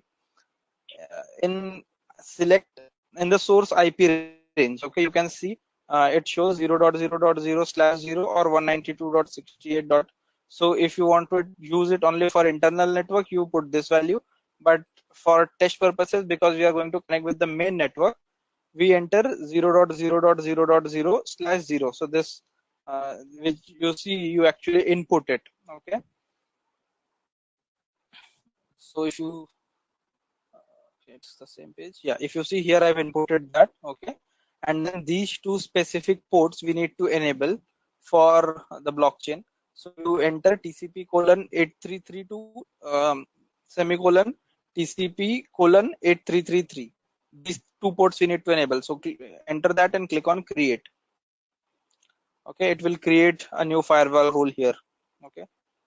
So you can see the new firewall rule has become available, and these ports are allowed now with a higher priority.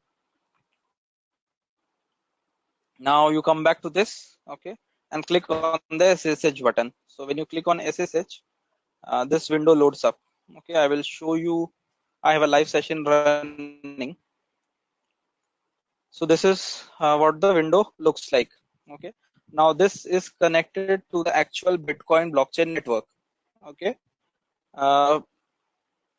if I were to issue a command, say, Sunil, one thing basically. yeah. Yeah. So up to left window, we can see now this is the SSH we are doing to the new instance. But Oh, on the okay, right sorry. side, Yeah, good. directly connected. No. So I missed that part. Sorry. Thanks for pointing out. So this is a normal SSH. Before I show you the Bitcoin things, you will have to install the Bitcoin code. Okay, so you'll have to do sudo get code. So I will show that also. I went a little too overboard. So this is normal SSH. Nothing is installed on the machine as of now. Okay. You go on the next and you input this command sudo add repository ppa bitcoin/bitcoin. So it will start downloading the Bitcoin platform, basically, and the entire platform code base, etc., to your local machine. So the software becomes available on your machine. Sudo is the code used to get it.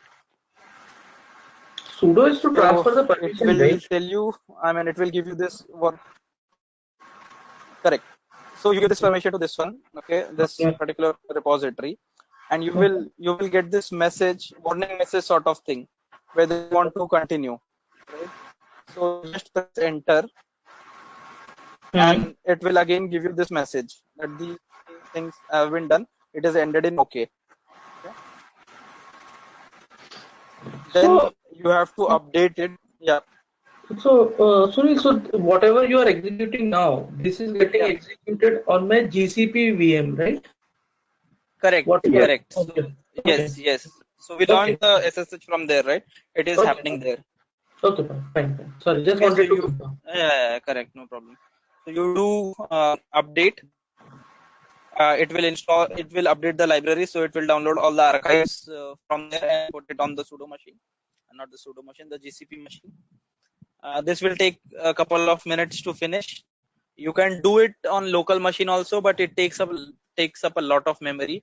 I tried it Sunil, earlier on the yeah. Hey, Sunil, but this sudo update and that code we download added repository, both are exclusive. There is no relation between these two. Am I right? That's correct. So some of the libraries need update. That was the initial library that we provided the information Yeah, on. it means whatever instance that is up and running, we are updating that instance. Correct. That is not related with. Okay. Okay, so you do that, and if you see, okay, there are certain commands highlighted on this one. Okay, so if you want to install the GUI, which has got the graphical user interface, then you do this one, sudo apt get install bitcoin-qt. Okay, if you want just the Bitcoin daemon, then you do install bitcoin d. If you want to do both, which I did, so you do bitcoin-qt and bitcoin d. So it will install the daemon as well as the GUI. Okay, so I did both. I took the both option, install bitcoin qt and bitcoin daemon. It will take some time, and then it will it will end, and that is, if it is not giving you an error, that means it is done already, right? Yeah. So you get a message saying I inputted this command to start the daemon. So bitcoin d / daemon dash daemon, right? So it will give you a message saying Bitcoin server starting. When it ends, that is when your Bitcoin server has started on your local GCP machine.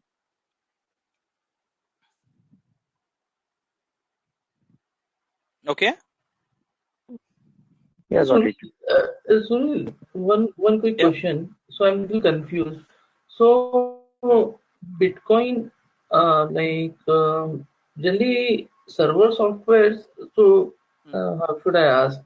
So if I want to ask, what is the architecture here? Can you show sometime later, like how this whole architecture is? Like there needs to be server client. I was only expecting client, but I was not sure about server. So it is not a client server architecture in the truest sense, because it is a distributed architecture. So everyone is a node. Everyone forms an architecture that becomes your massive server or super server, whatever, right? But it is not a single server that we're talking about. Okay, fine. So when we say that the server is starting, it means that our part of the listener or whoever will be issuing the command, that has started, and that will interact with the Bitcoin network. So basically, we are currently configuring a standalone node on our GCP instance. Correct. Yes. Okay. Yes. Got it. Thank you. So if you see, I've issued the first command, which ended in error because I had and basically the spelling was incorrect. So when I do Bitcoin CLI get block count, it tells me the current block. So I will show that right away how you do that. So you have this. I don't want this in the background. Okay. So we will first go to blockchain.info and see the current block.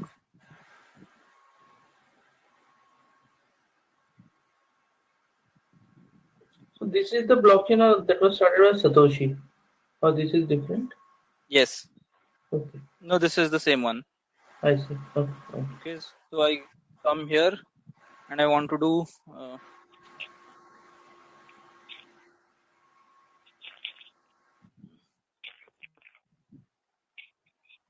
You wanted to see the block count, right? If you see the latest block here on the blockchain explorer is 521477. So we should get the same one in our terminal.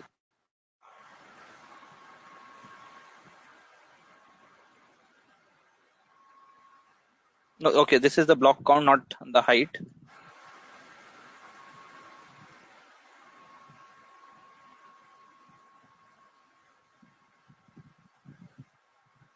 You can get block height also. So there are certain commands that I've written. I'll just go ahead and sorry, the screen is stuck.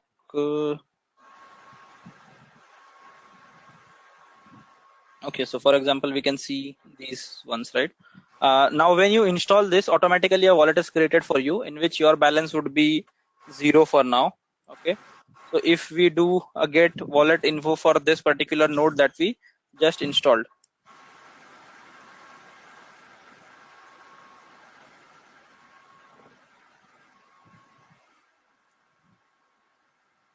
okay, so it will give you the wallet name, it will give you the wallet version currently, it will give you the balance. So my balance is 0 because I don't have anything. The unconfirmed balance, that is again 0 because there is no unconfirmed transaction on my name. You have transaction count, you have key pool dash, you have key pool size, etc., etc., all this information. Now if you see, this is like a normal so for an this is sort of an API response, right? Those of you who have worked with REST APIs or any other APIs would recognize that sort of an XML message, right? You make a request and then you get a response in a specified format. So yesterday, a lot of you guys were asking how we can interact with the blockchain, how we can start working with it, right? So if you go to this particular documentation reference, I will show it to you. I must be having it open. So this is the developer reference for the Bitcoin blockchain. These are the RPCs available. Okay, remote procedure calls available for the Bitcoin or the Bitcoin core APIs. Some of these have been deprecated. So when it started, those methods were available, but they are no longer available, or they have been replaced by another method, newer method. Okay. So for example, you wanted to do get a block template. So how does a block look like, right? So you do a get block template. Let's try it. It may not give me the response because I have not downloaded the entire. Yeah, so it is still saying that error code 10 Bitcoin is downloading blocks, but I will not keep the instance running to allow everything. Suppose if you had set downloaded the entire data, then it would give you the block template. Let's try something else. So maybe we saw in the wallet we saw balance, right? Balance is 0, correct? Now if you were, for example, if you were making a wallet software, okay, which connected with this blockchain, right? So you would have to have ways to get the balance, you would have to have ways to initiate a transaction, you would have to have ways to receive money, etc., right? So get balance would be one of your APIs, right? So I did get balance here, and it tells me that my balance is 0.0.000 whatever, right? So Hey if I click Sunil, on get balance, yeah. whose balance is this? Yes. You have never means This is my so. No. So when you become a node. Yeah. Okay. When you become a node, you get a default wallet assigned to you. Okay, this is the wallet information, the wallet name and data, right? So this is your wallet, and your balance is 0. I would similarly have an address assigned. No. I mean to say, Sunil, this is the default wallet of the node. Suppose Correct. now For this particular I want to node. buy some, yeah, but it is not related to any user ID or password. Correct. For this particular node, this node is doing some. If this node were to do mining, right, this node would also get certain rewards for it. So those bitcoins that you receive, okay, that is for that particular node. You are the owner of that node. You could transfer that bitcoins to your particular wallet that you own at any of the other websites, or you have a hardware take on whatever, right? So you can transfer it to there, and from there you could sell it. So this is the wallet address of that particular node. Correct. So for get balance, okay, if you see, this is the documentation for it. So it says that you have to give an if you wanted to check balance for someone, you give the account name for that. So get balance account. Again, like I said, some of them are deprecated, right? So if you see, it says this method has been deprecated and will be removed in a later version. So currently it might be available, but going forward it might be removed. Okay. and in the output, in the result, you will get a number which will say number of bitcoins. It is a mandatory field, the balance of the account on all the accounts in the Bitcoin. So this is the same format that is for all the transactions that you have. We could check another one, say for example, get maybe block header. Let's check whether this one is working. So who has developed these APIs? Sorry. So again, it is free source. People keep adding to it, and when it gets accepted in the network, okay, it gets published here. So this is the original website on which Satoshi uploaded the paper, bitcoin.org, and I mean there are people who like people keep updating Wikipedia. There are people who keep updating this also. Whenever there is a new fork that happens, so there are new methods or parameters that are added to the network.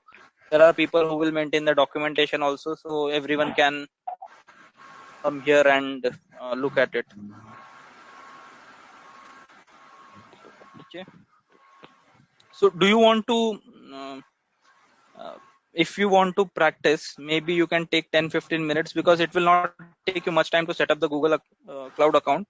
You can set it up, you can fire the SSH, and you can do some commands right away if you want to do it, or you can do it in your free time, whatever works for you. So you guys tell me. So Sunil, up to now it's clear. It means we have installed the node. We have Correct. become a So, node in the blockchain so Bitcoin. What next? correct. What the Are next we part going is, to? if you want to, yeah, if you want to become a miner, okay. So till now you have become just a node who receives information, who can do certain stuff. If you want to become a miner, then there is another piece of code that you will need to get downloaded on your machine. Okay. Google, I did not do it on this platform, is because Google does not let you do mining on its servers. Okay. I mean, for that matter, no one lets you do it for free. So Google, AWS, anyone, if you try to install a miner on that, it will let you install, but in few hours they will be able to detect that you are doing mining and they will ban your account.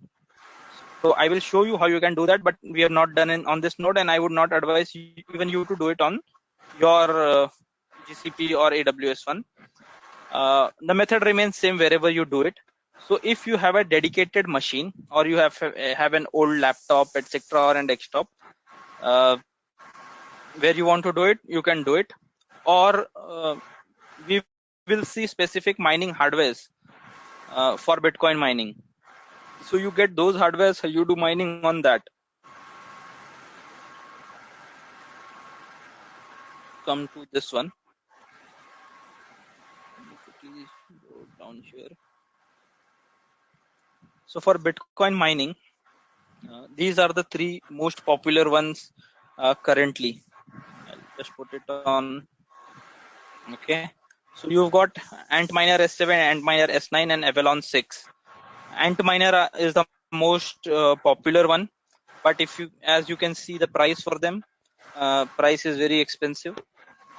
And like I've been saying, mining is lottery, right? No matter how much powerful a machine you have, or how dedicatedly you are doing it, if someone else does it before you, you get no reward for it. Correct. So initially, when there was not a lot of competition, people put a lot of money in these miners, and they were able to mine. So the mining reward currently is 12.5 bitcoins if you are able to do for a block. Okay. So uh, if you are able to solve a block, you get 12.5 bitcoins. In the current situation, because of the difficulty level, so yes, one of the commands is Sunil, if they will get, find, okay, yeah, I'm mining, Google will kill my instance or will block me? kill the instance and block you. Okay, That so what particular is the account, other they way? block it. So other way is, either you get a dedicated machine, or there are websites which will let you mine. So like Hashflare or Cheap VFS, etc., etc. Right? These servers, these providers are offering you servers dedicatedly for mining. Okay, and they will take you a little higher fees than the other one, because they are providing you specifically for that purpose, right? So you can do mining there. Easiest way is not to invest in any of these things. Okay, there are websites which will just want you to create an account. They will give you the processing capacity that you want. Okay, and it is fixed billing for you. So for example, it could be $40, $50 per month, depending on the type of machine and bandwidth you've chosen. You have to pay that no matter what, whether you are able to mine even 0.001 coin, or you are able to mine 10,000 coins. They don't care, right? So they've got spare capacity. You buy the spare capacity. You do whatever you want with it.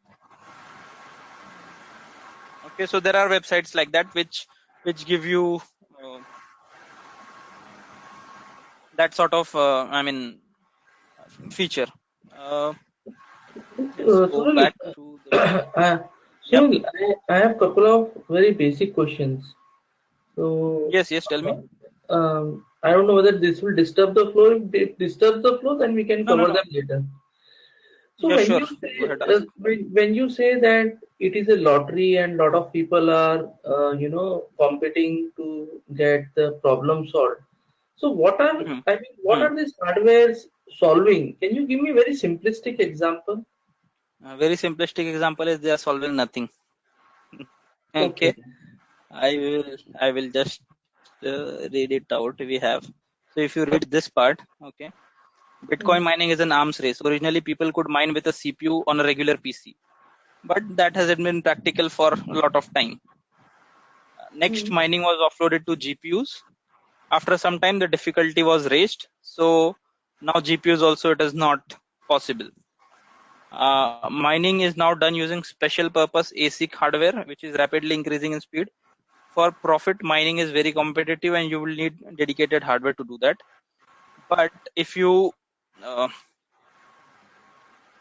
there are sites which will let you calculate how much you would spend in electricity and processing power versus how much you would earn.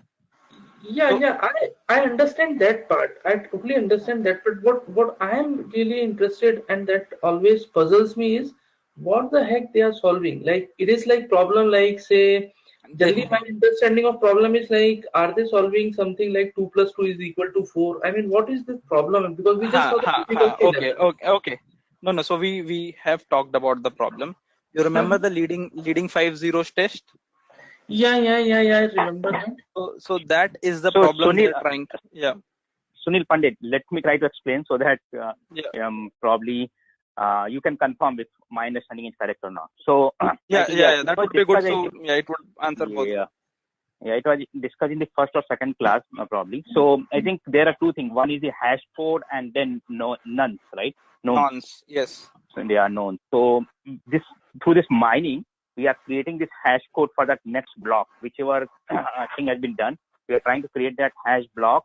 And I think there was something he mentioned about 5 or 7 leading zero that need to be calculated to make sure that that particular block or transaction is valid or not.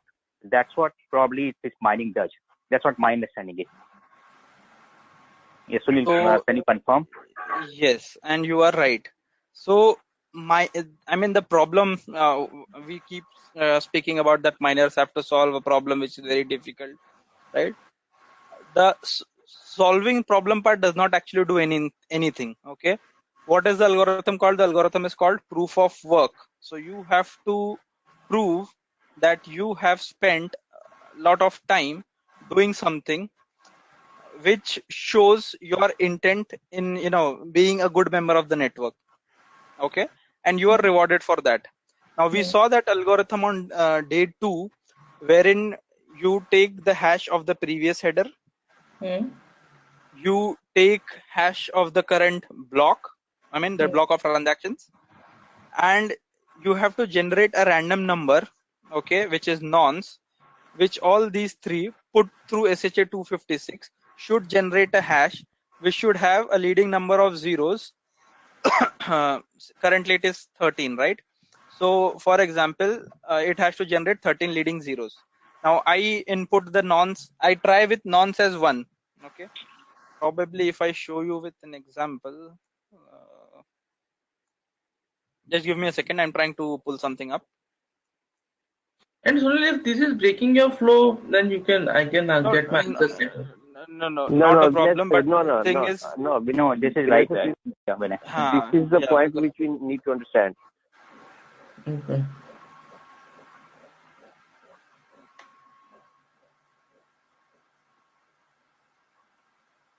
Because unless you know, understand this, then everything.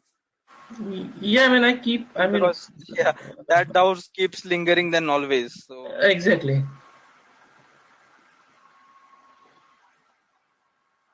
I had it open in the morning, but I've closed it and.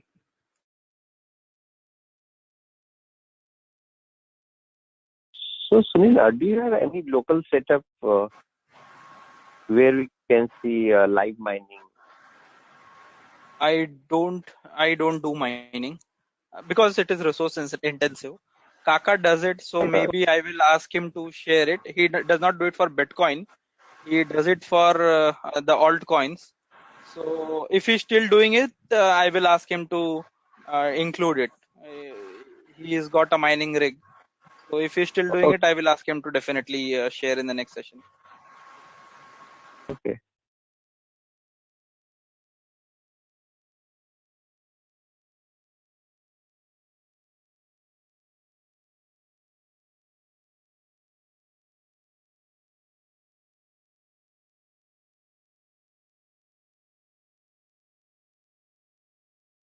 I'm unable to find the link. I will share it with you. So basically what happens is, say we had the same, I'm audible, right? So say we had the same problem where we have the previous hash and we have a block of transactions for which we have generated an hash and we want to generate a nonce. Okay. What would be the best way to do it? I would try with nonce as 1. Okay. So I put the nonce as 1, put it to the algorithm. Okay. It will give me a certain hash as the output. So for example, it would say 0x ABC, whatever. Sunil, can we go on the console and see these things? Yes, we will not console, mine, but at least we can see. No. You cannot see it on the console because it's not a single transaction. Because mining does not happen by you issuing a command; it keeps happening in the background automatically. So we know the algorithm, but system does it automatically for you. So which command do we need to give? You don't need to give any command, right? So it is like on bit. You install an application and the application is running automatically. In the background, it will keep doing a lot of calculations to keep. So what it will do is it will randomly generate a. Okay, I might. Sunil, can you do one thing for me? Can you do one thing? Just take one very simple hash of say 3 digits and say leading 0 of 1 and previous hash value, something like this. Create a simplistic example, then we can extend to say 64 bits or whatever that block size or hash size is. So if you can show me with one very simple example, it would be really great. Great. So we had it in the first. Sorry, man, if I'm again asking the same. No. This is okay, and this is good because unless you have the basics clear, you will keep hearing to me, but you will not get anywhere. Just take one simple example, say hash of say some hash. I will. We had it on day 2, so just let me open that particular one. Week 1, day 2.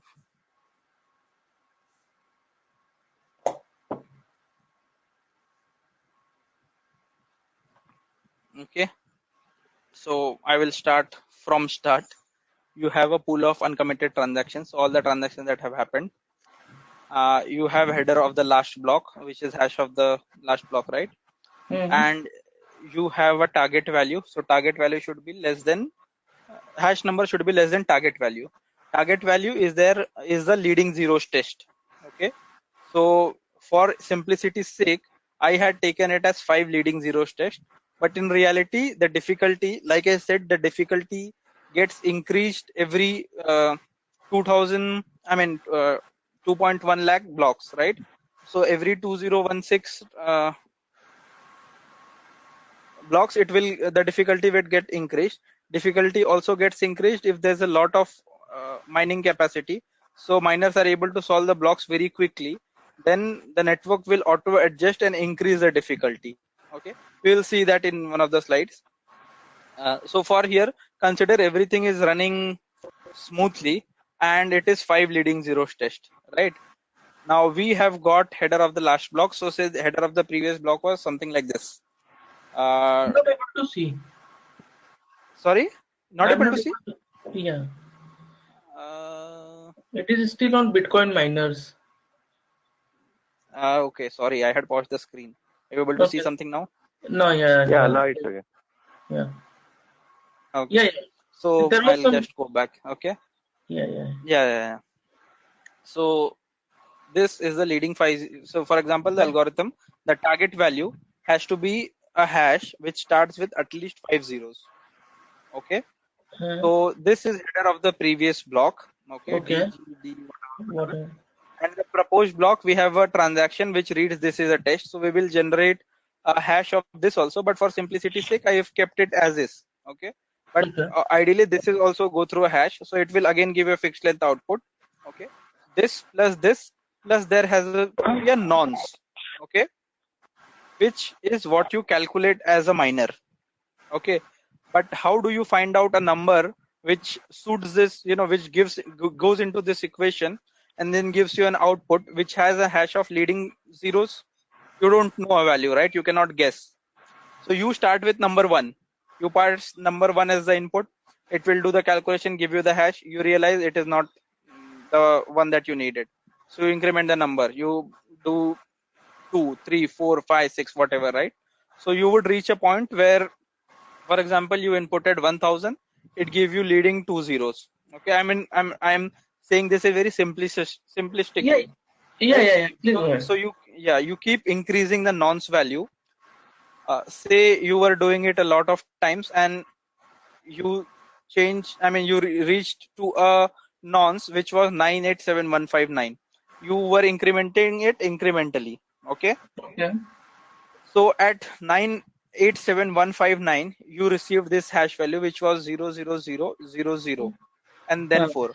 So this is when you have generated a nonce, okay, which passes the leading 5 zeros test. So you have been able to calculate the nonce. Okay. So you announce to the network that I have been able to generate the nonce, and based on the nonce, this is the hash value for the next block. So that becomes the hash of the block that you had mined. It is also satisfying this condition. The hash number has to be less than target value. What is the target value? Target value would be something with 5 leading zeros. So your hash number is less than that. Okay. So you have done the proof of work. So if we go to blockchain.info, where is it? Second screen. If you can see all of this information,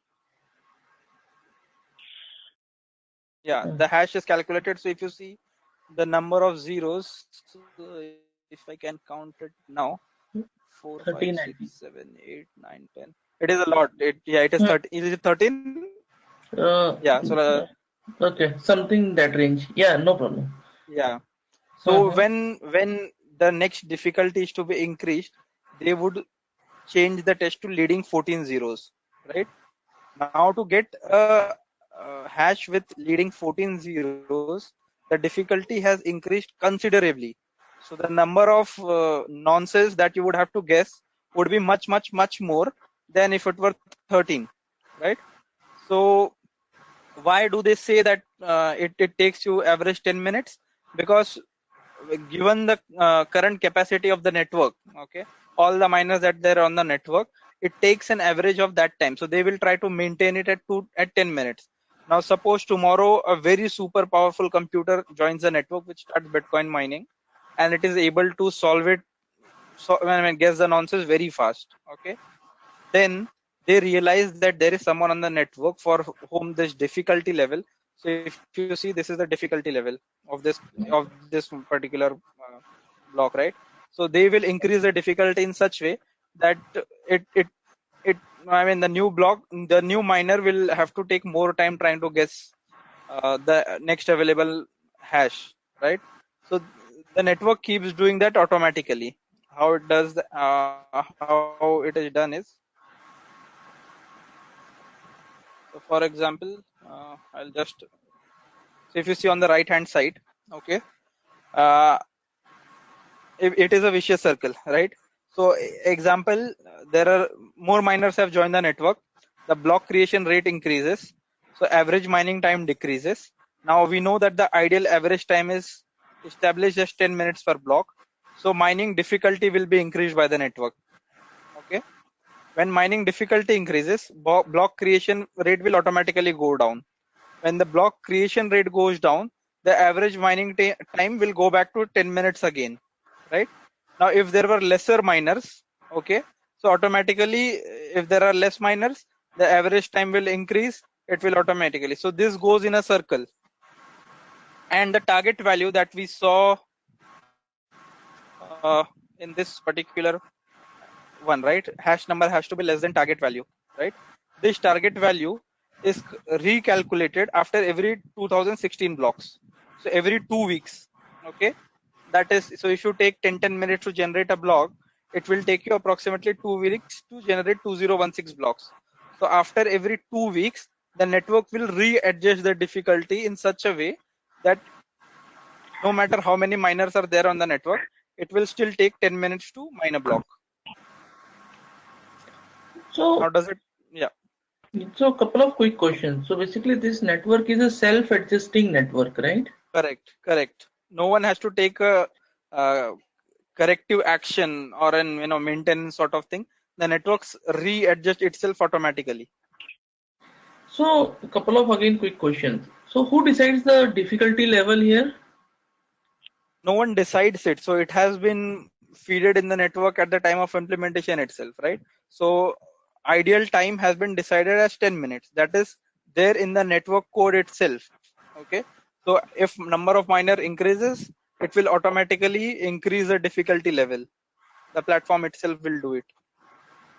So in that case, the initial miners would have been at an unfair advantage because at that time the Exactly. So that is why people. So when we saw this one, I mean, when we were reading the last pair on this one, originally people could mine using a CPU. So that is how people were able to mine thousands of bitcoins on their desktop, because there were not lot of many people available who were doing mining, right? So they were able to do it very easily.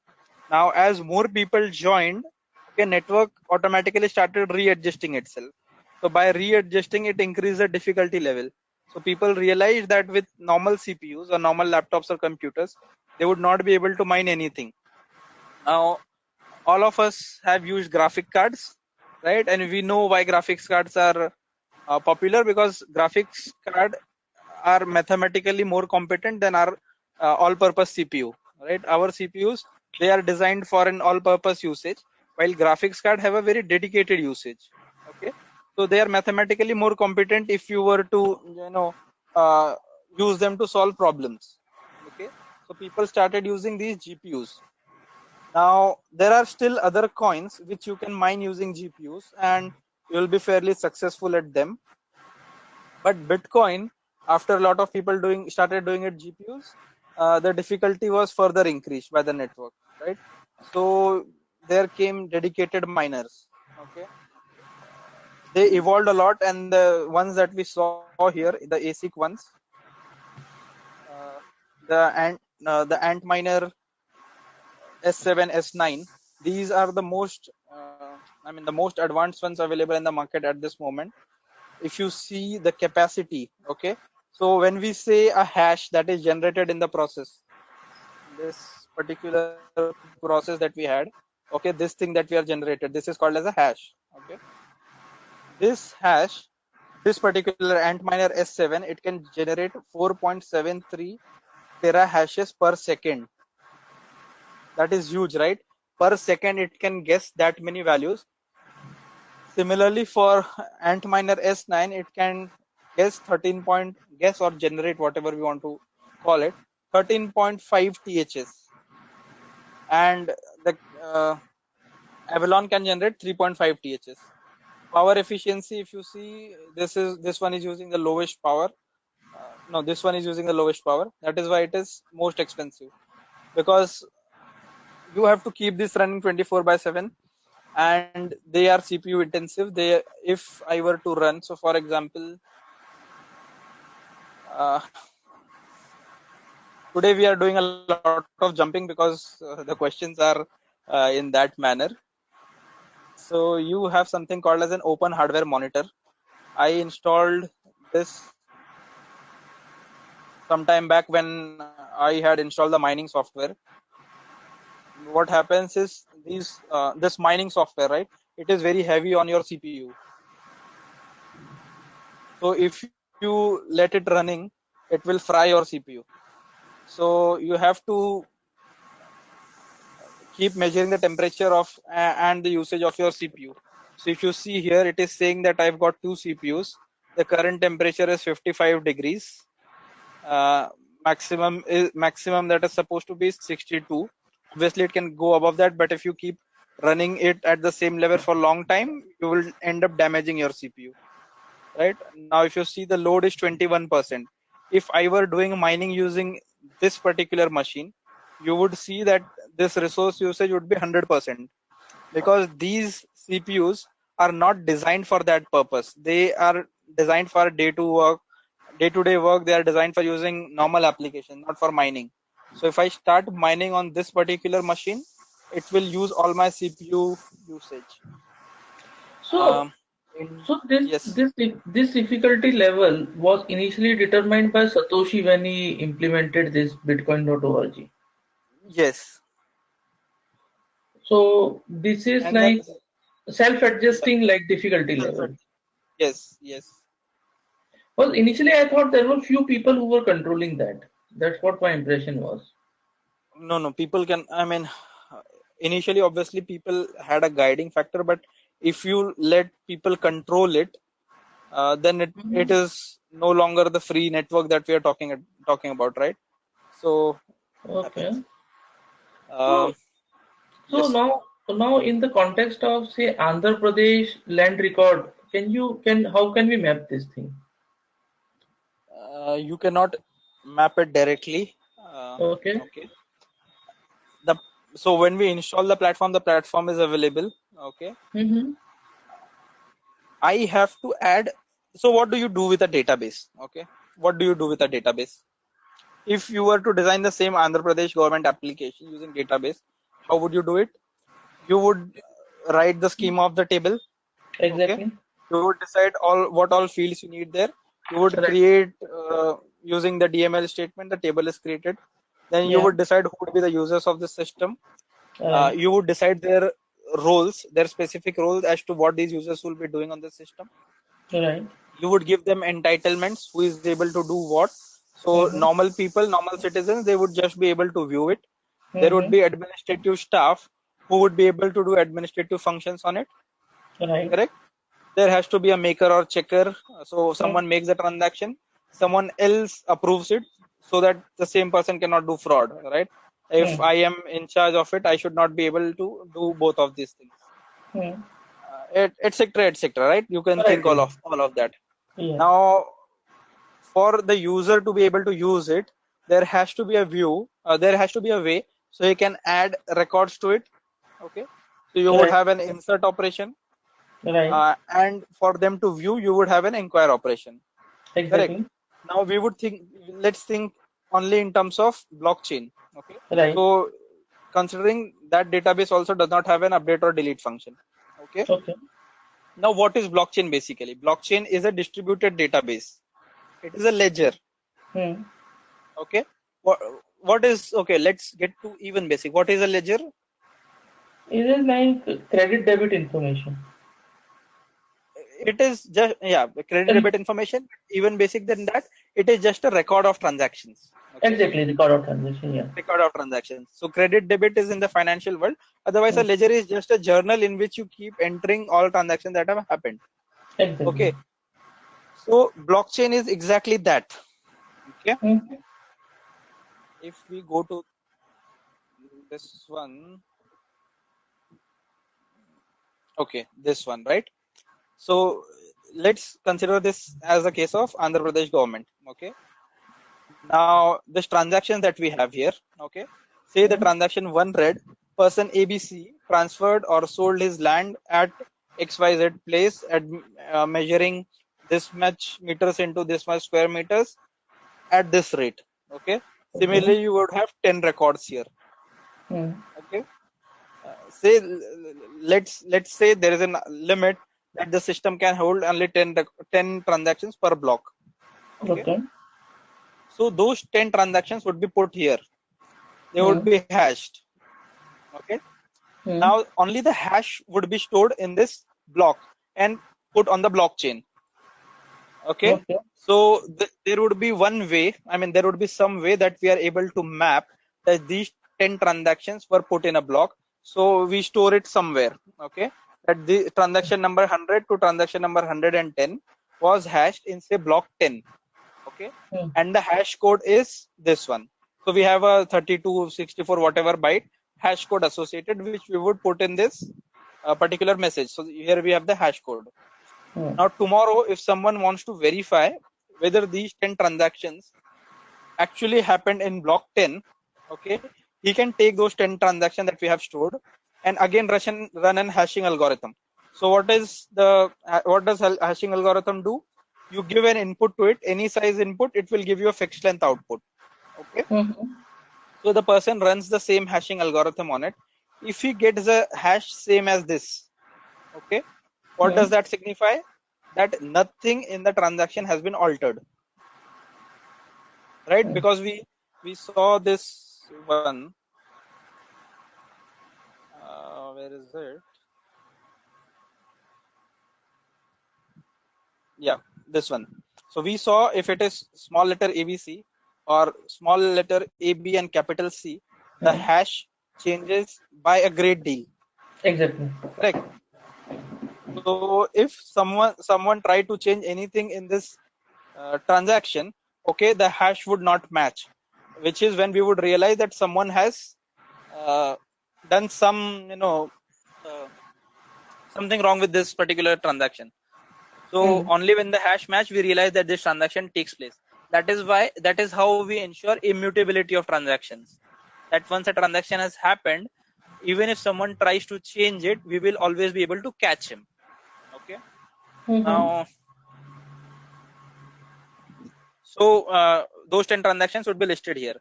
We make a blockchain of it and it is available everywhere. Anyone wants to verify, they can come and verify.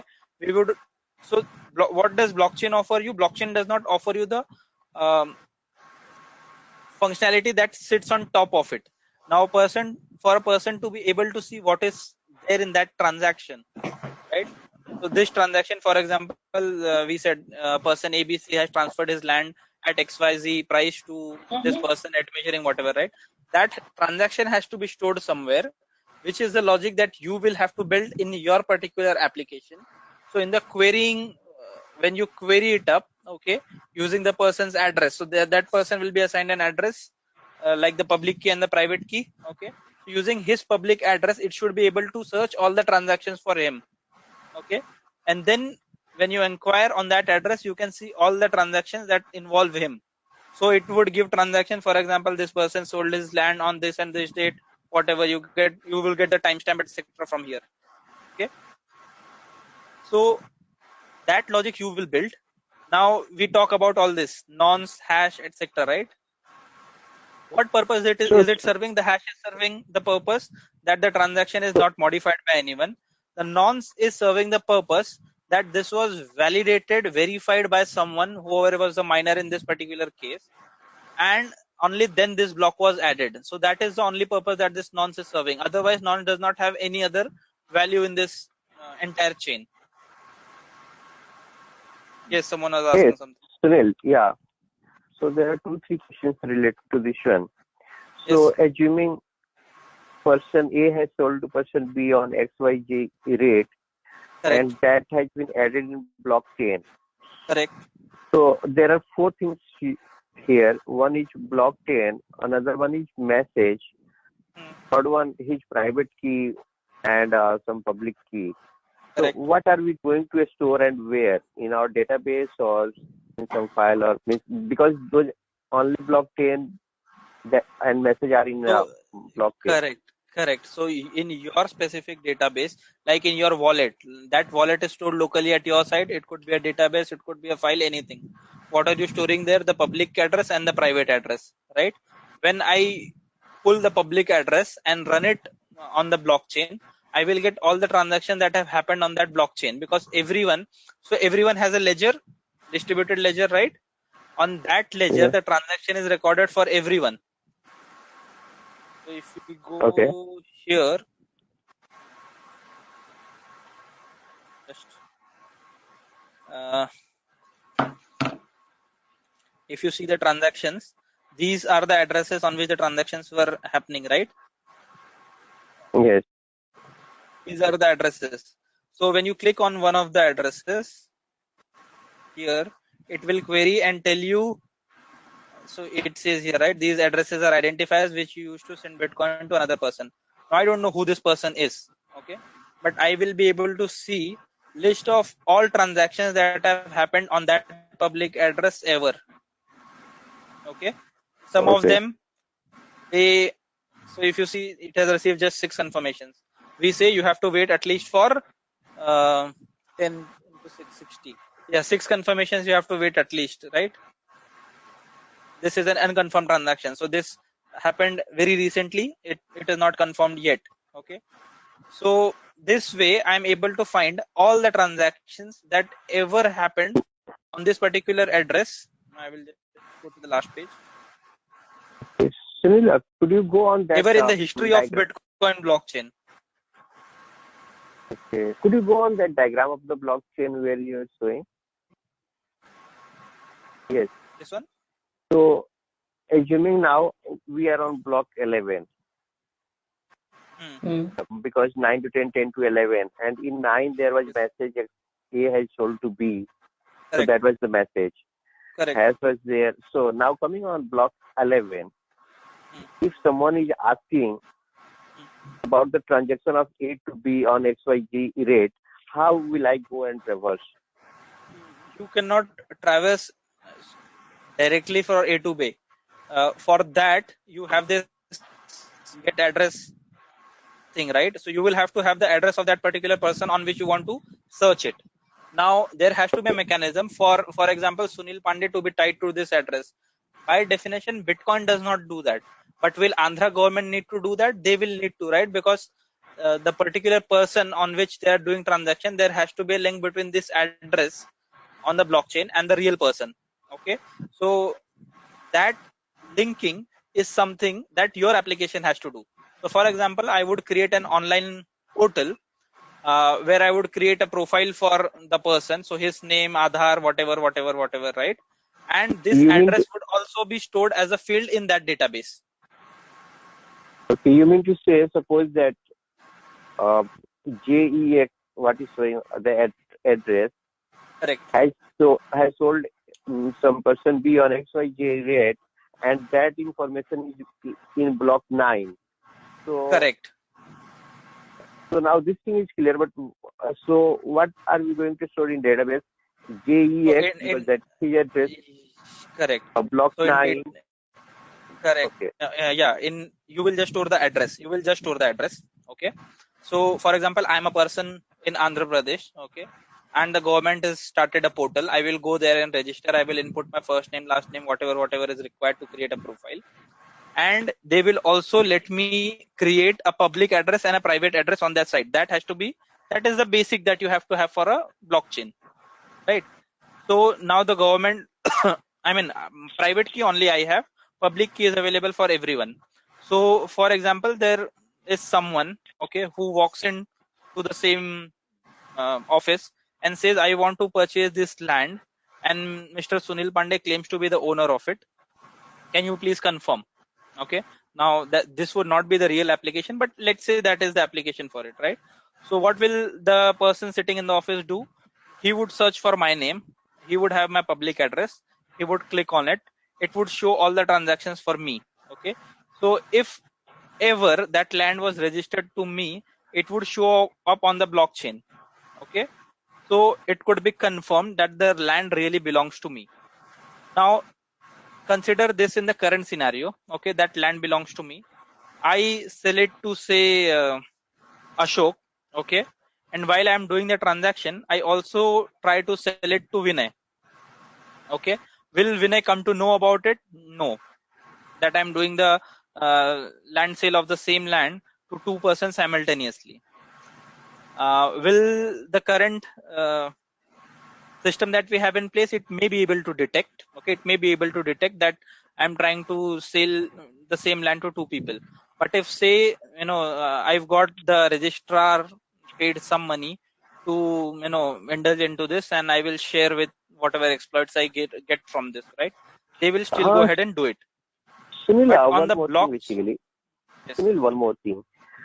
As we discussed right now, the selling information in block 9 is stored in database, and that database is just owned by some Andhra government or local person. Correct. If that information can be manipulated 9 to 11, No. blockchain? This is not stored on the this is not stored on the blockchain. All the block information on the block hashes and the transactions are stored there. Only my public addresses will be stored in that particular application which I developed. Rest everything is there on the blockchain. Okay, so you mean to say that is only why I put public on the block. information? Yes. Yeah, so that thing I'm because there looking on has that. to be some way. There has to be. What is that way There has I'm looking for?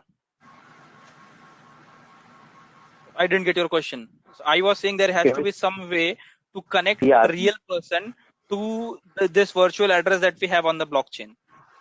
Yeah, that thing also I'm looking for. Okay, what can be that way basically? How we can go and trace that from that diagram? Not from this diagram. So, for example, like I said, if you, I had advised you guys to go ahead and create your profiles on exchanges, right? So, how do exchanges do that? Exchanges will create a profile for you, okay, and that profile will also have your public address and the private key, which is only known to you, right? Now, how do you do transactions on the network? Whatever transaction that you're doing, okay, all the transactions are sent on the network. Does any database store that? No, it is stored on the blockchain. The blocks are prepared, which is exactly like what we saw here. This is how the blocks are prepared. In each block, the transactions will be grouped, okay. When you search it, so this will also have the public address of the person who initiated it. The transaction will be signed using his private key, which makes sure that it is the real person who initiated it. This transaction 1, it is very simplistic here that it is just one line. The transaction 1 itself would have a long format. So it would have your public address, it would have the transaction details, the timestamp, and a lot of other information. Then it would be signed using your private key. So no one else is able to view it. Only the person who signed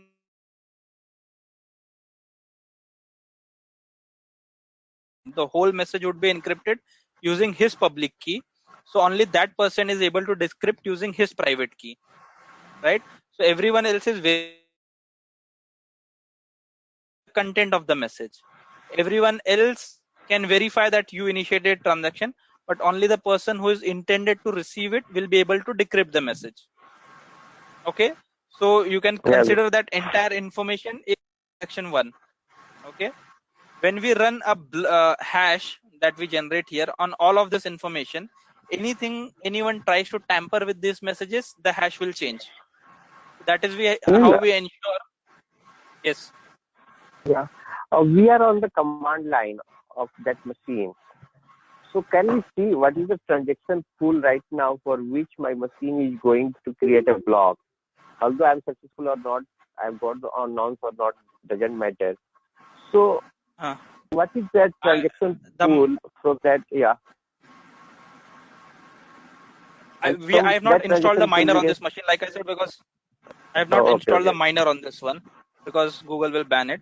But I will show you No, how no, you no. can do that. No, no. You mean to say once you No, will not a install the problem. miner? What you can do is only then you can start mining blocks. Right now, my machine is Just not a mining second. anything. Right now, it is not mining. It is just a silent listener node. It will just apply a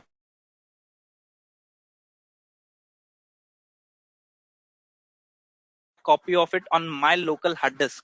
Or not my local hard disk, there's machines that we created on the Google cloud, right? So all the transactions that are propagated will be written here. Okay. uh, I was showing you something. Okay, so in my downloads, okay, there is a software called Puller CPU Miner. Okay. If you go ahead and run this application, it will start the mining application on Windows. It will not, my antivirus will not let me run it. Okay. We It can will stop my automatically kill it because we can stop the antivirus for few minutes. okay, let me do that.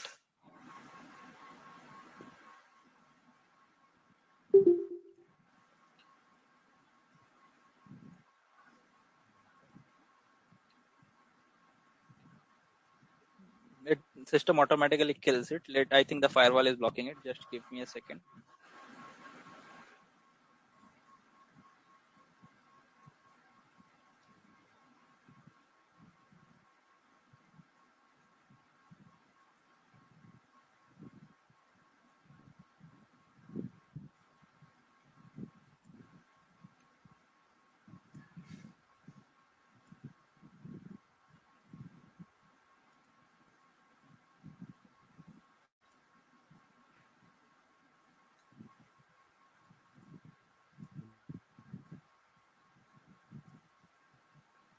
No, it automatically gets killed. I think the firewall is blocking it. But anyways, if you have a clean machine on which there is nothing written, or I will show you another way. Okay. And this is something that you should know. So if any of you guys use torrents, okay, or similar websites, what was the website name? Okay, this is a very famous website.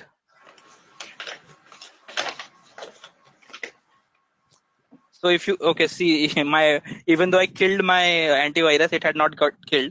So as soon as I opened this site, what is it saying? We have safely aborted connection to this site because it was infected with JS Kryptonite. Okay. What it does is basically what these sites have come up with. They have come up with very ingenious way. We all know that mining takes a lot of CPU resources. Okay.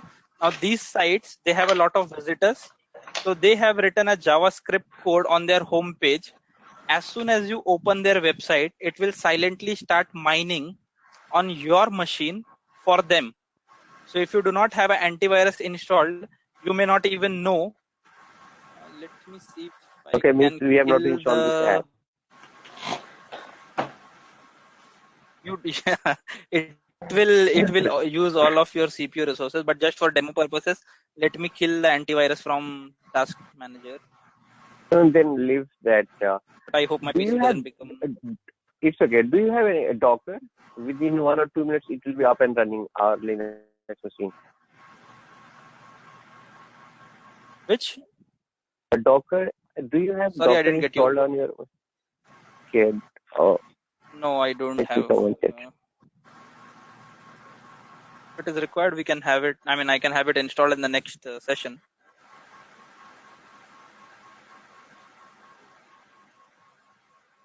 So a lot of sites do it. A lot of sites even ask you for your permission. Like, so for example, there are sites, paid sites, right? They will tell you that, we will let access to exclusive content. You don't pay anything for us, anything to us, but we will mine using your CPU, and we will make sure that we never utilize more than 30% or 20% of your CPU. In that case, it is a win-win for both the parties, right? I can able to browse the content on that website, and they are not utilizing much CPU of mine which is available free, that is fine. But if I kill my antivirus right now, okay, and show you the CPU usage, this website will try to use 100% of my CPU. Okay, so that is how these sites are working. Monero is Sunil, time being, we are on the command line. We have blocks. Can you see some block structure on command line? A second. You can see probably block template. So get mining, get block template.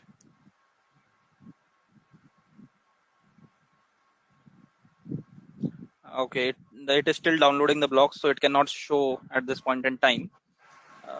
We can run another one.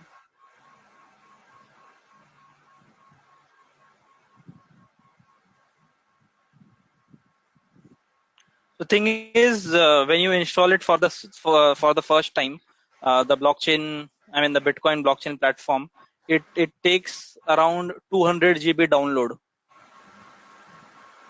So it takes 6 or 7 days to download everything.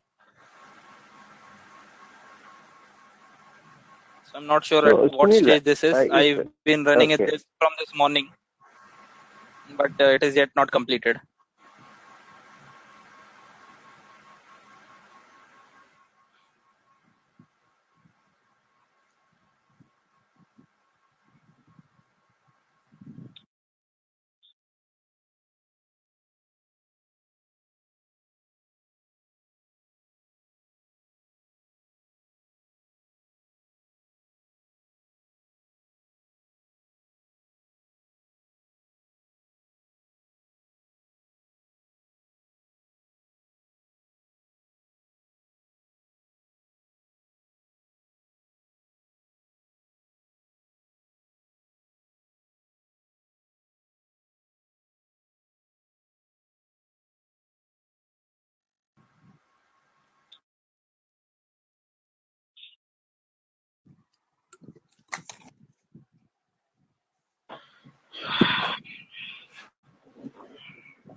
So, for example, if you had to find the block hash of block number 52147, this is the hash. So I just did get block hash 52147, that is height in the tree, and it will give you the hash of that block. Just a second, someone is typing.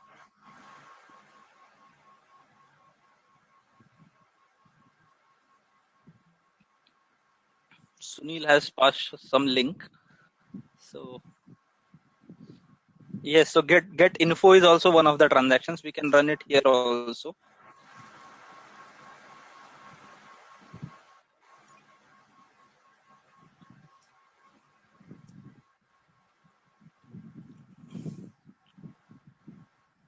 Okay, this is a deprecated one.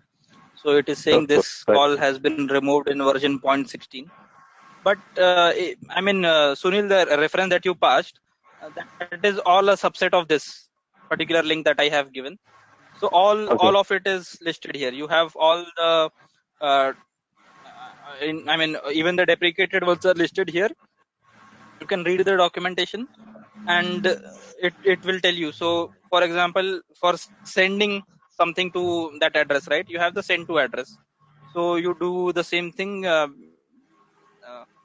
You give send to, and then you provide an address, and it will send the coins to that particular address. So you have to specify two things: the to address and the amount. And if you want to include a comment, whatever, right? And then you have a result. In result, it will tell you what you. So in result, it will just give you the transaction ID. So like this command. So Sunil, one question: do you have updated blockchain downloaded? Means up to now? No. So that is that is what I'm saying. If what we saw here, right? It says it is still updating. It has to download 200 GB of data. Okay. It takes a lot of time. Yeah, definitely. Because what I'm looking for, I will transfer you 0.001 Bitcoin or whatever, $1 Uh, effectively, and we can do it. the, No, the same we I can want to do it search. on testnet. We can do it on testnet. Okay, and that we will cover in Ethereum. So in Ethereum, we will have a coin deployed. Okay, and we will transfer each other coins. We will use MetaMask to connect to that particular blockchain. So like I will show you. MetaMask is an extension. Okay, like this one. So if I Yeah. enter my password here and log in, it will show to which all blockchains I'm connected. And it gives me option to which networks I can be connected. So I can be connected to the main Ethereum network. These are the test networks that you have. So Ropsten is most widely used. We will deploy a blockchain, Ethereum blockchain on Ropsten, and I will ask all of you to install MetaMask and connect, then share your addresses with us, and we will try transferring coins to each other. At the end, I mean, yeah, that's it. That's so that way it will help you understand. Maybe you can try sending it back to each other of you, and that way, and then you can look at the Ethereum testnet. Like we have that blockchain info.info for Ethereum. Also, you have a similar website. So on that Ethereum website, you can go and see your transactions. Yeah, that's how it works on Ethereum, but it is a little. Yeah, on testnet it should be fine because we would be paying gas too, so the transaction should go through. We cannot do it on the main network because on main network you have to give real Ethereums, right? So that will cost us a lot of money to even to test it out. So we will do it on the testnet. Okay. Yeah. So now see this particular command here. Okay. This is also on testnet of Bitcoin. So Bitcoin also has a testnet and it has a main network. I cannot issue that command in this one because this is connected to the main net. Even if it will not connected to testnet, and I need to generate a username password to it. So like we created it for the main net, maybe as a weekend exercise or during the week, you can try connecting with the uh, testnet. Okay. So it says that, like I said, I could not locate RPC credentials for the testnet because I'm connected to the main network. So my account is not there on the testnet. So if I, instead of connecting to the main net, if I had connected to the testnet, this transaction would go through. So whoever this address belongs to, this particular address, right? The 0.1 BTCs would be sent to that particular person. So if you create testnet and you create accounts, you can try sending coins to each other on the testnet. Otherwise, we will do it on Ethereum anyway. So we will show how you do it on Ethereum. Concept remains same across, even you do it on Bitcoin or you do it on on the Ethereum network. So yes, coming back to this, right? Now, this particular transaction, okay, what is it doing? It is invoking the Bitcoin client. Forget testnet for now. We will assume that it is happening on the mainnet on itself, right? And it is calling a function send to address. It is passing the parameters, the address, the amount, the comments, and whatever, the comment too, right? Similarly, you could have a curl for this, okay, or any other API based thing. So there you would again pass these parameters. So if it were curl, you would have the opening braces, these things listed by comma separated, end of braces, etc. So you could call it from a PHP application. Okay, this same thing. So that is how these wallets or these exchanges are built. They call the main net using these same parameters, whatever are defined here. Only thing is the programming language that you use differs. So the core blockchain platform is built using C++, but not a lot of people are C++ programmer these days, right? Because people don't use it that extensively now. They use Java, PHP, Golang, etc., right? But because these APIs or RPCs are provided, you don't really need to be a champion in C++ to be able to work on the network. You could work in your respective technologies and call these functions. So this is the Right. private. So I will give this link also. This send to address after that. Sorry? That this send to address is the public key, right? After send. This is the public key. Yes, this is the public key. Okay. Because you would not know the private key of that person, right? Right. So these are the Bitcoin core APIs, all of them. A lot of them have got deprecated now. So when something gets deprecated, they roll out an updated version of that one. So in the documentation itself, you will see that it will say this is a deprecated one, and instead use this particular function. If not there and you issue the command here, it will also say the same thing, that this particular thing has been deprecated. So like if you see here, this call was removed in version this one. Use the appropriate fields from this one. So you could instead do a get blockchain info, block difficulty, chain, etc. So they will give you the alternative functions that you can use. Okay. Now some of you are saying, how could you get started programming, right? So depending on the language that you are comfortable with. Okay, and still it will not support all of the languages. So if you are good at PHP or if you are good at Python, you could develop your applications in that particular language, your specific application. And then when you have to interact with the blockchain, so you have only these RPCs available. You cannot do anything apart from that, because these are the only API calls available, right? So you call that API passing these parameters. So you have the input parameters available, you have the output parameters available.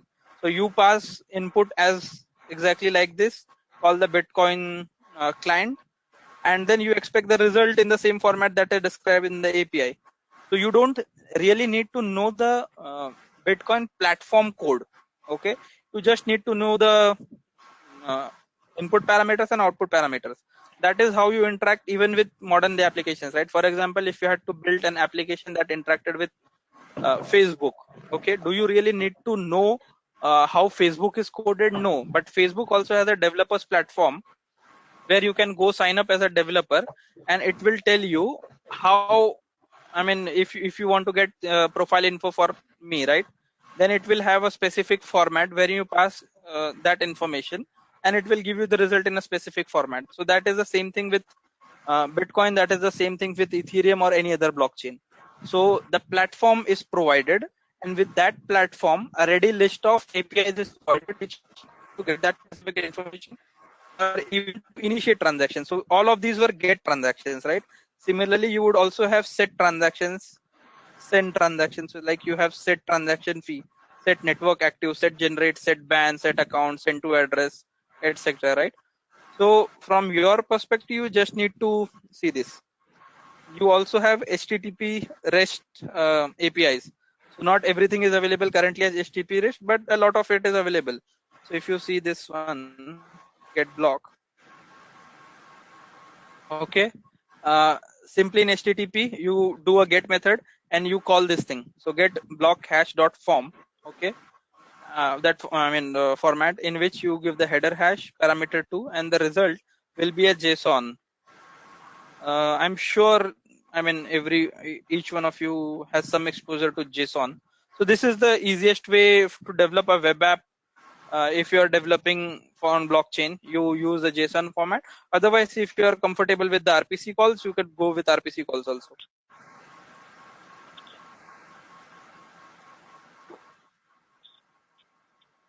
So like this is get chain info.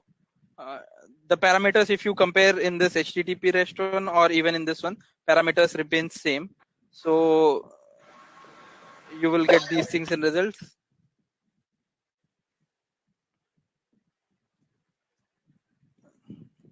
Hello? Yes, Sunil, I'm able to hear you. Yeah, sorry. I mean, when there is long silence, I No. start worrying that if I've lost you guys. Okay, so I'll go back to the presentation. We diverged a lot, but I hope at least I saw there were some queries, so I hope those are resolved at least now. Yes, yes, yes. My queries are resolved. Thanks, Sunil, Yeah, for your patience. yeah, no problem. Bitcoin miners, these are the most common. If you really want to do mining, you should purchase a dedicated hardware. Otherwise, you would just keep spending efforts with no luck. Other than doing a dedicated mining, there's something called as Bitcoin cloud mining also. Not just for Bitcoin, it is available for everything, right? So instead of having a dedicated hardware at your place, you could rent processing power and processing speed and space from the cloud providers. So they will, they enable users to purchase mining capacity or hardware in data centers. Now we've got a lot of data centers around the world, right? They have spare capacity. They could not do anything with it. I mean, they have purchased CPUs, they have deployed it, but if they had got spare capacity, it is getting wasted. So instead, these guys have now started renting out the spare capacity for miners. Okay, so it enables people to earn bitcoins without managing hardware, software, electricity. So if you are an end user who thinks I should still mine without having to go through hassles of anything, you could directly purchase a space here and start mining automatically there. It enables the users to not deal with any of the hassles usually encountered when mining, etc. Now at your place, for example, if you are mining and you get a power cut, whatever transactions you had done get lost, etc., etc., right? With cloud mining, all that problems do not arise. Plus, like I showed in the CPU monitor, these use your CPUs extensively, right? The CPU get heated a lot.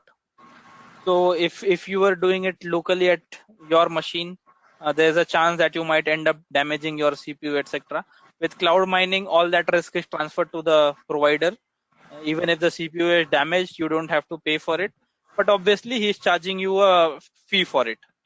So it is a bit expensive than doing it locally. Advantages: no excess heat to deal with. If you are doing it locally, if you set up a mining rig at your home, it looks like something like this. If you see what is on the right hand side, this is what a mining rig is. So all of these things that you see on the right hand side, those are specific miners or GPU cards, etc. They are all connected to each other using these hubs, and they just have one display and one CPU. I mean normal CPU that runs the software which relays the information to them. These just keep generating the hashes, okay, and passing the input to the computer controlling them. If the computer recognizes that one of these miners have been able to generate a hash that solves the mining problem, then it will just push that to the network. So you don't have to code anything or etc. for that. The mining software takes care of it. So when you purchase these software, these hardwares, you also get software with them, the specific miner that will run with it. Okay, so that automatically takes care of it. No electricity costs, obviously, because the other person is running it. No mining equipment to sell. Now what happened last year was a lot of people invested a lot in mining hardwares, okay, and when the Bitcoin prices started falling down, or for example, they had invested in GPUs. Now they could no longer mine with GPUs. So what to do with the extra GPUs? They had to sell it at ridiculous prices. So they purchased it for say $1,500, and they had to sell it cheap, like $150 to people in the market. So with this, even if say tomorrow the difficulty increases, you're not able to mine. You don't end up with hardware that you have to take care of it. So that is taken care. No ventilation problems, no pre-order Bitcoin mining hardware that may not be delivered, etc. Disadvantages: a lot of people get frauded into this. You keep paying money for them. There's no actual mining happening, or they promise you we will give you these many hashes per second. You don't actually get it. Unverifiable or otherwise shady Bitcoin cloud mining operations, lower profits, etc., etc. You can read it yourself. Now, what is the middle ground? Okay, so there is a site called Hashflare that run specific algorithms. So script is used in a lot of other, like you have for Litecoin, a lot of other ones also use script. Script is an algorithm just like SHA-256. Okay. So for Bitcoin, you need SHA-256 miner. For Litecoin, you have script.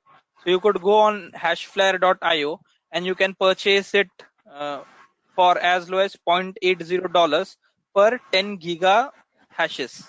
Even this is not very cheap. If you see here, this one is able to do 4.73 tera hashes per second.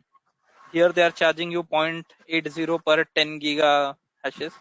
But depending, I mean, you do your calculation whether you want to do it. You could purchase it here. Similarly, they've got it for all the coins. So Dash is also a coin, Zcash is also a coin. Ethereum, obviously, all of us know. So you could purchase it on Hashflare. There are a lot of other sites also which offer this, but you should not. I mean, if you are really putting your money, you should go with a reputed one like Hashflare. Mining, obviously, we all know what mining is, but a little bit will again go over it. So difficulty of mining is very high. At current difficulty, the chance of hash succeeding is less than 1 in 10 raised to 19. So 10 raised to 19 is a lot of zeros. If you are able to generate 10 raised to 19 hashes, only one would suffice for the proof of work. So that is very difficult, right? To find a hash every 10 minutes, the Bitcoin hash rate needs to be insanely large. Currently, miners on network are doing about 25 million giga hashes per second. So that is the amount of hashes that people on the network are trying every second to generate the nonce. Right? That is a lot of money in terms of hardware that people are spending to generate or solve a block. Finding a successful hash is entirely arbitrary task that doesn't accomplish anything. So I think one of you asked this question, and I was trying to come to this point, but I was unable to find it then. So it says it very clearly here that finding a hash doesn't accomplish anything useful in itself, right? The only purpose of finding a small hash is to make mining difficult, which is fundamental to the Bitcoin security. When I make it difficult for you to find the hash, you spend a lot of power or a lot of processing finding the right hash, which shows your intent to work in the good faith of the network. So that is your proof of work. Mining is mostly funded by the 25. It is not 25 anymore. It was recently halved, so that is 12.5 bitcoins per block. And if you look in terms of how much money you would spend in mining, currently it works out to be around $15,000 per block, right? So if you are generating 12.5 bitcoins, obviously the value currently is much higher. Even if you take like $7,000 rate, it is like $85,000 that you would get in terms of Bitcoin money if you are able to solve a block, and the amount of effort that you would be spending is somewhere between 15,000 to 20,000 in terms of CPU resources, electricity, and bandwidth. But would you be able to solve a block? Impossible. Yeah. Sunil, means in the whole story, I couldn't get what I have to do other than buying a machine. Because whatever my installed really mine. you don't have. Yeah, you don't have to do anything. You buy the machine. A normal person, in normal person, whatever they are showing, okay, itna mega hash per second or whatever, because we have a limited money. So there are many bigger shops, they can buy a lot of money and say, so they will be always winners.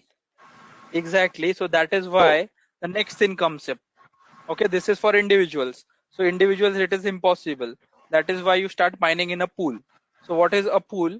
Say we 10 are a group. We decide that boss, we were mining from last year.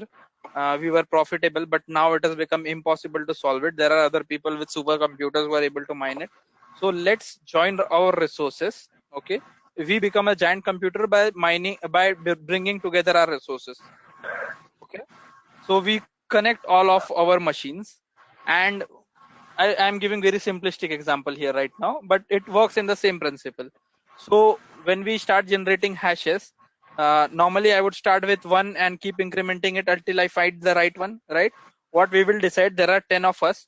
I will start from 1, you start from 1000, the other person starts from 2000, the other person starts from 3000. Whoever is able to solve it, okay, will announce it to all of us 10, and there would be one person who would be coordinating with the network on our behalf. Okay, I mean a computer, not a person. That computer will announce it to the network that I have been able to solve it.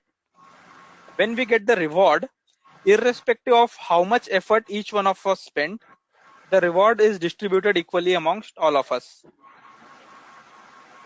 Okay, make sense? Yeah, it makes sense.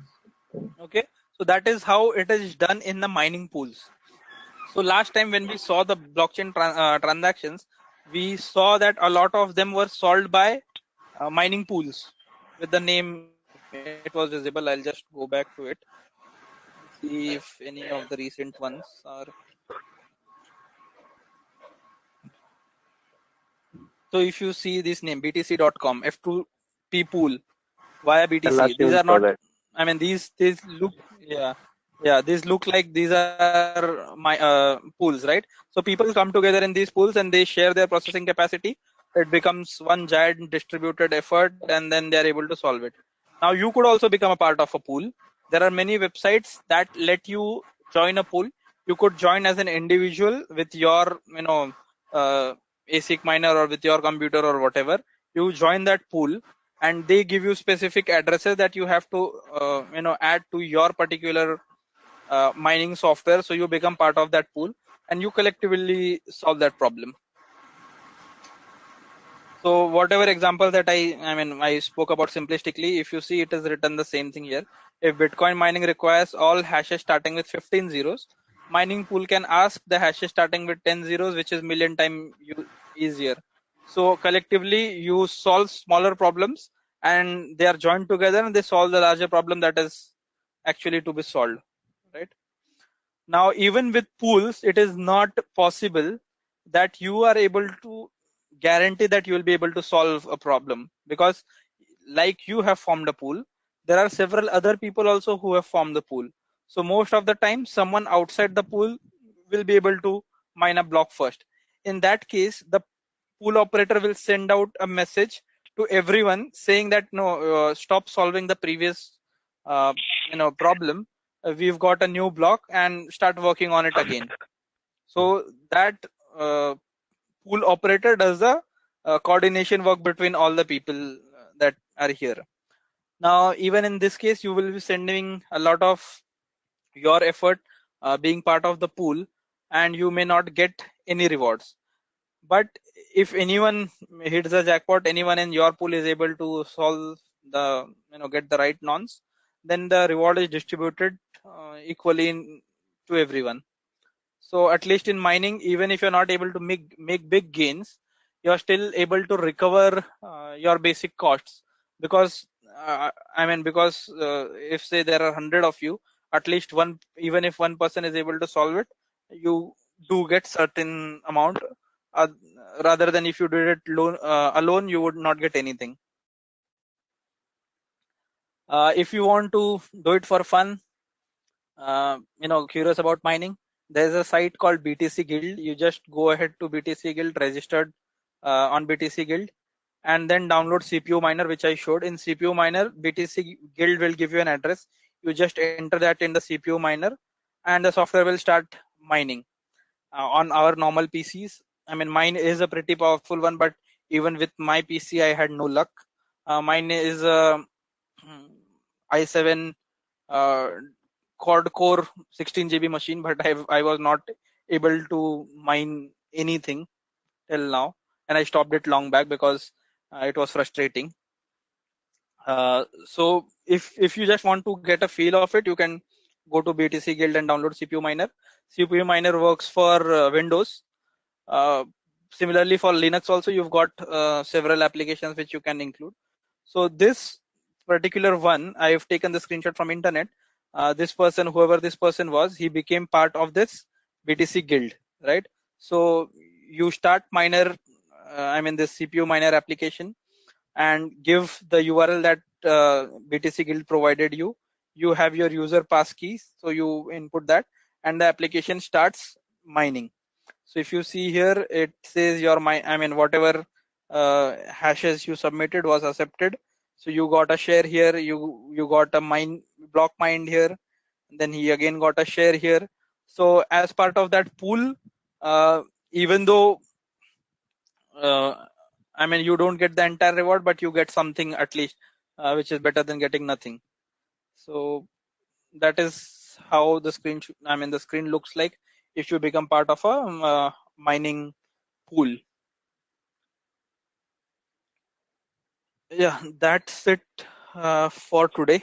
If you got any questions on Bitcoin mining, you can ask now, or if you think you need time to draft your questions, you can send it over email. I will reply during the week itself.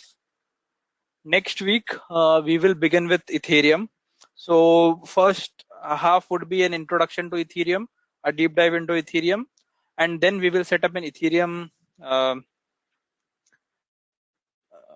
just go over the course contents. We will set up an Ethereum blockchain.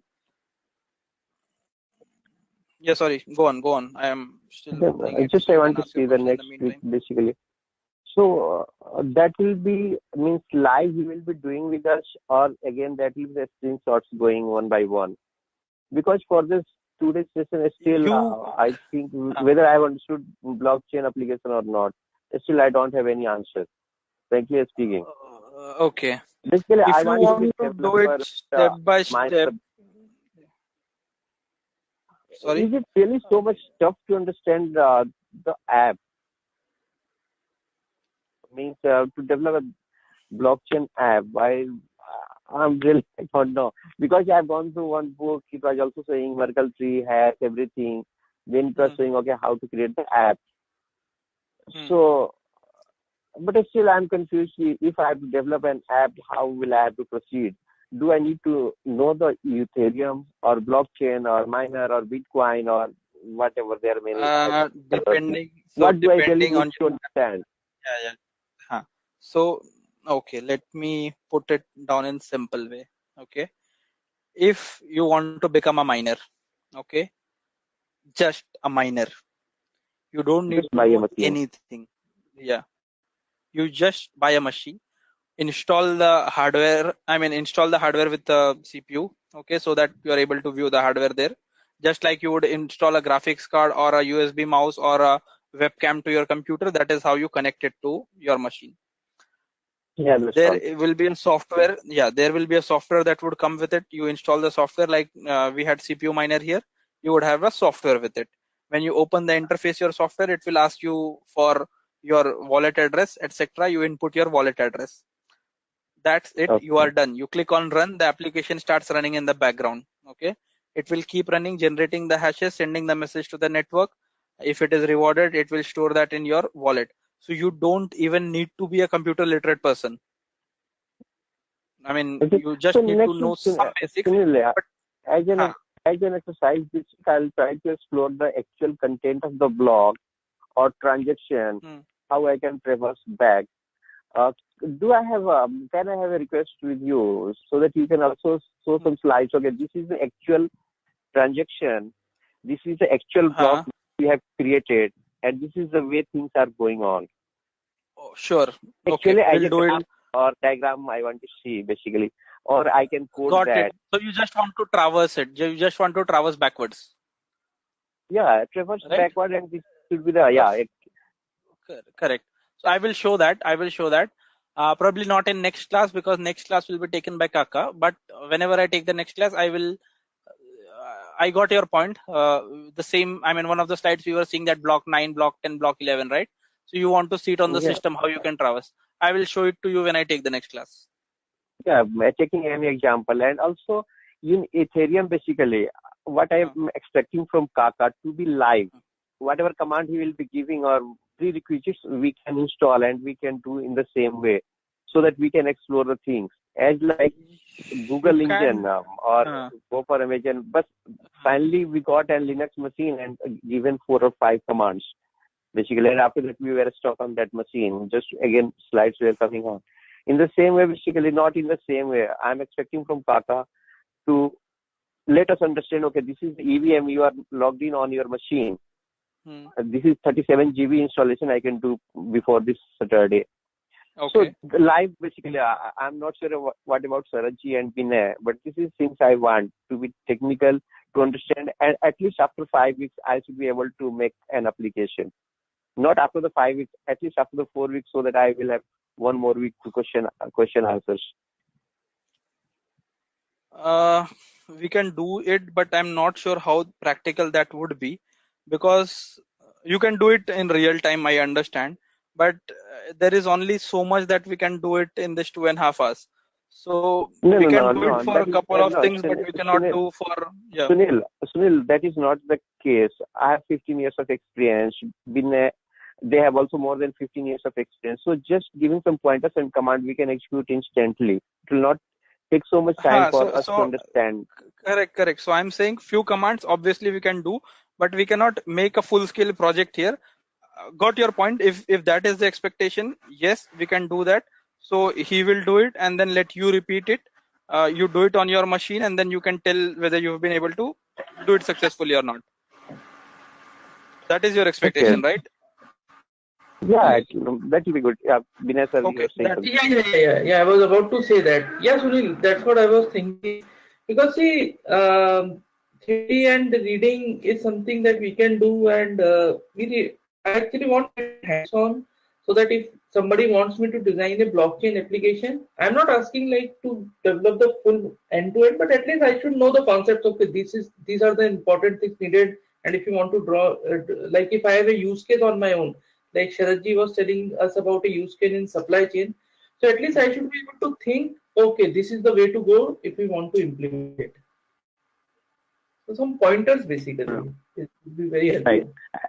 And Sunil, what you can do is, like you can send us, like if any installation, anything which we need to done, like for this Google Cloud, if we had this info, we could have installed it earlier before coming to the class, so that we could have followed it, right? So if you just send us any information, if you need to install it or do anything on our. Sure. We will do it midweek, because I mean, this was not to be a part of today's session, but because you guys had expressed some concern, I thought I would include it. But for next session, I will let you know if there's any installation required beforehand, so you guys can install it. We will do some commands, live interactively, and then we can take it from there.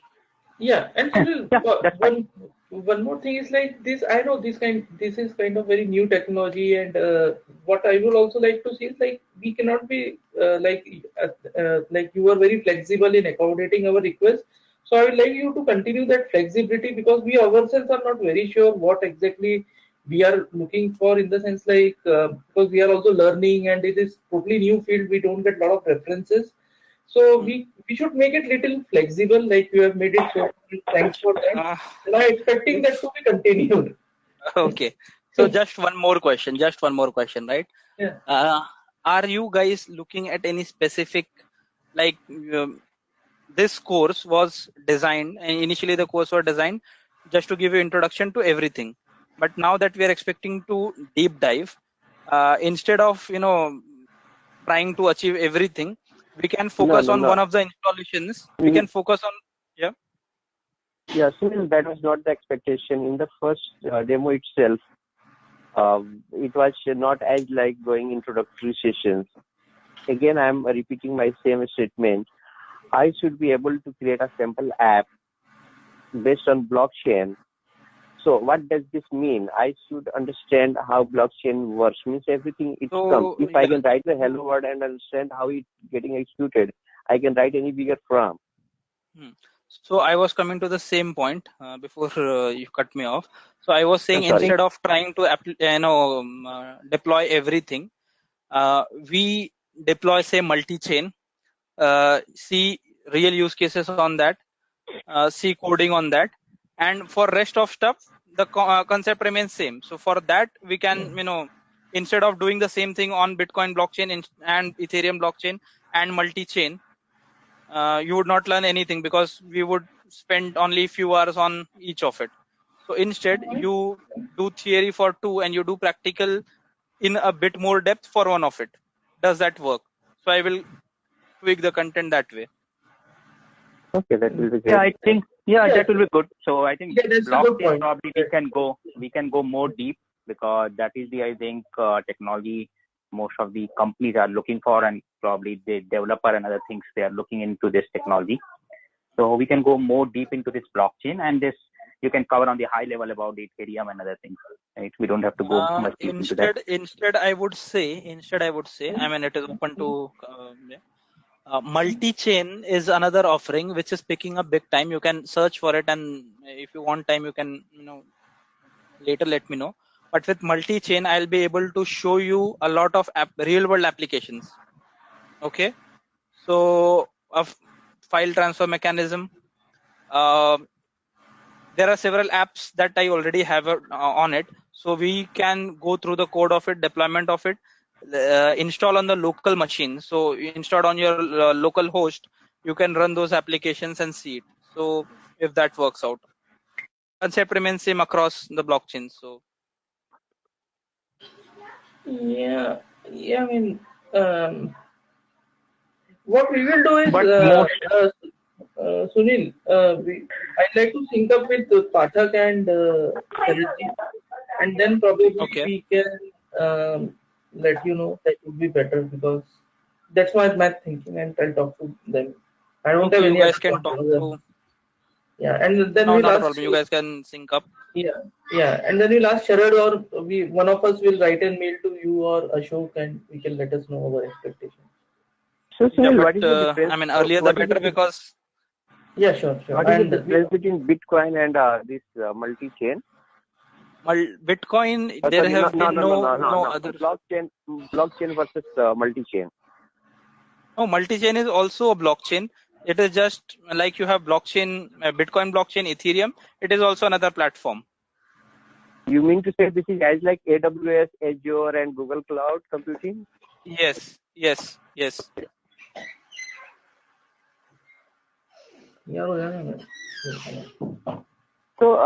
Sunil, I have a question. I mean, if we are done with this for the session, if we have saved. So, I was going this distributed app. So, what is that? Another one. DAO. Decentralized? No, distributed versus decentralized app. So is this blockchain is distributed or decentralized app? Because one book it was saying it was decentralized app. If you see the meaning of it, what is distributed and what is decentralized? Okay. It is the same thing, right? No. Not the same. That was the confusion for me. Because in the centralized there is one server. On the decentralized, it was saying there were multiple servers. Right. But on the other distributed, saying there is no server. So everyone is participating in it. Yeah, as like in BitTorrent, everyone is participating or everyone is node. Correct. So as I understood, our blockchain is based on P2P network, as like BitTorrent. Correct. So it should be decentralized, distributed. But for a true permissionless blockchain. But if it is a permissioned blockchain, then decentralized. Okay. Yes. I think permission would be centralized and permissionless would be decentralized. That's what my understanding was. So did we say it the other way around? Oh, sorry, having problem.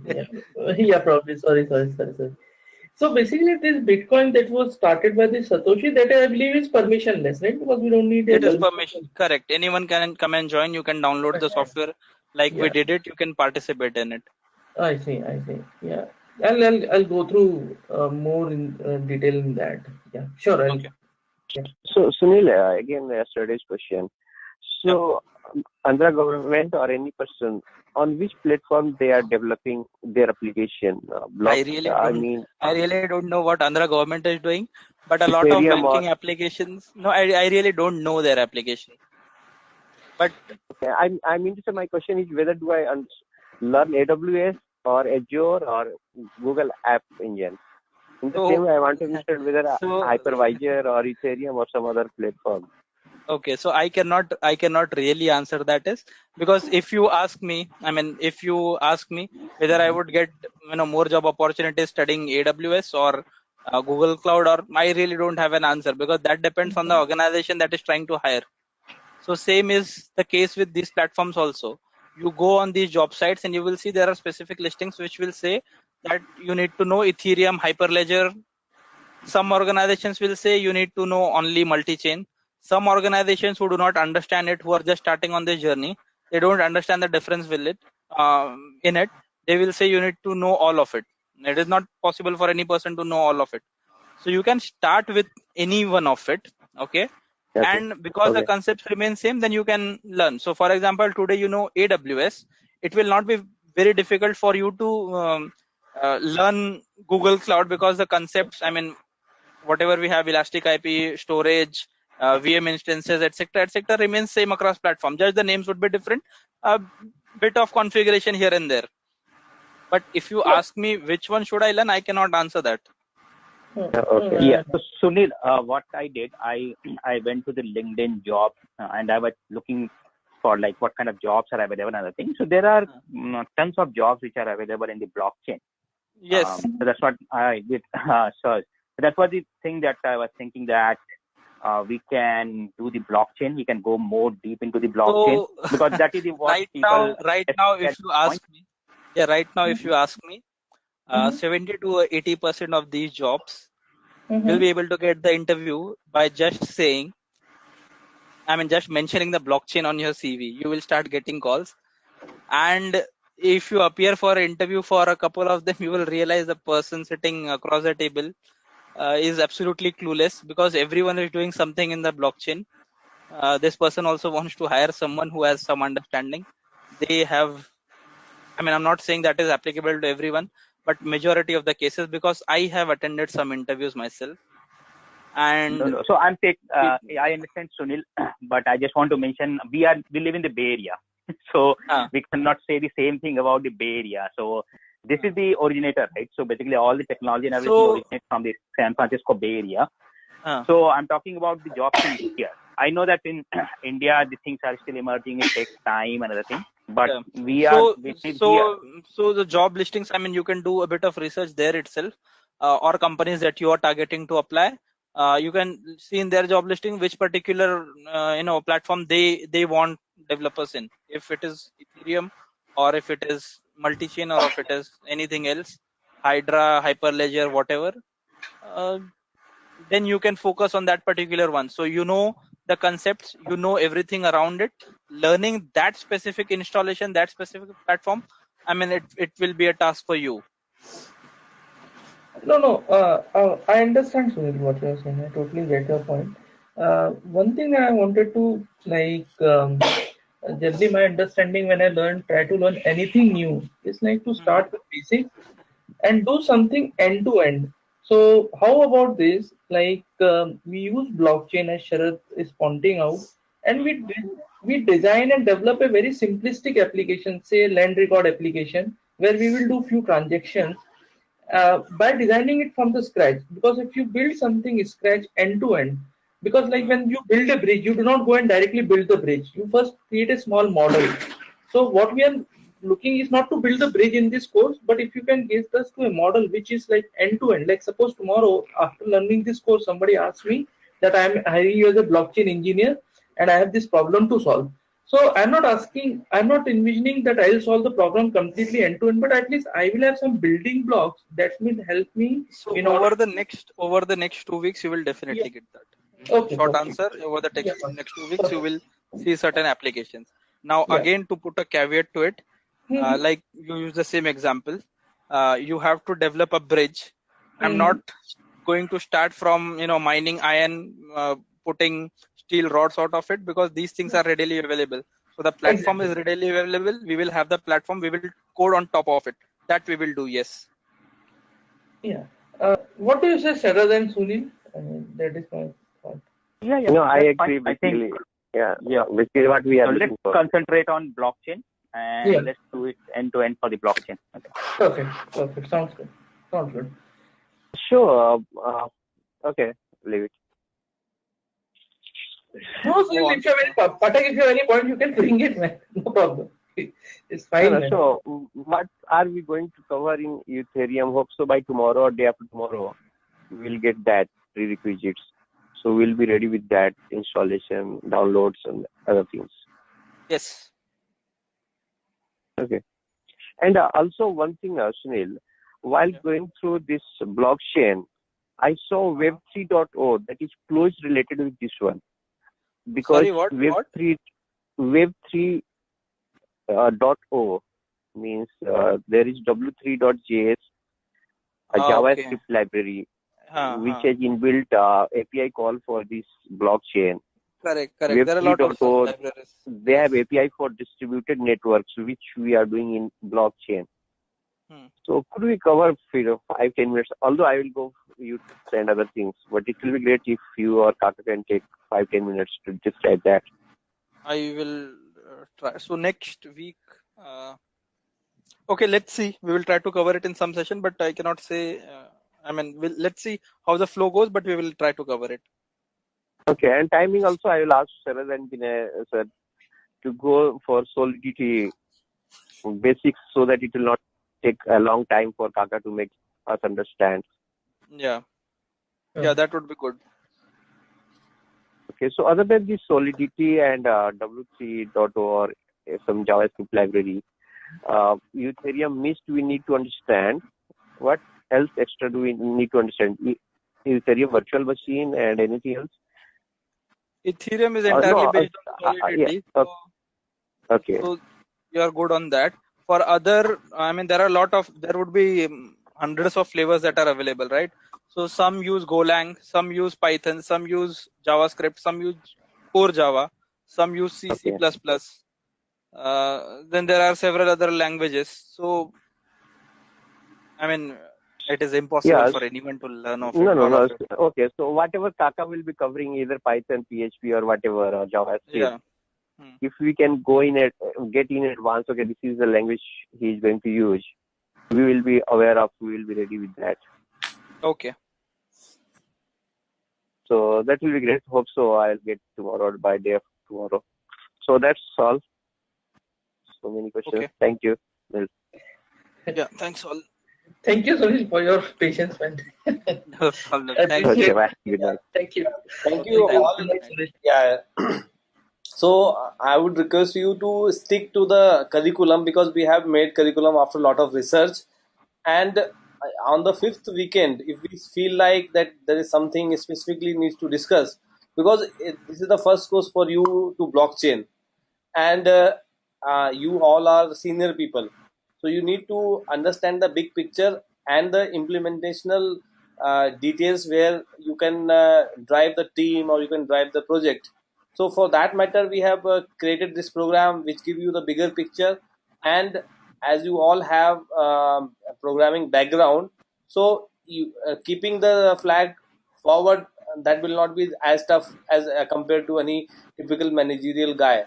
So I would request you to hold your horses, and whatever delta is there, we can always have an additional session even after 5th weekend. So don't worry about that. And we have put a lot of effort in formalizing this curriculum.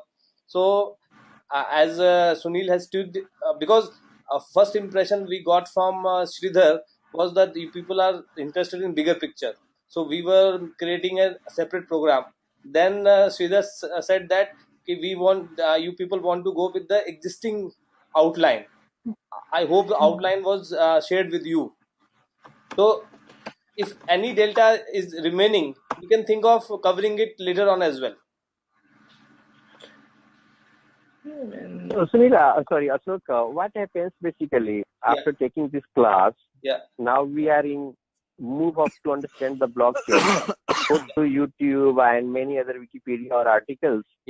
Same things what we need to understand. As Vinay sir told, that we were also not aware of what we are going to learn. This is the technology we need to understand. Yeah. So basically, based on that, we try to explore more and more and where we have to go. Definitely, And definitely. as like Yeah, if you have as like witnessed, basically if you have please. witnessed, me or Sridhar is always there in the class. We don't there in any other class whatsoever the class is running, because we are there to help you people. If we have to tweak our curriculum, we will do that. But my message is that we have created this curriculum that after fifth weekend you will have the most of the things that you actually looked for. But it is a evolving technology, and companies don't also know where it will bend. And Sunil was quite right that in the job market, if you go there, because I have few friends who have their startups in blockchain. They roam around the world meeting people. So 90% of the companies are not that confident what actually they are going to do. They are meeting their clients, claiming many things, but it is a highly evolving story. And so if you give us some feedback, we will definitely try to tweak the program or whatever the sequence we have. Even after fifth weekend, if you feel like these are the things we have missed upon, we will try to cover that. That's what my point. I'm not saying that you have to obey what is written there. I'm just saying that we have put a lot of effort in creating this curriculum. And if something needs to be discussed and something some delta is remaining, we can still cover after fifth weekend. We can have a special session for you people only. So that's great, Ashok. Thanks for your concern. Yeah. But I have 2-3 things basically, which I asked myself. Yeah. Which first example you gave us that many startups has been built up after giving your training. So if I'll be me, I'll ask. No. Giving our training, we are in touch with them. Okay. And whatever people are being trained, we supply them as a resources likewise. So they are there in this since 2-3 years. We have started this training 6 months back. So I'm not saying they are because of us, but I know the pulse of the market, how things are going, how companies are planning to implement this. IBM has come up with the Hyperledger, but it is very costly, and you have to stuck with that portfolio. So there are pluses and minuses in the Hyperledger as well. So I'm saying that you consume this course and give your feedback, and don't worry about what you are getting or what you are not getting. We will, because yesterday nobody said that Sunil should tweak his curriculum, but he himself do this because we are concerned what you are getting out of this engagement. Yes, that's correct. No, that's good. So yeah, this type of example, but hope so you are saying it will come in fifth week. So that we are asking, could we make it fast? Because particularly me, I'm looking, okay, this is the direction I have to go. If I am deviating somewhere else, then I want to stuck on the same path. Okay, within next 2 weeks or 1 week, I'll be able to understand. So these are just our concerns. So if I ask myself, frankly speaking, Ashok is asking to Sunil, are you going to recommend someone this course? If answer is for freshers, for 2 years, 3 years persons, answer is yes. Just go and do this course. Yeah. But if answer is for 15 years person, then I'll ask them, okay, hold for 2-3 weeks, then I will let you know. This will be my answer, but not now. Yeah. For that matter, me and Sridhar discussed to create a executive program for you people. But Sridhar told me himself that the group is saying that don't go for a customized program. The outline is shared with them. They want to go with the existing program. So we were in process to create an executive program. Then again, it will be more high level. In this program, we are trying to mix high level plus deep dive. But in the time frame we have at our hands. Yeah, definitely. Definitely, Sunil has a lot of knowledge, so we are taking the benefit of that. Yeah. And we are asking to take something, and he's also taking that. He is doing good. Yeah. Because I'll tell you, I will give you a very honest opinion. No training in the world can make you what you want to be after training. But after training, what you do is the real fruit. So post training, we will give you enough platform that you can build upon that. And even after training, if you are stuck somewhere, you mail us, we will help you. It's not like that, because Sridhar has told me it's not just a commercial program. There are some personal stakes also there. So we will help you. Don't worry about that. Basically, what I'm expecting, Ashok, after 4 or 5 weeks, I should be able, as soon as possible, to recommend many people to go and do this course. So that time I'm waiting for. Yeah, so as far as the executive download is concerned, so Sunil can give you in one session, and you would be smarter enough to boast what your knowledge about blockchain. But this program is giving both best of the. We are trying to give both of the best, both the words. So within the blockchain framework, there are many things. As Sunil was saying, we need to concentrate on one thing. Otherwise, it will become jack of all and master of none. So we need to take a call where we want to get flavors of everything that we have on the plate, on the table, or we want to go in a singular direction and get some substantial, you can say, hands-on learning out of that. I think so. Mastery of one, that's good, but at the same time, knowing what are the other things on my plate, is also good. Yeah, it's good, because you are not going to sit there as a coder in any case. You will be driving. Most of you, I think, will be driving the driving the project. No. We will be driving at the same time. We will be coding. Both of the tasks we have to do here. Yeah, that's difference. So that's what I said. For the coding, what requires, we will give you the platform. But if we create the program, then it will be of 20 weekends or 30 weekends where we exercise everything in the class and nothing left for you to do on your own. That will be very difficult for you to also attend. That's what I was saying. Because whatever is required to try your hand, because whatever accounts is being created here, whatever you have on your machine will be left with you, and it is up to the individual how far you want to take it. Okay. Yeah, definitely. So for next weekend, if you people have some pointers, so I would request you to mail it tomorrow, and we will try to coordinate those pointers in the coming session. I'm in no way saying that we will stick to what we have proposed. That is not my point. I'm saying that if we work in a coordinated manner, both the parties can be can benefited in a better way. Yeah, I will also send Ashok, as like Sunil told, that we are going to cover Ethereum. Yeah.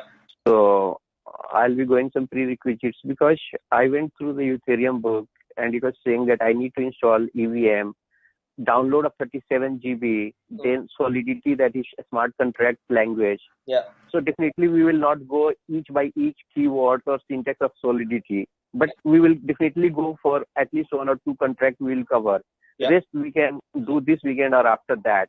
So it will save time for Kaga also. It will save time for us too. Because in the 2.5 hours we want to learn more and more. Yeah. So as like needs browser or whatever that is requisite, we will also do YouTube before this Saturday. Yeah. So we will be more aware of about before coming to Kaka. Sure. So this thing I will also send to you, and I hope so from your side also by tomorrow or day after tomorrow I will get what are the prerequisites to read, to learn on YouTube if required, and to install or download anything, so that we can be doing and clearing our doubts. I would request you to not follow YouTube, because in YouTube many people are there to create their own brand name. They are not there to help anybody in a very good faith. So if you are lucky, you can get something that is good for you. Otherwise, everybody has their agenda and they just go on surface. They don't go deep inside. So it will confuse you more rather than getting something substantial. Okay. Yeah. Because YouTubers, they want more clicks, more views, so they will claim something, they will create some sensation, and the people will react to that what they are saying. Yes. Yeah, right. That's right. So they will predict more than what they are supposed to do. They will say blockchain do this, do that. So I'll tell you, machine learning being such a mature technology, 90% of the companies are in a POC mode. 90%. because it is a decades old technology. It's not a new technology. All the algorithms are there in the 80s as well. But now we Right. have the processing power and everything at our hands. We can execute those technology, those algorithms. Then also all the companies are in POCs mode. You just exceptions are like Facebook, Google, all the big guns as Amazon. They are actually doing it. But if you talk about any commercial company, they have implemented on a very small scale and they are still doing POCs. You can understand how much time blockchain is going to take when it becomes a you can say mainstream and implemented in their production you can say production space.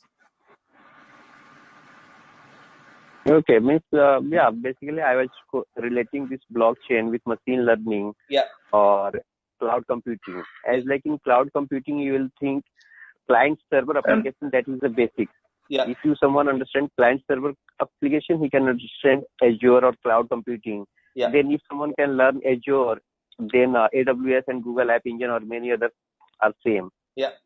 In the same way, machine learning, if you'll go for the algo, there are 35, 36 algos. Yeah. But based on that, there are already Python libraries which we need to use. Yeah, In the same way, blockchain, I'm not nowhere to understand whether that is because it is not as easy. Yeah, that is because it is not that easily available as of now.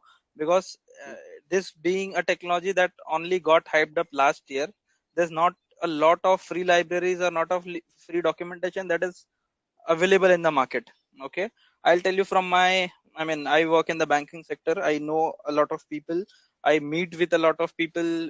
Being a BA, I meet with a lot of fintechs and providers like Oracle and Zafin and these guys, right? Each one of them, if you ask them, they will say, yes, we've got something in the blockchain. If you ask for a demo, it will be a very high level product, mostly something like a voting mechanism, etc., that they have built. Everyone that you go in the banking sector, they will say we have done a POC. Either it will be a trade life cycle or something on the payments side or in voting, because these are the cases that are readily available on the internet. So people just download it.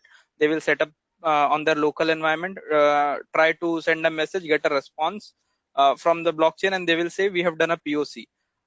Other than that, you will not see a real use case, barring a few companies. I'm not saying everyone is doing the same thing. A few companies are really doing that. Other than that, no one has any clue how to really use this technology.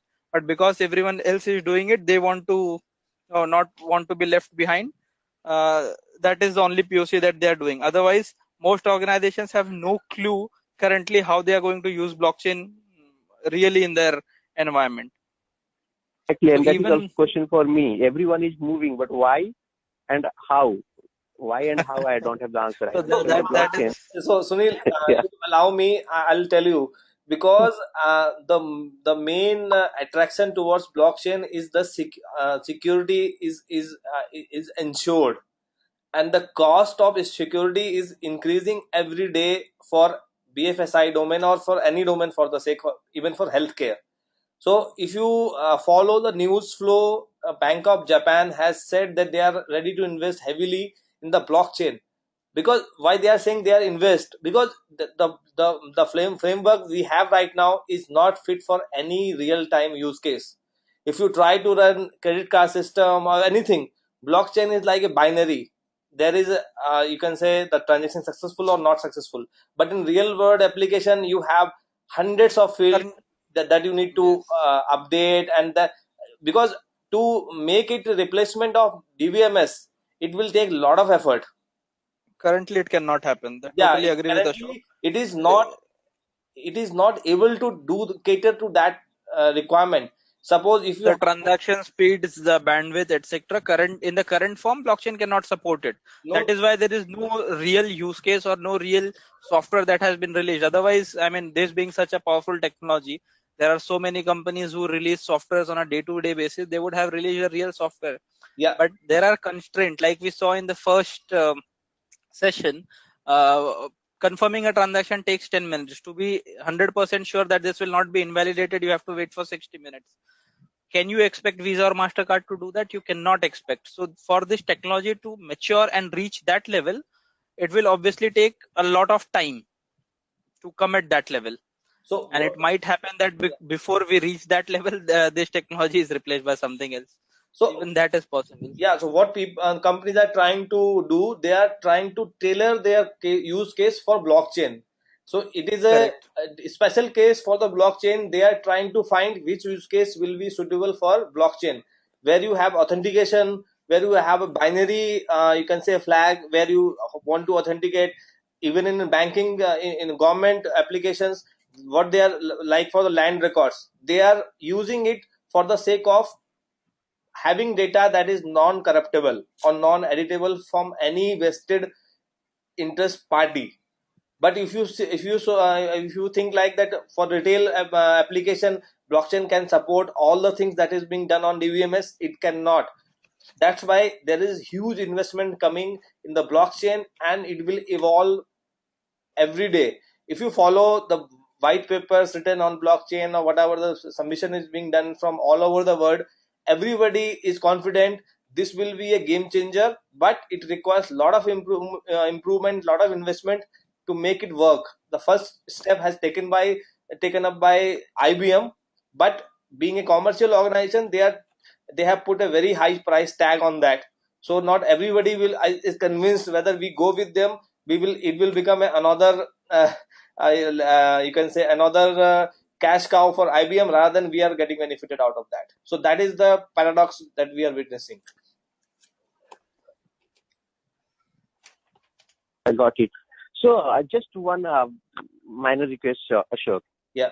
So you told us many companies are creating apps based on blockchain. Yeah. So without coding, without doing anything on the computer, can we see on the board, okay, this was the use case. Yeah. And then slowly it was transformed in this way to implement in the blockchain. Yeah. Because now we understand the blockchain. So this thing, could you, someone explain, it will take 5, 10 minutes or 15 minutes. Use case with data, with the tables, with the diagrams, that will be enough on the board only. So I think Sunil can add to that. So Ashok, like I said, we will have a couple of applications that we will show on Multichain. We have that in the coming sessions. Oh, okay, that's great. Yeah, so just hold your curiosity. Yeah. No, sometimes we are very eager. I know, and Sunil, you have been very patient. Thanks, man. I will tell you, even in the first session that I did in my organization, there was a guy who would, keep asking me question, and the only response I had for him was, "It is on the next slide. It is on the next slide." So at one point, I had to tell him that, I will send you the copy on email right now. You stay one slide ahead of me instead of asking the question each time. No, see, what is the thing, Sunil, is like in our case, we don't get a lot of time to invest, right? We have a lot of other commitments, so we get only few hours, so that we want to utilize in best and in a proper way, which helps in our career growth. So everybody is short on time. That's why we are looking for your expert advice, Ashok's expert advice, to guide us in a proper direction. So if you feel sometime that no, this is not the right direction, then you can say that, okay, you can go ahead on this, but it cannot be our suggestion. We are looking for your expert advice to steer us in the right direction. Because so I agree. I totally agree with it, and that is why I've been saying there will be sessions which will have practicals where we will show you real use cases. Okay. But the course was designed in a specific flow wherein we get the basics of everything in the initial phase. Then in one of the weeks we do the practicals considering one of the platforms. But because you guys made some requests yesterday, I had to change it on runtime. But like Ashok also rightly said, if we keep changing it for each of the weeks, then it becomes very difficult to track what we have covered and whether we are delivering what we promised. Okay. No, makes sense. So what we will do is at our end also we'll do some homework, and we will be like me, Sunil, and Sharad will try to come on the same page, and then let you know. Yeah. So then we can design. But I would say like, keep little flexibility so that We can. I am being as flexible Yeah, as I yeah. can. That's why I wanted to thank you for that. I told you earlier as well, right? Yeah, You have been very flexibility is flexible. there without saying. So that is Yeah. a bottom line for us. Yeah, Yeah, yeah, yeah, yeah, yeah. I told you in the beginning itself that Sunil has been very flexible. yeah. Thank you, man. Okay, I'm done, man. I don't have any other points. Okay, guys. Thanks for your Thank time. you. Okay, so then Okay, we can Thank good close you. the night. call. Yeah, Thank you. thanks. Thank you. You Bye. and Thanks. David. Bye. Thanks, Sunil. Bye. Yeah, okay. Bye. Bye bye.